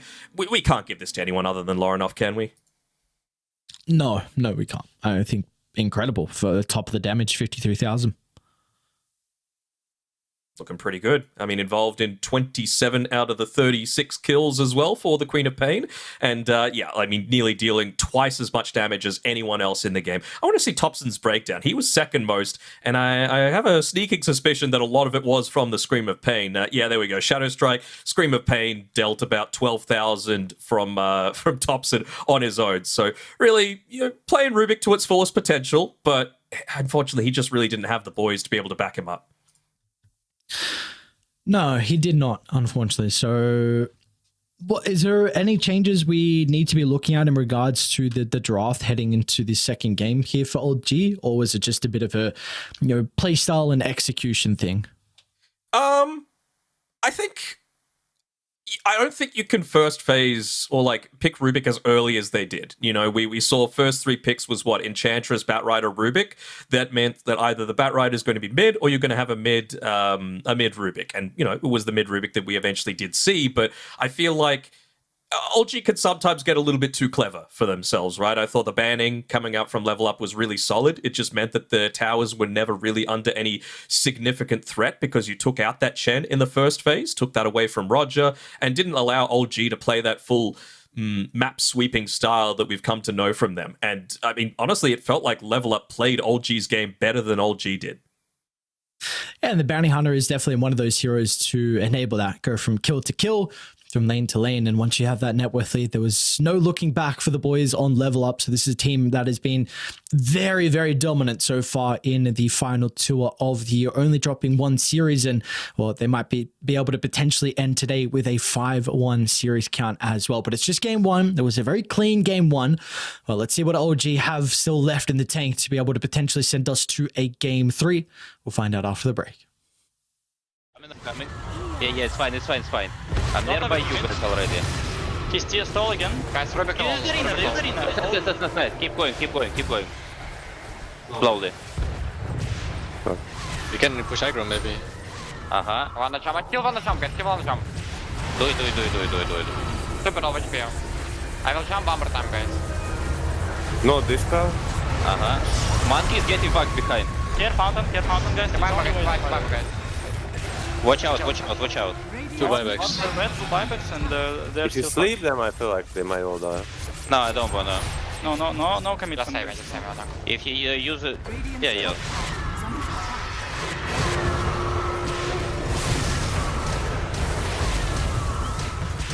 They don't have save for him, he'll die. Nice turn off.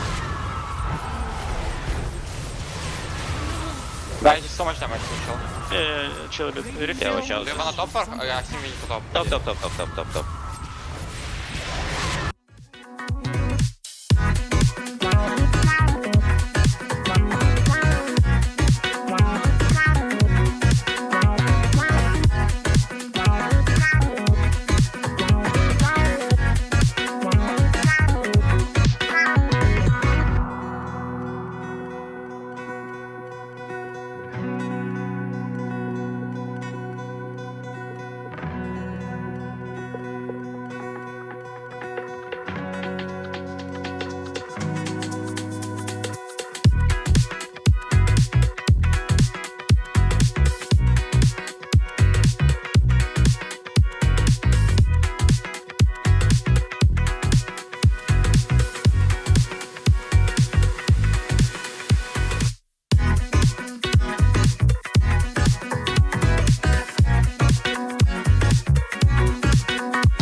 a great showing from the boys on Level Up gives them a game advantage in our second series of the night. We'll see if they're going to be able to pull out a similar outcome here in this second game, or what the boys on OG have up their sleeve. Do we get another bit of a flashy mid laner for Topson? It is always a treat to be able to watch him on whatever hero he's playing it on, because we know he can play at such a high level. Unfortunately, this time the Rubik did not work out, so maybe that will go back in we'll go back in the game book, and maybe they'll pull it out in another occasion. I mean, when you think of Lorinov heroes, like Quap is at the top pretty much. So I really don't think you can first phase this Batrider unless you're very confident in it being able to go to the side lanes. And I gotta say, I mean, we didn't even mention after the first like couple of minutes, big props need to be given over to Level Up for switching the lanes up in the way that they did, right? It would have absolutely crushed the Primal Beast. Obviously, the Naga Siren still got impacted by it, but nowhere near as much as that would have been the case or if the lanes were switched around. Even just putting the Bounty Hunter into the Legion Commander, right? There were a couple of yoinks that ended up being able to happen as a result of that. Meant that he wasn't able to scale at the potential that he was obviously wanting to, and I think Seb entered the game with just plus 50, maybe it was plus 70 at the very end, dual damage, and that is certainly not what you're wanting out of like a 40-odd minute game. No, it is. No, it's not at all. And that is like the big critique with this hero, right? Where used to be the Quap critique, right?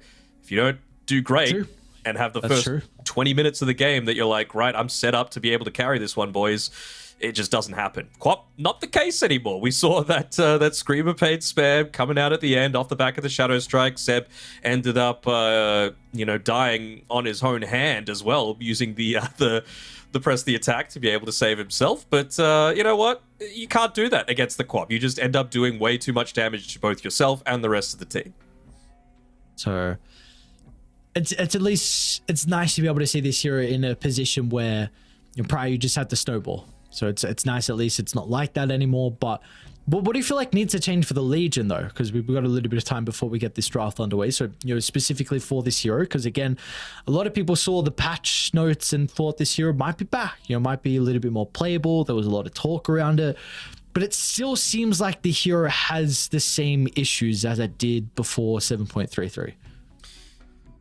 I honestly think the hero is in a fine enough spot, to be honest. I really just think that OG were expecting the lanes to be situated a little bit more differently than they were. I mean, they could have potentially just used the Twin Gates to be able to switch things up, go against into the Naga Siren again. I mean, that's the big reason why you pick LC, right? Illusion Heroes, the overwhelming odds is able to deal with them very effectively, so I think maybe it's just that. But I mean, you think of a lot of the heroes that are meta these days, at least in terms of position 1, a lot of them are melee. So Legion Commander is going to have a good time. We're not in like this big, Drow, Arc Warden meta. Sure, there's Morphling and there's the Medusa. Terrorblade kind of goes here or there, but again, Illusion Hero. The vast majority of them are still those melee heroes. So I feel like LC has a pretty decent spot in the meta right now. I'm just, we're not really seeing her as much at the moment. So hopefully there will be a time where she returns back to the limelight. But, for this upcoming game in particular, it's probably going to be stock standard once again. Imagine Techies and Batrider is going to be something that's hotly contested between the two. Timbersaw also went uncontested in the previous game as well. We had our standard like Morphling, Terrorblade bans in regards to some of the stronger carries, but for the Timber, one of the other broken heroes, we didn't even get to see that in the draft in game 1. So maybe both teams will have their eyes on that heading into this draft. Yeah, sorry, I'm just looking back at so Seb in the last 10 games has played a different hero in each game. So, you talk about having versatility to be able to, switch things up. Like, he legitimately 10 different heroes in 10 different games. The man can play anything. I mean, he's always playing Dota, and that's the thing. You just want these people that have years of experience. I remember watching him when he was back on Sigma International playing against Synderen in a bunch of different tournaments, back in 2013. So the man has a lot of Dota knowledge and a lot of learned tricks to be able to pull from. I think it still just needs to be building the draft a little bit more around Topson. By far the hero that he picks the most is that Zeus, but not sure if it's a Zeus game all the time. Honestly, might not have been too bad, but again, when that Naga Siren came out, they already had the Enchantress, the Batrider, and the Rubik, so it's like, well, what can you really do as a response there? how can you see OG building the draft around Thompson then? What is kind of the key things that they would need to do to kind of do that? Do you need like second pick, first pick? What's kind of the play? I mean, second pick always helps, in my opinion, just because you're going to be able to respond to whatever they do rather than having to be a little bit more, I say on the back foot, but first pick does enable you to say, like, this is our draft, you need to beat it. But I think if you're going to play like this Zeus, Pugner, Primal Beast, like swarm across the map with tops and play hyper-aggressive style draft, you need other heroes that are going to be able to enable you to do that. One of them is Chen, because it puts a lot of tower pressure on. You could potentially go something like a Beastmaster, for example. OG, they did it when Nature's Prophet was busted across both the off lane and the safe lane as well. So I'm really wanting to see heroes that do look to split the map up even further. Like I said at the conclusion of the last series, it's something that I just feel Level Up did better than Old G. Like, they played their own game better than Old G did. So, you know, if they're able to do that again, they're going to be moving to 5-1. Surely the issue for OG is just like this Legion pick. I don't know. I just keep going back to it. I see, like, because I'm looking at the supports Legion now. Commander, don't you? Well, I mean, let's be real. She did nothing that game. She did nothing. We did not feel the impact. It's not the player. It's just this hero's not very good right now. You kind of have those heroes, like when you look at the supports, the Enchantress and the Batrider can be very active. The lane dominators have a very good time. They scale very well into the late game as well. You can help out with rotating to the side lanes. You pump in a decent chunk of damage, but I feel like there's just issue between the mid and the off lane where maybe do you want to put tops on a bit more of a playmaker then? Because or even just another hero that's able to do like that quick damage so that if you do pick an LC, you're able to actually get those dual kills. You know, they were lacking in damage early on. You know, Batrider, it's gradual damage. Early on, Enchantress damage, not the highest, you know. Eventually, of course, Roger built into, you know, the full Hurricane Pike, and he was honestly like one of the scariest parts of OG's team fight in the latter stages, but early on really wasn't there. Same sort of thing with the Rubik, right? Yes, mid Rubik's a little bit different, but you still are heavily lacking that mobility that you need to quickly make a rotation towards the LC's lane, get a kill, and then get back out and go back to farming. So, you know, I still feel like the LC has a place, and again, like the lanes obviously weren't set up in the way that Old G were expecting them to, with the Nagasar rotating away from the LC's lane. So it's a bunch of things, right? It's not just the hero, it's what the hero was being played with, and also how Level Up responded to it. So I think big props need to be given over to them. Without a doubt, that was an exceptional showing from them. So we'll see if they get similar heroes as well. Like, if they want to go back into the Bounty Hunter, I know it is definitely this is a team mixed with Eastern Europe players, so Bounty is a hero that, you know, thrives in that region. If it's going to be something that they want to pick up, if it's something that, you know, they have a lot of priority on, because if they want to continue to play this fast-paced style that we know OG really like to play as well, then maybe we could see the Bounty once again. Yeah, possibly. I mean, I was wondering, like, why have they picked this so early? You know, it really feels like it needs to be a response pick to something, but then they just it was a melee hero that came out after that, right? We saw the Legion Commander come out after the Bounty Hunter, if I'm not wrong, and, you know, it just caused absolute havoc across the map. You know, the Lorinov as well, like he did fine in the laning stage, and it was really just the space that they made for the Naga Siren, because again, towards the very end, you were having to deal with like both the Quap and the Naga that were having amazing games. One alone would have been rough for them, but the fact that both of them were really getting off the chain, it was just too much for OG to handle. So let us see. Let's see if they're going to be able to handle things a little bit different in this game, because again, you're getting to the stage where you don't have a lot of games left, unfortunately, for OG being 3-2. Who's their last series against, which is Ancient Tribe. So that's winnable. It's winnable. I'd say, like, if we looked at Ancient Tribe last tour, you'd say that is a very difficult series. I'd still say it's a pretty difficult series regardless. We know what Ancient Tribe is able to do. Obviously, some things are not clicking at the moment for them. Definitely not having as much success as we saw prior, but it's still going to be a very difficult opponent. So you got to win this series. I mean, if they could potentially end 5-2 or 4-3. So yes, or 3-4, right? Well, true. So I was more 100% right. You are true. They could also finish like that. They could also finish Yeah, so I think they're probably safe. They're probably not going to get relegated, I think. You know, or at least have tiebreakers there. You know, I think 3 and 4 is probably going to be enough to be able to avoid that sort of situation. Again, anything can happen. It's very close across the board. We've had surprise wins coming out, like Into the Breach 2-0ing Level Up, who, you know, they've looked very impressive so far today. So we'll have to wait and see. But, you know, again, if OLG are able to pull out this series victory, we're going to have 4 teams tied on 4 and 2 at the top of the leaderboards leading into, you know, this middle part of the last week. So seems pretty hyped to me. It does. I mean, there's a lot of Dota going on currently. I know Dream League's about to finish playoffs. We got Bali Major coming up, but before then, we have some very exciting, hopefully, tiebreaker action. So, hopefully, we get that all gets underway. Like you said, there's a potential for the 4-way top and 4-way bottom. So, that would be ever so spicy. I don't even know how do you even sort out a 4-way tiebreaker? How many times do you need to go around? I guess. That's but that's going to be something a little bit different. So hopefully we get there. If all the permutations work out, all the matches go the way that we need it to for that 4-way. But at least for this match, we will be underway for our second game. So we'll see once again what the adaptations are going to be. Always love a 4-way.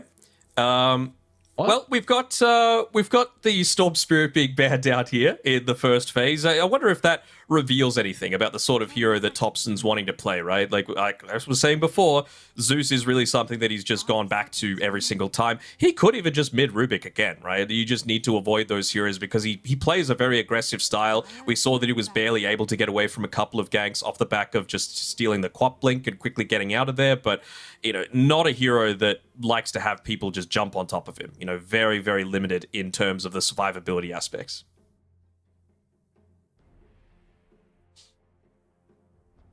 Do you remember what level up banned in the first phase outside of the Chen? Was it Beastmaster? Not I sure. know that's what now. Seb has been playing slightly more than the rest. He's got 2 games of Beastmaster in his last 25. Oh, crazy. Yeah. What a one trick, you know? Just that Beastmaster spammer. Chen based. Yeah. Okay. Makes a lot of sense again, right? Again, anything that picks up the pace, that allows them to take away some of that map control, and then be able to play on your side of the map. That's how OLG want to be playing. So just look to deny that as much as possible. I mean, any team that picks Nature's Prophet in this meta and wins with it, you know, has to clearly have some sort of style that's working for him. I think Seb was MVP in that game as well when he played the NP about a week or so ago. Do you potentially remember the item build or have that up? I'm very intrigued. He rushed a Scythe of Vice after Spirit Vessel. It was against Alliance that they were able to get a 46-minute win. 5 seconds remaining. Very interesting, because last night I just saw MC play the offlane Nature's Prophet when like Midas Crimson, I think into AC or something like that. So I was just intrigued because I'm not seeing a whole lot of offlane Nature's Prophet as a whole. So I wanted to compare the item build between the two. Absolutely dumpstered him. Yeah, and thank God as well, because that hero looked too dumb for way too long, and I'm glad it's out. So maybe this time around they're really just looking to lean even further onto the lane domination with this Undying Big picked up, but well, these are some really quick responses coming through. Don't hate this from OLG, right? Morphling, such a strong hero in this meta, and what better hero to be able to morph into than the Medusa? What better hero indeed. So I wonder, is Level Up one of the teams that has played the offlane Medusa in response to like a Morphling trying to counter it? And then actually had something else to be able to... Because Medusa isn't bad into an Undying lane, right? Like, you could decay him all you want, but there's not really too much strength to be able to steal, and you're still going to get a bunch of those magic wand stacks, and then you just bump someone else up to a higher priority and build Dusa as, like, you know, the Phylactery, maybe not Solar Crest, but you know what I'm saying, right? I do indeed know what you're saying. I saw one game... I just checked Wikipedia. One game stood out to me where they had a Medusa, Morphling, Monkey King, and a Death Prophet. But no, it still was the Hawk that played the Medusa. Yes, in the same team. Goddamn. But wait, who played the Morphling on that team? Lauren of mid. All right, cool. So, at least the big thing for me with the Dusa Morphling is this matchup.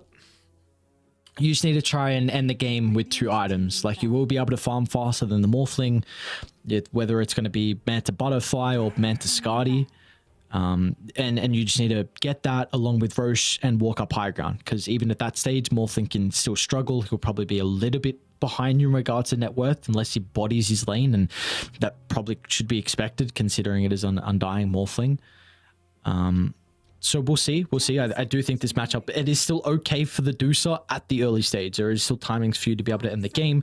Another thing I just want to bring up real quick, this could even be a tops and mid Morphling as well. We've got to go back to, I mean, we were casting a lot of the T1 games in the qualifiers for TI, and they were like first picking this year and just giving it to him always. So, Rip last chance qualifiers, by the way. Yes, Rip last chance qualifiers. So, of course, no one has a great Morphling, but Topson can also play it as well.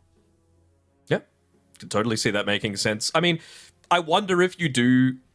I was about to say, I wonder if you do first phase the Undying if you're not wanting to pair it together with a Morphling, because, I mean, it still feels incredibly strong. Maybe they could have gone mid-morph into, like, a Wind Ranger, but Level Up have gone away and banned out that Wind Ranger, so you're not going to have that easy Diffusal Blade response. You would still probably say, like, here's kind of like the Pangolier feel like a pretty decent priority here at being able to remove that.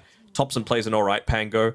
And they're clearly thinking that, of course, it is a possibility with the Faceless Void being banned out as well. So I'm wondering as well, like, what sort of hero they want to even run mid into the Morphling, if that does end up being the case. Obviously, Level Up, they're going to go away from any sort of, like, Ember Spirit style heroes that just get crushed. But, you know, is it just going to be... Could they potentially Timbersaw, you know, up the pace there? Could they potentially, like, OD mid even potentially? It's a possibility. I mean, Level Up have second pick overall, so they could look to punish them as like that. Yeah, I think we get to wait to see, because they'll probably pick their secondary support heading out of this phase, and you'll get to see the 16th, 17th from OG, so that'll at least be able to give you a little bit easier of a time to work out what hero you want for Lorenov in the mid lane. Give me the Milana, give me the... I want to see more Ogre Magi. Why are we not seeing Ogre? You know, especially in this Dusa meta. Just buffer up even further. Pick up the pace. Act as that, like, cheat code to be able to have that extra little bit of damage that you've got coming through as well. Ooh. I mean, that's pretty good against a core Morphling as well. Dusa, TB, Morphling, the big three that the Darkseer wants to be playing up against. Okay, so now you need to be considering about, well, that's probably a big reason why they banned the Faceless Void as well, and the Enchantress. Like, that's a little bit more obvious now. So you could be considering something like an Oracle for OG and try and play the Undying as a 4. But, I mean, Oracle Undying have a lot of weaknesses if that is your support duo. Could always be a Topson Oracle as well. Yep. Topson Invoker as well, possibility. Mana Burn against the Dusa, Dispel against the Darkseer, not horrible. Can you anti-mage? Where? Safe lane, put the Morphling mid. I know you don't see your mid matchup, but that's very good versus the Darkseer Dusa. Like it. I like the Pango. And again, like Nyx Assassin, it's reliable stun against both the Dusa and the Darkseer. And again, they're just really going all in onto this Mana Burn. They feel like, you know what, we appreciate that you've got this lineup that if you can get those like 2 items on the Medusa and go high ground, we're screwed. But we're kind of picking these heroes to specifically counter that. You know, as long as Nyx Assassin makes it his sole job to be able to stop you from getting into that early timing just by roaming around, being a nuisance, not giving up his life too easily, then, you know, you're going to have a pretty decent time. And, you know, once the Morphling gets into the Aghanim Scepter for himself, Deuce's damage gets cut by like 30-40%. So, you know, that's really the thing that Old G is looking to play for. It can't be at the sacrifice of the Darkseer, though, having a free game. You know, Own Me, he was pretty good in that game. We saw the key team fight that really turned things in Level Up's favor. Ooh, they do end up going for this Ember Spirit mid. That's a lot of faith being given over to him, but I suppose with the Pango being picked up, they can feel a little bit more confident with that matchup now. Is there any universe, you think, where they like say, all right, Seb, you're playing the Pango and we're running Morphling mid again? No way. You are just... That is a Nyx Pango offlane? No chance. I know it's horrible, but what if they like... What if they played it into come on, the man. Dark Come Seer, on. you know? What if they switched Come it up? on. What if they did the lane swap? Bro, I appreciate know it. it's a bit of cope, but, you know, you want to crush this Ember Spirit if you can. Ooh, anime. Yeah. I appreciate it, but I think you're just completely butchering your Pango Nyx lane then. You are absolutely. I'm just trying to fill time. Yeah, fill time. Well, you can fill by telling me what the hell you're going to pick in the off lane, which is going to be ranged for Seb, because you have a melee Nyx now. Let me scroll through the 50 different heroes that he's picked lately. Nature's Prophet. He's played NP, Coddle, and Venomancer are the three that he's picked in recent times.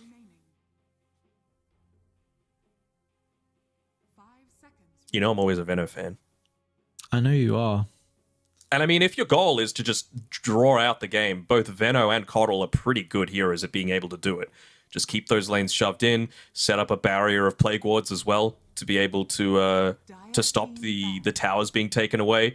Give more time for the Morphling to be able to pick up the farm. There's the Coddle ban to be able to prevent that. And I mean, Spirit Breaker would have been a pretty amazing pick. Of course, great with the Darkseer, but again, if you were looking to play something like a Keeper of the Light, then would have made it a whole lot more challenging.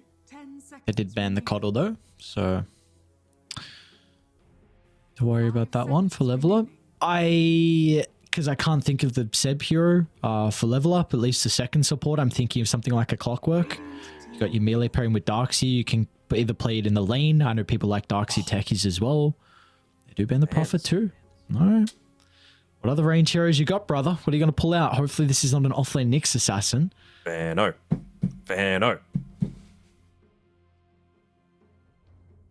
The old Cuckoomancer in the off lane. At least he's playing it now as a 5, Cuckoo. You know, like it makes a bit more sense for him to do it. Come on, what was wrong with the Veno 3? Thought you liked the hero. There wasn't anything wrong with the Veno 3. It just seemed like whenever Cuckoo played it, it didn't work out. Oh, so it's Cuckoo's fault. No. What are you trying to say? Bit of bad luck. That's all I'm saying. Oh, a bit of bad luck, huh? Man, just wait till Cuckoo hears this. I have a word with you. You're going to call him up? You got him on speed dial or something? He's going to pull you aside. How dare you talk about my Venomancer in that way? He was actually interviewed about it, and he's just like, yeah, I just like being annoying. Pretty much. Doesn't matter if I'm playing 3 or 5. I just want to play an annoying hero that makes them hate laning against me. And I'm like, yeah, fair. That's why I play it. It's an interesting pick. This is a super interesting pick. Support Slark? No. I told you. Maybe it was Milan. Oh, there's the hero. I swear it was Milan, and I told you that there was a team that was playing the support Medusa, and it was level up. Everything's coming back to me. My mind is blown. This was from the close qualifiers. Yeah, I think you're having another delusion attack. It's okay, though. We'll look past that. We get a last pick Slark for Mr. DeHark, and Seb's going to pick up the Phoenix as well. So thank you very much. Very tempted. What do we think of this crazy draft going on? Have the 5 head players from either side, crazy Phoenix pick into the Deucer support. Thoughts? Who's winning this? As the Oracle himself? The viewers are winning because it's going. Well, there's no Oracle in this game for starters. You know, I was talking about it as a potential Thompson option, but I'm a little intrigued by this. You know, like how are they going to be able to negate the Slark in this game? Because it feels like a pretty decent Slark game. And again, like we called it at the very start, you know, if you're going to first phase this Medusa, obviously OLG had that Morphling as a response, but then you just say, you know what? This Medusa isn't actually what we're building our draft around. You know, the advantage of the second pick is that Level Up feel like they're going to potentially outpace OLG. Also, just with you know, the Ember Spirit and the Slark, both great carriers of the Ion Shell.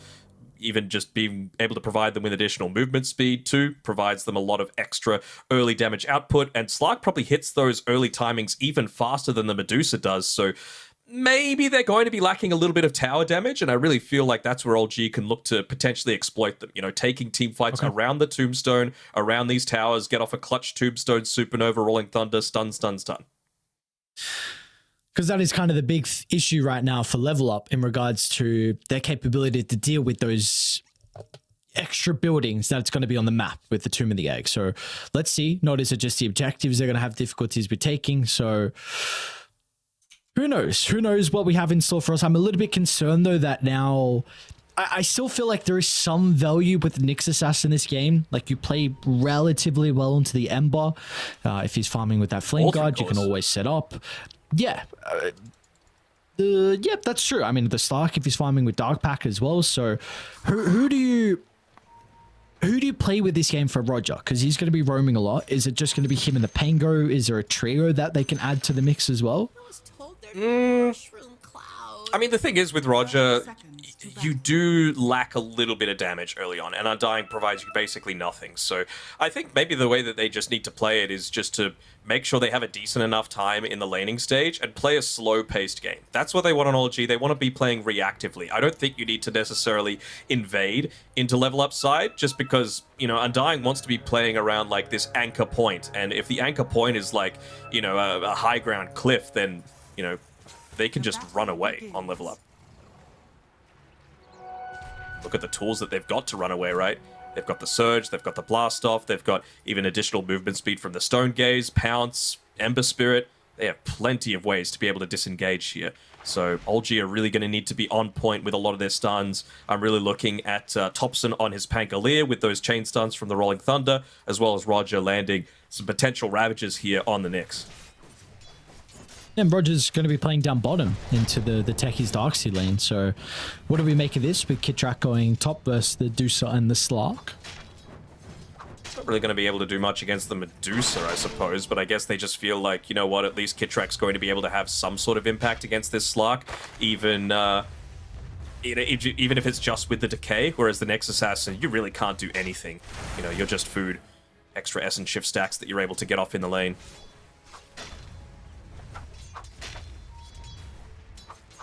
Line. We get to, you know, we've seen the Medusa be an absolute menace in the position 1. We've seen a whole high amount of effectiveness as a position 3.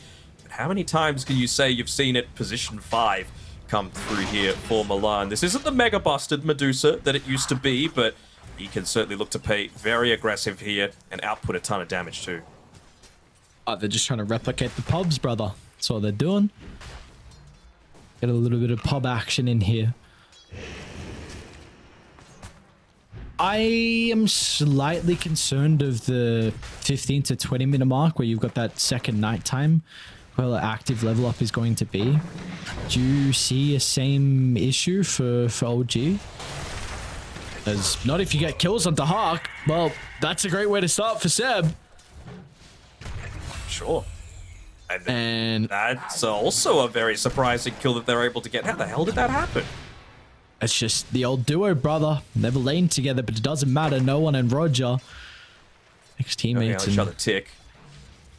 I mean, Techies should never really be in a position to be able to get picked off by that. I mean, that's the big advantage of the hero, right? You can just stay at so far range, really look to just plink away at them without too much that OG are going to be able to do in response. So a couple of good, big early kills that they're able to get off the back of that, but I'm kind of in agreement with you about like that 15-minute mark, second nighttime, but again, like it's really just going to be around, I would say, even OG making a mistake, right? Like, because if they don't get picked off, then I still feel pretty strongly about their potential to rally around one of these big choke points, whether it be an objective or, you know, just a place for Thompson to be able to bounce back and forth with the Rolling Thunder.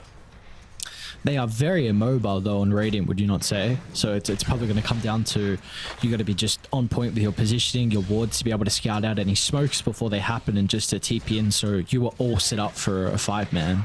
Exactly, and it's not even just like having the TPs on its own, it's having the TPs and like the resources to be able to actually contribute to the fights. You know, it's pointless TPing into a fight if it costs you, you know, the 75 mana to do it. If you've got 100 mana, then you're just basically not contributing anything other than potentially dying and giving even more net worth over to the other team. So I think it's just going to be about OG recognizing that and saying, look, at this 15-minute mark, make sure you're pretty highly topped up on mana, make sure that you're not getting picked off and having low HP, and make sure that you are in a spot where you can actually make a TP response, because we know that they're going to be coming at us.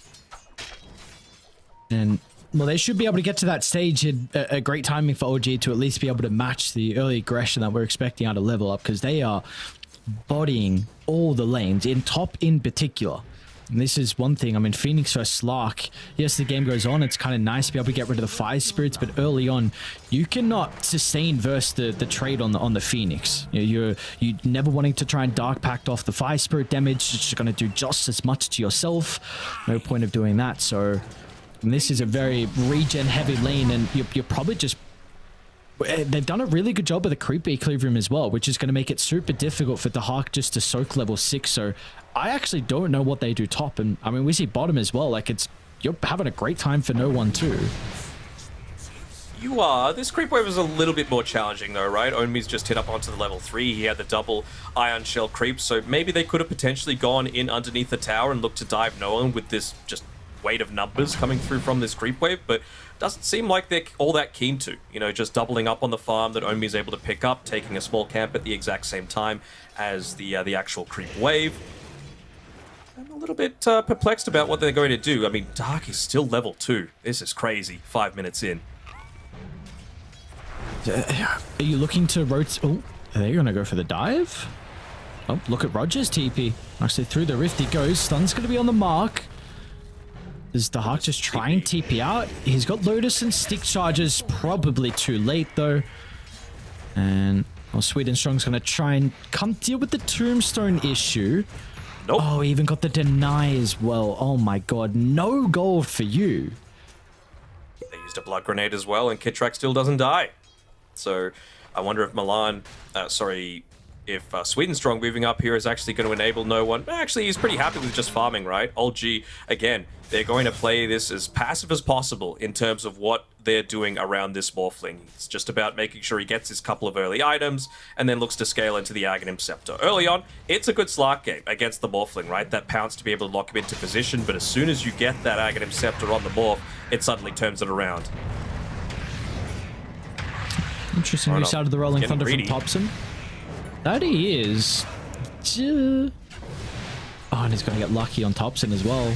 Meanwhile, bottom, they'll kill Own Me. This is looking disastrous for level up. Yeah, I mean, anytime that you look to pick this Darkseer, again, it's good against the Morphling, don't get me wrong, but they have no melee support hero for them to be able to play it with. They're going to have the damage for Seb. They will indeed. That's a big kill. Sweet and Strong will still go down. Lan's going to be up to the task to deal with the Tombstone. This time he'll get the gold for it. Do not believe he gets a kill to Kitrak. Another blood grenade. And a right click. Kitrak will not live. Okay, that is what you need.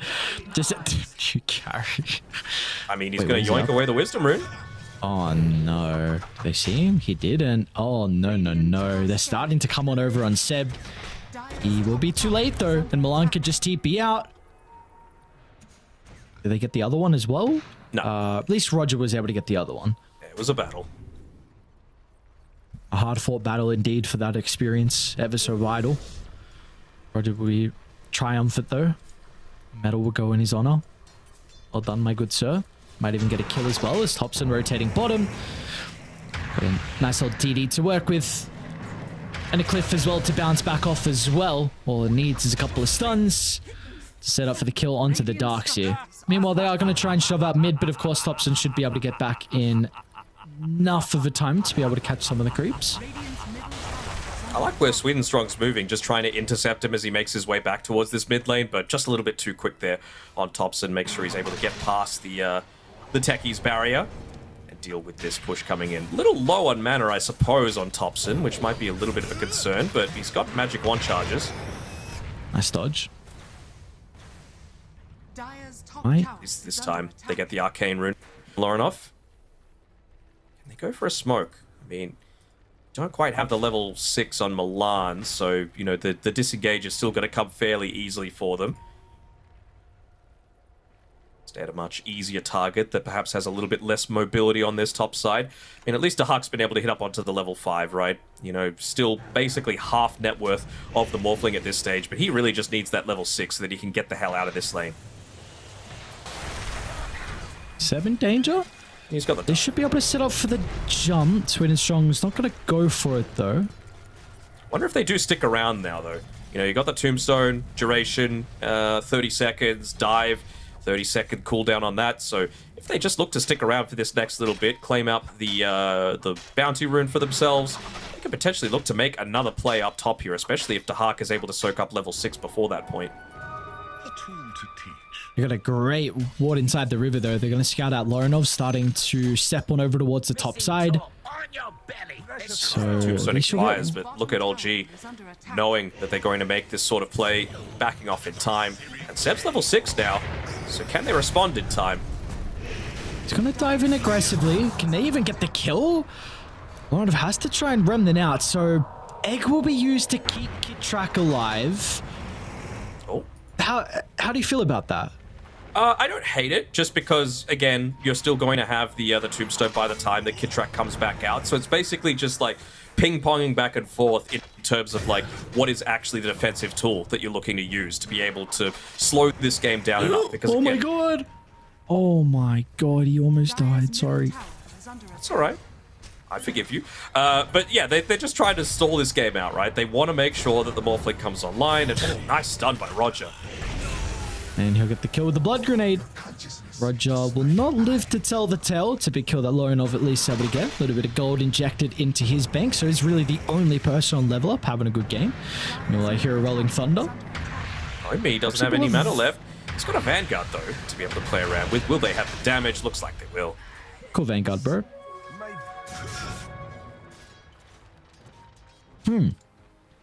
This is now I expected the start to go. What can they do with it now, though? On OG, you get the boys getting so much farm. Do you... what are the thoughts on... Sorry, you go. I was just saying the thing I'm most surprised about is how much farm Topson has. You know, Ember Spirit is picked as a counter to the Pangolier just because with that Searing Chains, you really nullify a lot of that movement ability that you've got. And Topson, well, this might be why he's been able to do a fairly decent job of like yoinking away some of the farm that Ember Spirit and Darkseer have been looking to potentially play around. Has he bitten off a little bit more? Oh, he might actually go in, though, with the Swashbuckle on the backup. Hoping that Roger's able to close the distance, but he's a little bit too slow to do so. Just go yoink the creeps, but Topson wants kills. He wants heroes. Should be able to find them. Maybe on the way back. They've got a huge creep wave to potentially protect. Maybe Milan can address that with the 3 points in the snake. With this Pango Ember, I mean, I really haven't seen it a whole lot since the change to the Universal, so I don't know how much that affects the laning matchup in particular. I think it affects it pretty significantly, especially considering the Swashbuckle got a very recent nerf in the 7.33D patch, right? 400 damage on the dash, 400 range on the dash is tiny relative to what it used to be. You know, it used to have that full range, the full 850, I think, so... the fact that he's still being able to do a good amount of damage and come out. His build though. He's 413. Yeah. It's like screw you nerf. Who gives a damn? It's pretty nice vacuum, Topson. Not going to be able to escape, and now that's a big kill for them to find. Roger will still yoink the life of Sweet and Strong. They're even going to drop a wall for it. All right. They are so happy right now on OG. Like, Topson dies, Roger dies, but in the meantime, no one is farming completely uncontested. He takes a bottom tier 1 tower on his own. He's still got double the net worth of the Slark 12.5 minutes into the game. It's just going to be a great timing on the Mancer, and we'll see if he wants to go into... I've got to imagine, I'm just trying to think of a second item that you would go instead of the Scepter next, but... I'd say there is one. Okay. I like this because I was going to bring up the question, do you want the Hawk to go Midas or not? Because I felt like this was a Midas game with how rough his lane went. But then I thought there might be some value still with going like a early Treads Echo and just playing for the second night timing with the Darkseer, and potentially you can just fight your way back in. Not how horrible the lane went, I don't think. You can't afford it. And even just like...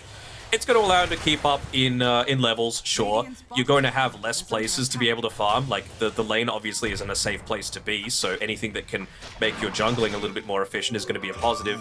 And even just the base attack speed that it provides against the Phoenix with that Supernova is going to be pretty key. I mean, that plus the Tombstone as well. All that attack speed is going to be a big plus for the Hawk. I don't know if Why you am can I be up here, my man. I don't know either. Oh, he's taking... Oh my god. How do they play the map? You see Ember's trying to split push. Thompson's going to shut that down around the Wizard Room timing as well. And meanwhile, you've also got Seb with the Midas. So this Phoenix scales very well into the late game, and they do not have egg answers at all. We all know how important levels are on the Phoenix too, so this Midas is going to, without a doubt, pay off. I mean, it's basically Milan that's your hopeful answer to it, right? With that split shot being able to deal with the egg as well as do a little bit of right-click damage in a lot of these fights. But this really does feel like Level Up, they tried to get a little bit tricky, you know, and it worked, right? The Morphling came out as a response to it, but it really just feels like this Phoenix has done way too much in this safe lane. You got to remember the Slark was the last pick overall, so you would have known that this is exactly how Old G were looking to play it. Yeah, I really wonder then how much the Undying actually playing here changed that potential to match up. Because like you said, you would have known, like Phoenix Slark, it's not a fun time to play in the lane, so I just wonder if OG with their craftiness with putting Kitrak top and Roger down bottom, because that also, they bodied bottom too. I mean, no one's still loving life. And you're going to be eyeing up. I don't think, you know, like, I guess no one Darkseer can't farm? really... Yeah, well, the Darkseer can't really do anything with a ranged hero, but also the techies probably should be dying to a Nyx Morphling, you know, with the amount of range that he's able to have over those two heroes. Seb's even trying to yoink away some of this farm from Lorinov, realizing how effective he was in the last game, being our MVP recipient. At least he's been able to pick up the Maelstrom, so some decent damage output coming there. And it is that timing that you were mentioning. The first night time, but Dahak doesn't really have any tools to be able to make plays, you know. It really feels like this is going to be a bit more of that catch-up time. And meanwhile, instead of level up hunting for kills, it's currently Roger that is at least scouting out and soaking up some experience from Own Me. I think they got a glimpse, yeah, they got a glimpse of Roger. So they do at least know his position. Over inside the river though, Seb might be forced to use the egg. We see Level Up have no idea where rest of the boys are, because they will reveal themselves down bottom though. Oh no, it's got the haste. Can he connect though in time? He's going to start to move on over. This is pretty deep from OG. He won't get the kill. Lorinov is not going to be able to do it by himself though. No one else is really there from Level Up, and he's out of resources now with one swashbuckle. Damage as well is just insane. Big Phoenix as well, universal hero. You know we love that. Going up against a lot of magic damage right now that Level Up are going to be able to throw at them. So this early pipe that Seb's going for is going to work out very well. Roger, I don't know if you want to be using that voice line. What's wrong with that one? Nothing at all. As they make another play for this mid lane, and I mean, it's a support Medusa. It's going to happen. Yeah, but you might also lose the Ember. Nice replic. Oh, I thought they got him. Okay, just got away. Never mind. Lorinov to see another day. Was very close from no one. Does Thompson snipe him down though? Is he going to be able to sniff him out? They'll both go the opposite direction, so Lorinov will be able to continue to farm his way back up, but I'm very impressed. OG, they're continuing to put so much pressure onto the map. More Seb free farming top is going to have a pipe at a pretty decent timing as well, so he'll probably look to get involved in a little bit more team fights once he has that, along with the level 12. I'm seeing if there's any like... Roger's got a Dagon, of course he does. You've got that, you'll have the pipe, you'll have the Ags coming at relatively similar sorts of timings. Thompson, probably not the full Manta, but maybe the Yasha at that sort of point. And then it's also going to be this daytime that they're going to be looking to play around. So take away some of the advantages that the Slark has to be able to play around with. It's really just making sure you get into cool. timing. A shield rune. What a nice rune to have when a fight's about to break out. So Thompson, he knows no fear, can just roll on forward straight to the Hawk. Does have a pounce up in a couple seconds, tries the Duke and Jive, gets out to the left. But oh gee, they're on the prowl, they're on the hunt. They should be able to catch up to him, but with the nighttime, the Hawk slips into the shadows. Meanwhile, though, they will catch up to Milan, though. So this sneaky Dusa flex to a 5 will have her third death of the game. being very clever here on level up though. You know, Own Me, he's cutting waves, he's making sure to try and bring them back onto a more defensive side of the map, and that's really not where you want to be when you've got this like 5k net worth lead. Yes, the Morphling can still afford to be, because again, like he would have loved to be able to be the one to pick up that kill. He's about halfway towards the Aghanim Scepter, almost level 15 as well, so obviously going to be that much more effective at going for these consistent pickoffs onto the Slark in particular.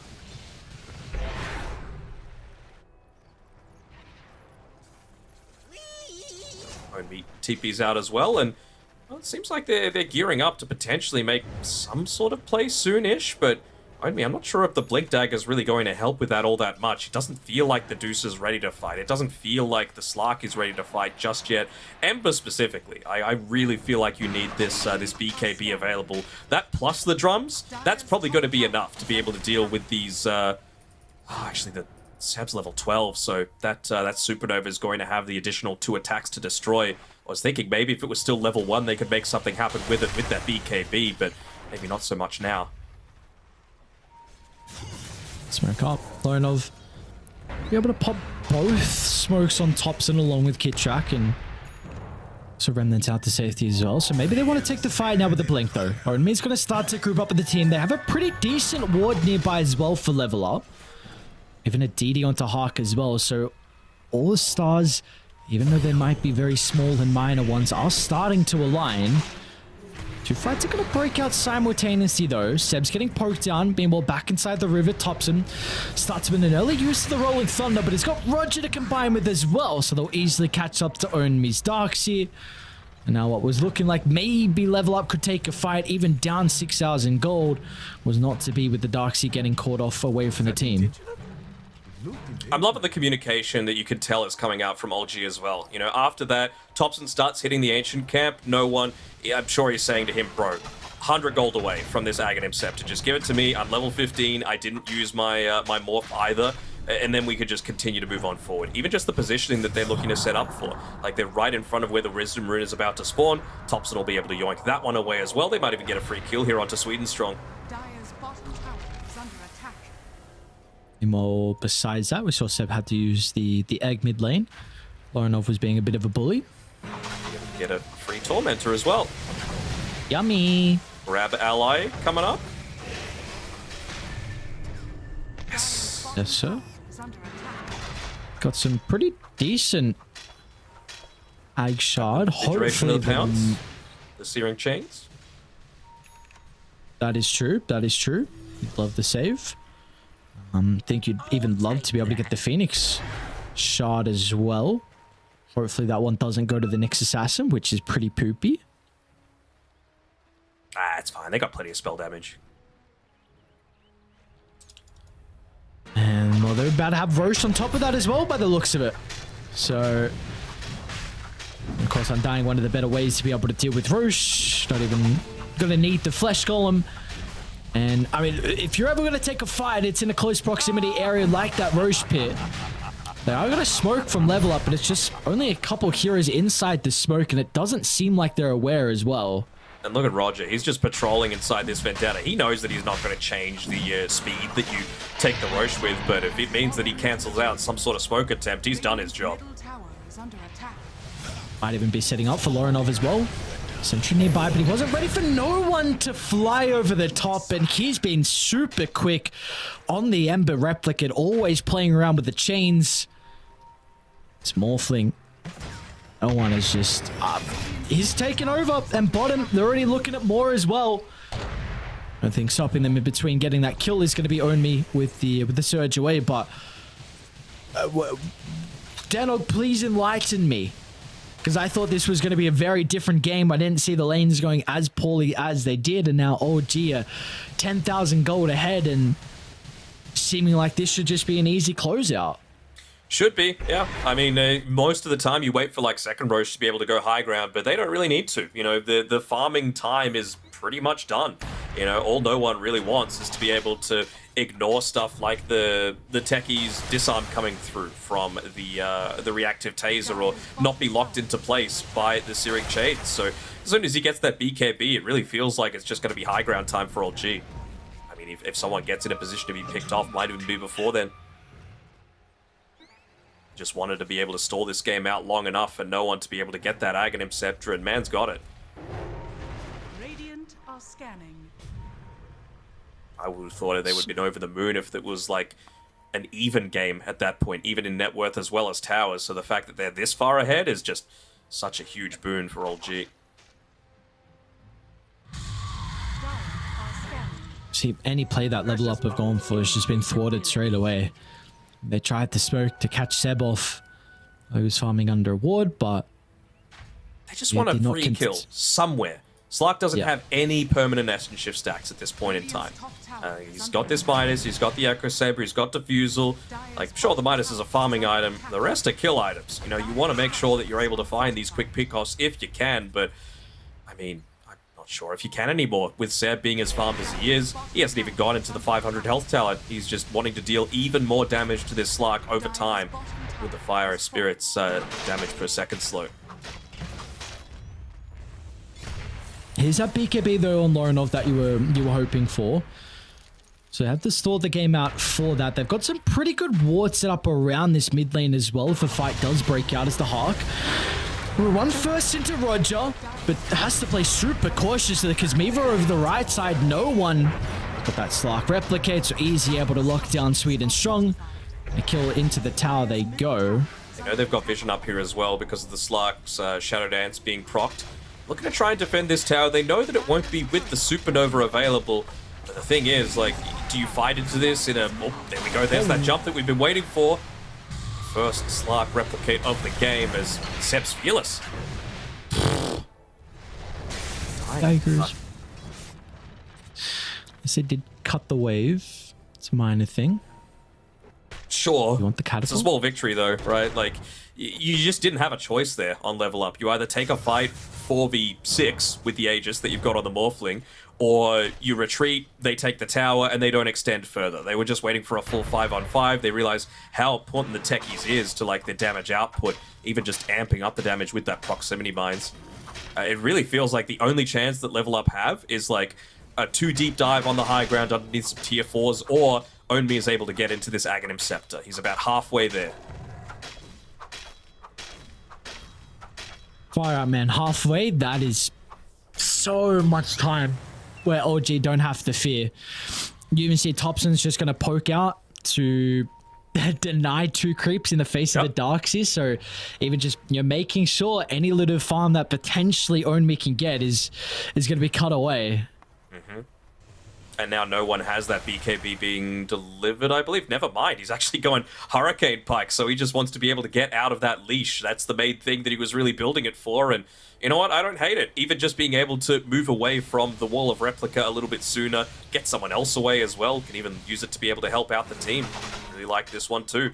And he's level 18, so a little bit less cooldown on the morph.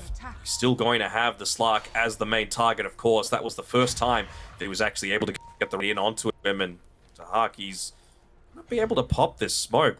And it's during the night time, so they've got decent vision, but they're just trying to find someone isolated at this point. Might even be worth just to the tier 1 tower and whacking it a few times. It's just on 300 HP, and they haven't taken a single tier 1. The creeps do it on the bottom side of the map, but you got tier 3s to deal with. That you do. A Morphling beating onto your high ground already, even without the Aegis. They don't give a damn about it just expiring. And they're going to be slow to react, so tier 3 will go down without a response. And Roger might be able to get the setup as well with a stun on the 2. The blow up the techies, no they won't. Depth Stride from the Hawk. Keeps him alive, but that's enough damage just to at least zone them away. It's probably going to be a full set. Backdoor protection kicking in, creep waves are coming. Oh, Lauren. Oh, that's not how you want to use the BKB. Laurenov. I mean, he had to. Just gets away with the remnant. Meanwhile, on the backline, though, Tahak is trying to find the angle as well, but he's just got no room to play. There's nothing Tahak can do. Sunray almost burning him down, but the Shadow Dance about to expire. It's a defensive Stone Gaze just to pray that OG will retreat. But once this expires, they can look to go back in. They're actually going to buy them some respect, though. They're desperate for them to clump up for that big vac wall, but the Blink Dagger was always on cooldown when he had the chance to be able to go back in. Importantly, they do defend that high ground. The melee barracks still remain standing. You know, he was at the time just trying to push out that bottom side of the map. He still desperately needs this Aghanim Scepter. if they're looking to try and turn this one around onto the Morphling. I mean, that's going to be your highest damage output, it feels, right? Just the Morphling illusion being able to deal damage into both himself and the rest of the team. Good lane. Maybe just a little bit of poke and they actually get the kill. Trying to feast, get some stacks going. They have a smoke, they do. Lanes are actually in an okay position. Radiant's bottom tower is under attack. Oh my god. And he's a universal hero. All that damage. It's not inconsequential.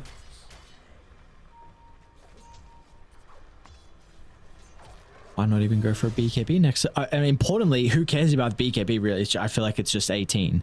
Roger that's the big just one. dodged out Own Me, who was like, he's roaming around in his Vendetta, trying to find a quick pick off here, but not being able to find that Darkseer can be pretty big, although, is he going to end up running into him anyway? He sees that the Lotus Pool is being taken from, so he doesn't want to go anywhere near there. Poke pops and they should be able to run into Sweet and Strong, so definitely not the smoke. Yeah. Oh, wait, what? But maybe they think he's on Super Orc. What just happened? What was that interaction? I don't know. Goes down anyway, so it doesn't really matter. But like you said, probably just happy to give up the techies. And Onmi is just they see the Hawk. Defensively. He should know. He should know. He just de-warded this prior.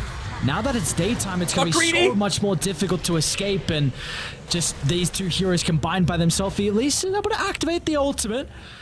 He's going to try and TP out. Roger's son still on cooldown. The Hawk will live to see another day, but guess what? Your high ground, let's get it beaten onto. Darkseer's got the Ags. He wants to be able to push this wave out one more time. Thompson is a satanic. No. He's got to get back. Not sure what Onmi is still hanging out here on this bottom side of the map for. I mean, to get a free kill, but you just lost a lane of Rax and you had all the boys available. No Aegis you were going up against either. Does he want his level 18? That's the only thing I can think of. Oh, he's so far away. He's going to come back now, but... I mean, they're gone. And yeah, and he's also not there right now if the fight breaks out. Nice scan from OG. Well aware that this smoke is going on. Do they have a gem? They do on Slark. Can you take this fight? Oh, what a great position from OG. Tops and pops the smoke with the ward. Will get de-warded straight away, but they get a glimpse of the Slark. Now they're going to be able to play accordingly, making sure they all clump up just in case anyone gets picked off on the wings, because that's what you're praying for, level up. You can't take a 5-on-5. You need to try and get this one-man advantage and go from there. OG just need to play around this high ground where they've set up their observer ward, right? Like, they know that the Roshan is just about to potentially respawn. There's that advantage. A quick pick off, though, onto the Nyx Assassin. This is huge. That it is, Milan. Deuce is in a pretty good position to give them information as well. Run away from See how cautious they are. As soon as the Tombstones lay it down, Seb gets the initiation. Is there any way to protect the Ember? They're going to be able to turn low enough, reacts with the BKB, but straight to the backline they go. No one hunting the Slark. The Hawk's going to play under the cover of the Shadow Dance, but he's also used the Depth Shroud as well, so this is an all-out retreat. They've got to get out now. There's nothing the Hawk can do, can take the team fight. Everything on cooldown. They're still posturing inside the river, but can you go into OG? I think you can. You don't have Tombstone, Flesh Golem's running out, no Supernova available. Sure, Nyx is coming back up, but that Morph Replicator is running out in, what, about 10 or so seconds? And you still have the Wall of Replica, you still have the normal punch. Do they have a smoke, though? That's the big question, and OG, they have Roshan to be able to claim, so it really just is a question of will they be able to make it in time? That's just the issue with Slark. You're taking a fight at daytime when you use Shadow Dance and Depth Shroud. This hero no bueno at daytime without that. Oh, of course you have to, but it's a big reason why they potentially were hesitant to go back in, but now it lets them take Roshan. Yep. And now it lets them get the Aegis. And that's an all-out retreat once again. Maybe they might be able to turn to the tree line. Omi is waiting in the wings, just praying they can clear up. They'll do just that. If there's ever going to be a fight to come back, it is now. Oh, that's satanic. They'll kill Seb, instant use of the buyback. Can they deal with the Tombstone and then turns to Thompson as well. The Satanic gonna give him a little bit of bonus health to work with, but it is not enough. As Level Up can get Roger next as well, and some signs of life, but they're not done just yet as no one. Another normal punch. That's aggressive. They got the punch. Morphling illusions vital to the success inside the team fight. No one's gonna be locked into place, but maybe that's where he wants to be. Turns and punches onto the Slark. And now we can go to Milan next as well. It's time for no one to feast. He can reward himself with all the early game pressure that he was able to put onto the map and kills. There is no better way to reward how incredible of a game he's had. Oh, he's dealing 9.5k damage in that team fight on the Morphling, and I mean, you really couldn't have asked for too much more out of Level Up. It's just the situation where you're that far behind. You know, you got the Aegis out of the Morphling, you got a buyback out of the Phoenix, you even kill off the Pangolier, but there's only so much that you can do. You know, the fight lasted long enough that the Tombstone was back up again and all of that, so they were able to use that to be able to delay the death onto Thompson. I'm not sure if Kitrak's in the best position, though. Radiant's middle tower is Was. under attack. Nearly getting picked off there by no one, but these longer fights, they are the ones that can potentially favor Level Up. You know, they just need to wait out and try and force out a few of those big old G cooldowns. It's just so hard to fight into the Morphling once, let alone twice.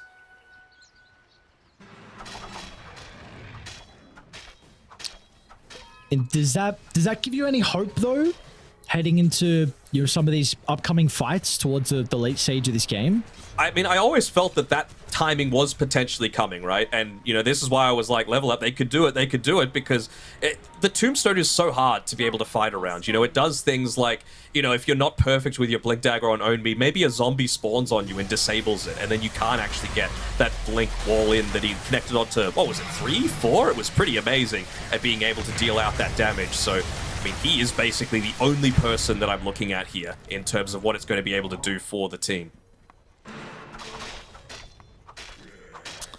Now it's Lincoln's actually put a bit of fear into old G, right? I mean, Kitrak is going to need to be on point with that grab ally, because Seb would have to say is target number 1, right? He's probably not going to be putting himself in a position to be picked off, because man's used his buyback.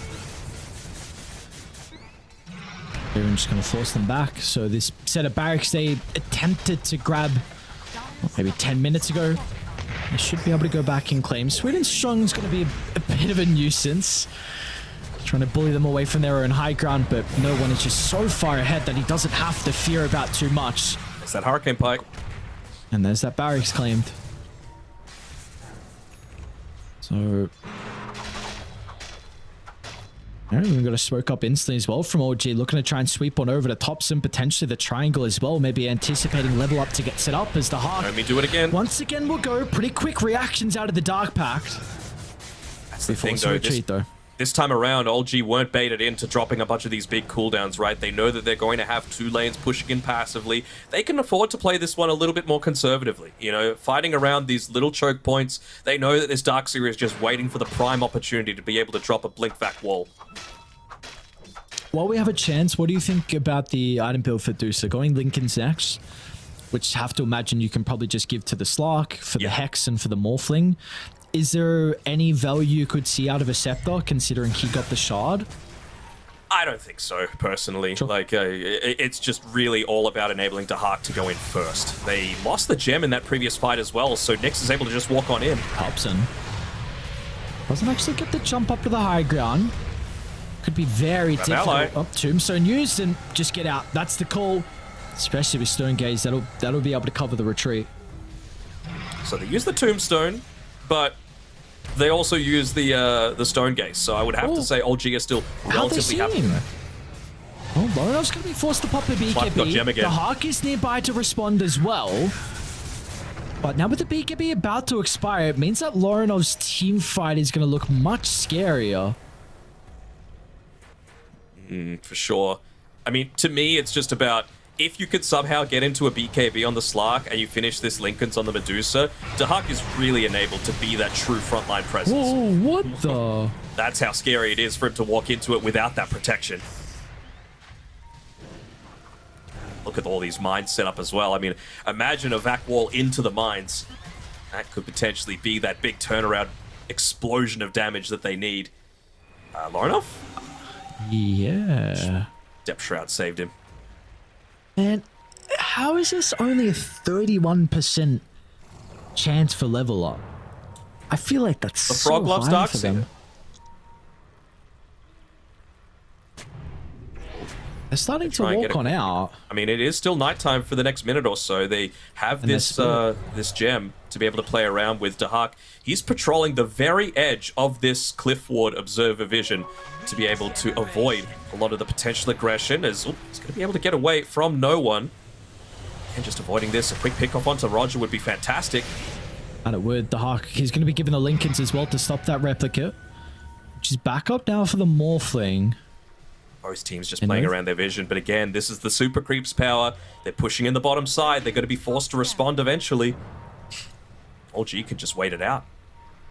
They scanned as well, so they know no one's leaving. If you want extra confirmation, well, they've got it now with the scan. So Lorinov will have to go back. Hobson's even looking for a potential angle to wrap around, just slowly starting to poke and prod from afar. Take away the There's vision. No one. There's the jump. Roger Seb to got rooted. follow That up would've as been huge. well. Ah, defensive use of the BKB from Lorinov was out of danger with that force staff, but felt like he needed it just in case there was any extra jump from OG, and it looks like we have quite the stalemate. They up underneath the warden. The Hawk will get rid of it instantly. Seb was so close to dying there. He got rooted mid Icarus dive. They saw the smoke come out as well. Yep. They're going to be able to be revealed underneath that one. So they'll see that they don't have their own high ground vision. Maybe no one. Just wait on the very edge, try and find a quick pick off. But Level Up have to be given their kudos of being able to defend against this. And they'll know that they went out there and set this up. So they'll be able to get this vital high ground cliff de-warded.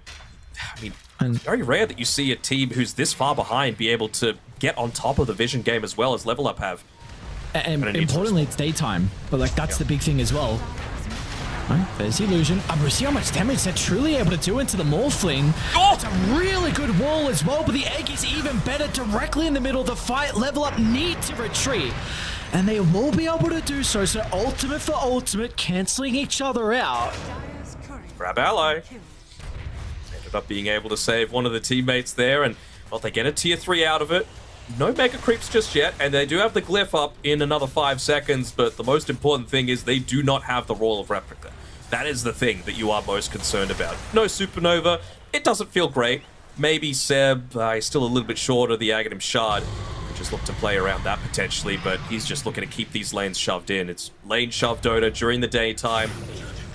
To try and do that as much as possible, but yeah, you just see how much more hesitant Own Me is at being able to go in. Oh. Now he's already used his blink. A bit of a window now, and no one's not going to mess around with the instant jump to the Hurricane with the Impale as well. Can they get enough protection out, Ember? They'll be able to stand strong thanks to the Saves his defensive BKB. items out of Level Up. High ground into a techies. It's just as hard as it used to be. Why not go Roche then instead? Or just all retreat, get the resources back up, and maybe then go back out on the map. I mean, a free Aghanim Scepter for a Pango feels pretty nice. Or even the Nyx, potentially just burrow down and siege that last lane of racks. Get mega creeps for yourself. Surely there is even an argument for Seb to get it. Yeah. I would say Pangos is definitely, I would also prefer that, but I really never see the Phoenix Egg dying this game. So if you want an extra save, could be alright. I already got that. Undying. Should be enough. What is wrong with 2? Nothing's wrong with 2. 2 better than 1. Now 3. We know what Valve thinks about 3. Yeah, no, they don't like that. Anyone But about to 2. hit like level timings? Own Me. Alright. Give him the wisdom room, please. Own Me needs that level 20. Come on, take it. Take it. There we go. Yay! This is all they're playing around. They're playing around the perfect Wall of Replica into the perfect normal punch, into a Scythe of Vice on the Darkseer. Like, if anyone is going to win in this game, I can't stress this enough, it's Own Me. Like, I like the Dahak, spot. it's a pretty good spot to be able to play around. Dahak's very close to being able to finish up that BKB as well. You would love to have that. I think they saw the mine blow up. I don't know how. Track. Skin's a little bit Pretty shy. decent target. So Grab let's drop the himself. tombstone in a really strong spot on the high ground, which will give them all the information they need to take the fight. There's the wall, though. Importantly, they get the illusion onto the he's morph. stoned. Hawk He's is stoned. really right-clicking no one as well. Starting to steal a lot of essence inside the team fight, but now they've got a Phoenix issue with the egg drop directly on the dome. They need to retreat, but can they get away? As Lorinov is out of Remnant's going to be up to the boys to keep him alive. Can he get through the defender's gate? The Hawk, he'll stand there to protect him, but there's not much the Slark can do. He'll watch his mid laner be killed off out front of the base. And now OG, they're looking for some of the other members as well. Only 20 seconds until the wall of the replica. He can look to play around with the normal punch, which Satanic might in be one. enough to guarantee the first life, unless no one can somehow life seal it up. It's These not punches, enough, man. though. They're strong. Are they strong enough, though? Wall of replica in it's up 3. in 4. Can they buy enough time? The Hawk will be able to retreat back to safety of the base. No one's beating to Milan, but Milan, he doesn't give a shit. He'll shrug it off. It's just all about space, that's all it is. They need the time, they need the seconds. And Level Up will get it. Looking for a secondary punch as well. So close to catching it out with the vacuum drag back to Hawk. Has he gone a bit too far though? Has he bitten off more than he can chew? Defensive use of the depth shroud, that's not going to be the case. The back and forth, the spells when one team uses the ultimate, the other team will respect them and retreat back to their own side of the map. They're able to once again root up Seb. No supernova available, but no reach for the backlines. It's a great stun. The Hawk shrugs it off, though. He's got the BKB, but the damage to Hawk's going to be cautious. Thompson's making chaos on the backline as well, but as soon as the Stone Gaze is out, they need to respect it. Oh, he's stoned. Once again, it is a space-making ultimate, but it might be enough to set up for the kill to no one who is just playing on a fine line, but this Morphling is dancing perfectly. From Agi to Strength and back to Agi, no one looks untouchable. They finally ended up getting that Mega Creep. So, I mean, it was such a long fight. So many different things happened that, you know, the smallest thing could go unnoticed. When they were actually going for that first defense of the mid lane, it was Thompson with his Manta style that was just keeping a Manta style illusion hitting the Darkseer. So he was cancelling his blink constantly, and he was forced to use a right click just to be able to kill it. That puts the normal punch on cooldown, and you don't get that big combination that's kept Level Up in these past few fights. So, you know, the little things like that, not always completely noticeable, but I mean, you see what the result is. They're able to get Mega Creeps on old G.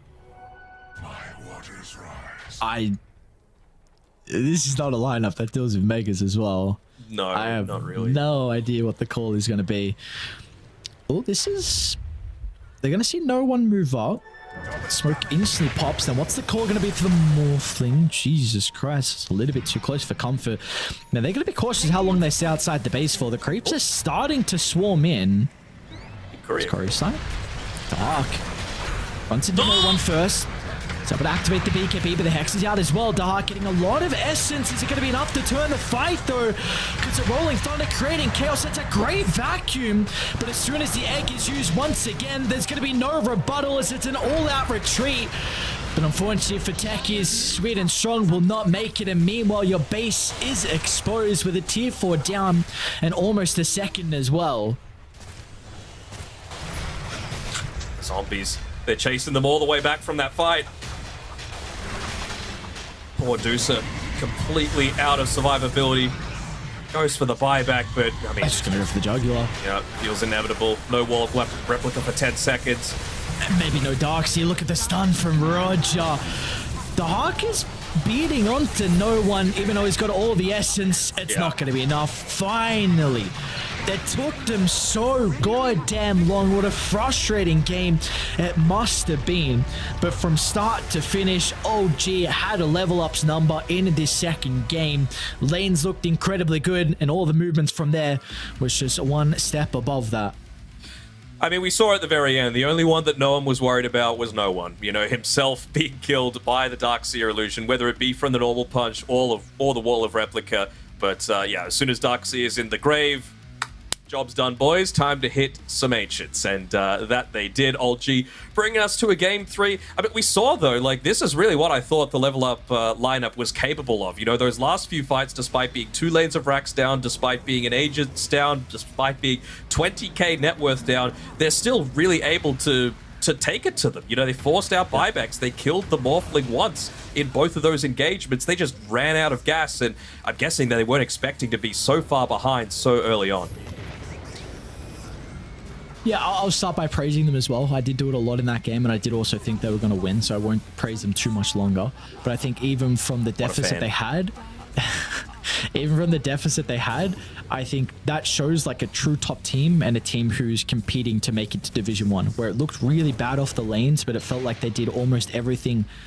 They did a lot of things right to even make this game competitive, and I don't think it should have been with how good OG looked to start. And dude, this Phoenix pick from Seb was exceptional. We said, you know, his Legion pick in game 1 didn't have a whole lot of value. I tell you what, I think his performance in game 2, I don't know if we can give him MVP because it felt like everyone did an incredible job, but they never killed an egg. He bodied the Slarkling, bodied the Hawk. It just felt like he was able to provide them so much this game with the last pick. I'd be happy to give it to Seb personally. Like, he just straight up crushed that game. Like, DeHart got nothing out of the laning stage. He was half the Morphling's net worth for the first like 14 minutes of this game, which is insane. You know, the power of having this pick. Again, it was a lane that DeHart picked the Slark into, and, you know, clearly it just didn't work out too well for him. I mean, a couple of kills really going OLG's way that probably shouldn't have, and I mean, this is another thing as well. Like, I'm just having a quick look over the damage dealt that game. OLG had a total of like 74,000. I'm doing some quick maths here for the level up one, and when I say quick maths, I mean the calculator option on my computer. And level up did 154,000, so literally double OLG's damage. It's just that everything was around no one, and they could just never kill him. You know, they played the perfect 4 Protect 1 draft here on OLG, just backing up this unkillable Morphling. They might be able to take him out once, but you know what? That's what Aegis is for. Hey, Morphling's a pretty cool hero, man. Very cool hero. I like it a lot. You're a very big fan. Hope it never gets nerfed. I hope we continue to see this hero through every single iteration of Dota, because he looks very cool. Would you agree?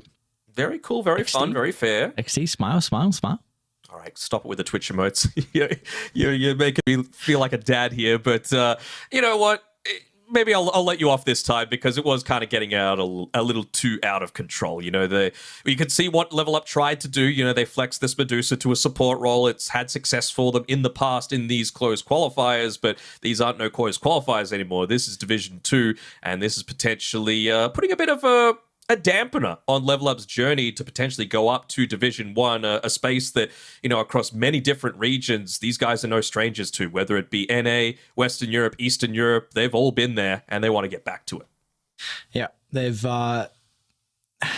very experienced veterans, not only in Level Up, but also OG as well, but you know, maybe a little bit more experience out of OG, and they're able to topple them in this second game. Crafty last pick from Seb on the Phoenix is enough, and also some incredible plays overall from everyone. Felt like OG you played exactly how they needed to with the individual roles, and it was difficult to give it to Seb. Felt like anyone else could have taken it as well, but for them, they're going to be able to get this second game victory, which means we are tied 1-1. We're going to send this to a break, but when we come back, we've got more OG taking on Level Up. We'll see you guys then.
So another series where we are going the distance. OG able to even up with a 1-1 series count. We all know how important this one means as well. These two teams trying to fight for their promotional slot over into Division 1. Dano, what do we need to see differently? Again, I'll always love falling back on you. Give me all the insight that you possibly can. What do we feel like in particular were some key differences that we saw from the Game 1 draft of Level Up compared to the Game 2? Well, in one game, Level Up got a bunch of kills early on, and the other game that they didn't. So maybe some heroes that let you get kills. I think that'd be pretty helpful. Just draft better, honestly. Oh, just draft better. Okay. That's pretty easy. Just well, I mean, okay. Right? In all seriousness, I think we saw like not the game-winning move because that feels like it's a little bit too dramatic. But we saw the lane swaps come out for both games, and I feel like Game 1, it was the move of the Naga Siren away from the Legion Commander that really put Level Up in a really nice position. You didn't have the overwhelming odds to have to deal with. This time around, it was OG that did the right sort of change, right? You put the Undying together with this Phoenix, and you made sure that the Slark didn't have a game. And if Slark doesn't have a game, then you can't get active early on, and the way to beat Morphling is to outpace him, basically, or be able to pick some of these heroes that can still deal damage through an insane amount of survivability, HP, and damage. So, yeah, if you just look to nullify the biggest counter, I suppose, to the Morphling in the early game, then you're going to be on track for a good spot. So just setting up the lanes in the most beneficial way for themselves, I think, is the way that is going to be the winning formula for both of these teams. Okay. And in particular with the bans in the first phase, OG was the Storm Spirit Queen of Pain. Level Up was the Chen and the Beastmaster. Do we feel like there needs to be a Morphling banned out in the first phase for the team that does not have the picks to close out the first phase, so it doesn't have 8th pick? I mean, it depends who has that 8th pick, right? I feel like both teams are capable of doing it. You know, Dahak, he can play these hyper carries, including the Morphling. He does go for a few more unorthodox ones, like the Sven, for example, coming through. We even saw that banned out in game number 1, I believe. So I'm interested to see. I don't want to see any Ursa, though. You know, I see a lot of Ursa being picked up, and it almost never works, man. You know, you just feel so immobile, which is surprising for, you know, a hero in a game where, like, I guess you're not really a harpoon builder as well, because you've already got, you know, plenty of attack speed. So that is one of the other items that a lot of these heroes that are lacking in that sort of mobility component build to give themselves a little bit extra, whether it be Slark, Void Spirit, Broodmother, Lycan, these sorts of heroes. Could ended up working for them, but we'll see. We'll have a look. Guess what the Ursa's win rate is in Division 2 for Western Europe? Oh, actually, hang on. This might be... Well, this is both divisions. Actually, let me check Division 2. I'm going to say 20% regardless. It is 50%. 4 games, 2 wins, 2 losses. 4 games. That's not enough of a sample size. It was 50% in with Division 1 included as well, which was 8 games. So okay, maybe that's enough of a sample size. Was it the times that it won? Was it like a good team beating up on a bottom of the barrel team? Oh, wait, I might be able to check that, actually. Manaspro played it all 4 times in Division 2. And then now let me see if I can... Tundra played it 3 games. So, I mean, I don't know. They're 7-0, right? They're a pretty decent team. They're a good team. And the loss, they are a good team. So... I don't know who they who was played against, so if it was some of the weaker teams, but we are in Western Europe, brother. There are no weak teams out here. Come on, how weak teams. There are strong teams and there are less strong teams. Right. I do vaguely remember weak being used, but that's okay. We'll put that one aside because it doesn't need to be brought back up. We do have a draft now getting underway. Both sides going to load in. So we got OG on Radiant playing with 2nd pick. Level Up on Dire playing with 1st pick. Level Up chose 1st pick, by the way. They won the coin flip, so big congrats need to be given over to them, and I think they just want to take away this Morphling on 8 possibility. I think that's the big thing. They feel like they need to take away this Chen and the Beastmaster from OG. I'm fine with these bans, right? You know, playing aggressively is OG style. Just take away all tools that they have to be able to do that. And if you take away that, then it takes away the ability to make space for someone like No One to be able to play a slow-ish hero like the Morphling. So this is one of the rare games. Okay, they just ban out the Morphling anyway. I mean, works for me. Yay. Maybe, I mean, does Own Me kind of have to pick the Beastmaster now? Because I feel like if you don't, Seb's just going to pick it. 10 seconds remaining. You could first pick Beastmaster with no issues. Yeah, no, I'm just trying to think of like if they don't, what are they going to do? And still got to say, you know, there's potential for them to go techies here if they don't want a Beastmaster. Maybe they go for like a lane counter to the Beast. So there's your potential with the Undying. At least is a stronger lane. So is it going to be enough of a deterrent for a Beastmaster pick? I would doubt it. What do you think Seb's saying right now? Because, you know, this is his lane that he's going to have to contest this Undying into. I think he's just saying, don't give me these goddamn melee heroes that are going to have a hard time into an Undying, or... He's like, boys, I carried last game with, had a very good game on the Phoenix last time with my last pick Phoenix. This game, I'll first phase my hero, and No One or Thompson, probably No One, because they picked Thompson's hero pretty early on. No One, you can carry this game. We'll give you last pick. Enchantress. I'm a little disappointed that Seb doesn't have anything written on the whiteboard behind him. You know, remember the first old G series when he was throwing a bit of shade No Tail's way? You make... I know you're joking, but shade sounds like a bad thing. Doesn't sound like a troll thing that it was. Shade's just banter. It's fun banter. You should say banter instead. It's not. Shade, I think of... Do you know what reading is? What? You know what reading is? I do know what reading is. Not like reading a book. What are you trying to say? Reading? Reading is when you like... You identify something that's like wrong about someone. So like if it was me, you would say, I don't know, I'm old. You know, that's the read of me. So like shade is like read. Yeah. You know, similar sort of thing. So it's just some light shade. You know, there's nothing wrong with shade. What are you saying right now? What? Bro, it is nearly 6 a.m. here. Cut me some slack, okay? It was my birthday the other day. Excuse. I still haven't gotten your present. I'm very disappointed. Waiting for Bali, brother. That is true. That is true. That is true. Book some of my accommodation. Oh. Very excited. Away from Very where excited. I'm staying, I'm guessing. Yes, away from where you're staying, but that is okay. Well, maybe We can't all afford the Ritz-Carlton, okay? You know, you're a big-time caster. Brother, you are in the dirt cheap place. Shut the hell up. I'm living lavishly over there. Oh, what is he? Oh, good coach. That's what you need. What do you think that is? Pop me up, brother. Brad's chain It's like a aminos? smoothie? Kinda? Yeah. He's like, get that away from me. He is a jacked guy. I told and I you. respect it. He's trying to... Milan's like, get it off the desk. What are you doing? Come on now. Look at how he's standing. He is spreading those lats. You know, he's wide enough that Dahak's head doesn't even cover his entire body. Yeah, he's pretty swole. I'm quite impressed actually from a gym brother to another. I'm quite impressed. All right, calm down, little bro. Far out.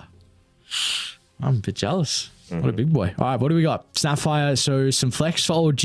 I have to imagine there is a potential for it to be played as a support to address the Undying Tombstone. I really just think Snapfire should be a core now. I'm continuing to see this hero do stupid amount of damage as the game goes on with this right click build. Like you can just go ATOS into Gleipnir if needed. Because and then, you universal. Because he's universal. Oh. Universal and talents are still there as well. So I really would hope it to be Thompson playing it. You got to imagine, though, like, how is it against the Quap? I guess the thing with the Snapfire is you've got a pretty decent attack animation, so, you know, that's one of the things that Quap has the best of, so you're able to trade relatively effectively there. And you take away a bit of, like, the aggressive blink potential that the Quap has, right? Because you don't want to be in melee range. You're just going to get a Scatter Blast to the face and just take way too much damage. So, maybe Snapfire as well is just one of those better heroes at being able to clear out the wave very quickly. So it's less about trading with the Queen of Pain, and it's more about just, you get your farm, I get my farm, and I still feel like I'm going to be able to scale into this later stage. And I keep looking at that hair that Thompson has. Come on, bro. Maybe he just hasn't done it today. What do you... He is a dad, all right? He might have had some good sleep, baby Judy. How dare you, actually? How dare I? I'm disappointed. I think it's about time for your nap, okay? You're getting a little bit lippy. What are you going to do about it? Keep your mouth shut over there. I'll put you to sleep. Mate, that right hand of yours is a bit too slow. Left, right, good night. I wonder if they're going to go Bloodseeker on old G. I mean, it's something that no one likes to play. It's great against the Quap. It's pretty decent against the Undying. Just to be able to, again, have something else to be able to deal with a Tombstone. And it's something that's, like, relatively solid in the meta right now. I mean, it's never a bad game for a Spirit Breaker. So... some more unknown potential could be a... is it...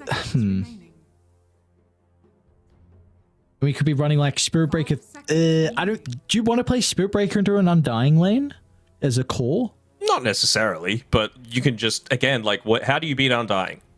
Like, if it's a really strong Undying lane, don't lane into it. Pull the wave, Get your farm in that way. And then, you're pretty happy because Undying, he can't chase you, he can't stun you. You might be able to get a blood grenade off, but that's it. You're going to be able to run away from that effectively enough. This is a hero that you cannot run from, unfortunately. And again, it's not really it's not giving up too much information about the draft, right? Basically, Undying is going 5, Quap's going mid, Batrider, who knows? It could be position 3, could be position 4, and we've seen them be able to flex things up. It might even be an Undying who is a quote-unquote 5, but being played in the off lane, if that is just a little bit more favorable for them. Probably not going to be the case, though, with this Mars being picked up. I mean, I guess they just needed something that's going to provide them a little bit of extra control, right? It takes away some of that Spirit Breaker mobility.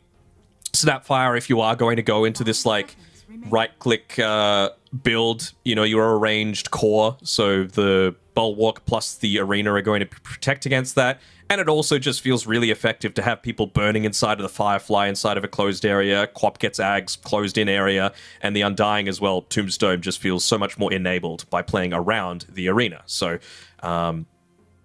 feels like a pretty decent Mars game, but you don't know what position 1 you're playing up against, and Juggernaut, okay, not the worst. I was going to suggest the Lifestealer, but I think Jug does a very similar thing and is probably a little bit more popular at the moment. Just someone who's strong in the lane, has some built-in magic immunity, which is super, super important. You're not going to get speared back when you make your aggressive attempts onto the Mars. It's probably going to be an Enchantress being played in the 5 this time around, so tons of harass being pumped out. If this is a Batrider 4 supporting the Mars, then, you can just get enchanted when you're going for, like, these Firefly attempts. I like it. It's a good Jug game. So what are we thinking? Enchantress Jug lane, Snap mid, SB3? Oh, sorry, SB4? Yeah, probably. I'm just thinking, like, if you're playing a Spirit Breaker 4, you want to be able to, like, leave the lane, right? Like, you want to make sure that you're getting your core into a Vanguard or whatever else they need for their own survivability, and then you just get the hell out of there. So what is that going to be? What is that item? Who is that hero? I mean, it's not an amazing Darkseer game, but anything that's just going to get the Juggernaut into the middle of the teamfight a little bit more effectively feels nice. Darkseer Spirit Breaker is never really a bad combination together, and you can still reliably build into the Vanguard to be able to make plays around that mid lane. I mean, it could be a Snapfire in the off lane. I think Seb's played it once so far this tour, if I'm not mistaken. So, again, very, very flexible with this hero pool. Yeah, that they are. So we're going to be looking at the carry for level up. So Slark is banned out. I Actually, he's got some crazy heroes, doesn't he? So I guess we have to kind of look at some of them. Yeah. Like, I was thinking of some kind, maybe like a Faceless Void could be a consideration. It might be a bit slow. But, oh, it's banned? Never mind. Oh, wow. Second phase, early second phase. No Ursa, please. What else have they got? They can Monkey. If they Always want. Monkey. But Monkey versus the Snapfire Globs from afar can be a bit awkward. It's a really strong lane, Undying Monkey. You don't know your offlaner. Plus, you're going to have the Mars Wukongs with the ring. Yep. It's a safe carry, so it's a good suggestion. Mm-hmm. They're still going to get rid of, again, one of the more unconventionals in the Sven. Bloodseeker is still in the pool. It's decent against the Spirit Breaker. And again, like, Bloodright's going to give you a lot of value. You can't look to just, like, run up to someone as the Juggernaut and try and chase them. You're a natural Basher builder as well, which, of course, is going to be effective against the Globs, against the Juggernaut when he tries to go for, like, some sort of spin TP. Even just Rupture into a spear back on the Mars or the Lasso feels very impactful, too. Great suggestion. So what do we look for now? You finally complimented me. What do we do for this mid lane? I mean, we don't know if it's mid lane, right? Is there anything left in this pool that's going to have a decent time against the Bloodseeker? Like, I don't think you can necessarily go like Veno or Viper, because Bloodseeker's just going to be able to sustain through that and eventually move back to the jungle. So I don't think you try and address the Bloodseeker. I think you try and give the Quap a harder game. So just something that's able to stay far at range, you know, because, I mean, their dive is pretty decent, though. I'm not sure if you can get away with, like, a Thompson mid-sniper or something. I was going to suggest the Thompson Invoker, just because the Quap matchup, and I think Alacrity with Jug's really nice. Yep. And it's a Thompson hero, so I like, you just chuck out a couple of suggestions, maybe one lands and feel nice for a little bit. Mm-hmm. Give me the mid sniper. That's what I want to see. Mid sniper this game versus Bat Mars and Bloodseeker? Sure, why not? No, they do better. Oh, you're happy. I'm always happy. That's my secret. But it is a Thompson Snapfire. Alright. Alright. My big question mark is just how this lane goes now with the Veno Spirit Breaker lane into the Bloodseeker Undying. What are we expecting out of that? I mean, my other mentality is, are they actually going to make this again, what are the lanes going to be at the very start? Is it even going to be Bloodseeker Undying, or is it going to be Bloodseeker Batrider, for example? You know, get the Venomancer out of position, use the Flame Break to make sure that he gets bumped back inside of the Bloodright, use it to be able to cancel out the Spirit Breaker charge when they make aggressive attempts. I could certainly see that happening as well. I don't know where the Spirit Breaker goes. I feel like he has no value versus the Undying, and I feel like he has no value versus a double melee Batrider Mars lane.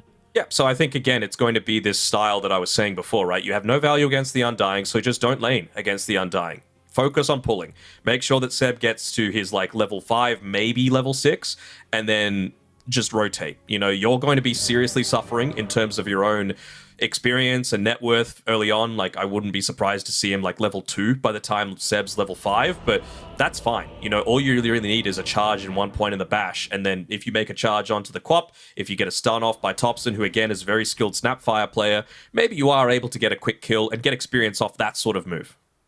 Okay. Well, let us see. It all needs to stem off the back of the laning phase, which we saw OG have a incredible time in their previous game, which was a big reason why they were able to get the victory. So let us see who will come out on top in the lanes and if they can continue with that momentum, because we are once again going the distance. It is going to be a long night of Western Europe action, but more Dota for us to enjoy and more crazy games for us to enjoy as well. I mean, this is an OG lineup that is very capable of being able to get a kill very early on. You know, Gale into spin, you're almost guaranteeing that someone's going to be going down. Thompson already leveling up the Scatterblast, but looks like Level Up don't want to take the bait. You know, not like they have a weak level 1 lineup either, but, you know, lack of information is not what you want to be playing with. They didn't expend a smoke to be able to get out onto the map, and just have a look at this. Look at the ward placed by Dahak on the top lane. they know that these past 2 games have been decided on vision and who has the information about how exactly the lanes are set up. So if they need to switch things up to be able to give themselves that advantage, they're going to do it. Dahak just is able to spot out where they are situated right now. Obviously not... Well, is he going to get greedy for the bounty rune? I don't know if you could do this into a Venom that hasn't revealed himself, but looks like he'll be just fine. Well, they're going to wrap the river instead. He will not be fine. So this will be first blood without a doubt. It's just a question of who gets it. They're going to try and give it to Thompson. And that will be the case. All you need. Yes, it is indeed. And I mean, that's... What does he actually go with this? So Brace is actually going to be the item of choice for Thompson. No rush of the bottle, maybe to... Yep, true. I mean, that's a little bit of damage and sustain, right, for the Queen of Pain. Mm-hmm.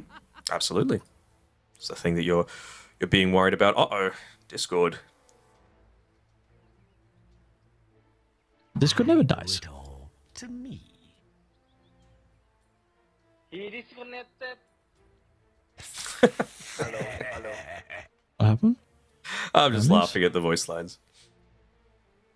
Anytime there's a C voice line, man, you gotta support it. Do you? Yes, I just said it.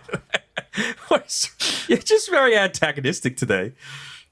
Am I? I don't know. Just banter, bro. What? I don't. Just shade, bro. What do you mean? There we go. He's using my terms now. Throwing some shade, my guy. Mm-hmm. Come on. All right. I have a question for you. Oh. You don't like Mars. Well, no, actually, you love Mars, but Mars hasn't had a ton of success. Do you think it's going to have a good time this game?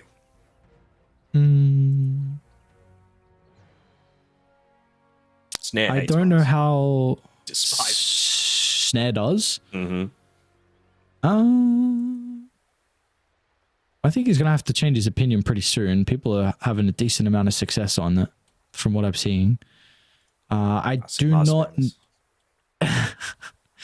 I think this is a very difficult Mars lane. You don't deal with Enchantress creeps very well. And, I mean, Jug is one of your bigger lane counters. Mm-hmm. As the game goes on, you never really offer any kill threat into the Jug unless you have Hex. But for the lane in particular, really the X factor for me is just this Batrider. I don't know, this hero is just so dumb. Like, you can just solo win lanes. So we'll see. I also feel like he might have issues with the Enchantress creep, and Kitrak is quite the Enchantress player. So... I mean, thankfully, Batrider got his W nerfed, right? Like, that was insane previously, so that's going to make things a little bit better. Yes, it, without a doubt will. I'm still seeing him have a good time regardless, though, this Batrider hero. So, it seems like only, at least I saw yesterday, Amar play the Mars. He absolutely popped off in the MENA qualifiers, just went double bracer. I believe it was into phase boots and the classic blink. So it looks like Omi's even going to go down that route as well. 2 gauntlets, double circlet. So at least the one nice thing is you do have a bit of a advantage in regards to your damage.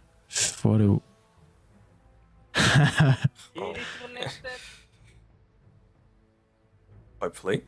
He disconnected. He's just talking to Fear all the way over in NA. What's the old man doing up at this hour? Is it late for them? I don't even know. I have it's the middle of the day over in America. I have no idea. It's about time for me to have my Cocoa Power Pops soon. Oh, you're a Cocoa Pops enjoyer? Of course I am. Did you know nowhere else has Cocoa Pops? Like, there's Cocoa Puffs and there's like these sorts of things, or like rice. What are they called? They're rice bubbles here, right? That's right. The non-flavored Cocoa Pops, rice bubbles. I think they're called Rice Krispies over in like North America. No, Rice Krispies are the squares? Is the bar, the muesli bar. No, I'm like pretty LCMs. sure. I know what you're referring to. But in America, they call them Rice Krispies just on their own. They're not rice bubbles. Heathens, honestly. Imagine not being able to enjoy the fine dining of Cocoa Pops in the morning. Mm-hmm. That is, you're missing Fruit out. Loops, That bottom is top tier. Yeah, some trash. Although when I was there, I devoured that shit.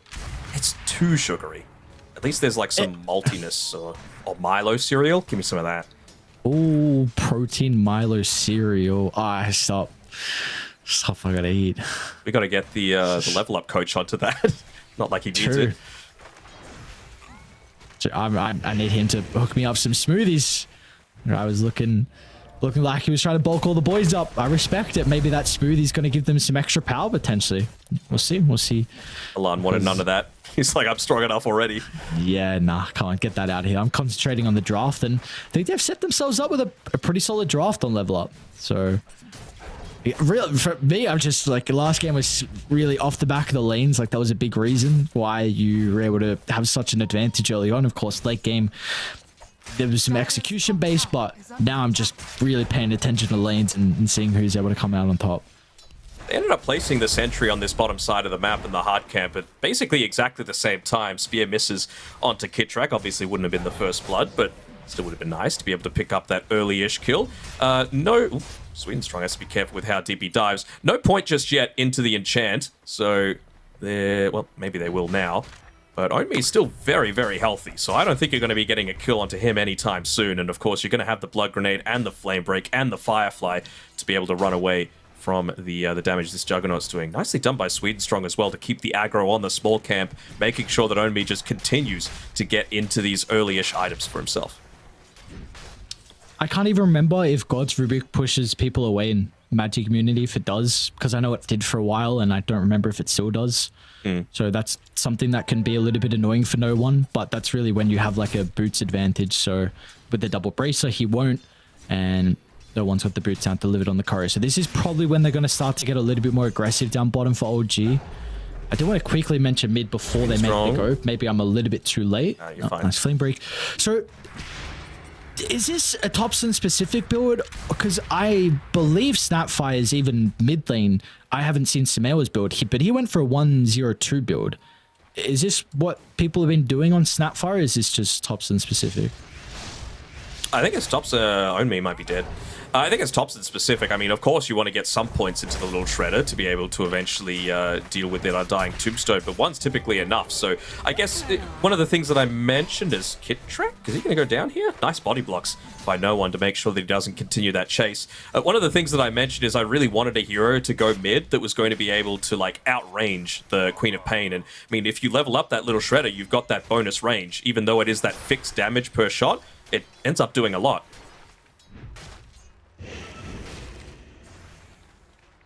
Of course, makes all subsequent right clicks do more off of the armor reduction as well. No, we can't question Topson. He's already got, helped by the first blood, of course, but a 500 or so net worth lead. I never, it's a question, but it's a good type of question. It's like, the fans won't stand for anyone questioning Topson. Topson! That's chesting out of your mind right now. Topson. That is the, where does he rank? Miracles first with Bat Chest? Oh, for sure. Then I mean, when even Topson? pro players are bat chesting for you, you know that yeah. The bat chest is real. And it is indeed a true thing. This top lane doesn't look to be going as well as maybe they were hoping for. Is this what you were expecting with the Venno? Okay. I mean, that's the thing, right? Against, like, Bottom I would lane? say 95% of heroes. Yeah, this is a battle. This is a duke out indeed. It looks like it's going to be level up that come out on top. So it's just Kitrak that goes down. No one does take a little bit of damage in return as well, so he doesn't have the greatest resources. Love Sweden Strong just saying, you know what, I'm not going to use this tango. Just going back to base, going to refill. Could potentially look to give Lorinoff a little bit of an easier time in the mid lane because Topson, again, is having a pretty good... Say right. When I was saying Topson was about, what, 400 ahead, and now he's 700 ahead of this Queen of Pain. He's probably going to get into a slightly earlier level 6 as well. Not that the Quap is a hero that really is going to get punished too much by that, because of course you've got the Blink to be able to get away, but, I mean, any time that you can just have some significant kill threat coming through, you look to combine the level 6 on the Snapfire with like Roger charging in onto you, that's going to make it a lot more challenging, because you use that defensive Blink, you can still get followed up by the Globs. Has to be careful with how deep he's putting himself, though. Because this will happen. There's the 6. They're going to stand straight on top of the Snapfire to make sure there's no possibility of the kisses. And thanks to Milan's rotation, they're actually going to be able to secure the kill first. So really nicely done. Quap's able to blink away. Even gets the power rune as well. And meanwhile, Milan gets solo experience off the back of that kill. Yeah, like Milan, that is completely around him, and I'm assuming all these tips are like, I am going to rotate mid. Even with the shield rune, Laurenoff might be able to continue to go aggressive onto Kit Track and secure himself another kill for himself. The cheeky Seder Banisher removing the shield rune. Oh, okay. I thought it was from the neutral, but he did take it over. Yeah. So I guess it's maybe not as exciting. I mean, knew that. It's just cheeky. Might even be able to disrupt some of these stacks as well on the Banisher. It's such a great movement by Milan, right? Like, this is the advantage of playing with the Bloodseeker. I say that, but he's getting charged a little bit here with the Blood Grenade on him, plus the poison thing. Any bashes? Hello? No bash. What the hell? Seb's got creeps here up on this top side that Milan is trying to just keep alive for as long as possible, so the Bloodseeker's able to pick him up, but... I swear yeah, there we go. Finally, you get a bash from Roger. I don't know if... Oh, they actually back one out. Sweet and Strong is enough of a deterrent, and he'll get the deny. Very nicely done. Dire's top tower is under attack.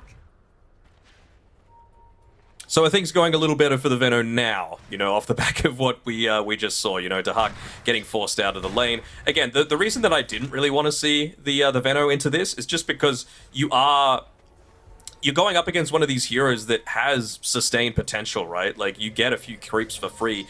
You're going to get healed up just by playing the Bloodseeker. Look at Dahak even just body blocking the creep wave so that it stays as close as possible to his side of the map. And I mean, of course, you can always just look to go back into the jungle for yourselves. The Sweet and Strong, no TP available for him. He TP'd in to save. Brother's here. Yeah. A brother is here indeed. Milan, do not fear. He will keep Sweet and Strong alive. In fact, force Roger to TP out. Who will just make it. It's just the battle of the supports these days. Sentry just out of range of that Observer Ward placed up by Roger previously. Old mate Topson's continuing to farm though. Again, Universal Hero going into the ATOS makes a lot of sense. Also just that little bit of extra lockdown in case you did want to be able to get off that Mortimer's Kisses, give it max value. But yeah, look at how much work this little Shredder is doing, right? Quap out trades almost every single mid laner, but if you can just stay at range, you're going to have a good time. Overall, top lane. Daxao! Should be slashed down thanks to no one's first rotation of the game. Got an Omni Slash if he's going to be able to find a secondary target. Laurenoff is just offering himself on a silver platter, but no one doesn't have the damage by himself. And now Seb's going to run on fourth to set up for a double Sonic Wave. And Milan and Sweet and Strong, they do have to contend against Roger, who also just put himself on the chopping block as well. So yes, you get the nice kill onto the Bloodseeker along with the tower. But the boys were asking, where is Topson? And he was nowhere to be seen to turn it around. We'll make an attempt now. What the heck? Gets the Bat Rider, almost gets Laurenoff as well. Was trying to predict on his glove usages and where the blink would go, but now Topson's going to be forced to TP out. Yeah, he's happy enough for one of those kills, and not even TPing all the way back to base, just to the mid lane, continuing to farm. He didn't say his name, mate, by the way. I'm very disappointed. Topson! There we go. I really do want to see them playing a little bit more around this mid lane, right? Try and open it up, because you're going up against a team that is playing with a Bat Rider and is playing with a... Are you okay down here, on me? No, he's not. He should die, and he is dead.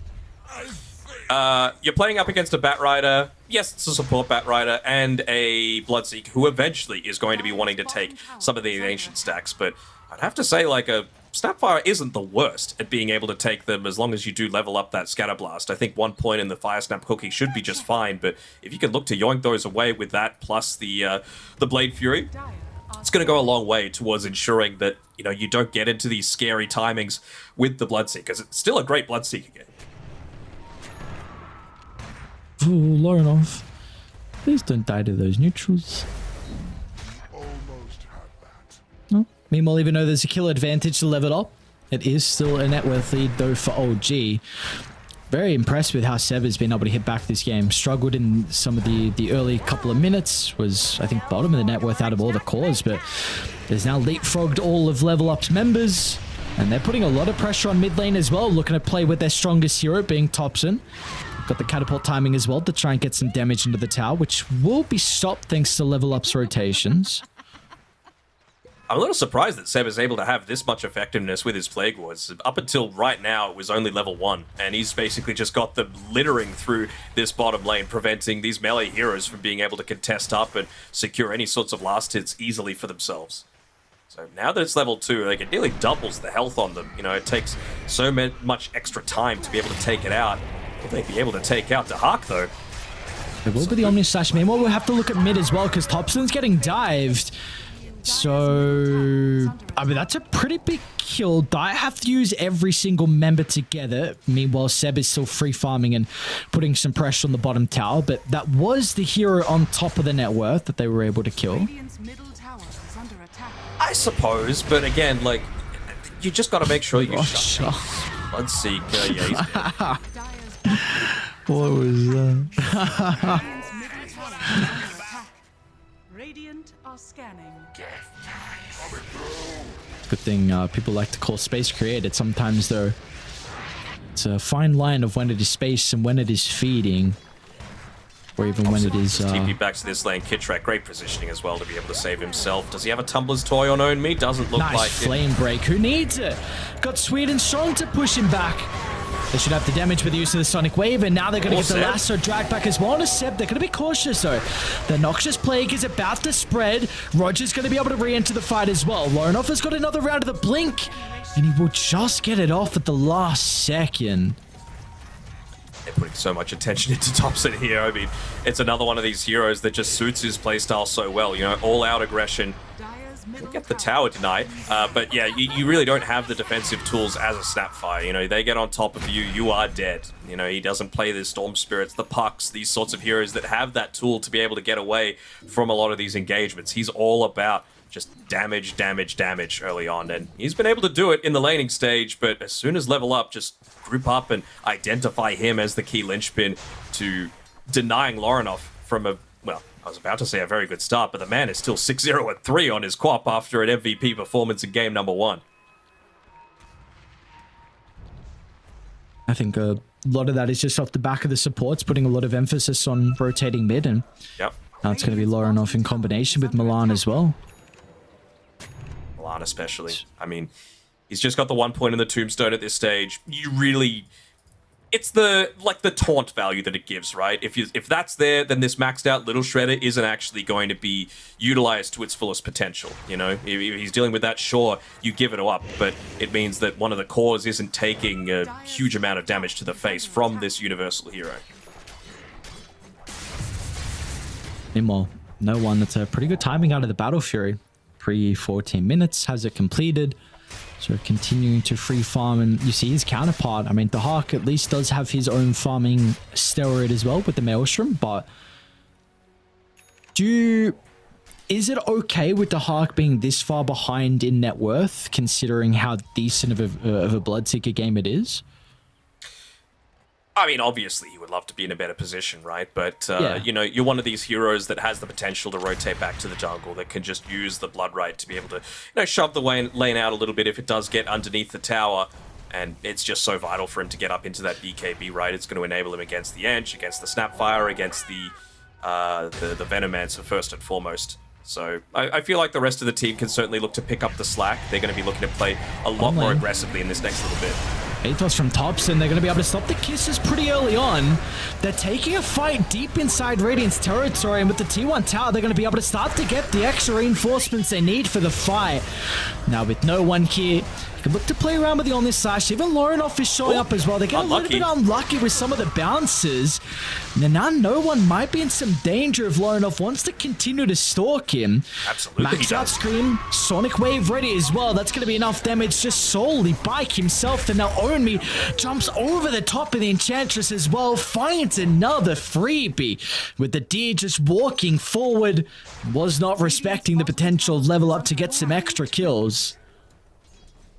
No, that deer was done at the end of it all, and I mean, the damage potential coming through from Kitrak really isn't there at that stage. You know, you need to have all of this, you know, the Noxious Plague out. You need to be fighting amongst all the Plague Wards. You need to have higher priority heroes that the enemy team is trying to focus down. So the fact that they're able to get 4 kills for the price of... Did they lose anyone? They lost Sweden strong, but again, it's just a support Batrider that had done his job to be able to interrupt the Mortimer's Kisses and force all of these old G members down. And, I mean, the happiest person in all of that is Dahak. He was able to pick up a couple of free waves of XP and farm up on the top side, and now he's rotating with this Maelstrom into this big stack area that they've had to look to be able to play around. So I think it's a big negative point that Old G haven't been able to invade into this area despite being able to take that mid-tier 1 tower so early. Yeah, but minus time for Seb, it looks like. As the discussing Veno expert, do we like this item choice for Seb to try and scale into the late game now with the Midas? Not a huge fan, to be honest. I think it's potentially a little bit too passive, and if you're playing passively, then, you know, the Quap is going to scale amazingly. It's still a great Blood Seeker game, but not if he gets picked off by Roger while he's trying to farm. Thompson as well is going to be in some danger. At least they'll get a rebuttal. And with the Arcane Rune as well, Lorinov, he doesn't really have too much to fear. So they should be able to chase down Kidtrack. Sonic Wave up. Constant spam from afar. Do they want to use the wave? Whoa, whoa, the charge! Oh my lord. How did that And he still got the kill at least. So somehow they were able to get Kidtrack. I think the dagger was able to take him out. Meanwhile, Sweden Song will also TP as well. My god, that charge was too close. You know what? You take it. Considering what Roger was able to do to Dahak, like he gets that solo kill onto him, brings himself up to level almost 10 on the Spirit Breaker. Wasn't able to really do anything to be able to remove the Ancient stack, as Seb, he might be going down. Never mind. Man, Lorinov is popping off though. We've seen what he was able to do early on with the Queen of Pain in game 1. His godlike already doesn't seem like he's going to be slowing down anytime soon. Dahak wants some revenge. Does he get a glimpse of him? He does with the use of the Blood Right. Pick up the spear back up. So extra potential. You stop the TP, get a little bit of rupture damage as well, bleeding out the Spirit Breaker. Meanwhile, no one top lane as well. Top. Oh, he's still got the invis to be able to play around with. They're just waiting for the lasso to come up on Sweden Strong. 5 seconds away. They might actually save that if he goes for any sort of spin TP response, but they're going to pop it immediately. No Sonic Wave. Gonna live. Maybe just either overreading the damage or potentially just wanting to try and force some reactions. Yeah. I'm hoping that they're going to be able to deward that area that Roger killed Dahak on previously. Right now, he's just looking to take that stack and move away from the Ancient Camp for now. Look at OG though. Real the first movement we've seen from them. It's really been level up that have been proactive so far this game. They see the Spirit Breaker charge. They are too far away to also get the damage on Lorinov, so they'll be forced to turn to Sweden Strong, which has been really viable to their teamfight success. Now Dahak's in trouble as well. That's a great arena, but it doesn't cancel the kisses, so Thompson is still raining down the artillery. That'll get them the triple kill. It's going to be up to Lorinov to turn the teamfight around, and he might be able to do it. Tombstone will finally be addressed. And now without that, Lorinov will need to pay some respect to OG and blink off to the north, but all right, great fight for OG. We got a back and forth final game of this series. He's still beyond godlike though. Lorinov 10-0-6, nearly into the Kaya Sarge, really looking to amp up his own survivability. Hopefully someone goes and claims that tier 2 token that he just claimed there. Sending out the courier for it, it seems. Hopefully Kidtrack doesn't see it. Yeah, I was going to say, where is it? See it now? He's got it. All right, perfect. Get to see that fight back again. So, I mean, I really think Sweden Strong has been vital to a lot of the success. So, taking him out means that Thompson was just freely able to get those kisses off inside the fight. And without BKB, we see how much magical damage OG have. That's the thing, right? The Bloodseeker's survivability just goes in the toilet if he doesn't have that BKB available for himself. He needs it. It is so vital for Dahak to be able to get into this one. Just to, even for aggressively, right? Like he wanted to go in there, but you just do not have the tools to do it, and this is probably one of the worst lineups. They're roshing, my friend. This is... Sure, minus armor. Yeah, you got Solar Crest as well. So Midas is on cooldown from Seb. I'll let it slide though, because you did get Roche and was required there. I'm sure he'll be very relieved that you'll let it slide. Oh, of course, that he would even value my opinion. I know it's a very high opinion, so. Yeah. You just mentioned the Bloodseeker as well, even the BKB on the Mars too, I think, because we just saw what happened. Omi, he can jump in, land a pretty good arena. You are not escaping as soon as you jump in. Unless Snapfire is not using kisses on you, and unless somehow you're able to spear one person and another guy is stunned from the Batrider, you are probably going to die without that. So, way to fix it is only be a couple hundred gold away. They are going to fight without it though. So let's see how this goes for level up. That's the thing, right? They're still fighting without it. You've actually got Ownme moving away from the rest of the team as well, while underneath this smoke. And I mean, if this is what you were going to do, just not play with the team, why not just farm up the BKB? Nice reaction, Seb. Saw the Firefly on the outskirts, so he was at least able to path a little bit closer to his side of the map, which means level up are very hesitant about continuing to follow up with that lasso initiation, and now they're the ones that's actually on the prowl. This is not an easy kill. Can they get the enchant out from Kitrak? It's still on cooldown, so the shield rune will take up a decent chunk of the damage. Any more bashes? They even got to try and read. The blink is up the high ground. It's a Blade Fury going to be enough. Oh my lord, how many wards is that? There's a Plague Ward, Observer, maybe a couple of sentries. Why not use everything? Because they know how important that godlike streak would have been. I think it's 2 Observer wards. That's why Roger's getting rid of one of them. But, I mean, they were so close. I'm pretty sure I saw Roger on the backswing, and we know how lucky he's been with his 17%, quote-unquote. He didn't pop the BKB, though, and with that time, Ownme was able to get his own. So I'm really expecting them to go for a move. Do they have a smoke left to be able to make another play with? It doesn't seem like they do, and this is probably the first big mistake that I've seen Level Up make. They were not ready to be able to take that fight previously. They were fighting into an Aegis without this big team fight ultimate available or the BKB on the Mars, and he just didn't go with the rest of the team. So it really felt like they had different priorities at that stage of the game. Speaking of the Mars, I want to hear your opinion on this Crimson Guard, because I have my own. I'd like to hear yours, though.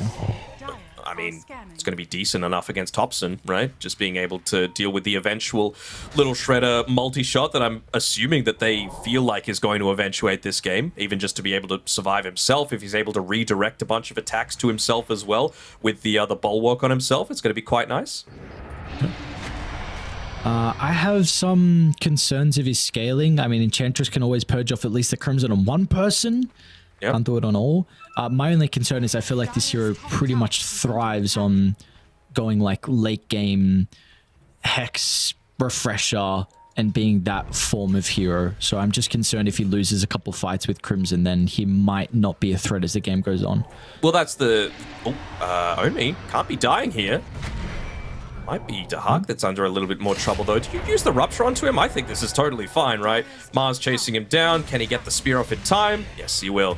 Free kill that Locked just gets anyway. I mean, it's fine to give it over to him, right? He's working his way towards the Axe. My thing is, with your point that you were just saying, that you're probably going to lose the fights without the Crimson Guard. That's what it does. It enables you to actually take fights into the Snapfire just on its own with the redirect component. Also just Omnislash, right? Being able to protect against the Omnislash feels pretty nice. The Veno wards as well. They're going to be negligible, at least in terms of their right-click damage.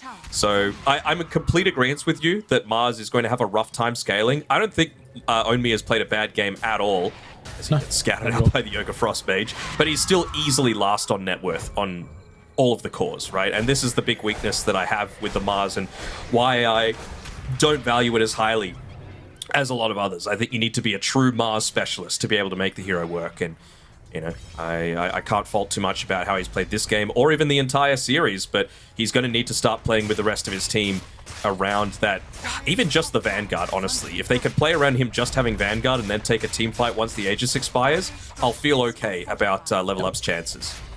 Yeah, because they have gigantic Juggernaut issues. I mean, no one is an absolute goddamn beast this game. 4K net worth over his counterpart. A Butterfly completed with a Nullify queued up next as well. So this is probably going to be that Nullify Interceptor. And he's very close to the 20 talent as well, which is important. Fair enough, can't be dying. Omi's ready to counter. Oh, no, he jumped in the charge. Oh, and now with the instant turn, he's got the ball. Oh, nice, you Omi. really nicely done as well. Steps out to the left, so no one. He's now in danger. Rupture's going to hold him down into place with the blade through on cooldown. It's going to be up to Thompson to try and give him some space, and Thompson will do just that. The Chad jump in, pops the BKB and stands strong. They will get a buyback out of Roger, which was used a little bit prematurely, but regardless, you importantly keep no one alive. Any opportunity that you get to potentially take out this 12 kill streak that Loronov's got, you take it. I'm a little surprised, honestly, that that no one didn't go on to the Queen of Pain. I mean, she was the target of the charge coming through from Roger. He still had his ultimate available, and he still had his guaranteed 2 or 3 bashes that he was going to get off of his right clicks. So, if they were able to take that one out with an Omni Slash, again, no one was level 18 still at that point. He's got a crazy amount of farm. Quap could have easily died during that Omni Slash. Now she's got the axe. She does indeed. Big items starting to be worked on from either side. And really just importantly, OG, they didn't really get too much out of the Aegis. I mean, they've built up this net worth lead. They weren't able to get too many crazy big team fights with that advantage, so no level up. They feel like this is their time to go. They might run into Thompson inside the jungle. Really nice jump in. They've got Omi nearby for the chain control. BKB is still on cooldown for another 10 seconds. So Thompson will take a spill as level up are successful with their smoke attempt, and they might now consider about poking this tier 2 bottom. Yep, just a single range creep looking to run down the lane. Looks like the Alpha Wolf is going to be able to pull it away. Make sure that that doesn't disable any sort of backdoor protection. So you should be able to have Thompson up for any sort of next defense coming through. And again, with the arena, with the lasso being used, you probably don't want to take this next fight. Oh, that's an aggressive blink. Whoa. The stun, now with the follow-up, Blink's on cooldown, so he's not going to be able to get away from the slashes, and no one licking his lips. All the Gordy with Black just put into the bank. That's what I was expecting to see in that previous fight. You just see how quickly no one's able to absolutely rip through them. He's now got even more damage delivered to them on the courier off the back of that huge kill streak that he was able to get. Nearly 1,000 gold off of the Lorenov kill. And with this tower going down, he'll have the full nullifier as well. So add 75 damage on top of what no one was just able to dish out. Now they're even setting up bottom as well. Milan will TP. So he's going to be able to get out of danger. What is this nullifier really providing them? We've got a glimmer on the Undying. That's kind of about it. There's really not much else, at least that I can see.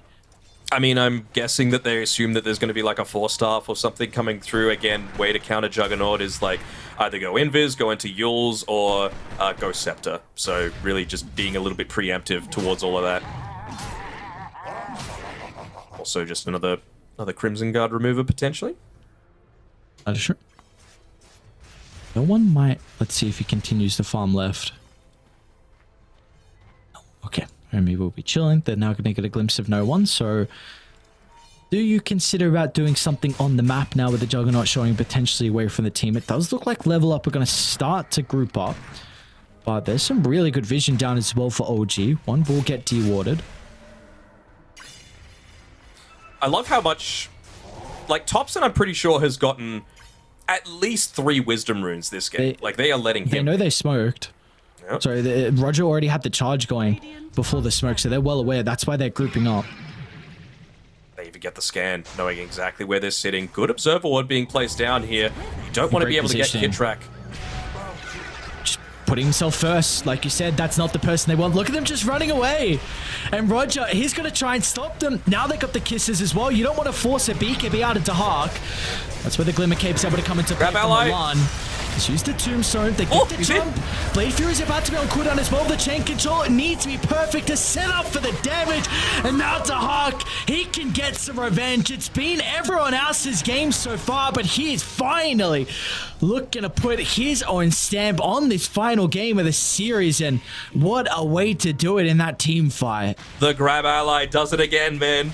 Kit track he just goes chasing. He goes to try and find Milan, but he's able to set up the tombstone on the high ground, and he's able to get away just in time. And it's a pretty quick Roche respawn as well, coming through, instantly able to claim this one. What a big turnaround for Level Up off the back of a single team fight. They still had a little bit of duration left on the Flesh Golem as well. So there's some extra damage amp. And that will be Ages and the Cheese. What a read, though. I want to see that grab outlet production. I want to see it. I love it. Just this giant arrow saying, "Get in my belly," says the Tombstone. And, I mean, Milan was able to use it to full effect. I just love the call as well from them. As soon as they see the Enchantress, they know that this is a fight that we cannot just jump him blindly without seeing the Thompson. Do you have Sonic Wave up? No, still on cooldown. Is it BKB used though? So 80-second cooldown of that. Double damage as well. Top side of it. Double.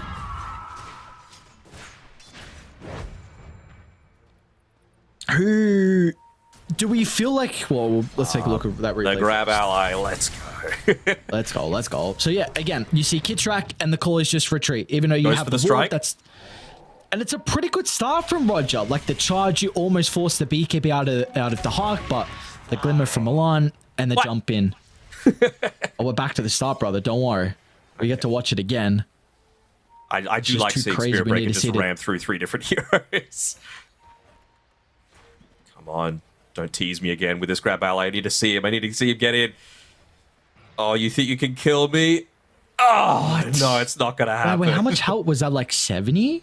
Yeah, something tiny. He still ends up getting poisoned over it, but who cares? You won the team fight. And then that's perfect. You just lassoed the remaining duration of the Blade Fury. Then you've got the Spear as well from the Mars. So very, very good stuff out of Level Up. Do we feel like there is...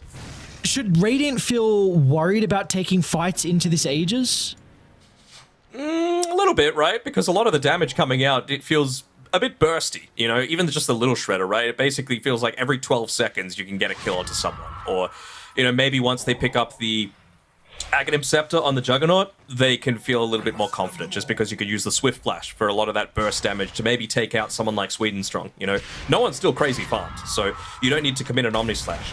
And Level Up have been really good at just, you know, moving to a catapult really quickly to be able to dodge out the majority of that Omni Slash damage. The charge coming through. And he didn't stop it. Roger. No bulldoze for you, my guy.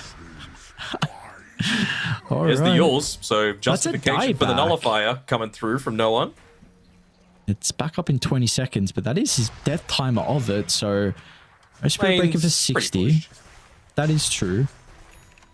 Yeah, you could beat on this tier 2 mid. You do have a glyph though for Radiant. You'll probably force it out though. And I haven't... What the hell is Seb's? I have not clicked on him, I must say, in a very long time. I had no idea he had these items. This boy is farmed. Is this a scary Veno? Like, do they have to start prioritizing Seb because of his potential damage output? I mean, sure. I mean, but the thing is, like, Veno isn't known for consistent damage output, right? It's just get your stuff off, set up an area that they just can't go into because of your Plague Wards. It kind of feels like... Oh, Seb? What's wrong?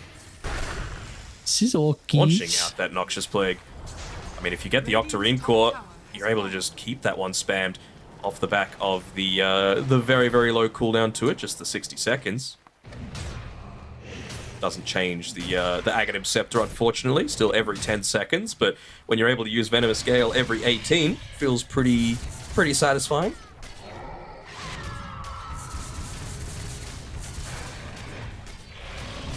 Fortunately for him, didn't go the Venomous Gale cooldown at level 10, so he'll have to wait until level 7 until he's able to pick that one up. And it's a game that could go late. I mean, again, so much on the line for both of these teams. You know, Old G take this. We've got 4-way tie at 4 and 2. Roger.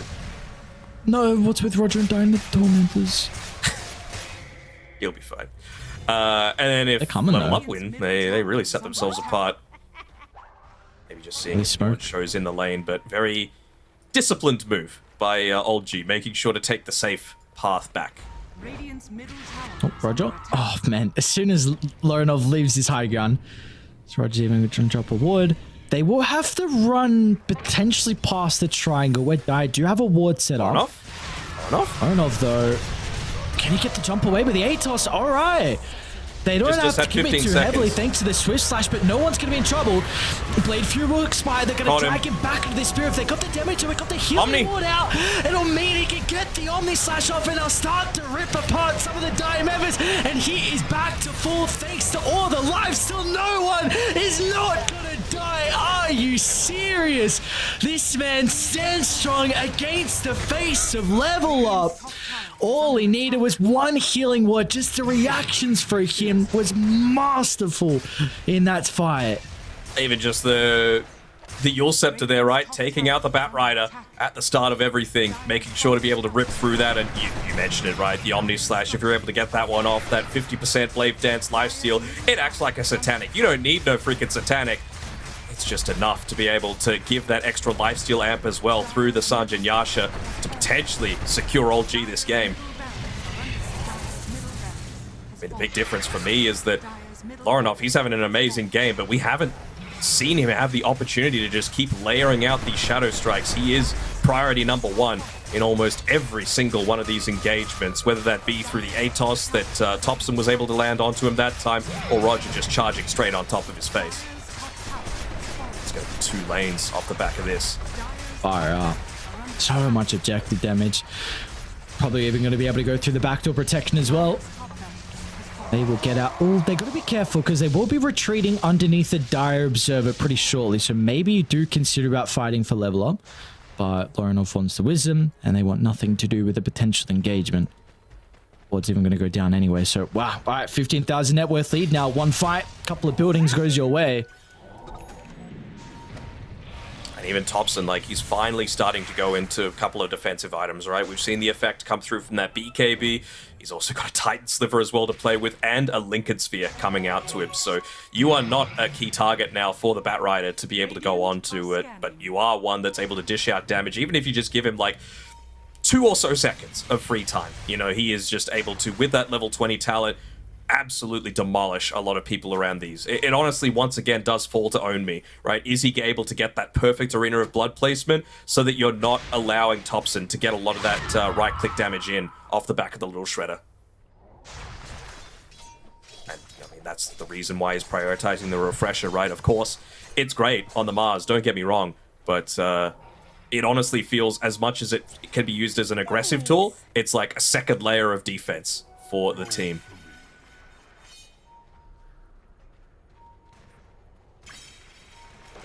This game looks even more difficult now, and you just have so much more items getting picked up. That's a Synth Aghanim's. All right.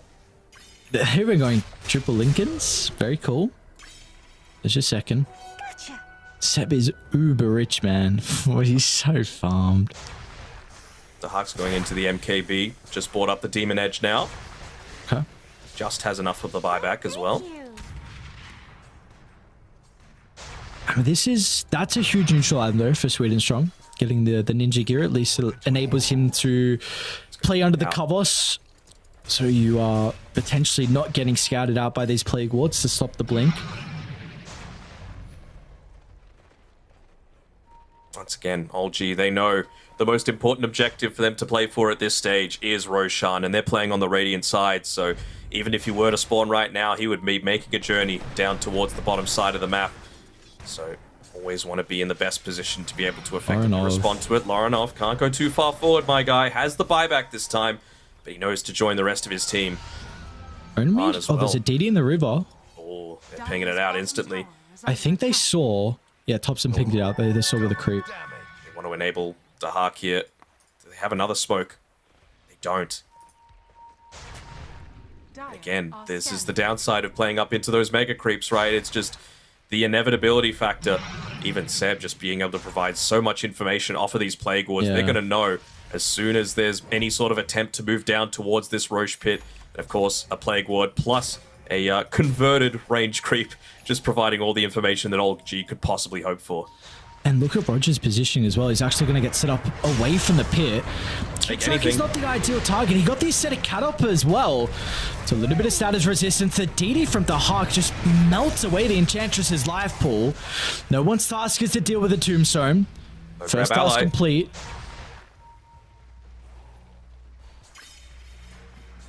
Just waste the DD, looks like. Waiting game. Wait for that Roshan.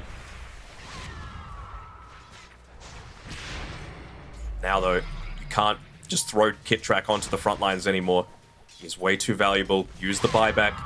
Make it a guaranteed man down sort of situation. And they're just waiting for the lasso to come back again, praying that Roshan isn't up for them to be able to make it. They're going to start, actually. Omi tries to counter-initiate, but Lorinov just gets the blink way over to the right side, but he's still going to be in danger. They'll hunt him down in the trees. The Sonic Wave used defensively. He's okay for the moment, but it means that no one will once again be able to clean up. Having a free fight on the Juggernaut, slashing away some of the members as Milan's going to do whatever he can. Buybacks galore are coming out as well, but it seems to be another fight that OG will reign supreme and sweet and strong. That is a dieback for you, my friend, and your base. They might not even worry about going Roche. Throne is now exposed. They could look to walk it down or play it the old safe way. They will do it the safe way. Kit Track, 2 eyes, 2 gems, and he's been able to claim that one as well, that they were able to yoink back from level up. So they were already having trouble fighting into this Radiant advantaged area at this point of the map, but now they also have to do it with all of their vision being removed away. Roger even rubbing salt into the wound, securing the Wisdom Rune away from them. And the last-ditch opportunity to be able to find that extra little something to be able to come back into this game. And I mean, with a lot of those buybacks being used as well, you've used it onto Lorinov, you've used it onto Own Me, so he is not getting a refresher before this game ends. To take a miracle. I mean, he's bought out the Aghanim Shard.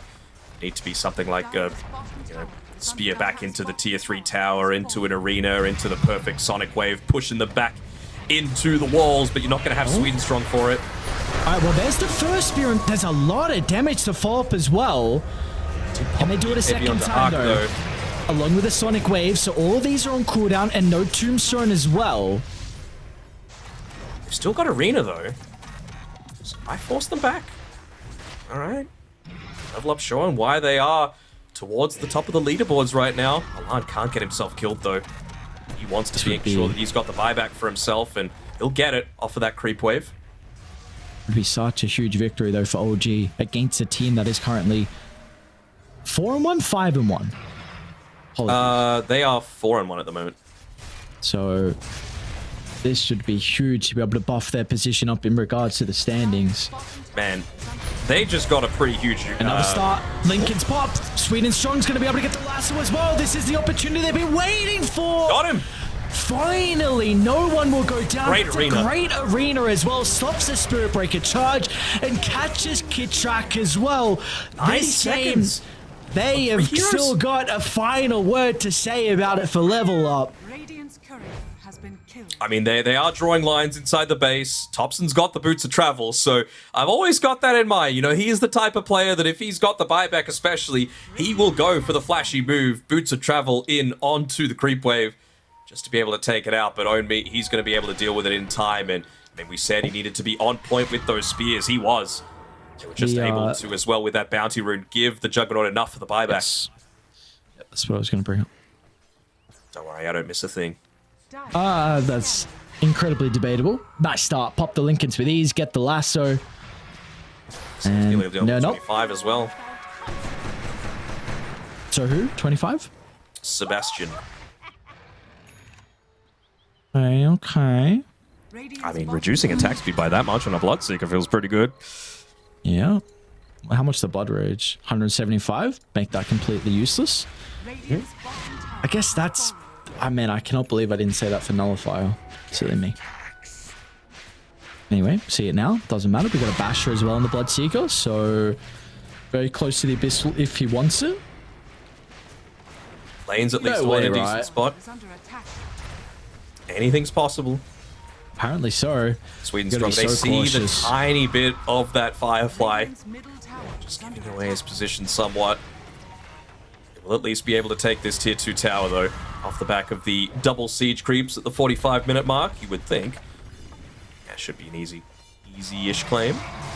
No one's wanting to put themselves in harm's way, and no one didn't even need to use the buyback previously. He did. Did he buy a shard for himself? Mm-hmm. Okay. Extra move speed, I suppose. The attacks aren't that good anymore. Love this whip like you said. though.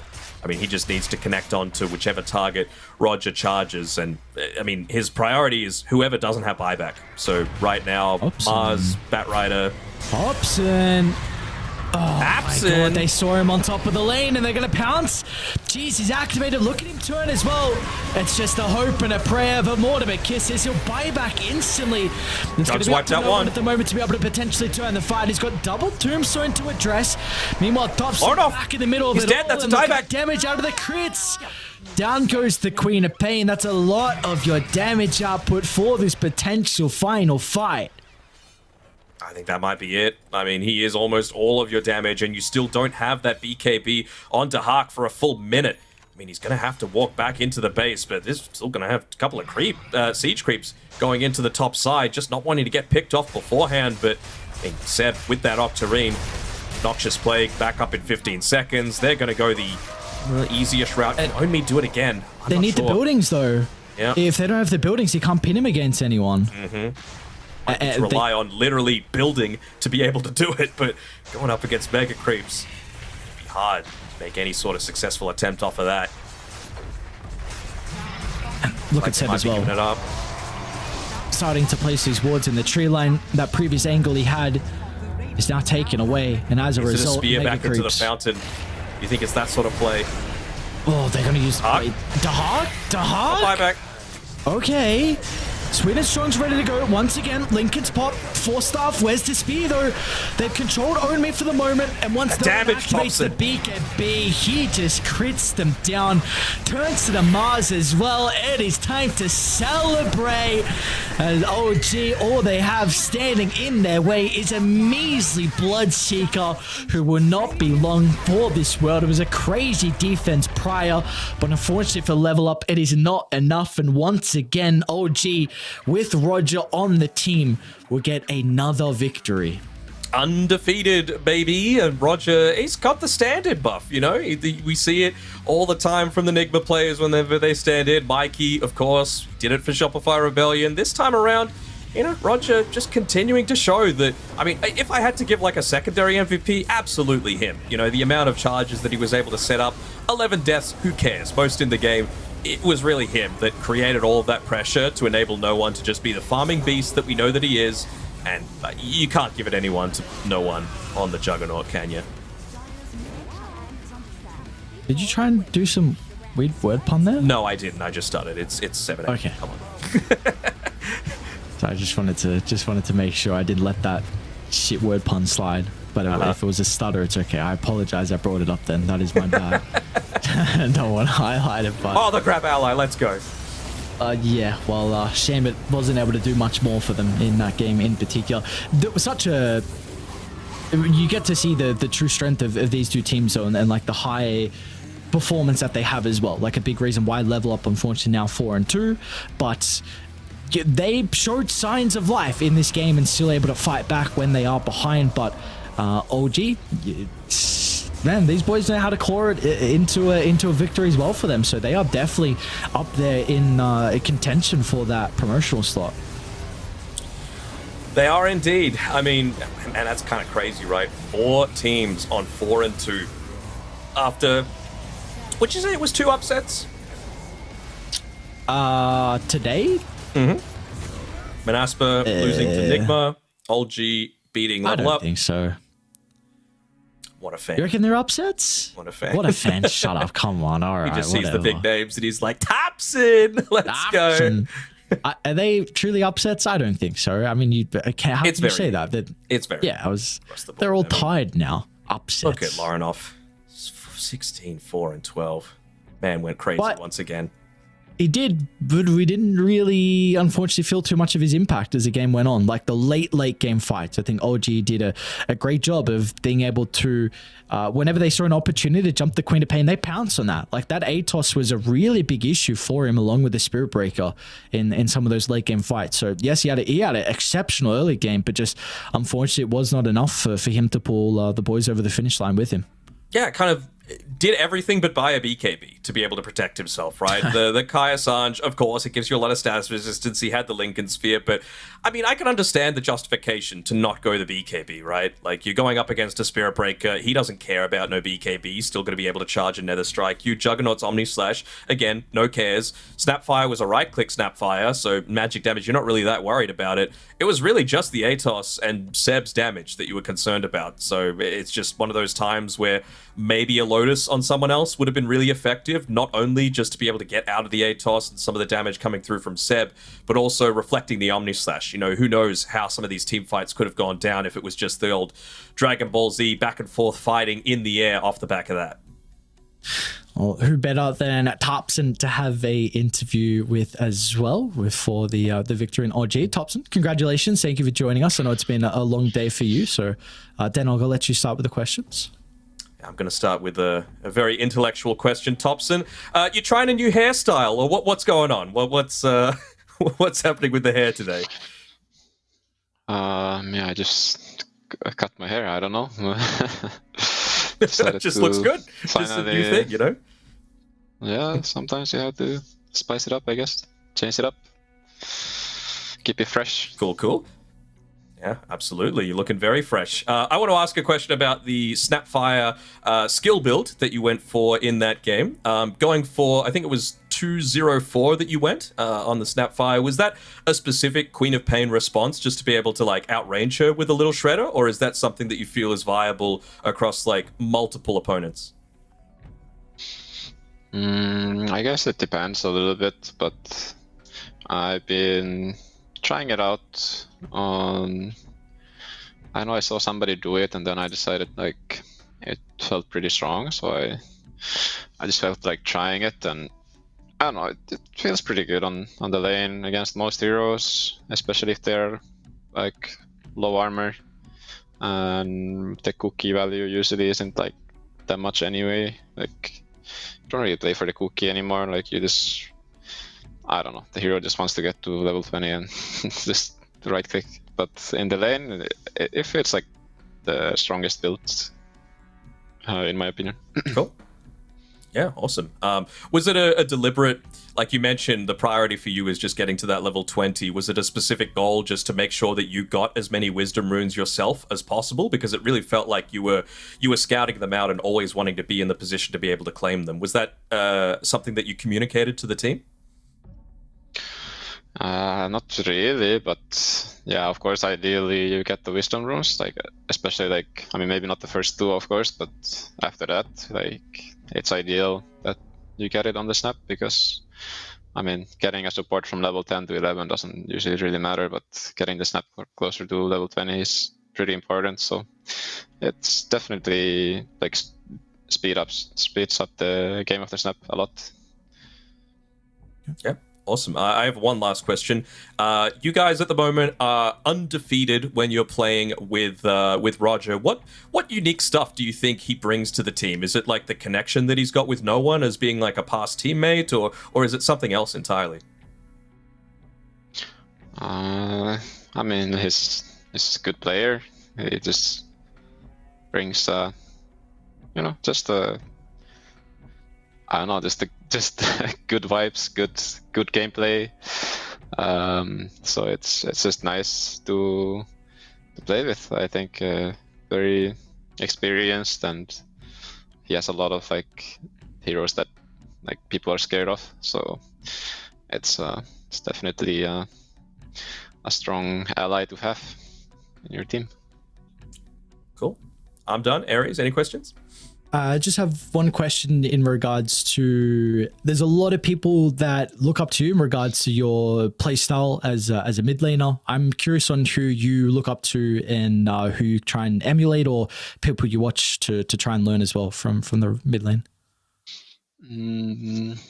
I mean, it changes, of course, like depending what team is on the top. Like usually you kind of look at those the most. Like at the moment, like Queen, I mean Nisha, like a while back, but they have kind of like dropped off a little bit. Maybe they're kind of chilling a bit. But like Nisha, first and second season, like Quinn throughout this year has been like insanely good. So I'm just always looking at the best players and like trying to see what they do and like improve on it, improve on my own game, like see if there's something that I'm like kind of behind on or like don't see the same way and like things like that. Just having an open mind and looking at all of the good players. Yeah, perfect. Thank you very much, Topson, for joining us. Congratulations on your series victory and good luck in your upcoming games as well. Thank you. There we go. Dano, done with. Yes, it is indeed. You get to see the man himself and then himself once again through the glasses too. So double perspective and get to hear a bit of an insight from the TI winner as well. And in the end, there was a good showing from them. Man, it's been a long day. It's been a long series. We are very, very far behind. So the poor guys on Ivy versus Into the Breach still have another series to play as well. So Can I make a point? We got one more. Yes, you can.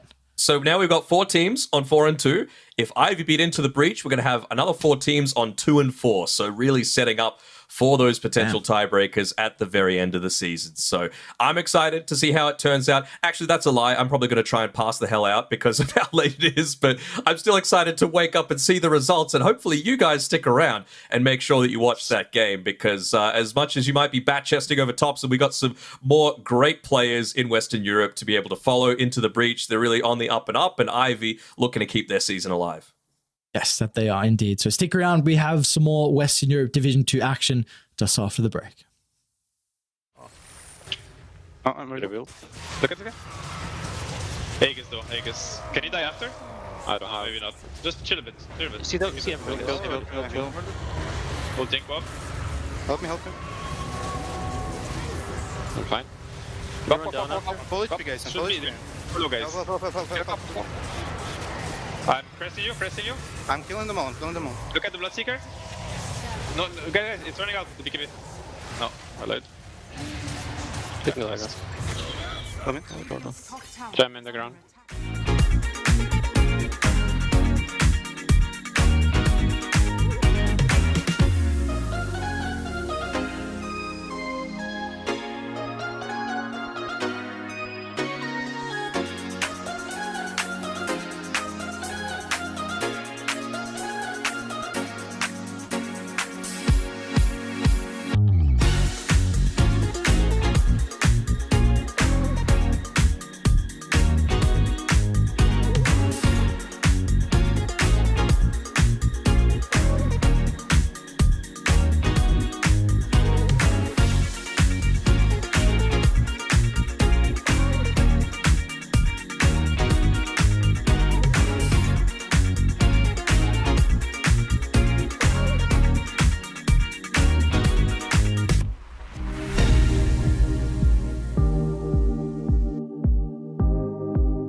And welcome back to some more Western Europe Division 2 action. It has been a long day, but we're finally on the last series. And this one may not go 3 games. I'm not too sure just yet, but it feels like at any time, anybody could beat anybody right now in the Western Europe Division 2 lineup. And it has been going that way, especially we saw the last series, Old G beating Level Up, who felt unstoppable for a majority of this season, but things are starting to take a little bit of a hiccup, and there's also this weird chance that we might also have like an 8-way tiebreaker or something ridiculous like that, where the points just won't matter and the games will be reset. Yeah, we're gonna play for tiebreakers for another 3 weeks. It's nuts. It's actually like gonna happen if Ivy somehow manages to beat Into the Breach. In this series, we're gonna have 4 teams with 4-2 score and 4 teams with 2-4 score, which I don't think this ever happened in the DPC. And like we had, you know, the perfect score, the 6-1, 7-0, 6-1, 5-2, and so on. But this one, first time for everything, huh? Yeah, it's definitely a first time for everything, and it's just like, it really, I'm looking at the standings right now. It's ridiculous that there's 4 teams at this current moment at 4-2. Like, it just is, we figured out nothing. We've spent all this time just figuring out that everybody is close, and that's what we've been saying since the first day of this division. Yeah, we played for fun, played for memes. Yeah, it's definitely funny to see like 4 teams with number 1 near their name. It's like we have 4 teams that are taking the first place at the moment, but with 1 match to play. Yeah, like, that is just insane. And do they all play each other? OG plays Ancient Tribe, so technically they could end 5-2 without that affecting anything. And then Ex Monospa, they play Into the Breach, which if Into the Breach win this, then both those teams could end at 4-3, and then Level Up could be 4-3. It is actually ridiculous just how many teams can end 4-3. Oh my god. And just doing the math, we're going to have like 8 tiebreaker days. Be prepared for a 1v1 Royal Rumble where somehow The Rock shows up and we've got some special guests coming in. Spock is like, yeah, I can't even do that with my fingers. I have to help myself a little bit. I'm not as flexible. You know, is there another sign? Rock, paper, scissors, Spock, and there's lizards, Spock. Yeah, the lizard or whatever. It's like pigeon. I don't know what the other one was. Yeah, let's hop into this one. Into the Breach against Ivy. Into the Breach, they're kind of like playing much better as this season, as this tour progressed. They managed to beat Alliance. They managed to beat Level Up. Ivy, they were stronger at the start of the season when they managed to beat Nigma Galaxy. They took Game of All G, and in their last 3 series, it was pretty like clean 2-0. And I'm not gonna say clean 2-0 because against Ancient Tribe, it took them like 70 minutes to finish off that game. It's just a thing with Ancient Tribe.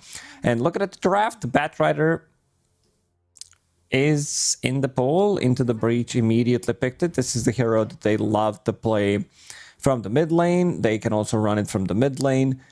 And on the other side, some of the bans, Ivy banned out Morphling. No real surprise there. Nunde, just a mean player on this hero. So we'll see how this second pick goes for Ivy. You've got that battery pack of the Pugna being picked up by Into the Breach. But they were the ones who banned the Storm Spirit, which is... we've seen that combination be the battery pack and the Game Boy, so it'll be interesting to see what they want to go for, what gets banned here from Ivy. Maybe Ivy are looking at banning out the Medusa, and they end up grabbing themselves a Broodmother. I've been calling for this hero a little bit, trying to see this hero more and more often. We've seen it get banned a lot more than it's been being picked up. Well, wait a second. Do you think the players are like, let's check what BCOP has to say, which hero is going to be good? He mentioned Broodmother 4 times. We should definitely pick it. One of these days I'm hoping a team does do that, but I never expect it to happen. They look on my public Dota profile and they're like, oh, that's his MMR? Really? Well, not about MMR, but yeah, you've definitely been calling for Broodmother because you've seen it in China, we've seen it in North America as well. The hero looks really good, I would say. We've seen some offlane, we've seen some position 1 Broodmother in NA, and banning out some of these heroes that are good against Brood, Ember Spirit, Monkey King as well with the Boundless Strike could easily kill these spiders, one-shot them, and just getting an update that Ivy will be playing with the sub today. Flash will be replacing JM Vincento. I think JMV tweeted that Flash is taking over and finishing the season for him. Okay. Yeah. He said, PSA, Flash Dota will be finishing this season for me. Good luck. So we'll see how that goes, if that's going to hold true, if it's going to be Flash the entire time, as they have one more matchup against Level Up after this one. It could be a quick end of the season if Flash is going to be the one finishing it. Well, yeah, you could say the season will end in a flash. So we'll see what this pick ends up being. It's Pangolier. We're seeing a lot more of this hero. I think a lot of mids have been comfortable with this hero, and it's definitely fit the mobility aspect, a little bit more lockdown, and disarm has been very important, it feels like. Yeah, it's also a hero that deals well with the Broodmother. You have Swashbuckle that can instantly, again, kill those spiders and stay hydrated, as we see Moonlight drinking from the bottle. That's 1.5 liter bottle. How much is that in gallons? That's like 0.6 gallons. Not sure, I just made that up. Doesn't make sense. So Ivy needs some kind of a lockdown for this Pango. Looking at what Supreme has played so far, a lot of these Spirit Heroes have been banned. Batrider also on the side of Into the Breach. So it can be Void Spirit, can be Puck, potentially Wind Ranger. A lot of tanky boys. Yeah, this is... Whew. Primal, Broodmother, Undying. These heroes are really difficult to kill. Maybe using this Into the Breach... Like, in terms of burst damage, there isn't that much. Like, one Swash, Life Drain, you'll need to commit with Lasso. But if you get to, like, 2 item timings on Ivy, these heroes are not killing what Ivy just picked. Well, with the upgrade to Pulverize, Primal Beast has definitely seen a lot more favorability, right?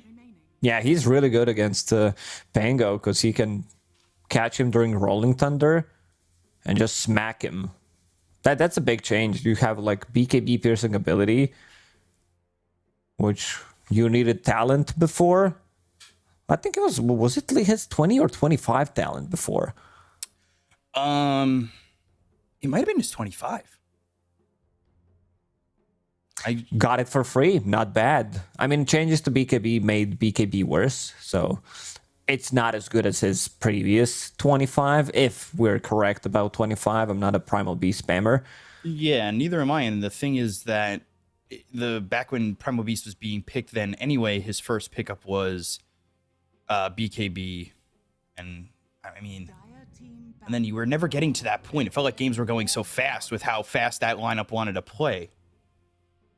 Let's see. Can I see old talents here? Yeah, you can see it in change logs. Yeah, so that's what I'm looking at. Into the Breach, they go for Magnus, another hero that deals well with Broodmother. Still, they don't have Tombstone Killer. None of these heroes will like stand in the middle of a fight and kill Tombstone. So I'm wondering what the lanes are going to look like. Pango definitely on the mid lane. I don't think you should be flexing this hero to the off lane. So in 7.32, his 25 talent went from 50% spell lifesteal to Pulverize Pierce's spell immunity. And then in 7.33, he lost that and it changed to cannot be rooted or slowed during trample. So it was like a quick kind of in and out with that. They're like, this is maybe not worth it at 25. Let's just give it to him. Here you go. Magnus is a hero we don't see that much anymore. Changes to the Empower, making it not feel as strong. So they think this Magnus is going to go to the safe lane. Safe lane Magnus got nerfed because you are playing more for yourself with that Empower. You're not as strong.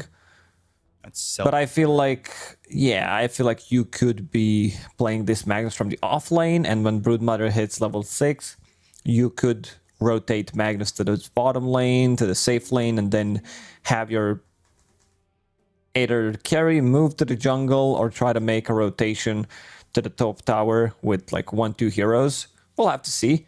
I still prefer if they go for something more late game oriented. You know what? It's I like some Huerta here again. I don't know why. I've been on Huerta board for the last 2-3 weeks. Yeah, after seeing I think Shiro kind of convinced me playing this hero during the DPC tournaments after. He really likes to play the hero, and also against some of these like heavy armor, like Terrorblade, Morphling. You just turn your ulti on and you kill pretty much everything. And once you this hero is one of the strongest late game heroes. Just they disappear, bam, bam, bam. It's 50%. It's it works on towers, works on buildings, works on everything pretty much. We're talking about the gunslinger. Maybe Jug? Yeah, Jug always works. I mean, there's Pulverize, but other than that, there aren't many abilities that can catch him. And also in terms of burst, there's not that much. I'm fine with Jug. It's just the lane is not great. What do you got? Batrider plus Jug and Ivy's got. Speaking of Jug, Ivy's gonna take the jug for themselves. Definitely the team I meant.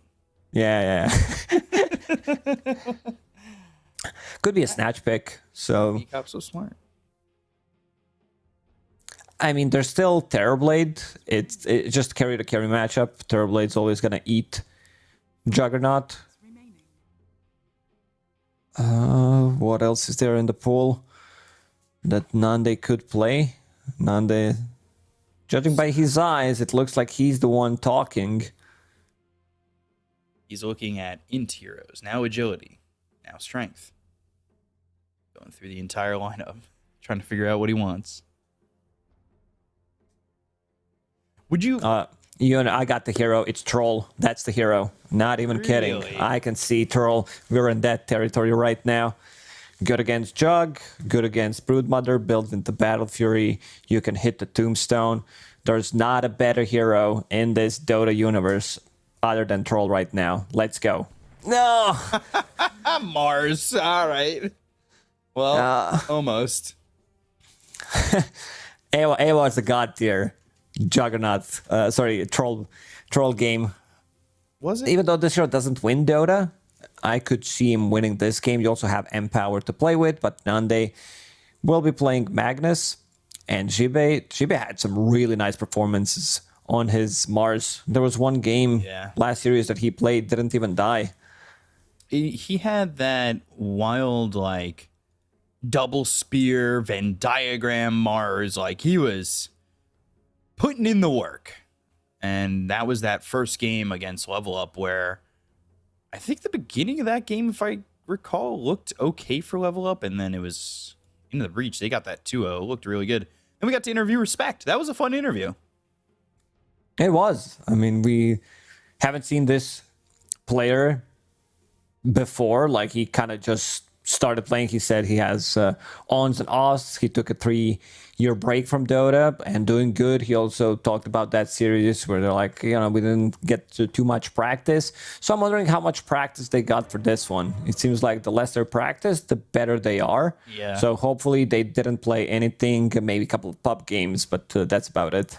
Yeah, he said he would pub a little bit, but he was like, we didn't scrim, so we did well. I don't know if that's how that works, but he was very adamant on the when I take breaks, I come back better. And he talked about taking a break from Dota in general and then coming back and not playing scrims and coming in to win games. I don't know. It's something about interviews like that make you really fall in love with a player like Respect. And it's going to be interesting to see this first game come out right here. So, oh, wait, sorry. I can't use that word anymore. That's right. Can't say this game's going to be interesting. You told me that word's not allowed. It's banned. It's a banned word. We'll see how fulfilling game one is to our expectations. Should be a fun one. Fun? Yeah, let's go. Oh. Plays that ward. Nande with the skewer.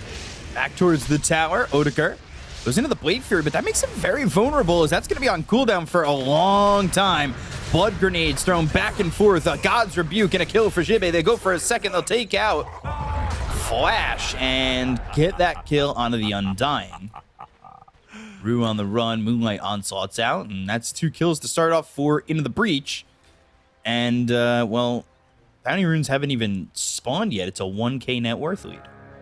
This is massive. I mean, they just got, he got skewered underneath the tower, got a couple of hits from that tower, and now they fed the first blood, they fed the second blood. 1, 2, 4 bounty runes. 3 bounties, make it 4. Let's make it 2k gold lead. My gosh. Still, though, every time there's a skirmish before the horn, and I know that you know what I'm about to say right now. And I think... Keeper of the Light. Yes. There we go. What, 3 years ago at this point? Yeah, scam on the Keeper of the Light? That was so insane. It's crazy that moments like that just still stick in my head. And then there's moments in my life where I just think of a player stacking 3 camps at one time and being absolutely amazed. I mean, I remember back in the days, there was no stacking available. It was Light of Heaven and his team, can't remember the team name at the time.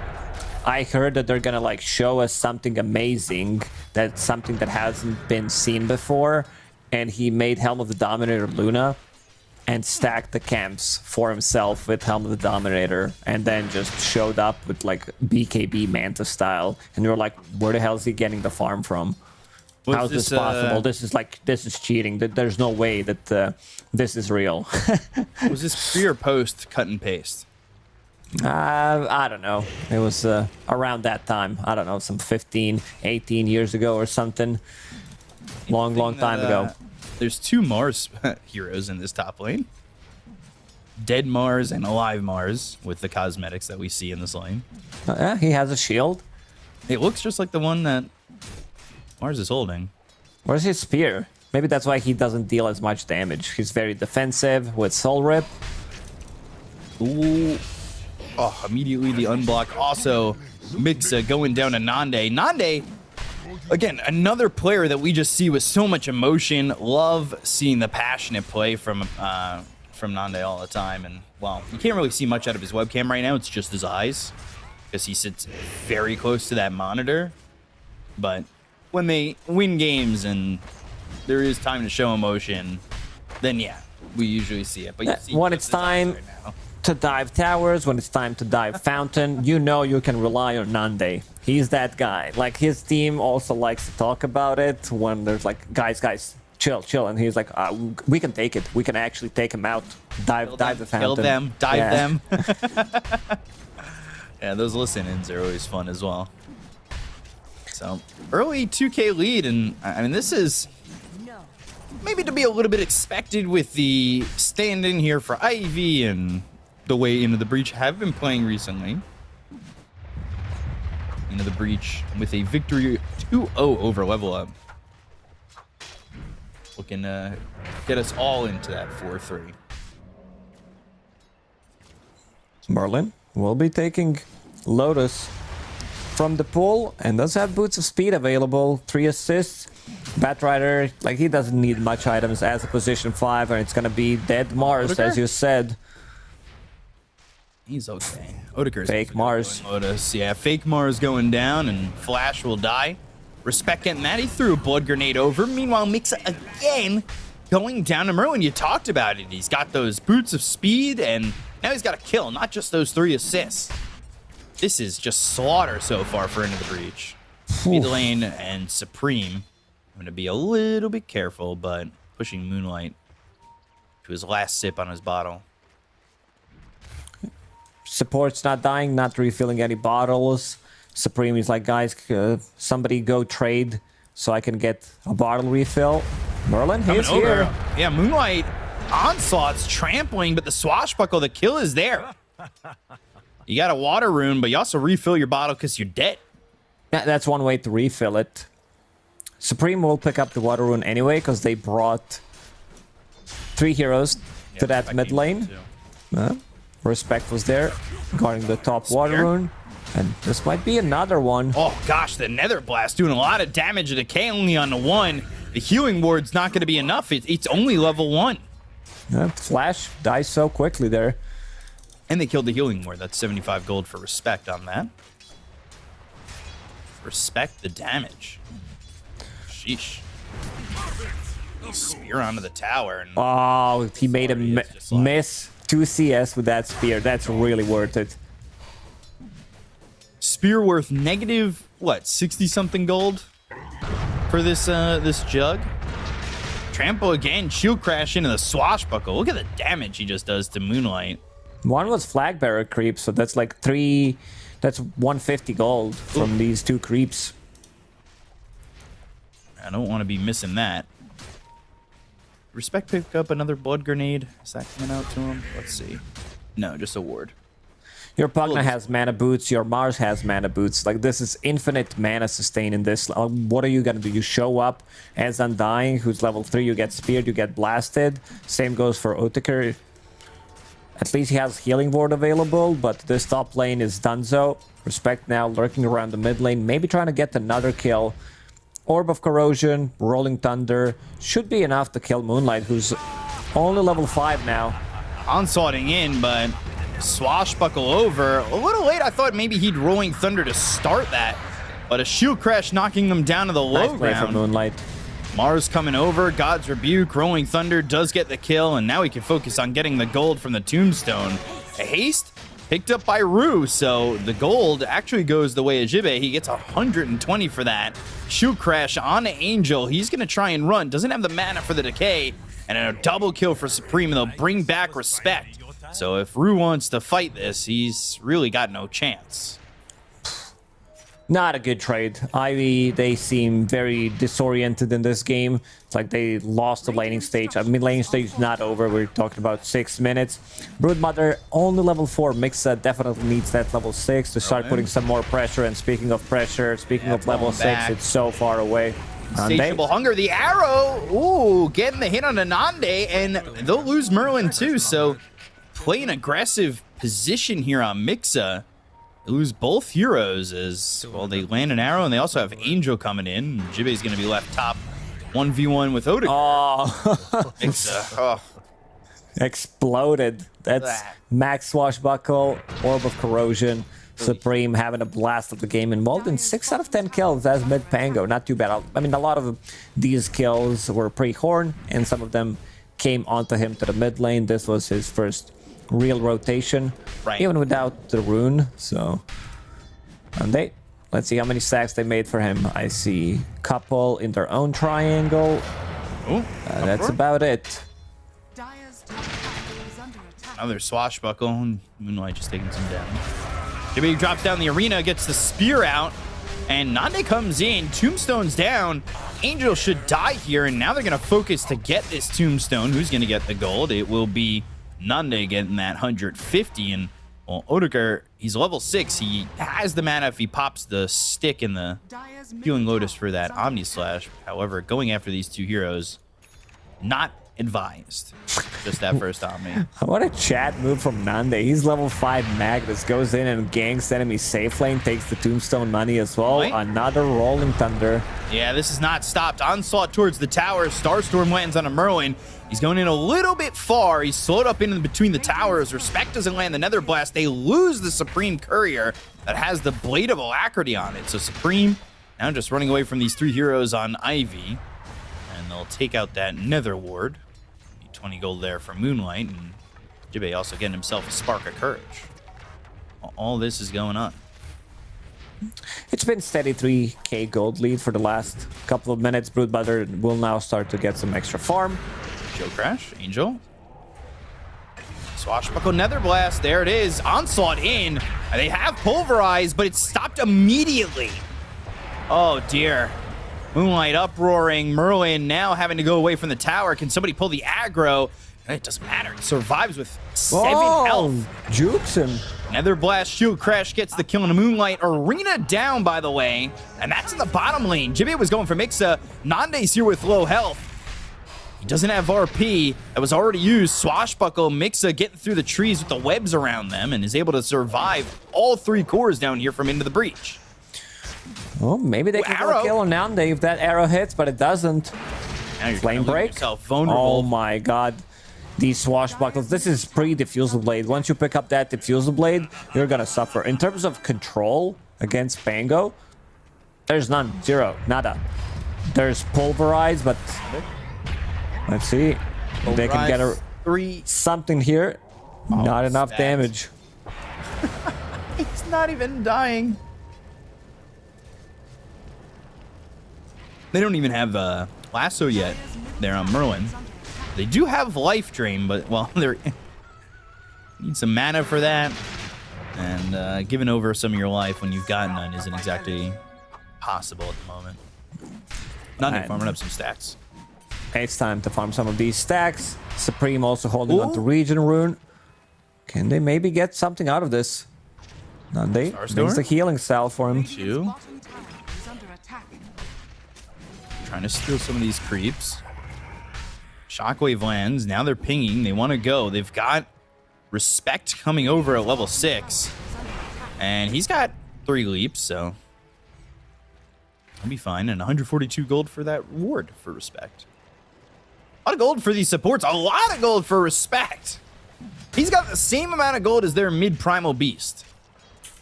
Yeah, doesn't look too good. I mean, for respect, it does. Now he's stacking as well. He's been very involved. Getting some of the last hits as well. 3 points of Nether Blast. Can start to pressure some towers. Things are looking really rough. Like, who's the playmaker? You need Moonlight... Moonlight Shadow. Plus Moonlight, probably. Respect. Still light raining. Oh, what an arrow. Actually snipes him there. I think Primal Beast also pulled the creeps. Rolling Thunder. And the Swashbuckler gets a kill in the room. Pulled the creeps so the arrow would land. Yeah. He pulled them more to the north, so the arrow actually hits. Oh, Odegaard. RP. And the spear. No landing at the kill. Meanwhile, Moonlight, while all that's going on, solo killing Supreme mid. That started with a pulverize, and then he just kept running him down. Yeah, I didn't see what happened, but he got 850 gold for that kill. Still, he managed to farm before that, get the Diffusal Blade online. Still sick timing on Diffusal. This is Mana Boots, Diffusal, Orb of Corrosion, 12 minutes into the game. Arrow. Arrow again. And Respect's gonna die, not respecting Moonlight's strength. If he could solo kill Pangolier, he sure as hell can solo kill Pugna. And all of a sudden, we just said they had the same net worth. He gained 1,800 gold in a heartbeat. That's massive. He's going for BKB as his first item. We've seen that quite a lot in the previous patches. And now Moonlight, he's chasing. Jibe is dead. He survived. No, that's now a killing spree for Moonlight all of a sudden. As he takes over ahead of this Magnus. Like, his game was closed. Over, gone. He was he had 3,100 net worth 2 minutes ago. Omni on Anande and Blade Fury into a lasso. Stop pulling him in Anande, maybe. Onslaught comes in. Moonlight Shadows used. All mana gone. Now no mana there. Rolling Thunder. He's got to bounce off these crystals to get back. Arrow's not going to land on anybody, but he's not really doing a lot of damage in the moment. They go into the Nether Blast, they drop down the Tombstone, the Starstorm lands, it hits on a Respect, Onslaught pushes him almost to the low ground, but there's the Pulverize, the Arena, the Spear, it's around 3, but they use the Blade Fury, Angel and Moonlight die, Odegaard's trying to run, Arrow's gonna miss, as Nande jumping over to the other side of the jug with that Tumblr's Tory, and that's what avoids the arrow. Ooh. Supreme, I want to see his damage in the previous fight. Yeah, 3,000 damage on Pango. This is Pango with Lance of Pursuit. You turn around, extra slow, extra damage. With the Swashbuckle, Diffusal Blade, proc from Orb of Corrosion. Also having Empower. This is not like... Both cores benefit so much from Empower. So Nande going to be using it on Jibe as well to amplify some of his farm. God's Rebuke. And here it comes. Almost has the Harpoon. Jibe can also get insane amount of farm. God's Rebuke has a lot of mana sustain with Mana Boots, Soul Ring, holding the Spark of Courage as well. 140 damage on Jibe already. Wow. Wisdom Rune available on both sides. Looks like Rue's gonna go pick up one of them. Merlin just trying to farm the other side of the jungle, and he could feel the pressure coming in from the Undying. And Moonlight's also here. Uproar to start. Allows him to grab the Pulverize, and that will get the kill into Merlin. So, having that slow duration for 3 seconds allows him to get the Pulverize. They get the kill there onto the Bat Rider. And they catch him out again. It's still a 5,000 net worth lead at the moment, though. Nande, he's trying to keep it that way in the fact that he's going after this ginormous Ancient stack that he had. Moonlight kind of keeping them in the game. Once he gets that BKB, there's like RP, there is Lasso that can control him during the BKB, but the most important one is to get outside of the arena, not get Flame Break during the... Oh, they caught Morana. Here. Rue, very dead. Jibe, we've seen him just perform so well on this Mars in the past. His spears are on point, and maybe it's a bit of a stretch because I understand we're in the Div 2 right now, but well, you could, that's all right. Okay, it was. I know where you were going. For farming. I was going to say it was as good as Chalice, this Mars right now. I think he's been performing that well. We used to see Chalice dominate with this hero. Well, yeah, Chalice has been playing against top-tier Chinese teams. We're in Div 2 right now, so I think the comparison is a bit of I said it was a bit of a stretch. On Moonlight. Pulverize, lasso, that comes through an Angel, and with the Swashbuckle to leave, he gets the kill there on the trade.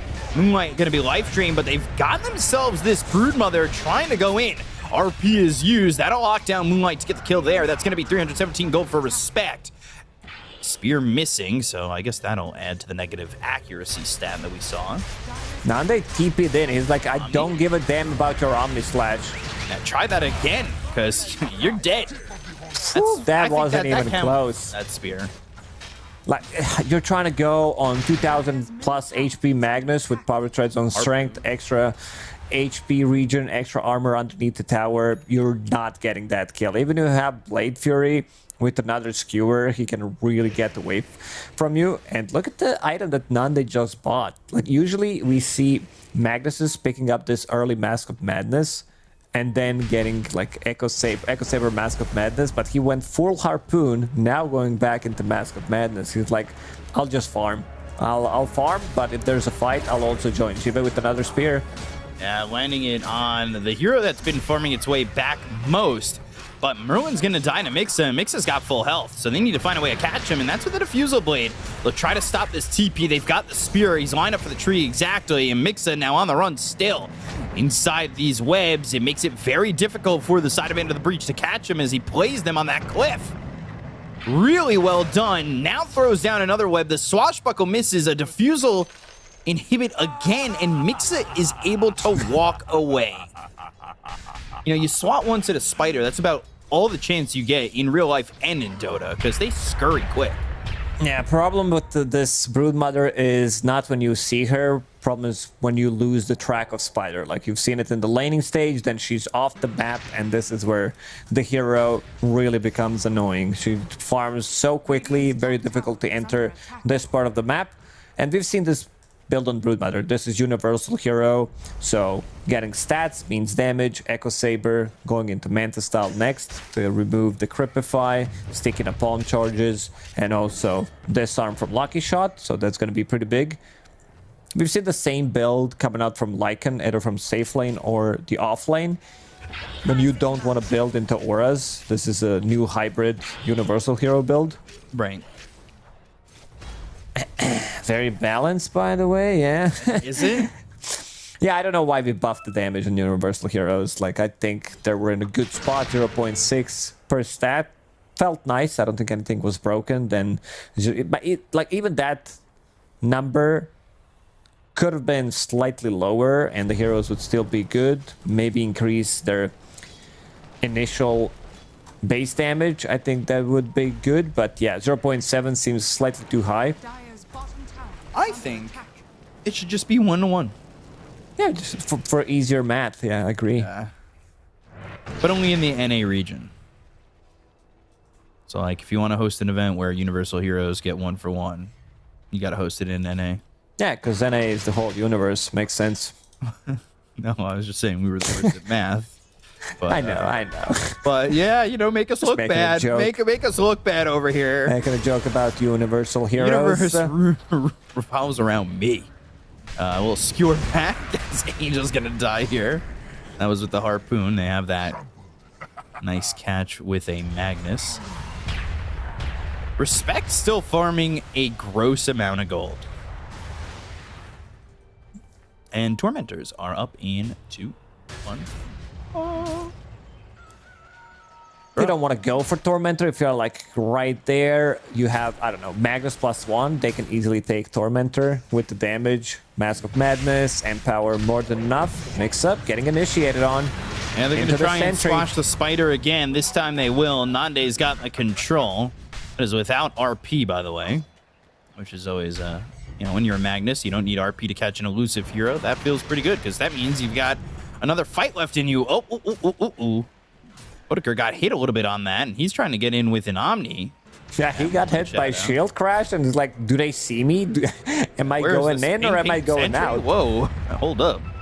They've got Blink Dagger available on Merlin, and I don't believe that was revealed yet. But Ivy tried to go for Roche or some kind of a smoke attempt. They get the kill, maybe turn it into Roche because they have sustain, they have the damage. Broodmother with Insatiable Hunger, Juggernaut as well. But all they found was Pain. Pango with the Aghanim Scepter, so they needed to fall back. Like, their team fight on side of Into the Breach is way too powerful. You're fighting into RP, Rolling Thunder, and the Arena. These spells also synergize nicely. Where you land Arena on 2-3, gives enough opportunity for Nande to land a follow-up RP or just right-click them down. Now with Aegis in his hands, he doesn't care too much about going in. He is super tanky. We talked about them not having that burst damage. You get caught by, I don't know, Primal Beast, Pulverize into Arrow. It's still not enough if there's one Pugna with Glimmer Cape Life Drain behind you. You can't kill a hero like that. So you need to heavily commit into a fight. Right clicks from Broodmother, probably Omni / from Juggernaut. So next couple of fights. Oh, DD. Let's see who picks it up. it's going to be Moonlight. I love when people go, ooh, DD, because it reminds me of the show Dexter's Laboratory. DD! You're in my DD and Dexter.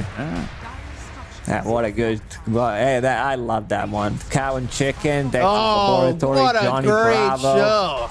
Yeah. Who's got gills? Cat. Two Stupid Dogs. Wow. Bringing out the classics. Showing some age for us. Two Stupid Dogs. The theme song. Powerpuff Girls. Was Yeah. just Two Stupid Dogs. Blink. Ooh. Thinking about that arena. Yeah, that guy should have given a raise. Like, they should give a raise for sure for making that song. The show name is Two Stupid Dogs. The theme song is Two Stupid Dogs, and that's it. Genius. This guy, make him the CEO. Yeah, like some guys that worked for Pixar and then made cars. He named cars and got like $3 million for that or something. If everything you read on internet is true, but sounds like something. Cars 2. Yeah, Cars 2 is like, yeah. Got $3 million for this first movie. What if I make Cars 2? It's called his and rate. he got time after that, he has to get paid that rate. That's why it's great to set the rate. No, I think the number was like 2 million because of the Cars 2. Spear, Onslaught, and Moonlight. How do you get out now? There's a Harpoon, there's an RP, a little life drain action coming through. He'll uproar. They've got Rolling Thunder if they want to go for somebody else. And, well, it's Flash who shows up. And they got the skewer away from the team, but into a grave. Nande making sure that he's the one getting the last hit on that kill, skewering him away.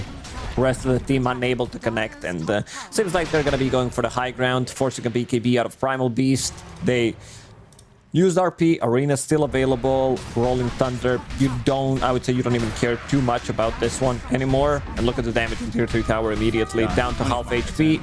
Shiva is going to be the one soaking up the damage. Mid, Tier 3. Mixa.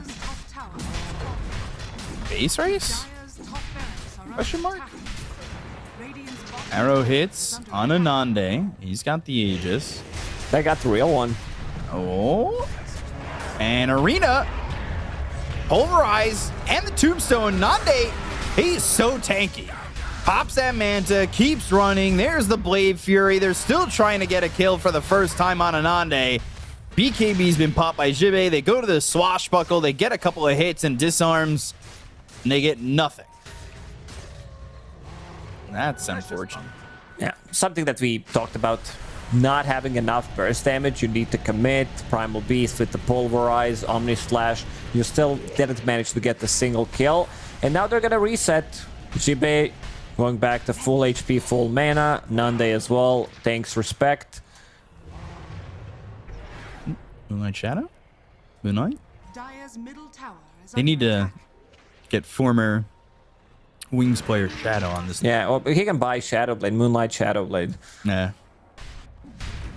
Nande just going for this tower. How much damage he's... Oh, that's 252 plus 150. Carry the 1. That is 382. Well, Pulverize action coming in on a Supreme. He's not the one holding the Aegis, but he is getting helped out by his Pugna, who has so much farm. They've got the lasso. It lands on a Moonlight. Followed up with an RP on it, too. That's going to catch the Jug. They land the Spear. Afterwards, they get both. They don't have buyback on either. That's going to be the Aegis expiring, but I don't think they care.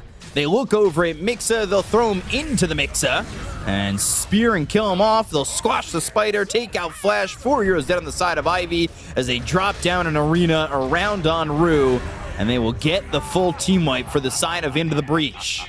Aruna in the end to secure that kill on Aruna, and yeah, a bit of a disastrous there team fight from Ivy. They just don't have enough damage. Pugna gives them way too much sustain.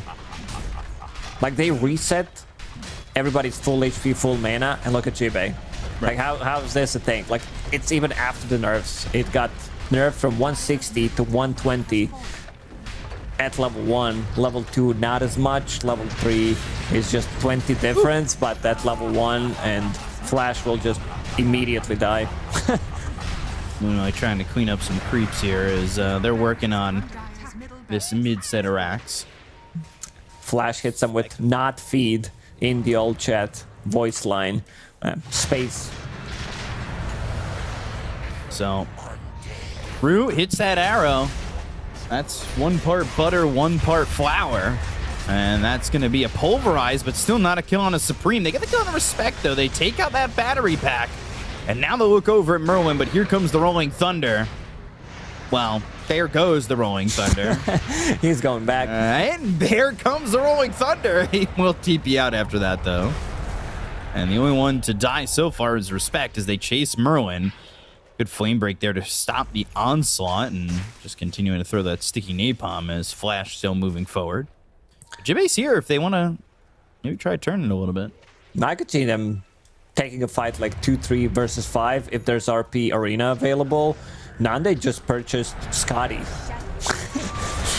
Oh, there they go. Moonlight dead. That's RP down. And they're going to get a kill on a Flash again. He was in all by himself, just way too far. So, looking for the mega creeps. All you need is the bottom tier 3 in that set of racks. And like we said, Nande carry the 1, move the 6 over. You've got yourself a lot of damage. Math eluding me at the moment.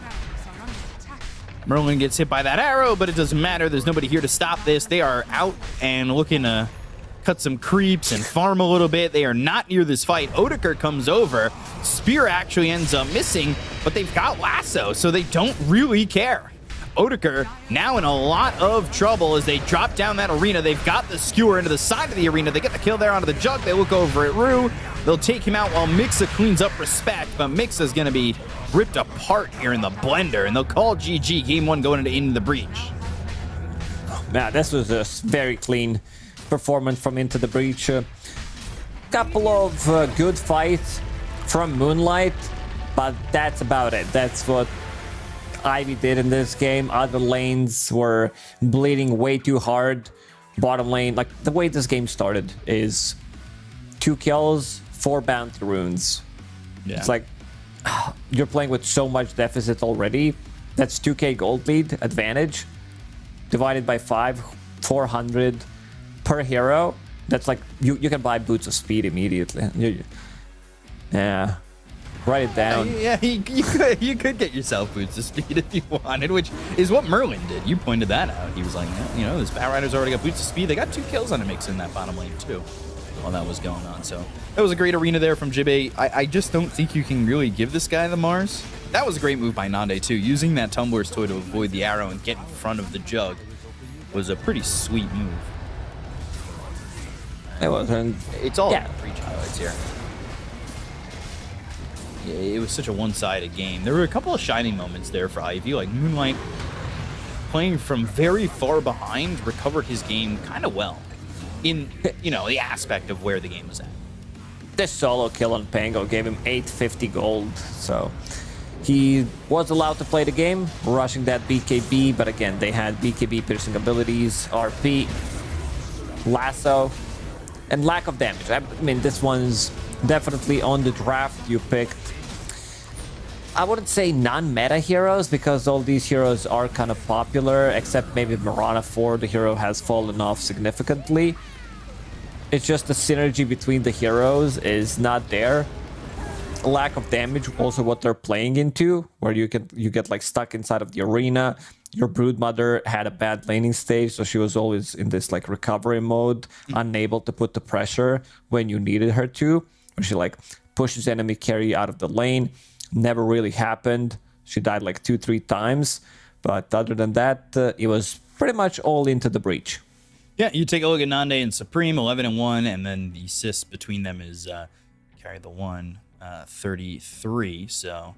33, and they were just involved in a lot. It felt like Into the Breach, with the advantage they had early on, were able to get together pretty early. Nande, like you said, that was a pretty baller move to go and take the Twin Gate at level 5 as a Magnus to go top and gank the opposing carry. That's insane. We don't see that much. Nande's a mad player. He's like just like nuts when it comes down to some of these plays, but if team is following him into his adventures, I feel that team is working out the best, because he's been like very vocal from some of these listen-ins that we had so far. Yeah.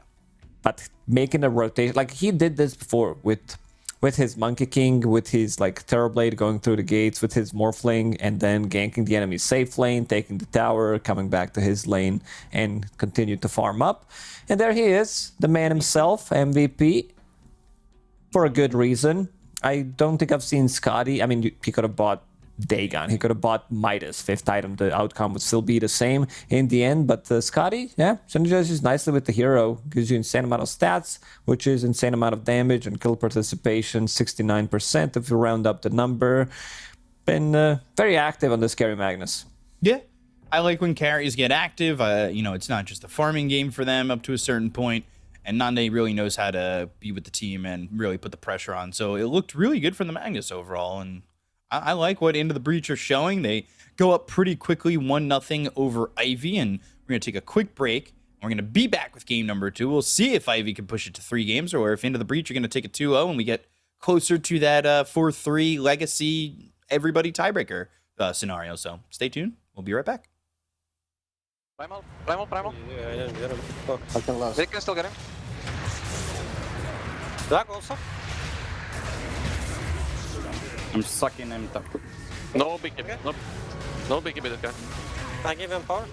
Okay. I'm going for Undying, I think. You kill this guy? Gotta kill him, bro. Мой. Да скотина. Сука, блядь. Is there Mirana anywhere? There is. Ah! Yeah, let's just front them.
And welcome back here to Western Europe Division 2 action as, first game going the way of the side of Into the Breach. I almost blanked on that name right there, but they're taking on Ivy, and Ivy, of course, with a stand-in.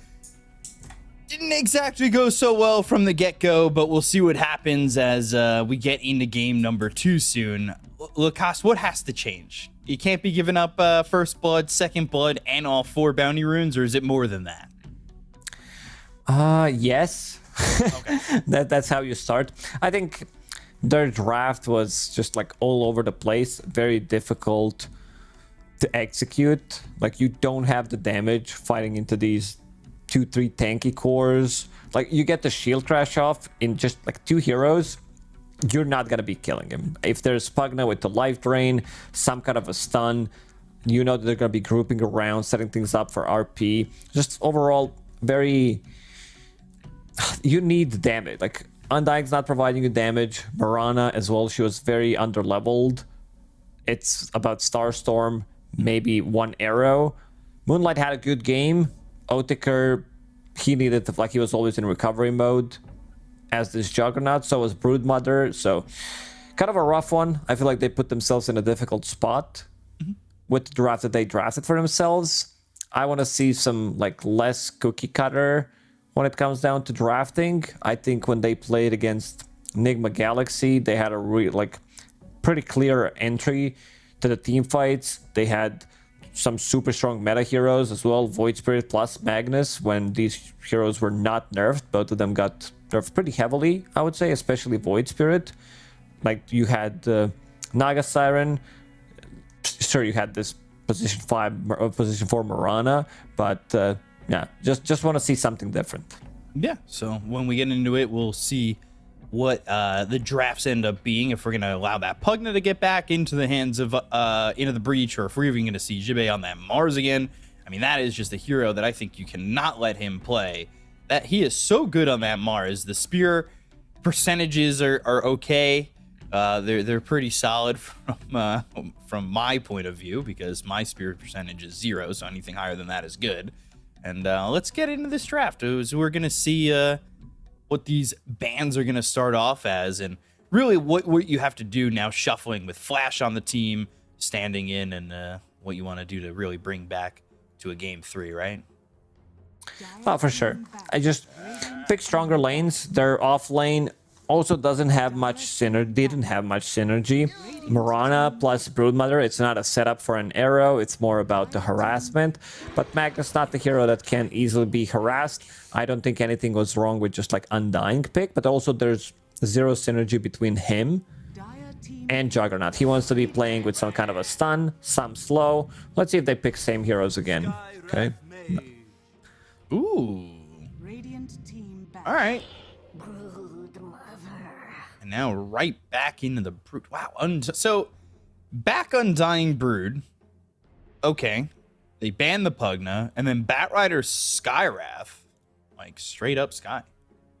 Making some adjustments already. Pugna caused a lot of problems. Respect had a really good game. Had high levels. Had a lot of farm, as you pointed out multiple times throughout the previous game. I feel you need to ban this Magnus again, because you don't have lockdown. Broodmother Undying.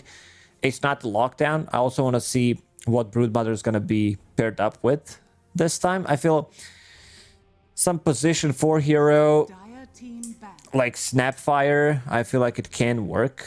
Just that you have some kind of a stun, some kind of a setup in the lane. Banning the TB, banning the Ember. I think Spirit Breaker can also work. It's not like the best lane, but also can provide you with a little bit of a control in the laning stage. You go to a different lane, leave some solo XP to Broodmother, try to maybe offset the laning stage for Into the Breach, because they look super strong. And Ivy again banning out Ember Spirit against Broodmother. That there are like multiple heroes that are good in the lane against Broodmother that can self-sustain even when she hits level 6.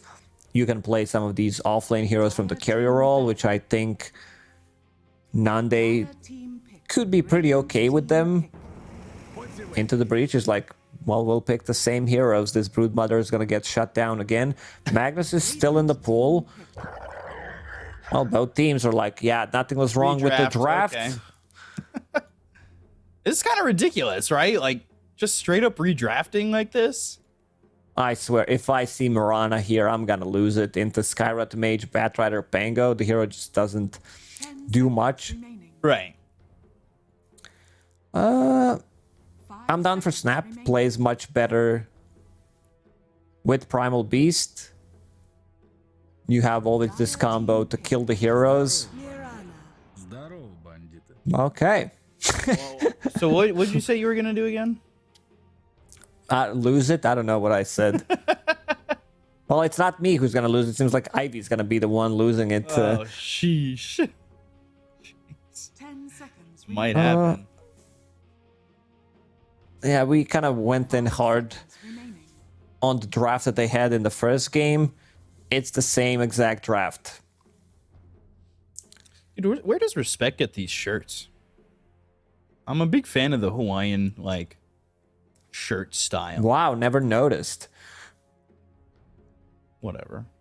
It's a good style. It looks every single time we go to some mall, you're like, yeah, this is stuff I want to buy. You don't even have to say it. I already know it. I get called out on my style pretty hard. It's I was there with like Kezu and Nat, and they were just like, this would look great on you. It's got like 15 colors on it.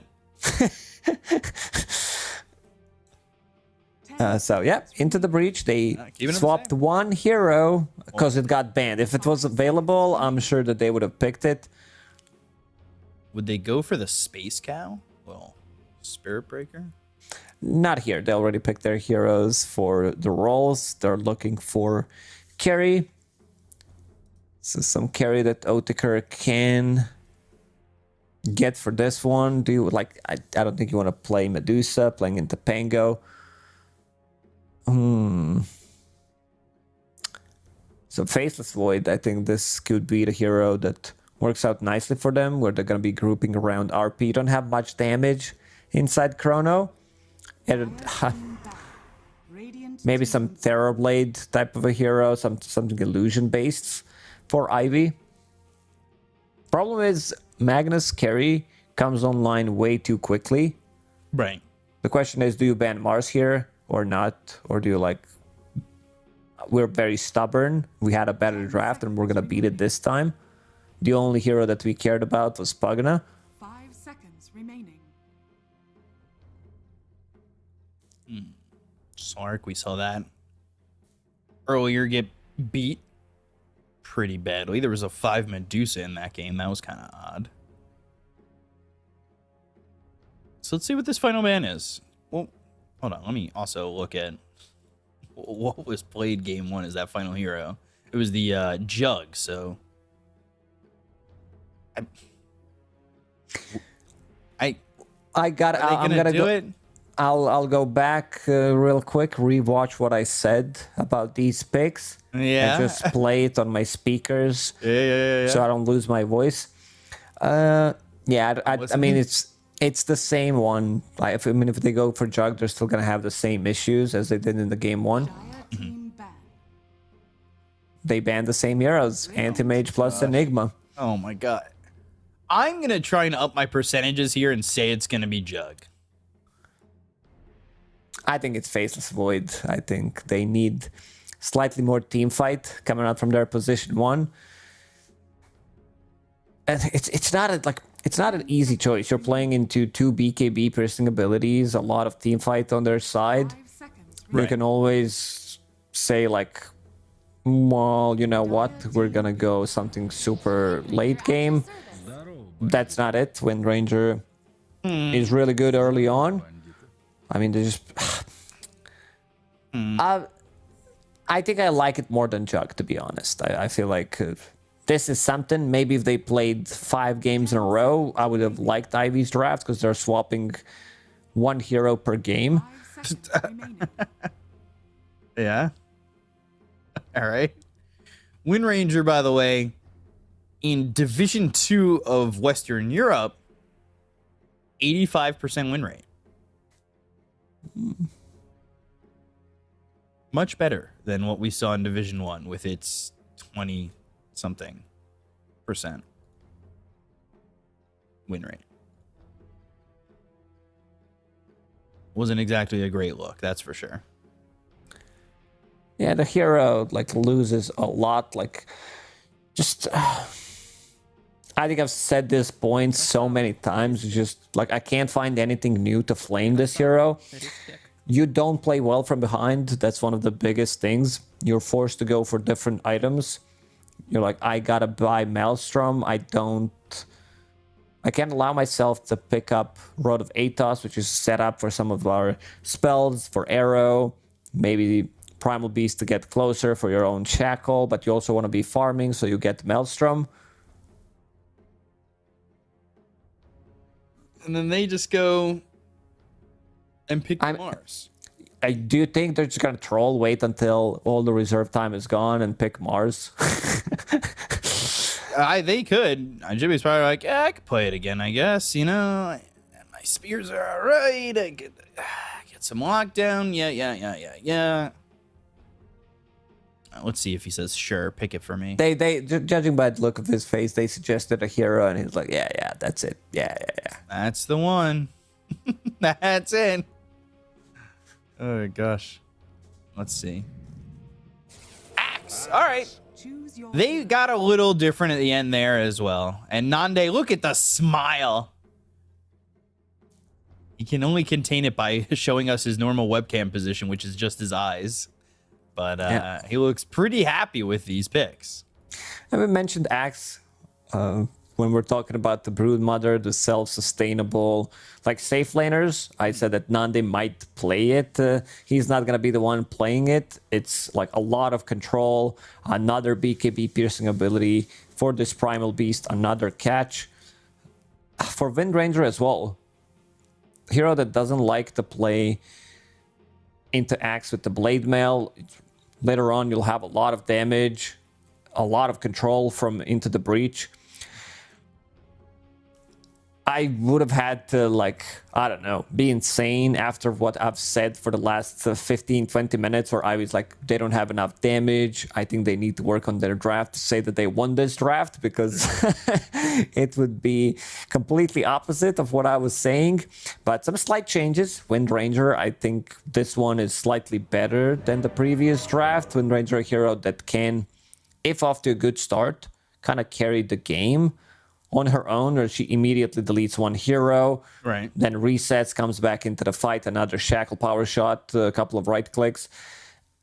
I just don't think this is the game for it. There's a lot of counters. Just playing into hero like Skywrath Mage, you don't get the Wind Run off, you're dead. In terms of damage, also Pango, a hero that doesn't care too much about your Wind Run as well, burning your mana. I think Ivy's going to have the same issues as they did in the game number 1. Especially if it goes off to the same start, so you need to really be careful, right? As this could get pretty dangerous if things go awry immediately. So we'll see how this ends up going. As Into the Breach, not in fight mode like we saw in that first game. At least nobody here, nobody around. They're not looking like they're gonna fight just yet, but that could change. There's still 30 seconds to go. Maybe they find somebody. You throw a concussive shot. You've got a flame break to push him back. All of a sudden, you're just in so much trouble. Fighting into Skywrath Mage, Batrider level 1, like multiple blood grenades, flame break, concussive shot slow could be difficult, even though their low one is not as bad. Onslaught, you have Decay. Problem is Brood Mother doesn't do anything, maybe with the power shot, but also that's a spell Wind Ranger doesn't want to get. He might be forced to get Wind Run here to run away, but they're gonna catch Blood Flash. Grenade. Arrow not landing. No, actually, it went all the way back and hit that Skywrath Mage, but I don't think that really matters. Battle Hunger's going to wear out, and they're not going to chase to the high ground. A little surprising, a little mercy shown by Jibé, and you know, he's got the early wand, he's got the 3 branches, he's trying to get into a Vanguard early on to not eat as much from these right clicks from Odegaard. So Angel, not an easy lane for him playing into Scarlet Mage Undying. He wants to get in, soak up some damage, get the right clicks in. Not gonna happen against Sky. Respect starting with Boots of Speed. Very interesting first item choice. He wants to keep the distance and to do exactly what he's doing right now. He's gonna make this Undying's lane pretty miserable. We'll just sit in the jungle, block the small camp. Ivy blocked the big camp with the sentry ward, but he's already low on HP, low on mana. Has the 3 mangoes, but normally you want to wait till level 2. You throw down the tombstone, you try to get an early kill, and then you sacrifice yourself to the tower. But if you're unable to really play aggressive and in this lane, you're not going to get 2 at a good, decent timer, and you may miss out. So as he walks all the way around, hoping to get that second level, he's just throwing out those decays. At least for the moment, that's pretty much all he can do. You see, even then, there are 9 wand charges here for the axe, so getting a kill on a Jibbe is not going to be easy. Yeah, a lot of stats early on. How many? Yeah, they have a couple of tangos still running. If Flash, he wants that level 2 and maybe try to play slightly more aggressive. Yeah. Onto Jibbe. Wind Ranger's already level 2. Look at the damage, just the right clicks. Now he hits that level 2 power shot. Mango consumed, and Flash has 7 stick charges. So the mana is there if he wants to throw down a tombstone. I think the only one you could really go on is Respect, but right now not playing that aggressive level 2. And when you don't get these early kills and the levels start to go up, you lose that early lane effectiveness, right? They're using a voice line from Team Spirit, Krasava Respect against Respect, which is really nice. I don't think he had it in the Krasava means nice. Ooh, thank you. I didn't know that. I was going to ask you, but I appreciate the knowing what I was going to ask. I think he changed it. I think he changed it just for the game too, because I haven't noticed it in game 1. I think it was only put a little bit during the draft, maybe, but it definitely wasn't as up there. So yeah, you can see the Battle Hunger. That's Battle Hunger level 2 as well. Angel or Flash not exactly getting any CS or denies, so he's eating a big chunk of that. And again, now he pops the stick, so you're completely out of mana. They have Blood Grenade, Healing Lotus to work with. I think Angel with the next Battle Hunger goes down. He's been on low HP way too long here. He's going to be losing that decay. And moving over towards mid is Respect, so concussive shot, maybe there's a slow or Supreme could do something, but he's going to bottle that water rune. Now we'll see Supreme come all the way over and want to grab this water rune, and will swashbuckle to do so. That leaves Jibbe by himself, where a blood grenade's thrown over, and then a power shot popped that wand. So kind of goes back to the health that he was at. And look at this Battle Hunger ticking away, now down to 35 health here on Flash. And what's he got coming over? Tangos and, well, a lot of consumables. Lane, at least top lane, doing much better. Ooh. Merlin, Blood Grenade will miss. No. Oof. It looked like it hit, though. And he'll kill himself to neutrals. Both position 5s, dying for the greater cause. We'll come back to lane, full HP, full mana. Maybe refill Supreme's bottle. Angel's gonna do it first, aka Flash.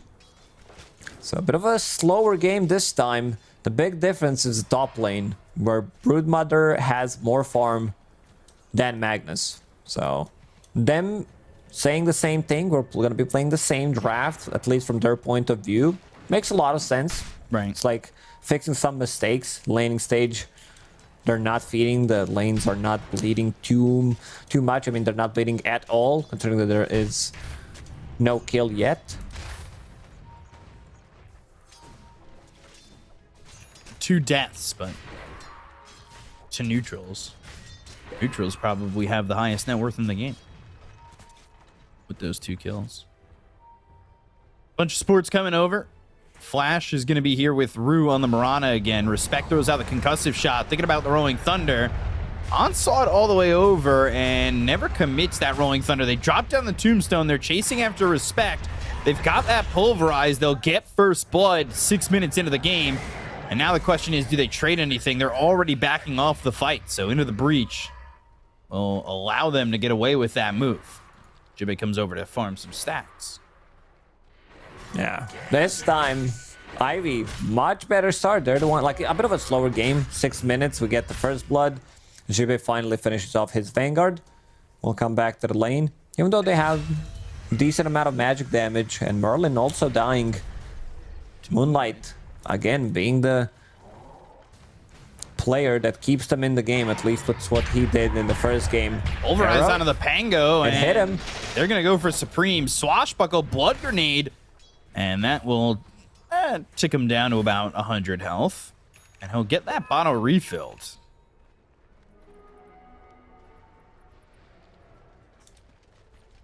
So, for the moment... Ooh, Flash stealing a Wisdom Rune. That's pretty impressive and important here as well.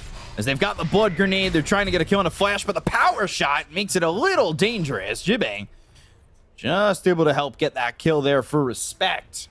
Oh, 1 decay could have turned this whole fight around. We said a lot of magic damage.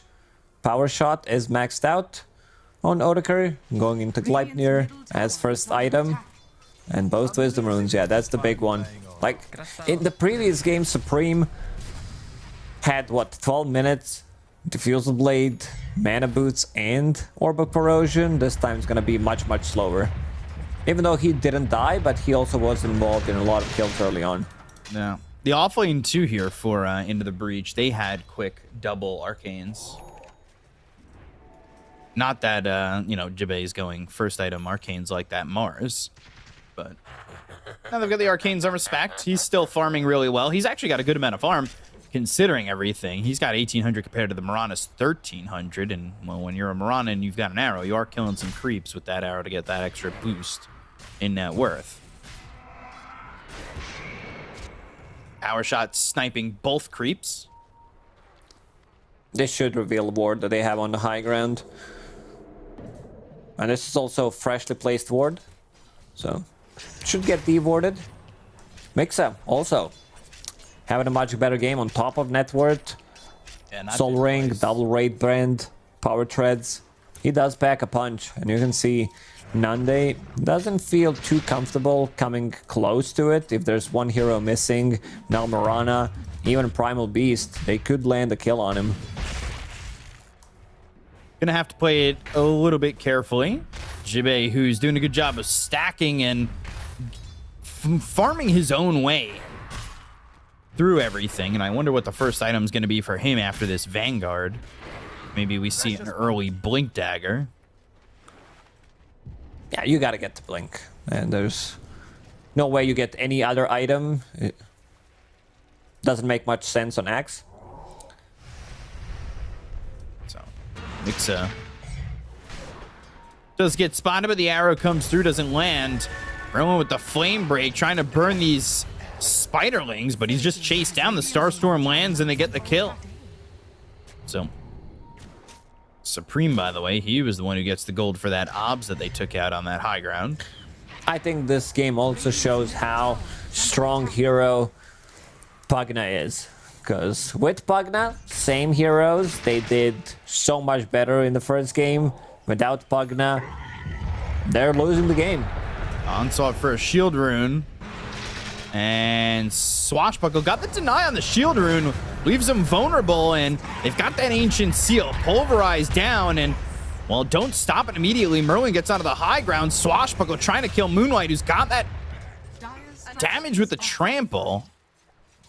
That was very dangerous, and they do end up losing that Bat Rider. That was also a double damage at the end of it for Moonlight. Things are staying pretty sticky. Such a tanky hero. You try to go on him, sometimes you will not have enough damage to kill him. And another bottle refill in this bottom lane, so playing around Moonlight, which is exactly what they need to do. He looked like the player that could carry them even in the previous game. Yep. It's just the side lanes were in too difficult spot to be fixed. This new change to Pulverize, when every single time you slam a unit, hit damage is now increased. So extra 30 on level 2, it's extra 50. Does make the difference for you go in, like your ulti now actually deals damage. It's not about setup for anything else. Or to try a little bit, buy a little bit more time. It's actually a good ulti. So they'll come over. They've also got, look at, whoa, Merlin trying to snack some of these stacks. Desperately needs this, and they're gonna ping him out. They really want to stop that from happening. Get good. Looking over at each other over mid too, so you know, onslaught over. Merlin's gonna die here. He goes under the wrong tier 3 tower. Yeah, I'm no expert, but that's not his base. Yeah. He tried to get some solo XP from that one, because both of their XP runes, I mean, one got stolen, one doesn't belong to them by default. Level 4 on Batrider, level 5 on Scarlet Mage. Both of these heroes do desperately need to get level 6, so they have this extra damage. So for now, it seems like Into the Breach wants to keep farming, get the Fusel Blade online on Supreme, Blink Dagger on Jibe, and Nande will be farming the jungle.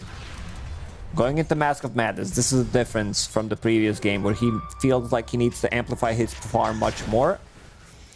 Mixa is controlling big part of the enemy jungle. Some of these camps are unavailable for Nande to farm.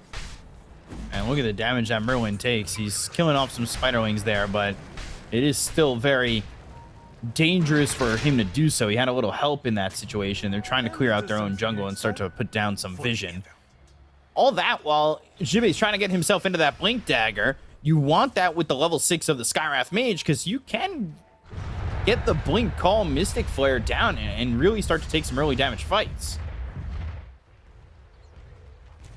They definitely need that. Yeah. Level 6. It's not going to be one of those games where Axe completely pops off, goes insane with his Culling Blade stacks. It's a bit of a slower game for them. A recovery mode for Into the Breach, which does benefit Windranger. Otaker, he does have Maelstrom already. This is a good timing on it. Soon to be the most farm hero in the game, going into Gleipnir next. So setup for Axe, great against Pango, doesn't allow him to go away from the swashbuckle, means shield crashes in the place. Can't get away, can't get that damage reduction. The Fusel Blade now available on Supreme, but Merlin's still level 5.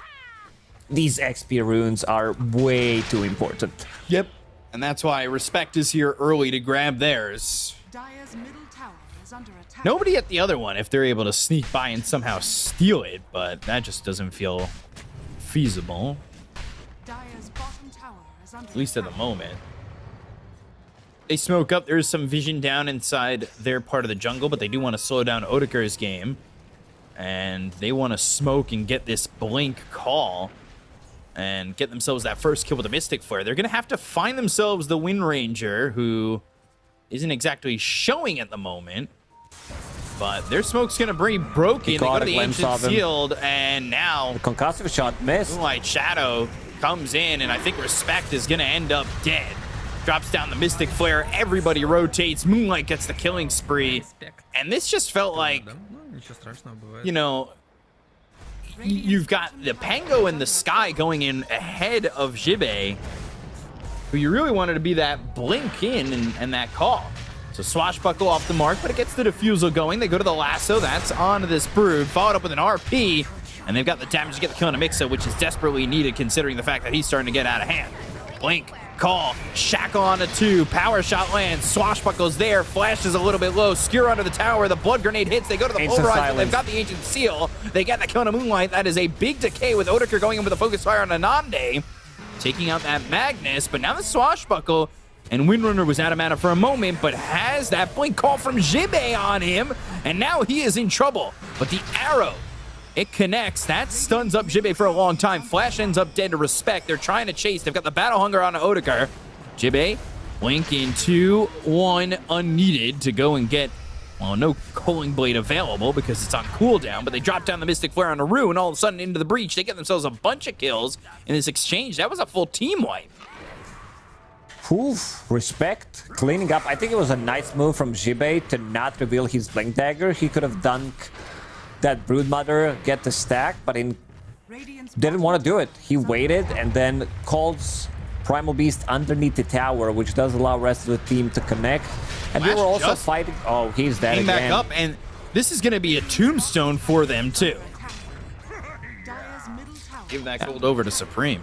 They were fighting into Pango with Arcane Rune, which is never... I think Pango, Arcane with the Diffusal, Tiny, Mid with Arcane Rune are like two very difficult fights to take if you're not focusing him down. Because Odeker, he focused down Nande with Focus Fire, immediately killed him.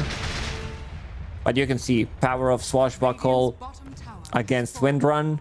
All this magical damage pre-BKB is gonna hurt Odeker so much. Ooh. As that obs on the high ground, and they ping it immediately, seeing him kind of back away from the potential pressure coming in. So a 2,000 net worth lead now for the side of Into the Breach. But there's that Rod of Atos. That should be the Gleipnir soon for the Wind Ranger, and that is in 300 gold. That'll make things dangerous, as that control will be significant in fights like this. Unable to run from the trample.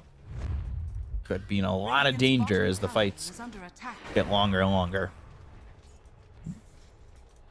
Wind Ranger will definitely need like a BKB, even though you're playing into 3 BKB piercing abilities. Batrider, Magnus, Axe Call, still getting your mana burned. In the fight, getting slowed by Diffusal.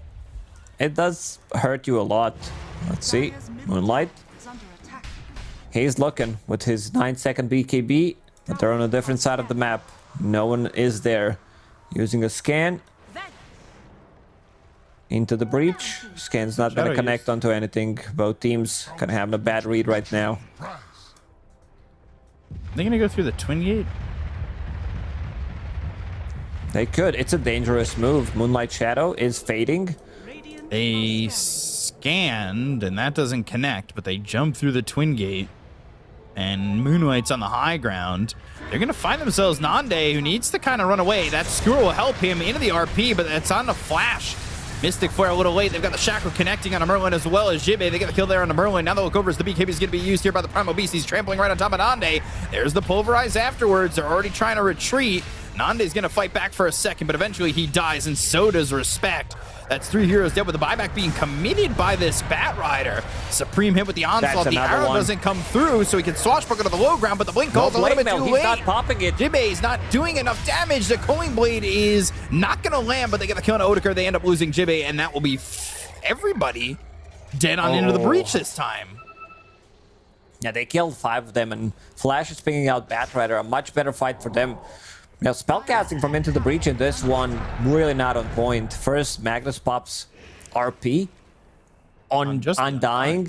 I guess he was afraid that Tombstone's gonna be used, or maybe that he caught another hero. Not sure what happened there. And then you have Jibe not using the Blade Mail, not getting the Culling Blade move attack speed. Maybe it could get him away from the trouble, but... yeah. Merlin... oh, God. He's gonna be dead for a long time if they catch him here. Pulverize and dead. That is 60 seconds, and that Blink Dagger gets even further away. Broodmother is super farmed. Mixa Going into Manta style next, remove these sticky napalm charges, Battle Hunger, Disarm, everything he was against in this first game, pretty much. Skyrep Mage Silence, Concussive Shot Slow. But yeah, once he gets that Manta style, he's gonna be good to go. And I like this aggression. Going into Roshan. Need it. Is anybody even around here for the side of Into the Breach? Not really.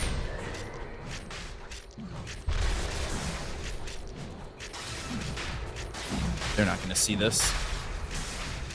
Not that it's the quickest Roche, but it's not needed to be the quickest Roche. And this first Aegis, being in the hands of Ivy, could make Into the Breach very uncomfortable moving forward. It also does allow Otaker to go for different item build. You can build stats instead, since you are universal hero after all. Manta style, maybe pop that Linkins against Batrider Lasso and play from there. Going. Oh, Nande.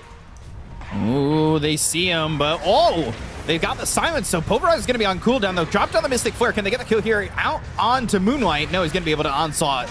They hit that harpoon. They go for the lasso. They have the control. The RP is there, and Flesh is going to die. They'll take out Mixa. They saved the Batrider of Merlin. Shackle means they don't get hit by the arrow. They've got this Ancient Seal onto the Wind Ranger again. Swashbuckle putting him low on mana, but he's able to Wind Run and try to leave. But Blink, they don't even need it yet. And they'll take out the Aegis. Wind Run off cooldown for a couple of seconds. Yeah, Ancient Seal's there, though, and they are going to dunk on him. Jibe gets the kill on Otaker. That is a horrid fight result for Ivy. There's so many heroes that Ivy needs to take care of in a team fight. Oh, Moonlight. Oh. Moonlight. Ooh, 2, 3. Oh, and he gets saved a little bit by the Pavis. Ooh, the chase, the kill, Supreme, a little bit of a revenge kill. Nice side step. You remember, he was able to get soloed by Moonlight in the first game, and that concussive shot now takes out Flash. Mixa's coming. Mixa? They're fighting 2 versus 3, 4, potentially, if the rest of Into the Breach is going to join them. Supreme. Arrow. Side Look step. at this damage. Jesus. Oh, yo! That shell of a Pangolier, not going to help him as he gets scooped out of it by the fangs of that Broodmother. And almost 900 gold for Mixa there. Shackle connects. Respect's going to die. No, Jibe with the blink call. Oh, the Mystic Flare dunk. That was beautiful done. Pavis making the difference. Had a Healing Lotus available as well. They're still fighting. Moonlight wants this. Oh, the TP out. A lot of these mistakes where they lost 4 heroes, now they lost Wind Ranger. First usage of the Aegis, not really how they wanted it. Nande, he's getting the farm. He's slowly taking over that first spot on the network chart. Yep. Finished off his Manta style. Going into Blink Dagger next. Blink, lasso, Jibe, blink, call. Spiders are going to help him get some gold and spin around. Nande with the skewer and the kill on a Mixa. Nice play from Merlin. Drags him closer to the spiders. There's I don't know, 10, 12, 15 spiders. So Jibe gets the blink call. Can they get another one? Shot. 2 leap charges left, but got silent. Ancient Seal with the Mystic Flare, and Jibe really hoping he can get a dunk. He's only got 2 on the Culling Blade. He also picks up the shard. Jibe not afraid to be the one who purchases a shard. Knows that he's not getting it from Tormentor right now. We haven't even killed a single Tormentor in the game, so it would take a lot for them to kill it. Prioritize it. I love that villain axe. Lowers the cooldown, applies Battle Hunger, and also changes the armor. Yep. Armor change 7. So you can see he's right there with Otaker now in net worth. And he is 1,000 gold away from this Ags. His item progression really speeding up as these last few fights from Into the Breach have happened. A 4-man smoke. Flash a little late to the party. He doesn't get smoked up there. And they're searching, they're looking. They've got this ward down. It sees him, and nobody's nearby. So the reaction on this isn't going to be immediate. But is he tanky enough to survive? Arrow, focus fire, no, not at all. But they are going to TP in. They're going to try and come over. They're going to try and react to this one. Taking out the vision. They've got the lasso that's going to be on Odeker. They dropped on the tombstone. They've got this spider from the side. The RP. Oh, it's massive with the rolling thunder. The damage from Nande. Oh, my lord. They're going to try and get Moonlight. He just TPs out. Woof. And this is a buyback from Flash. Flash bought back doesn't even have TP scroll, so not sure what the plan was to run to where the fight was. Supreme, again, landing multiple man Rolling Thunder, setting things up for another great RP from Nande. They did it 2 times in a row. Huge. This time, it was +1. Last time, 2. This time, into 3 heroes. And Pango with his level 15 talent. 3 seconds. Shield crash. Cooldown while Rolling Thunder. It's a lot. It's like so much damage coming out from Supreme in the previous fight.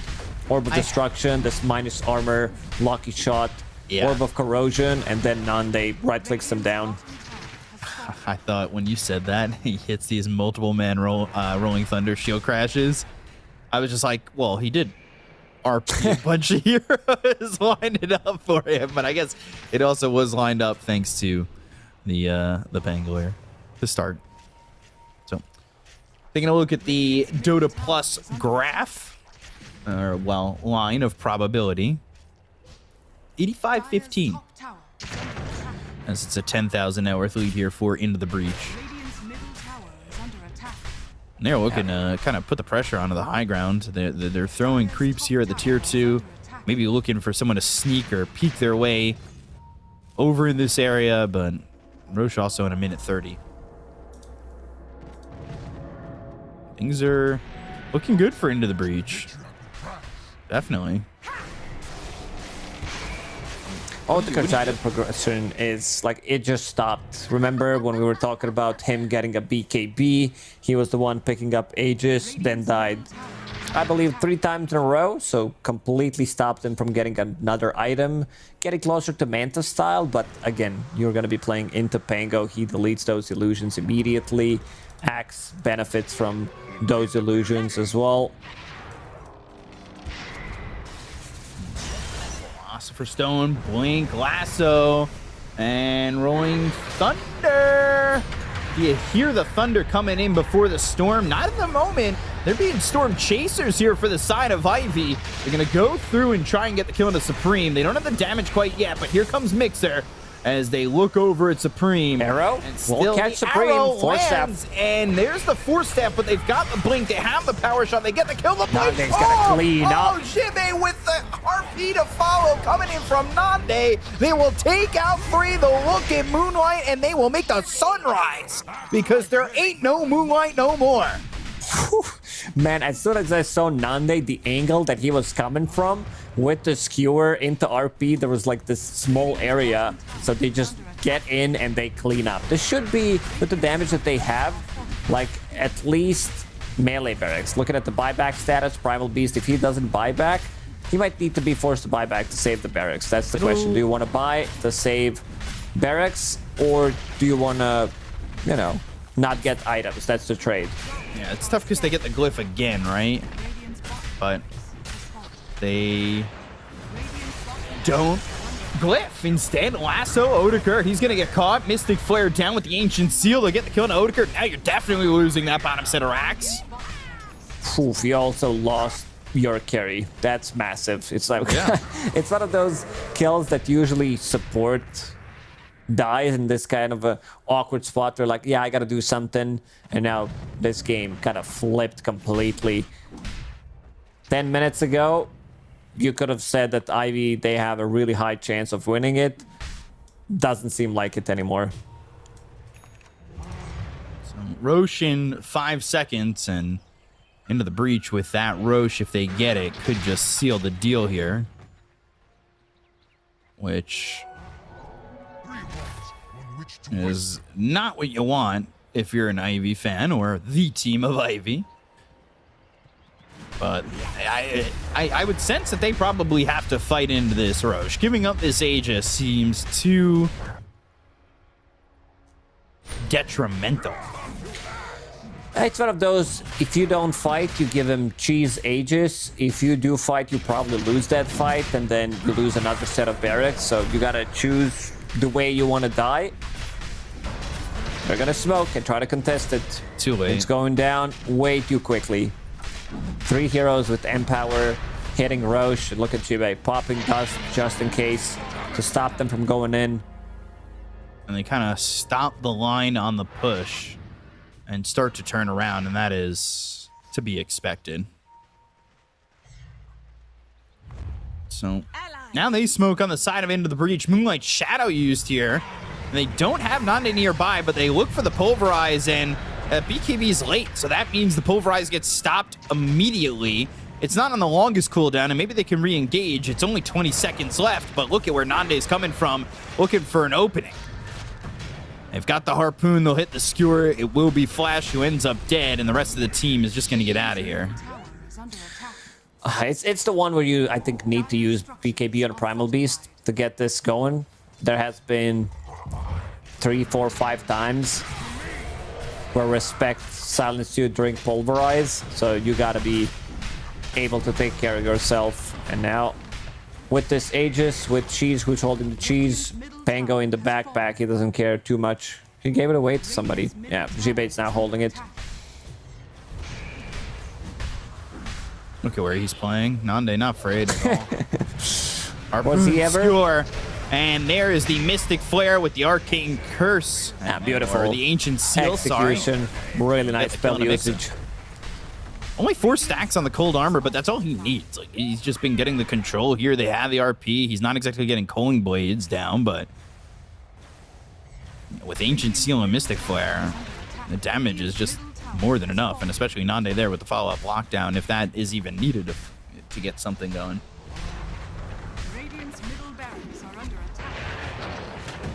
Oh, dodges it. Harpoon into the call again. Away from the team. I mean, it's just such a calculated move.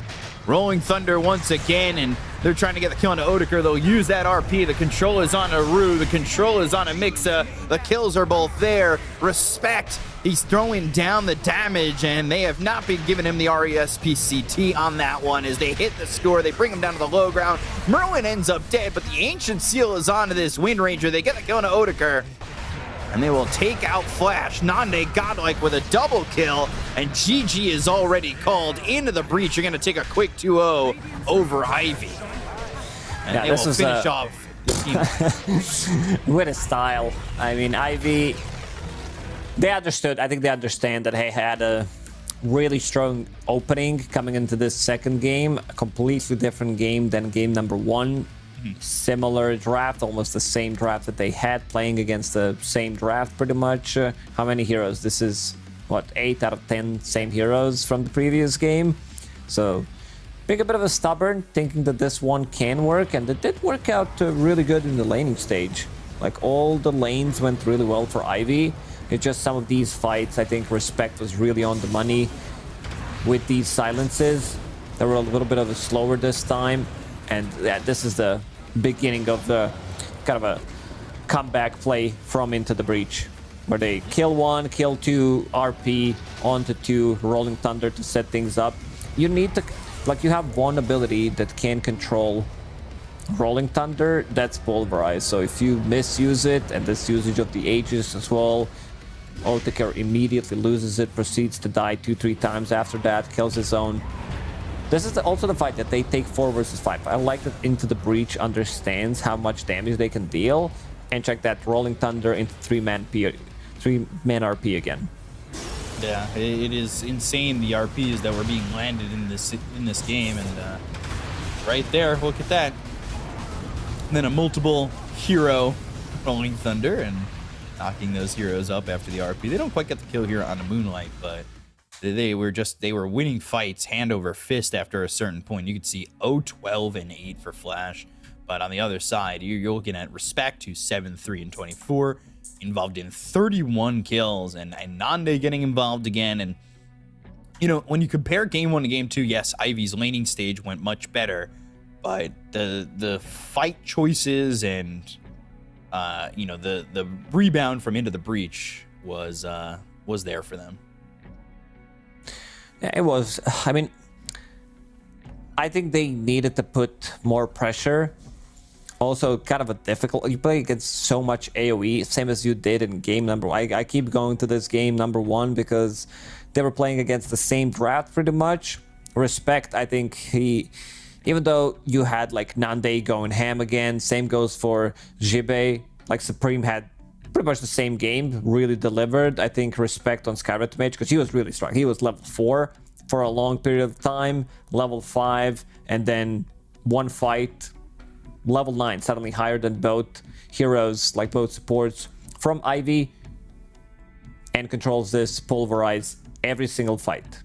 Yeah, the Pulverize, it was just like not the quickest BKBs being used there by Moonlight, and it gave the opportunity to Respect to really stop the initiation, because that's what they were using that Pulverize for, and it's a lot of damage these days. Like, it really does open up a lot of opportunity there, but when you're getting silenced immediately, it just felt like the fights were so tough when you don't have that complete control over one of these heroes. And it was good communication, I would say, from Into the Breach to realize and recognize what they need to do to turn these fights around. And it all starts with stopping that Pulverize and getting into it. So really well done by Into the Breach. We do have an interview. It's going to be with Supreme. So we'll bring the man, the myth, the legend here himself. And welcome to the interview, Supreme. Congrats on the win. Hello, guys.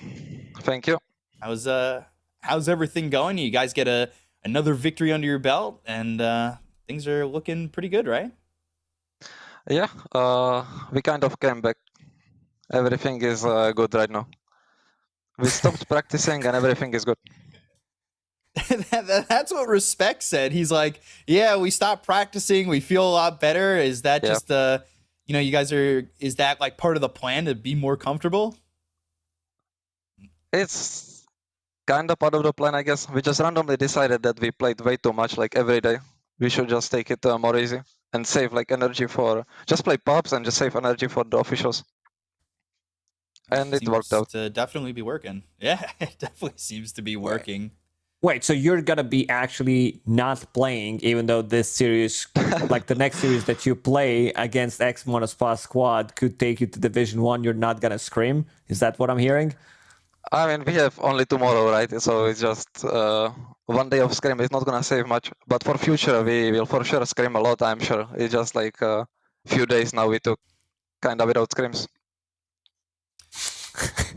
It's insane to think about that. Well, you guys kind of had a bit of a rough start, I would say. Did you ever like lose focus? Did you guys ever thought that we can't really make it, but now how things align, you can actually do it?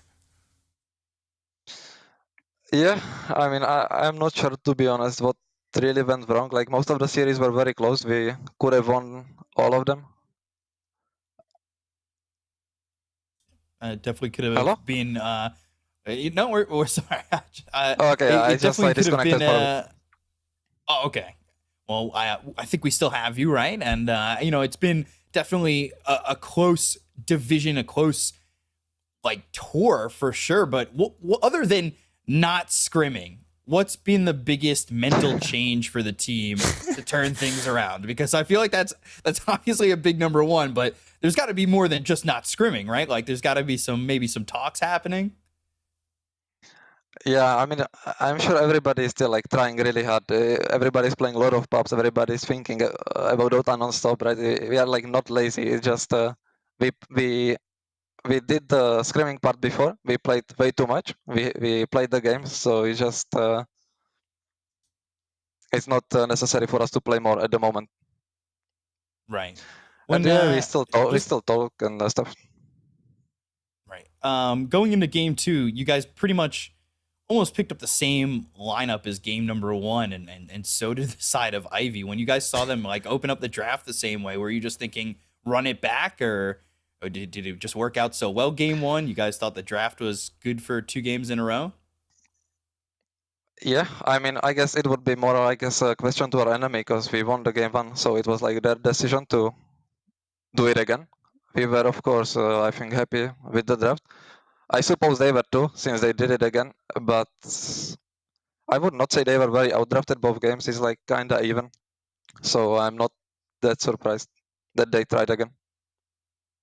Yeah, definitely the start in game number one when you guys got first blood and all 4 bounty runes was a great way to start. It was a little bit closer game too, but who made that decision? It was just like let's do it again. Is it Nande wanted to play the Magnus again? Like is he just say run it back? Let's do it one more because I feel like he's been pretty vocal in some of these team fights we've listened into. I'm curious to hear how he is during the draft.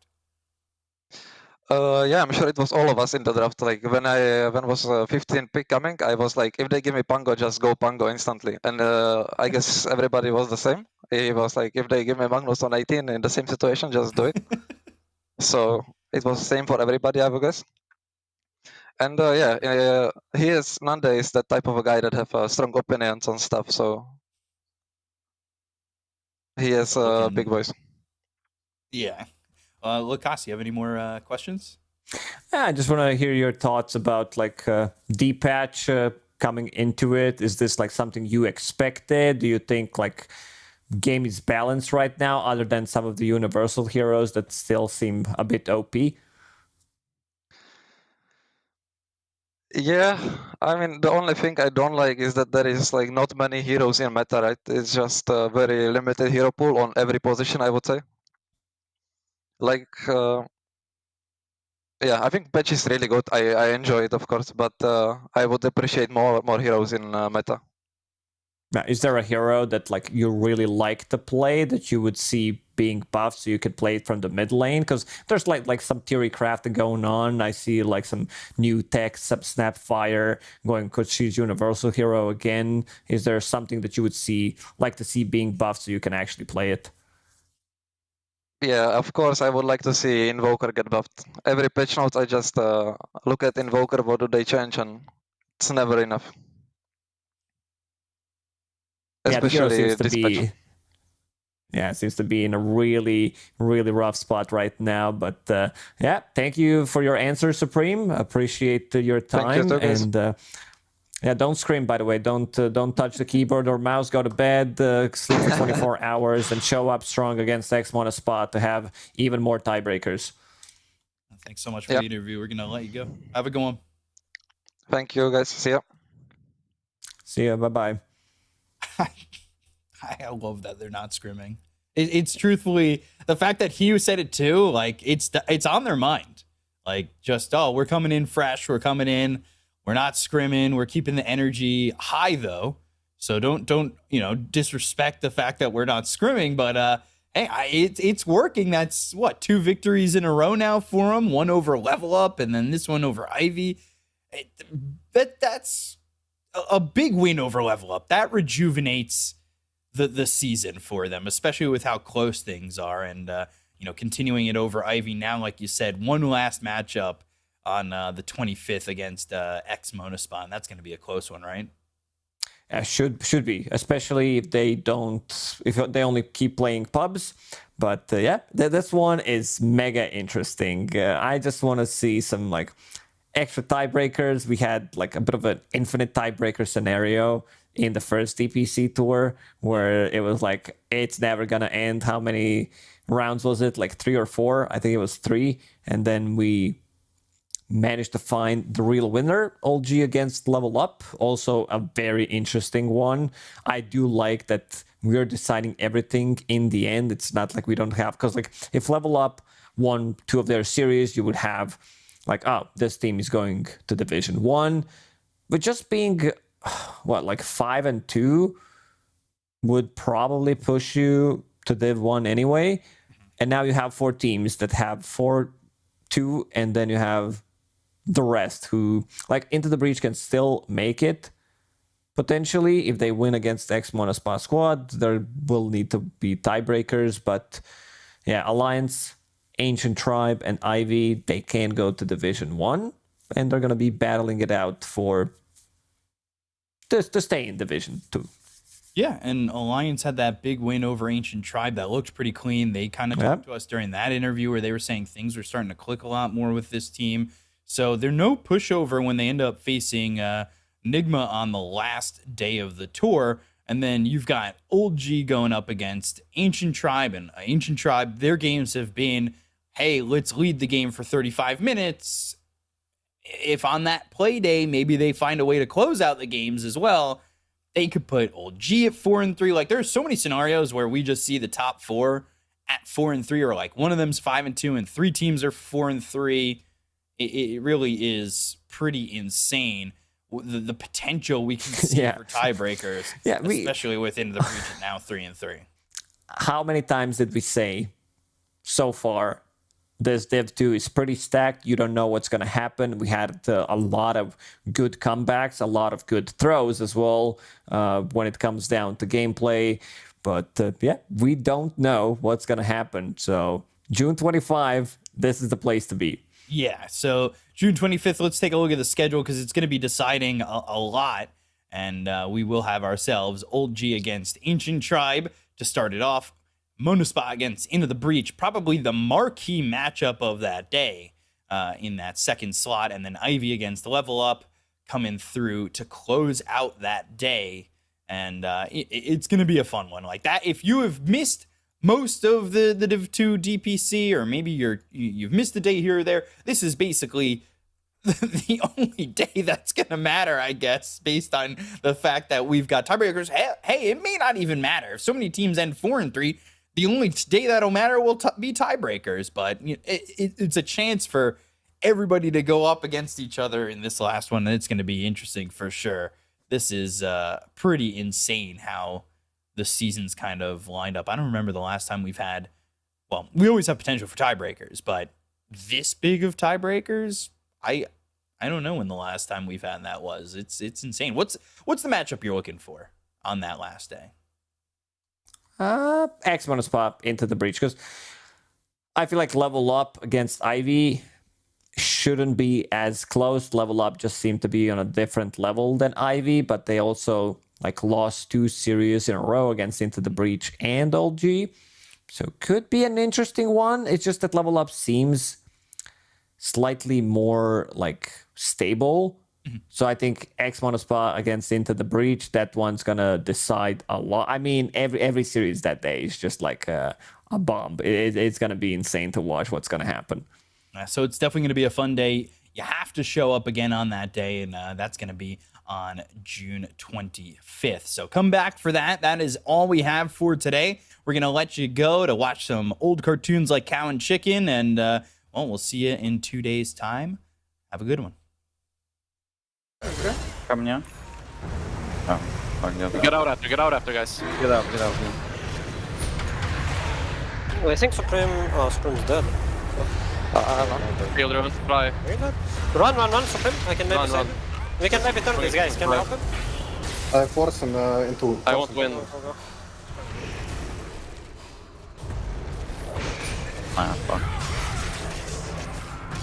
Oh my fucking god. My eyes. Beautiful. Nice bait, Supreme. Thank you, guys. Thank you. No. Where's the jump? Where is the clap? Skiver into Forben up also.